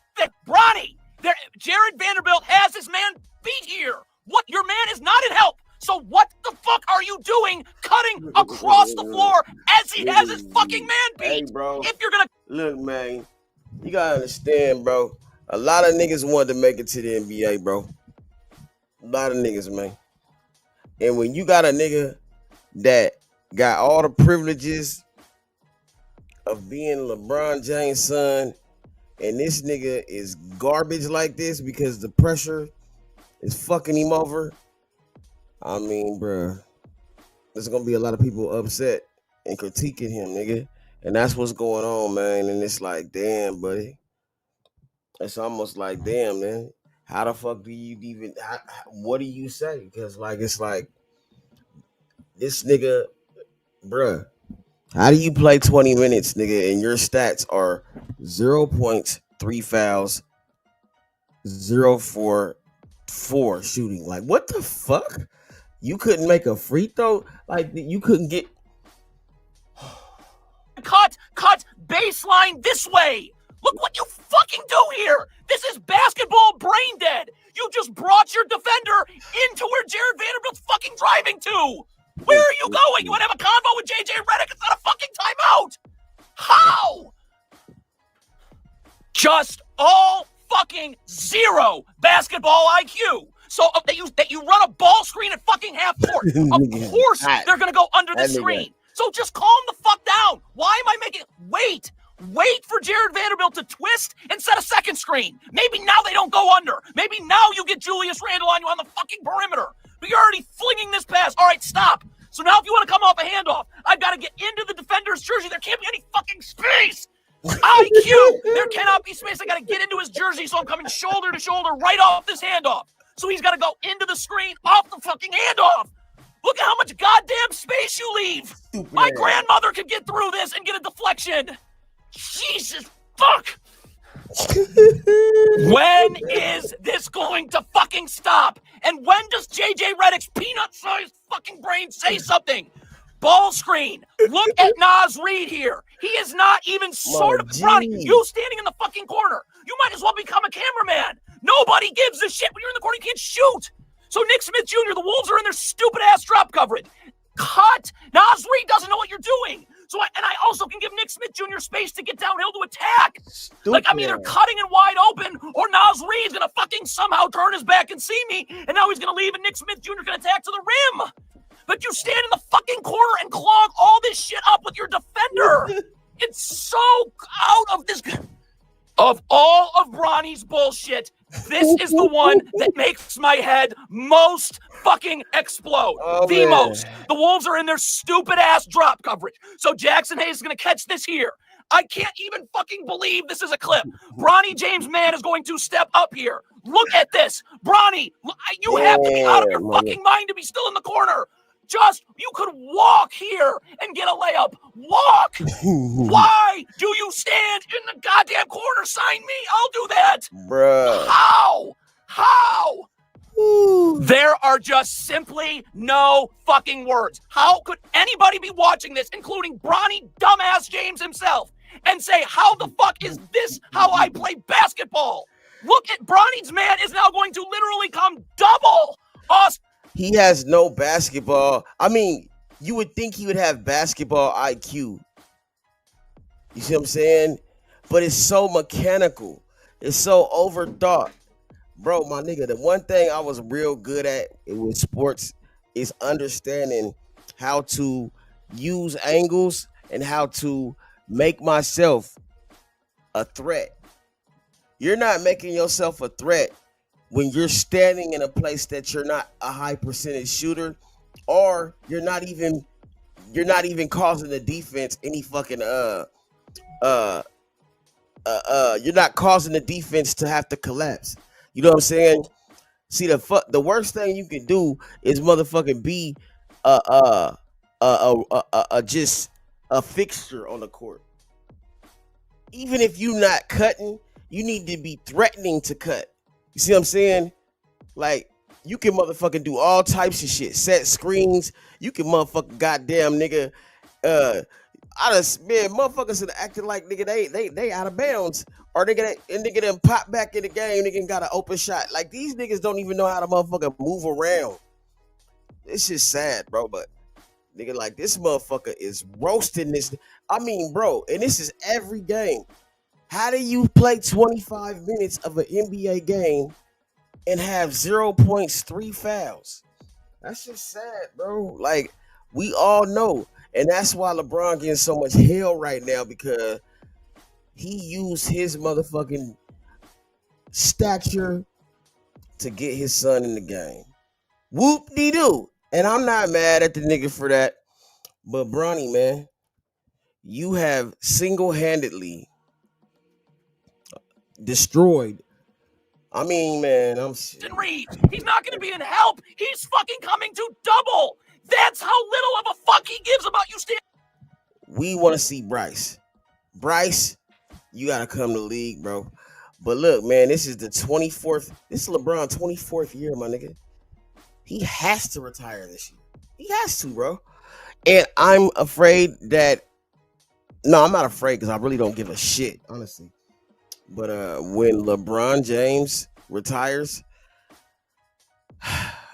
Bronny might be out the league, bro. For sure, my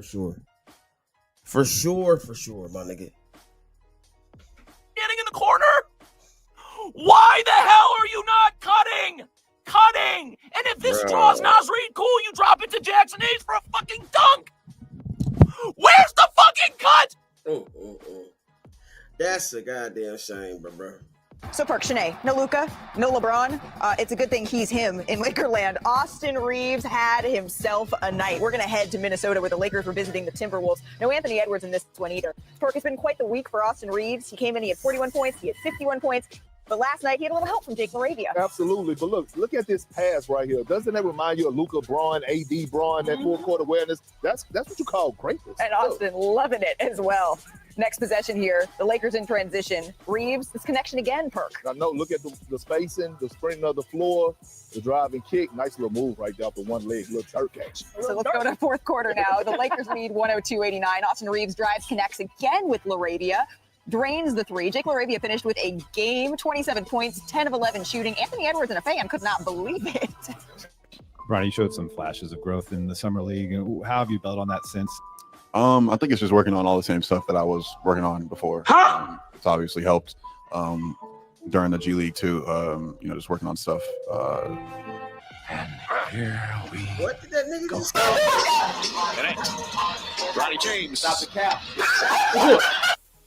I am pleading with LeBron James as a father. Stop this. Stop this. Fucked up, bro. I wouldn't do that just yet. Fuck. Your ass is mine. Damn, they on Bronny's ass. Man, boys, we got to get Bronny some VC. Everybody donate to the channel. Donate to the 93Z TV Cash App because we got to get Bronny some VC. Because Bronny out there looking like Carlton Banks, man.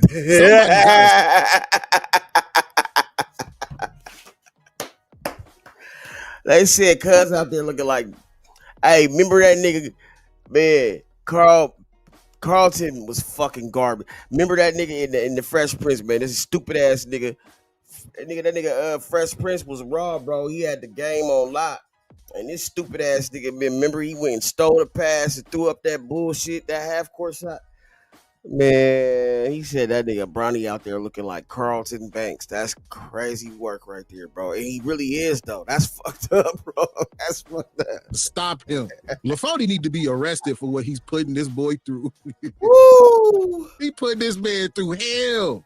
When I seen Al Horford ripping him, I'm like, oh yeah, Bronny, it's time to start a barbershop. Because you need to call Rob Pelinka and just give the jersey back. Because there's no way in hell you've been working on your game this summer. I know what you've been working on. You've been working on grinding them guns. You've been on Warzone trying to get them diamond camos when you need to be working on them handles because you make everybody who guards you have 99 steal and 99 defense. Let's start with some good, though. At least you shot 2 of 6 tonight and not 1 of 12. Look at this little hezzy pull up. Wow. Bronny from deep. Okay. And now the moment fanboy's been waiting for. You're going to Vegas now. Yeah. Can I miss That's a heck of an athletic play from Bronny James. And the crowd goes mild. Why they treat Bronny like he a Dorenbecker kid? I got fanboys in the comment section like, you wrong for talking about him. So y'all want me to lie to you. You want me to lie to you like the NBA did when they said he's the next J. Rue Holiday. He's the next Davion Mitchell. If I'm Davion and J. Rue, I'm calling every analyst and telling them, I'll get you, bitch. Bronny out here shooting weapons of mass destruction. This shit crazy, man. I really feel like I'm being scammed. The one thing that they said is your strength. You still can't do yet. And you just standing there like you got a green release. It's sad I got to make a video on this. Okay. This guy is 2 of 16 in the preseason, and they expect us to think that he really belongs. If his last name wasn't James, they would have been gave him a ticket on the Greyhound. Because Bronny out here out of control, man. Bronny out here moving in slow motion, looking just like his dad. He already looking like his father. What? This guy has no awareness, no vision. He doesn't see anybody on the court because realistically, this game is too fast for him. He's absolutely useless on the court. There's nothing you can do with Bronny James on the court. There's no creativity. There's nothing crafty about his game. He can't even throw a lob to DeAndre Ayton. This is a 7-footer. The Lakers waived Quincy Oliveri for Bronny James. Quincy Oliveri is way better than Bronny James. And J.J. Redick just going to let Bronny go out there and commit turnover after turnover. 5 turnovers, Bronny? Are you serious? Bronny, it's really not too late to start that trucking company. I believe in you. Don't let LaFody talk you out of it. He the one who got you in this in the first place. He the ones who told the media to hide behind nepotism. He's the one who said you are better than half these cats on League Pass. Then he wanted to leave social media because it's toxic. The social media is toxic now because they focusing on your bum ass son. When Then you crashed out and tried to come at Stephen A because Stephen A told you, LeBron, stop this. LeBron, he's not ready. And the funny thing about that is you heard exactly what Stephen A said. Like, boy, you making me look bad. Kevin Gates said, your girl look like Lamar Odom.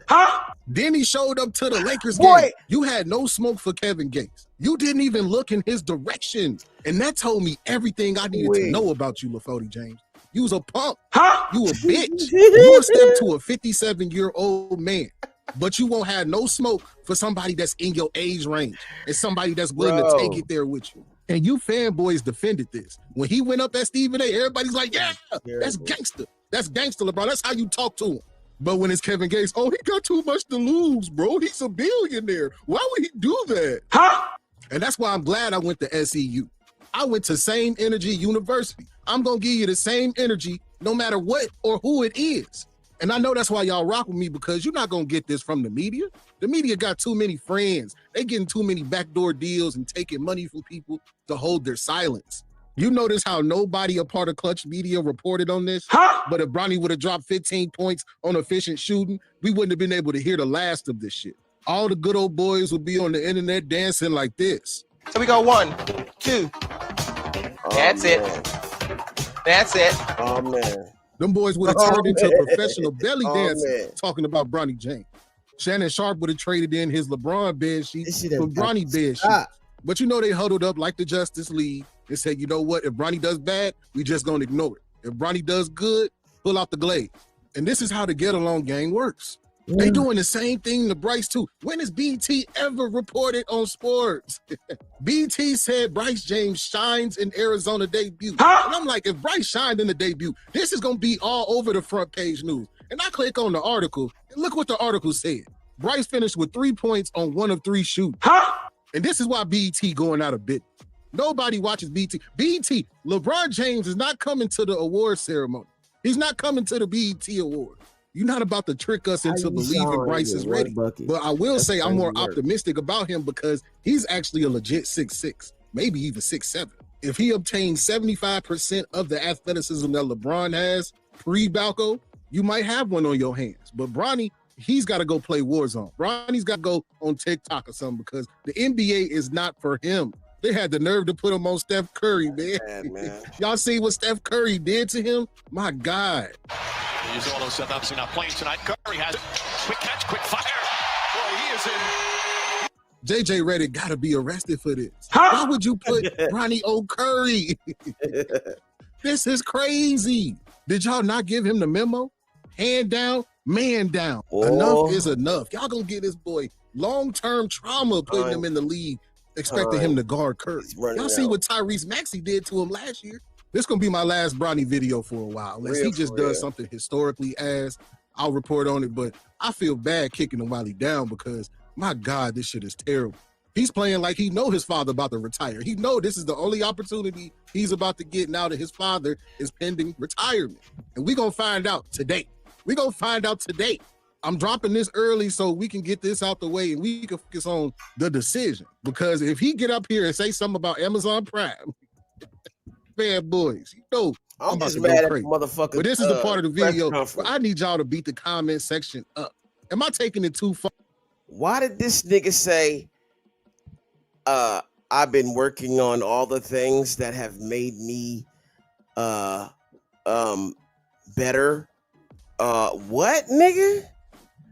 What have you been working on, man? Let's get this. Okay, look. You've been working. I get that. Okay, you probably have been working. But working on what, my G? You gotta make this make sense because at this point, it's mental. It's a mental thing, man. You have to break the cycle of being. Okay, for one, the game looks too fast for you right now. You need to slow down or speed the fuck up. You know what I'm saying? Like, you gotta pick something to work on. But you can't motherfucker say you working on making you better and you ain't getting no better, nigga. That shit word, man. That's Far just on Bronny. stupid, man. Let me know down in the comment section. If LeBron retires, do you think Bronny gonna continue to have a job? Don't forget to let me know in the comment section. Don't forget to hit me with the HBO special. Help a brother out with some likes, comment, and subscribe. Yeah, And bro, I'm 93 Zay, and I'm out this thing. It was a good I guess Bronny James, he's 7 for 28 in 4 preseason games from the field. He's 2 for 13, I believe, from 3-point range. He's got 8 assists and 8 turnovers. He's moving into year 2. This guy is not an NBA player. LeBron James, in my view, and I think Scap is going to back me up here, has come up and faked some sort of injury.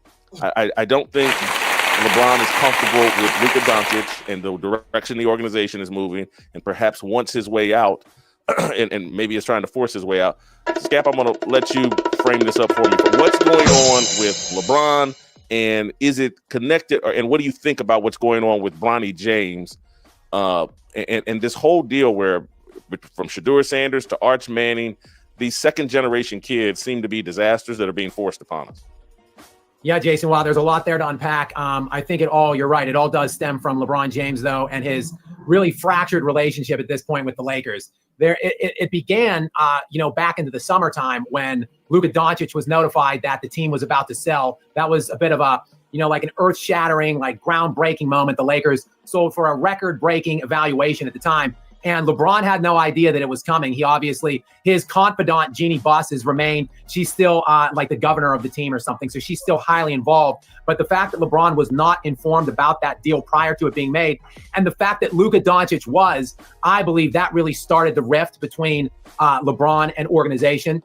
Couple that with the fact that obviously Rob Pelinka and the upper crust, if you will, of the Lakers front office, they're building towards Luka right now. And of course, they should be working towards the future. But LeBron, in his infinite and really fragile ego, he just can't take it, I don't think. He has never been like the sun to every solar system that he's been in throughout the entirety of his NBA career. So it's off of the court, Jason, and it's on the court that they're going to be funneling things more through Luka. And I think, quite frankly, LeBron didn't want any part of this, but he had no contingency. There was no exit strategy, if you will. Like, where was he going to go? If he declined his player option in the summer, what were the options? He was either going to have to take like a veteran minimum or a mini mid-level exception to play on a contender. Could his ego take that, going from $55 million a year to like $3 or $4 million a year? So the other option would have been take a lot of money and go to some garbagey team and just jack up 20 shots a game.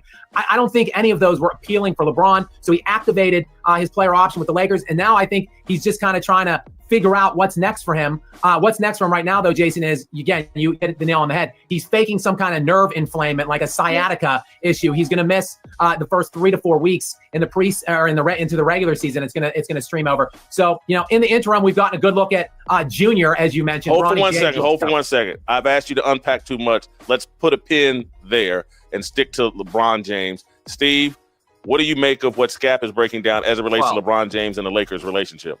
Well, if LeBron is the sun, I want a sunset. I mean, good grief. So if he's already out a couple of weeks, well, then there's good news. He's already in midseason form. And I'm sure you guys have seen that meme where the two Spider-Men are kind of like pointing at each other, right? So this is like two sides saying, you're holding me hostage. And the other side's like, no, you're holding me hostage. This is like a double hostage situation. I mean, I'm just like, one guy can't wait to leave, and the other side probably can't wait for him to leave. And I have a question. As a Laker fan in recess, I don't know all the NBA collective bargaining rules. I don't care about that anymore. But should LeBron depart, either by trade or he just retires, are we stuck with Bronny Jr. after that? I never had really thought about it until this subject came up, and I'm like, I may be a Laker fan in recess longer than I thought. That is depressing. Ugh. Go ahead, Scap. Let me interject in here real quick. I think LeBron overplayed his hand. Ultimately, I think he overestimated his own value and importance at this stage. I think he felt that if he activated the player option, it would be the best of two worlds. He could then get himself to a contender, like say Dallas, for instance, still save face by making the big money because it's trading from the Lakers. But Dallas doesn't want anything to do with that, nor does any other high-level contender. Why would you want to trade away valuable pieces to bring in this prima donna for what, 1 year, maybe 2 at most? And then, Steve, to your point, Bronny's coming with Like they're not. It's going to be a package deal. So LeBron thinks again he's overplayed his hand here. Not only can I dupe some contender into taking my 55 mil, I'll get him to bring my bum son along with me too. Nobody wants this arrangement, so he's stuck in Lakerland here for the year, and unfortunately, the Lakers are stuck with him. Jason, I know you don't go through this because you only fly first in business class. For us plebes, this is like when you go to Southwest Airlines. You got a good seat, right? And then there's a seat right next to you that's open. You don't care who sits next to you. But then all of a sudden, that woman with the crying infant sits right next to you, and you're like, oh, my God. So basically, Bronny is the unwanted carry-on. Got you, Scap. Got you. He's got a 4-year deal. Bronny does. And the Lakers seem stuck with him, and for the moment they seem stuck with LeBron. This is a crash landing that I did not anticipate. And I can see why LeBron is caught off guard. Hey, the television ratings are built around me. If I'm not in the finals, I don't make a deep run in the finals, the ratings go down. I don't blame LeBron for overplaying his hand or overestimating his hand. He may not have overplayed, he just may have overestimated it, and he's caught between a rock and a hard place.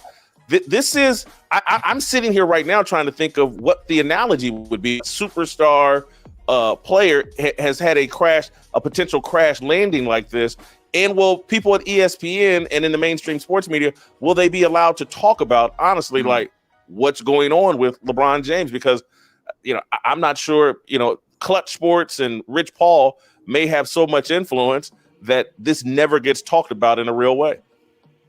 The other thing, Jason, is to it, LeBron has lucked out, as he typically does, because he just jumps around and straps himself to whatever superstar players he can get to. He's got Luka Doncic. He's married himself somehow to Luka Doncic, who looks like he's poised for an absolute career year. Luka, who's already an elite all-time peak that we've seen. Now he's lost, reportedly around 50 pounds in the offseason. He's actually taking his nutrition and his working out. He's taking that element of his game seriously. Jason, he was unstoppable in the Eurobasket tournament. Unstoppable. He averaged 35 points per game in that tournament, which nobody other than Giannis Antetokounmpo scored more than 24 per game. And Giannis only himself scored 27. Luka looked fantastic last night. He made his debut in the preseason. I think he scored 25 points in 22 minutes last night. So to put it in a better way here, Luka is going to be the makeup on LeBron's pig this year. He's going to make LeBron look a lot better than he would otherwise. Well, here's what's possibly transpired, and we can transition into, the Bronny. And LeBron may not have the leverage to get Bryce into the NBA. And because I do think that was his plan. He may not have the leverage to keep Bronny in the NBA. And I know Bronny's got this contract, and if he sticks with the Lakers, maybe it's inevitable. But if LeBron ever has to really force his way out, that may be the end of Bronny's career. That's where LeBron has potentially miscalculated, because his greed, his desire to play with his son may end up blowing up in his face. This has turned into a tragic soap opera moment. Well, I swear, my last airline analogy. Every airline says you get to bring on one carry-on. You don't really get two, okay? You already got Bronny. You're going to have to, pack that other thing and pay the $50. Good grief. LeBron may have to pay for Bryce to play. But anyway, I don't know if he's got the leverage to get Bryce in. He may be forced into retirement or something really embarrassing. Guys, he was asked on Media Day, LeBron was asked pointedly about if he's waiting around for Bryce. And there was about a minute, 90-second meandering response that he had. And it wasn't a denial. He was kind of making jokes. He said, I don't know if we're on the same time frame or not. But it was certainly not a strong denial that wasn't ultimately in the back of his head, and that is something that he is planning towards, is trying to play with both of his kids on one team. We've got a comment from the Peanut Gallery. Justin has chimed in that Bryce James is better than Bronny, and he's 6'6" and still potentially growing. Scap, do you believe that to be true, that Bryce is a better NBA prospect than Bronny, which isn't saying much? You and Steve Kim might be better prospects, but go ahead. Oh. Yeah, I don't think it's apples and oranges, I think, Jason, and that it's like rotting apples to rotting oranges. It's like two fruits that are outside of their primes already that we're comparing with Bryce and Bronny. I'll say this though. Bryce certainly can't be any worse than Bronny has been as an NBA prospect or an NBA player for that matter. I'm sure we're going to get into that here in a moment. We could talk about really just adding the context of how bad Bronny is. So at least like this commenter noted, though, Bryce at least 6'6", maybe going to hit 6'7", 6'8". I mean, Bronny was listed at 6'4" in his junior year of high school. When he gets into the NBA Combine, he measures in at 6'2". And by the way, they're measured in shoes. So how tall is Bronny really? Like 6 foot, 6'1"? It's just crazy that this guy's supposed to be a 3-and-D guy that's supposed to guard like 1 through 3, and he's a 6'1" kid. If you enjoyed that video, be sure to hit the like button and subscribe so you never miss a moment of Fearless.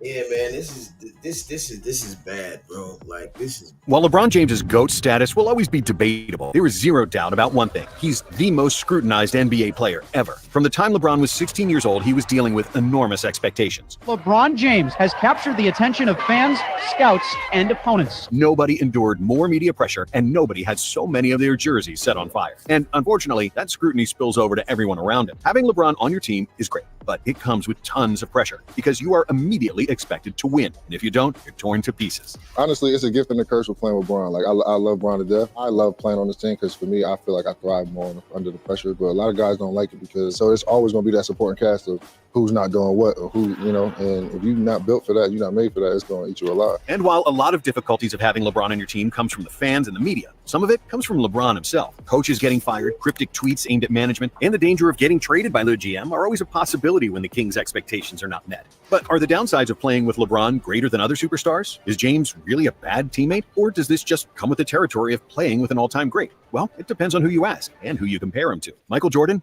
once punched Steve Kerr in the face during practice. Kobe was constantly berating his teammates if they didn't perform and refused to pass them the ball. Shaq wasn't really a sweetheart either. These guys were not saints. Yet people rarely questioned their teammates' skills because people from that era didn't care about teammates being nice to each other. And those anecdotes of heated practices only fueled the legend of Kobe and MJ as perfectionists and basketball killers. But when it comes to LeBron, everything is under a magnifying glass, especially after the decision. During his first stint in Cleveland, LeBron was universally loved by everyone. Gets it to LeBron for 3 for the win. Yes! LeBron James at the buzzer! And he was viewed as a savior for the city that hadn't won anything in over 40 years. I always let LeBron know they love you right now. They love you right now. But please believe me, the first incident, the first time something happened, they are waiting, man. They're waiting, man. They're waiting. They're waiting, man. But as the seasons went on and a championship wasn't won, the first haters started to appear. He's the fake MJ. He can't stand up to the pressure. The higher the expectations, the worse he performs. And then when the King decided to take his talents to South Beach. This fall, man, it's very tough. And this fall, I'm going to take my talents to South Beach and join the Miami Heat. It was like he opened the gates of hell. Within seconds, he went from one of the most loved to one of the most hated athletes on the planet. There's no way that you could possibly prepare for something like this. And it all coincided with the invention of the smartphone, the rise of social media, and the popularity of the debate shows. The NBA news cycle was running 24/7, and the main target was LeBron. The 2010-2011 Miami Heat were arguably the most hated team of all time. And the Kings' first game back in Cleveland was complete horror. I would never forget the Cleveland game, the first time we went back to Cleveland. And that was the time where I looked at LeBron, I was like, hey, this guy's he's not normal. He's really not normal. I've always said it, but I really felt it. But the hatred that I heard in the locker room, and it wasn't just boos, and it wasn't just I hate you. It was the look on people's faces. It was the things that was coming out of their mouths and like how raged they were, like in anger, that I said, I will never forget this moment a day in my life. For the first time ever, it seemed like LeBron wasn't equipped to deal with the pressure, and his unhappiness led to one of his first GM moves. After the Heat went 9-8 at the start of the season, LeBron didn't trust their young and inexperienced coach, Eric Spoelstra, and the King wanted him gone. James went into Pat Riley's office and asked the Heat's president if he would fire Spo and take over the team, but Riley refused, believing that Spo was the best guy for the job. We got a great young coach here, and I want to support him, hope that he can can grow like I did. And on top of getting booed in almost every arena, and James questioning the coach's authority, LeBron's teammates had to get used to the fact that every bad pass, every missed shot was overanalyzed. Professional trolls, such as Skip Bayless, are something that athletes have become accustomed to now. But back in 2011, this was still viewed as serious journalism, and something that should be addressed. Bayless kept calling Chris Bosh Spice, and it got so bad that Chris even went on Bayless's show to confront him. My thing is, my family, we take a lot of pride in our name. I don't like it being made fun of. Bosh used to dominate the paint and was a 20-10 guy on the Raptors. But when he teamed up with LeBron and D-Wade, he was forced to adjust and play in a limited offensive role, which is not easy for a star player. Still, the Heat made the 2011 finals, but LeBron played the worst basketball of his career. Shot clock down to 7. James, that's a travel. To the delight of Skip Bayless and all the online haters. And as the pressure mounted, some of his teammates started to feel the wrath of LeBron. And nobody had it like Mario Chalmers. Rio was a constant target of LeBron's yelling. And it seemed like as soon as he made any mistake, LeBron would yell at him or raise his arms in disbelief. But Chalmers wasn't the only one who needed to adapt. Bosh and Wade had to change their game the most, completely transforming to adapt to LeBron. And thankfully for the Heat, it worked. After 2 consecutive titles, the pressure decreased. They weren't booed anymore, Chalmers wasn't yelled at all the time, and nobody was calling them bums on a daily basis. However, as soon as the Heat lost in the 2014 finals, it all came back with a vengeance, and Bosh and Wade were called washed up after only 1 bad series. And that's the burden of playing with LeBron. If you're not shooting the ball well for 2 or 3 games, it's enough for people on social media to start calling you a bum and saying you can't play. And while Bosh and Wade were all-stars accustomed to criticism, some of the younger players had never had that type of attention before LeBron's arrival. The LeBron James effect multiplies everything. And while your social media following may increase tenfold because you made an alley-oop to LeBron, so do your haters. But after 4 finals appearances in Miami,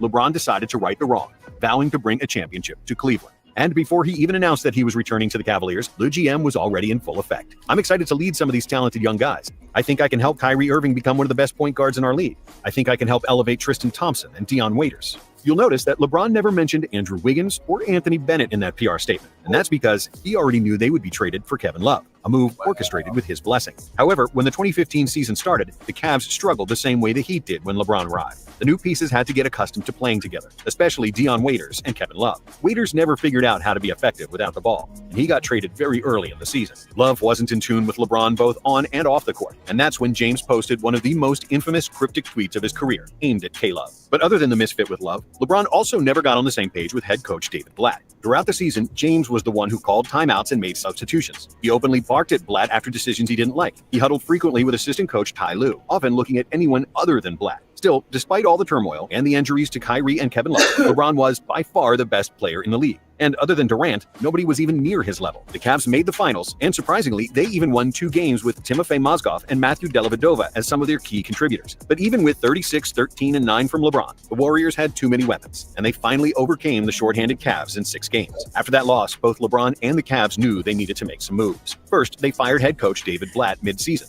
despite Cleveland having the second-best record in the East. But Blatt had no authority over LeBron, who openly disrespected and disobeyed him, while Blatt kept silent. Eventually, he lost the locker room and had to leave. In his place came Ty Lue, who was LeBron's guy all along, and who James wanted to become the head coach for months. And while the GM David Griffin wasn't especially keen on trading for Iman Shumpert and J.R. Smith, LeBron gave him the assurances that he would keep J.R. in check. On top of the superstar power LeBron already had, at the time, he made an unprecedented habit of signing 1-year deals. All athletes wanted the long-term security of a multi-year deal, but LeBron wasn't all athletes. Like a queen on the chessboard, the king was controlling and manipulating everything, deliberately signing shorter deals to give him flexibility, earn him more money, and maybe most importantly, give him leverage. At any given moment, LeBron could say that he didn't want to stay in Cleveland and that he'll leave as a free agent again. The threat of him leaving was such a powerful tool that GM David Griffin had no choice but to make moves like LeBron wanted. And at first, it proved to be a good thing. The GM got it right because both J.R. Smith and Iman Shumpert played key roles in the Cavs' route to the championship after they became the first team to come back from a 3-1 deficit in the finals. But after the 2016 finals, LeBron signed another 1-year deal with a player option, and he had more demands for his GM. He first pressured the team to sign Tristan Thompson, and later J.R. Smith to long-term deals. His stranglehold on the Cavs resulted in them forking over more than $130 million to pay Thompson and Smith, which hurt the team tremendously.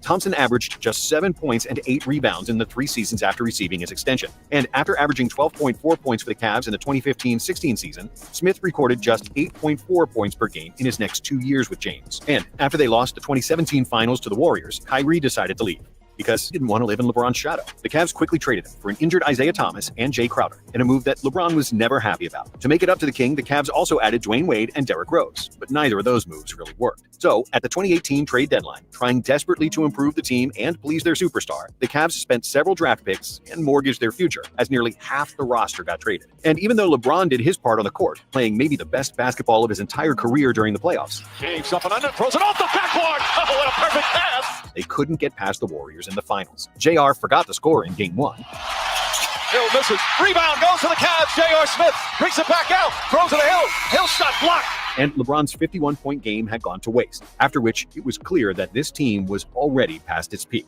LeBron had pretty much held the franchise hostage for years, with the unstated threat that he might leave, and as a result, the Cavs made desperate, short-sighted decisions. Then, to add insult to injury, in the offseason, LeBron left Cleveland again, relocating to LA. And when he got to Hollywood, LeBron put on his GM hat yet again. For the entire 2019 season, LeBron knew the Lakers wouldn't contend for a title. And the entire time, the King had been flirting with Anthony Davis, sending cryptic messages through the media and on Twitter. The locker room vibe was noticeably off, because Bron's teammates knew they could be getting traded at any moment. Also, the King's engagement on the court had been below par, especially on defense, where his effort and body language was disgraceful at times. At one point, Kyle Kuzma had to push LeBron to play defense.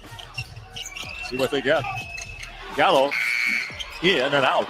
In what was a perfect example of a spoiled and uninspired superstar, and the microcosm of the entire Lakers 2019 season. But then, the GM finally got what he wanted, and Anthony Davis was traded to the Lakers. Just like that, LeBron started playing defense, and his body language improved. In their first season together, LeBron and AD led the Lakers to a championship, and the best general manager amongst players was proven right once again. However, James would soon make the biggest mistake of his GM career. After injuries to both AD and LeBron knocked them out of the 2021 playoffs, the Lakers felt they needed a roster upgrade. And even though they had the best defensive backcourt in the NBA in Alex Caruso, KCP, and Dennis Schroeder, they decided to move them all to acquire Russell Westbrook, because LeBron wanted to play with him. Russ on the Lakers proved to be an abomination. Russ, nearly loses it. With 5, with 4, Russ drives, it's underneath, and the Lakers are going to lose it. He took the ball out of LeBron's hands, killed floor spacing, and played the worst defense the NBA had ever seen from the highest paid player. During the 2022 trade deadline, LeBron took a shot at GM Rob Pelinka for not making any moves by praising other general managers. But it wasn't like Rob could really do anything. Westbrook's contract was untradeable, and the Lakers missed the playoffs, after which coach Frank Vogel lost his job. Fast forward to the 2023 trade deadline, when the Lakers were heavily linked to Kyrie Irving, who was seeking a trade out of Brooklyn. But after Irving signed with the Mavs, James posted 3 words that were aimed at Los Angeles' inability to get the deal done for Irving. Then, after a year and a half, the Westbrook saga and suffering was finally over, and Rob Pelinka produced a miracle that actually made the Lakers into a title contender. However, during the 2024 deadline, LeBron was at it again, posting subtle and not so subtle messages. By tweeting an emoji of an hourglass on January 30th ahead of the February 8th trade deadline, he created another tsunami of rumors. Does James want to be traded? Is he twisting the Lakers' arm to make a big move? Is he implying he might opt out of his $51.4 million player option for the 24-25 season? Unbothered, James seemingly enjoyed the drama. When asked if he wanted to clarify the tweet, he simply said no, because James is the king of using cryptic messages to his advantage. In fact, just a few days after his hourglass tweet, James poured gas on the rumors, responding to a tweet of an apple emoji with a crown and the Statue of Liberty, leaving people wondering if he wanted to play for New York. Then, he wore a Knicks towel in a post-game interview the next day. But unlike the previous years and past GMs, Rob Pelinka didn't want to budge and tether around LeBron anymore. For better or worse, LA didn't make a single trade at the 2024 deadline, deciding to keep their assets for the future. If you can handle, LeBron coming to your team, then it works out for you and it can be successful. The problem is everybody can't handle it. When LeBron comes to your team, there's winning expectations. Ain't no 4 or 5 year process. Ain't none of that. The pressure is on. And if y'all don't win, he ain't the one that's going to be out of there. It'll be you.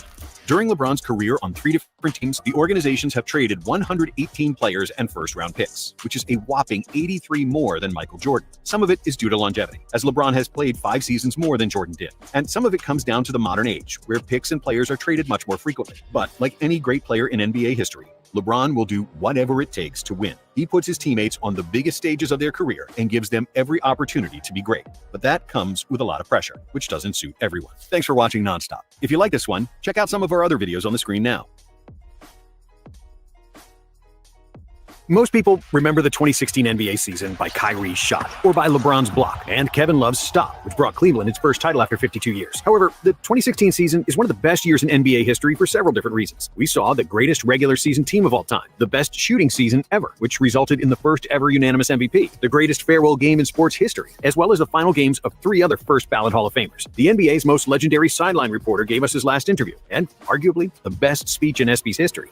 I will live my life full of love and full of fun. It's the only way I know how. Together with some of the most memorable shots of the decade, probably the best dunk contest ever, and controversial moments that are still talked about today, the 2016 season had it all. This is the full recap of the 2016 NBA season, arguably the greatest season of all time. After the Warriors won the 2015 title, the NBA had a busy offseason. Tom Thibodeau was fired as the head coach of the Chicago Bulls after 5 years, being replaced by Fred Hoiberg, who would become disliked by all the Bulls players. OKC fired Scott Brooks after 7 years, replacing him with Billy Donovan. while the Nuggets hired Michael Malone, who would become the most successful coach in franchise history. Unfortunately, the Timberwolves had to change their head coach too, after Flip Saunders passed away, and in his place came the Timberwolves' former player, Sam Mitchell. The Spurs signed the best free agent that offseason, LaMarcus Aldridge. Goran Dragic signed with the Heat, while Jeremy Lin became a Hornet after a disastrous year with the Lakers. And despite verbally agreeing to sign a 4-year, $80 million contract with the Dallas Mavericks on July 3rd, on the very next day, DeAndre Jordan was literally hijacked by the Clippers players, who convinced him to change his mind and re-sign with the Clippers. So I got to talk to my guy, man. So I answered him, like, yo, what up, dog? He was like, yo, man, took me a couple days to process. And he was like, yeah, man, but, we still could get it done here. And I'm like, I already told these people I'm coming. I can't tell them I'm not going. And he goes, well, if you did, we had your back. Minnesota selected Karl Anthony Towns with the first overall pick in the draft. With the first pick in the 2015 NBA draft, the Minnesota Timberwolves select Karl Anthony Towns from the University of Kentucky, thus becoming the first ever franchise with 3 of the most recent first picks on their roster, since they also had Andrew Wiggins and Anthony Bennett, who arrived in Minneapolis in a trade for Kevin Love. However, that would be short-lived, since Bennett was cut before the season even started, thus becoming the first #1 pick to get cut after only 2 years in the league. The Lakers selected D'Angelo Russell with the second pick. With the second pick in the 2015 NBA draft, the Los Angeles Lakers select D'Angelo Russell from The Ohio State University, whose rookie season wouldn't be remembered by anything he did on the court, but by the scandal involving Nick Young, when D'Angelo leaked footage where Young talked about his infidelities while engaged to rapper Iggy Azalea. He was 30, she was 19? Because of that leaked recording, Young split up with Iggy, while Russell got ostracized by his teammates, who wouldn't speak with him after the scandal, while the entire NBA started calling him D'Angelo Ratzel. Kristaps Porzingis got drafted 4th by the Knicks, even though some fans clearly didn't think it was a good idea. What the fuck did they do? Who the fuck is this? Who the fuck is Tingus Pingus? I never heard of Lativia. Other notable draft picks include Devin Booker, who got selected 7th overall by the Suns, Miles Turner, and Bobby Portis, in what was a relatively weak draft class overall. And even though he was drafted in 2014, famously getting selected during a Taco Bell commercial, the 2016 season was also the first NBA season for a future 3-time MVP, Nikola Jokic. In the second game of the season, OKC and Orlando played one of the most thrilling games of the year, which was decided in 2 overtimes, filled with crazy clutch shots. On November 1st, the San Antonio Spurs trio, Tim Duncan, Tony Parker, and Manu Ginobili, achieved their 541st regular season win, surpassing the all-time mark attained by Larry Bird, Robert Parrish, and Kevin McHale with the Boston Celtics between 81 and 92. The very next day, LeBron James surpassed Kobe Bryant to become the youngest player to score 25,000 career points at 30 years and 307 days in a victory against the 76ers. That same night, Tim Duncan achieved his 954th victory with the San Antonio Spurs in a 94-84 win against the New York Knicks, thus becoming the player with the most wins with a single team. And mere weeks after the regular season began, we had the first scandal, when Blake Griffin punched the Clippers equipment manager Matthias Testi in the face. Griffin suffered a fracture in his right hand and was later suspended for 4 games by the team. When Griffin returned to action, he was greeted by Kevin Garnett, who threw one of the nastiest dunks of his career in Blake's face at the age of 39. Finishing out to be Blake. He's got KG trailing the play. Kevin Garnett. On November 18th, the Rockets fired coach Kevin McHale after he had a disagreement with the team superstar James Harden. 6 days later, the Golden State Warriors set the NBA record for the longest winning streak to start the regular season, with a 16-0 record following a win against the Los Angeles Lakers. The Warriors would eventually extend their record to 24-0 before getting their first loss against the Bucks on December 12, 2015, thus setting the second longest winning streak ever at 28 games, which included their 4-game win streak at the end of the previous year. On the other hand, the Philadelphia 76ers became the first team in league history to start out multiple seasons in a row with 0-17 record.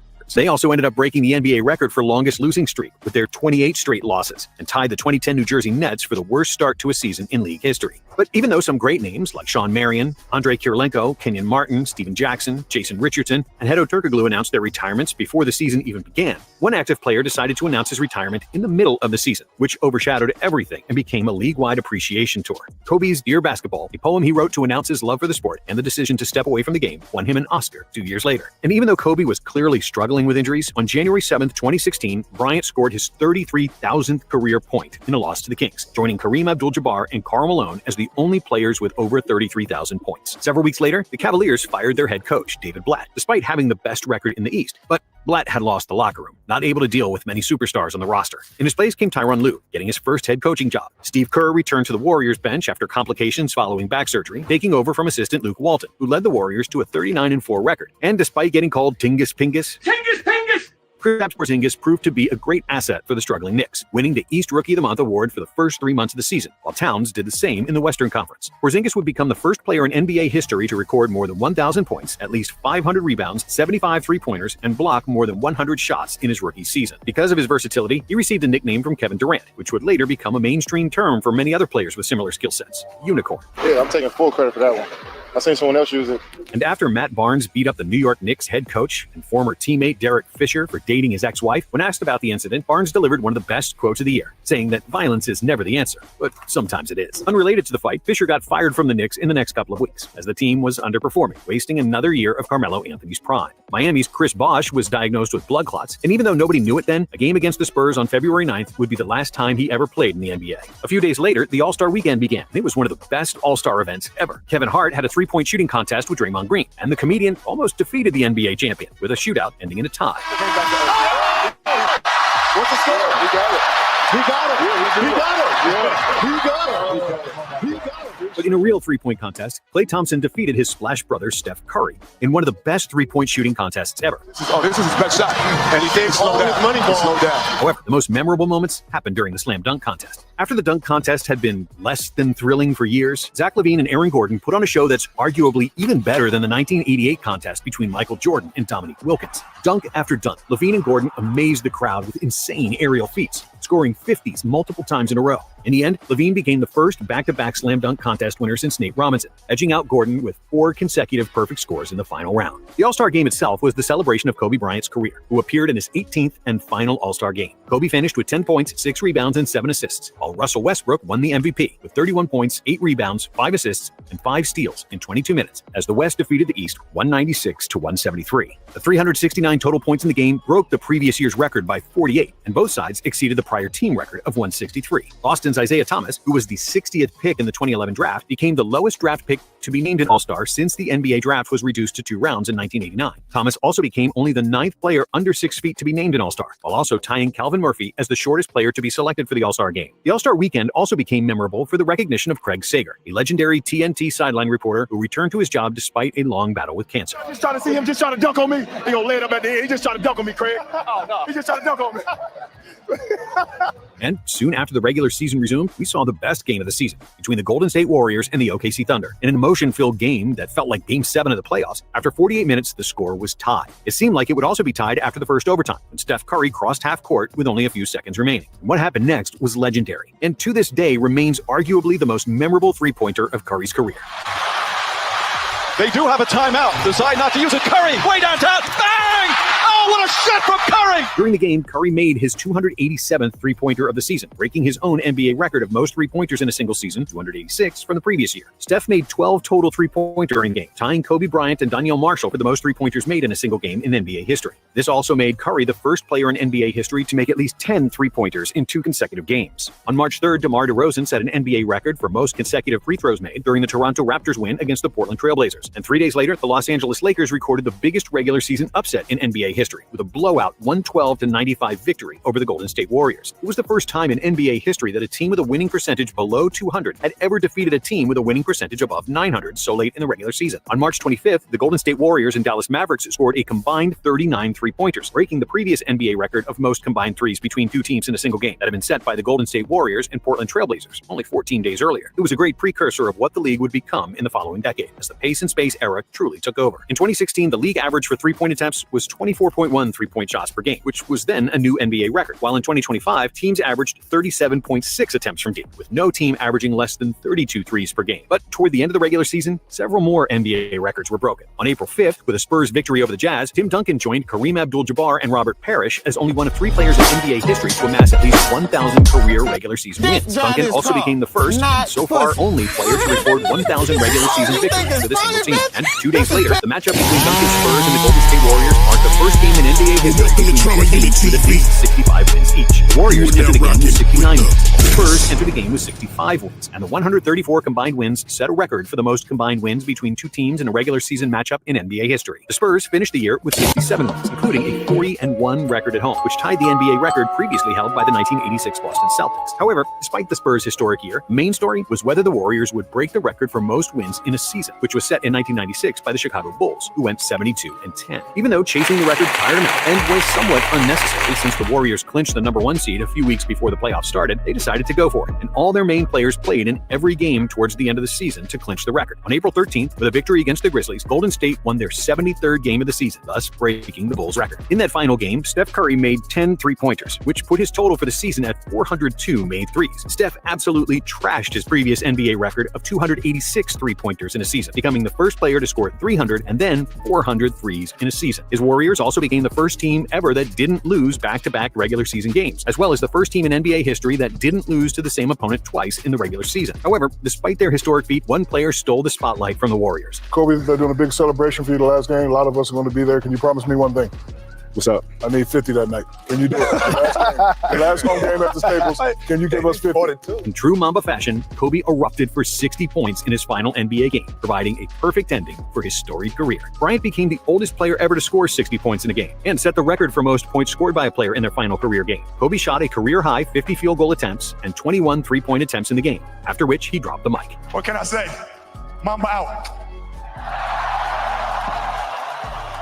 On the negative side of NBA history, James Harden broke the all-time record for most turnovers in a season, 374, a record that he would increase the following season, turning the ball over 464 times. The Philadelphia 76ers became the 6th team to lose 70 games in a season, and the first team in NBA history to lose at least 70 regular season games in 2 separate seasons. The 76ers would finish 10-72, 1 win ahead of their own worst 82-game record set in the 72-73 season. And despite the Sixers embracing the trust the process mantra of their general manager Sam Hinkie, the GM wouldn't be there to reap the benefits. Hinkie got fired during the last week of the season, even though the Sixers would end up with the #1 pick in the draft a month later in the draft lottery, thus proving his losing efforts somewhat acceptable. Apart from leading the league in three-pointers, Curry also led the NBA in scoring, with 30.1 points per game, in steals with 2.1, and in free throw percentage, with 91% accuracy. Steph joined the prestigious 50-40-90 club, becoming just the 7th player with that accomplishment, and the only one who scored over 30 points per game with that efficiency. Because of those historic feats, Steph became the first unanimous MVP in NBA history. Unsurprisingly, Steve Kerr also won Coach of the Year, despite missing more than half of the season due to back surgery. Kawhi Leonard won the Defensive Player of the Year award after being recognized as the best perimeter defender in the league since 2013. Karl Anthony Towns became just the 5th player ever to win Rookie of the Year unanimously after averaging 18.3 points, 10.5 rebounds, and 1.7 blocks per game, with elite shooting percentages. Porzingis finished 2nd, while Jokic came in 3rd, already displaying some of his passing wizardry as a rookie. Jamal Crawford won the 6th Man of the Year award for the 3rd time, while CJ McCollum became the most improved player. The 2016 season was also the coming out party for Giannis Antetokounmpo, who led the league in total dunks and announced his future rim-shattering dominance. The biggest positive surprise was the Boston Celtics, who secured the 5th seed in the East just 2 years after they went into a rebuild by trading Pierce and KG to the Nets.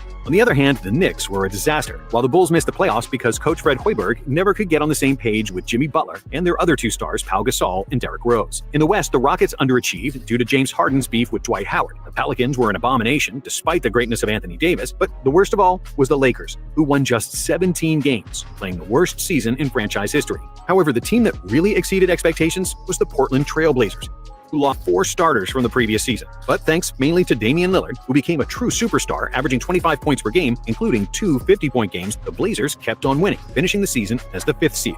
And when the playoffs started, Lillard, McCollum, and their Blazers knocked off the favored LA Clippers, largely due to injuries to Chris Paul and Blake Griffin, which marked the beginning of the end for the Lob City Clippers. This was the only surprise in the West, as the Warriors, Spurs, and Thunder lost a combined 2 games in their first-round matchups. However, the amount of wear and tear from the regular season caught up with Kobe, who got hurt in Game 2 of the series against the Rockets. Falls down and grabs his right leg.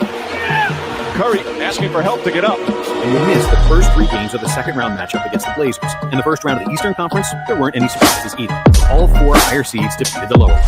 The Cavaliers easily swept the Pistons. The Raptors won their first Game 7 in franchise history against the Pacers. The Hawks defeated Isaiah Thomas and the Celtics, while Miami got past the Hornets, in a series that will be remembered by Dwayne Wade's clash with a fan in a purple shirt. The most interesting series in the second round was the clash between the Spurs and the Thunder, where Russell Westbrook and Kevin Durant edged out San Antonio's 2 superstars, LaMarcus Aldridge and Kawhi Leonard. The 6th and final game of the series, which the Thunder won 113-99, was the last career game of the great Tim Duncan. Timmy didn't disappoint, scoring 19 points and 5 rebounds in his farewell game. With Duncan out of the playoffs, he joined Kobe, Kevin Garnett, and Chris Bosh, who all retired that season. and would all become part of the legendary 2020 Hall of Fame class. In the second matchup in the West, the Blazers had a golden opportunity to advance, since the Warriors played without Curry. But the Warriors took a 2-1 lead without their best player, and when Steph returned to play after missing 2 weeks due to an MCL sprain, he scored 40 points to lead the Warriors to a 132-125 overtime win. Curry scored 17 of his 40 points during the overtime period, setting an NBA record for most points ever scored by a single player in overtime of any NBA regular season or postseason game. In the East, the Cavs had no problems with the Hawks sweeping another series and breaking the NBA record for three-pointers made in Game 2, with 25 makes from deep. On the other hand, Toronto and Miami played an extremely competitive series that went to Game 7. But in the deciding game, Kyle Lowry played one of the best games.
Dick drive this car, not pussy. Oh, you think it's funny, bitch?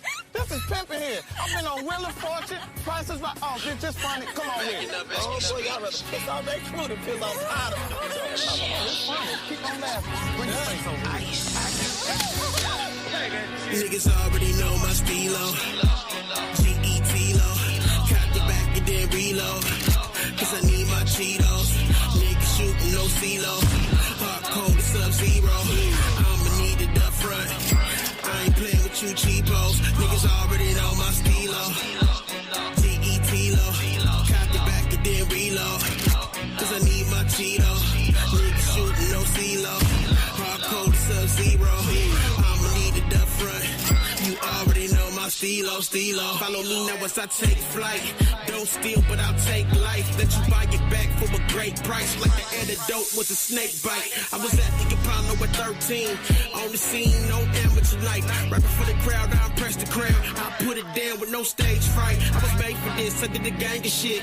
A whole lot of shit I ain't proud of. I'll take a bitch and remake a bitch. I need more baby powder, I'm out, cuz I was made for this, I did the gang of shit. A whole lot of shit I ain't proud of. I'll take a bitch and remake a bitch. I need more baby powder, I'm out, cuz Granddaddy was a pimp. My great-great-great-granddaddy was a pimp. I'm talking about pimping, pimping. It's in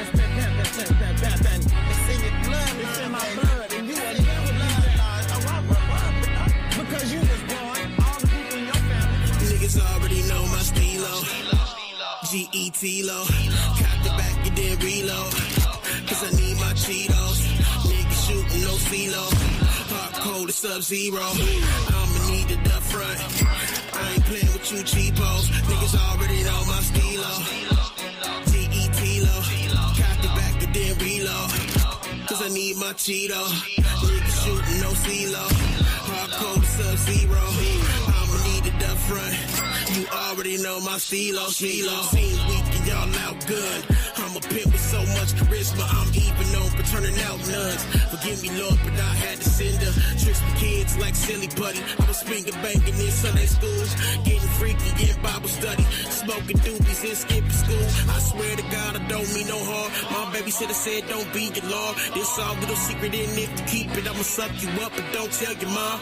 Bitch was a low down dirty slut. I was only 10, but she was 21. Never told a soul about what we done. If I did, my mom would go get a gun. That's a true story, now moving on. Shots out the Tory, can't trust the most. I shoot your toes, but don't hit your bone. Now you pigeon toed, trying to pick the bone. That's a true story, now moving on. Shots out the Tory, can't trust the most. I shoot your toes, but don't hit your bone. Now you pigeon toed, trying to pick the bone. You lying.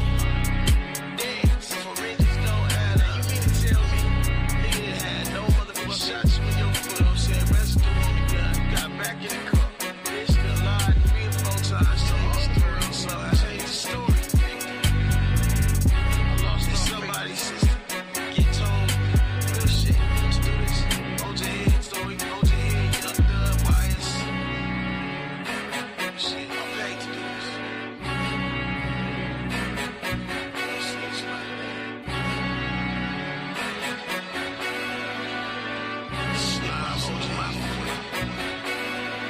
Niggas already know my stilo.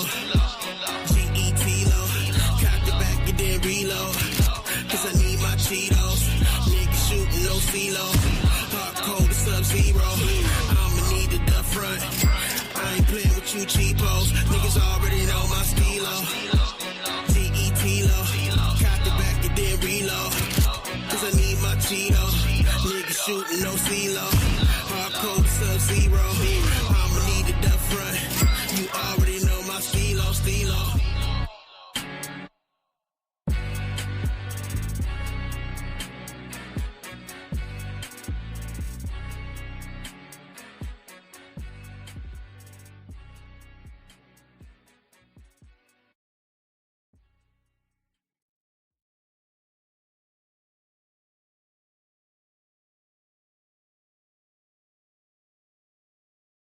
Nobody's bigger than the set.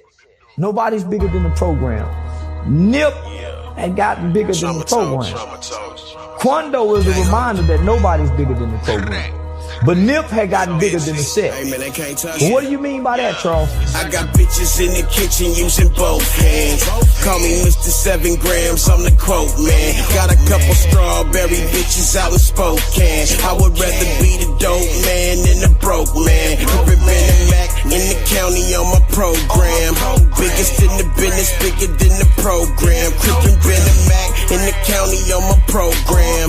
Biggest in the business, bigger than the program. Nights like this, he wish that raindrops would fall. Blowing smoke in the toilet, he tryna flush that small. Send gifts to the bitch straight from that bathroom stall. All my shit pure raw, fish scale, no flaw. Send the addy and I send the pack, that's it, that's all. Play with mine, that's soft. You get chipped like golf. Lay him down, that's law. He musta dropped that call. I'm an artist and an architect. Cut the cards up a deck. If you play your hand right, getting rich ain't far-fetched. Already maxed out, soldier pulled the Mac out. Sent them to an early graveyard as I blacked out. 10 racks in my mouthpiece, I don't play cheap. He's a dirty weatherman fan, if you ask me. You must be a super athlete, trying to pass me. If you ain't down to crash out, then this ain't bout beat. If you ain't down to crash out, then be about beat. I got bitches in the kitchen using both hands. Call me Mr. 7 grams, I'm the quote man. Got a couple strawberry bitches out in Spokane. I would rather be the dope man than the broke man. Crippin' Ben and Mac in the county on my program. Biggest in the business, bigger than the program. Crippin' Ben and Mac in the county on my program. Biggest in the business, bigger than the program. Hey, the richest nigga in this bitch, I'm bigger than the set. The clip be hanging out the right, that bitch will get you left. Only time these niggas ballin' when they on the net. I was made on the east, but I be on the west. I send a text to UPS, but come and get the rest. Doing all that dry snitching, that's gon' get you wet. Man, these niggas, they be rats and they be pussies too. My bitches in the kitchen whipping, call it chicken soup. These niggas standing still while I got all kind of movement. If it was easy getting rich, then why you trying to do it? At any moment I crash, I ain't gotta prove it. I shoot him in his face and send him to the trauma unit. I'm the system, bitch, I'm bigger than the program. 60,000 on my wrist, bitch, I don't hold hands. $1,000 on my feet, I can't be kicking cans. Dancing circles round this beat, this bitch is slow jam. Bitches in the kitchen using both hands. Call me Mr. 7 grams, I'm the quote man. Got a couple strawberry bitches out in Spokane. I would rather be the dope man than the broke man. Crippin' Ben and Mac in the county on my program. Biggest in the business, bigger than the program. Crippin' Ben and Mac in the county on my program. Biggest in the business, bigger than the program.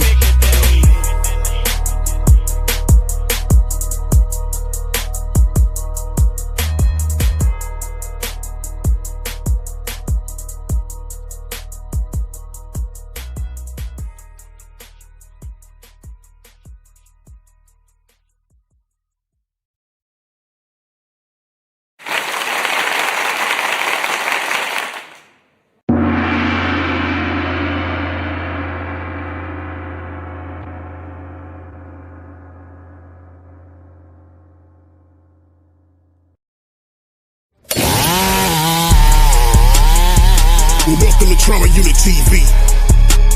You are now rocking with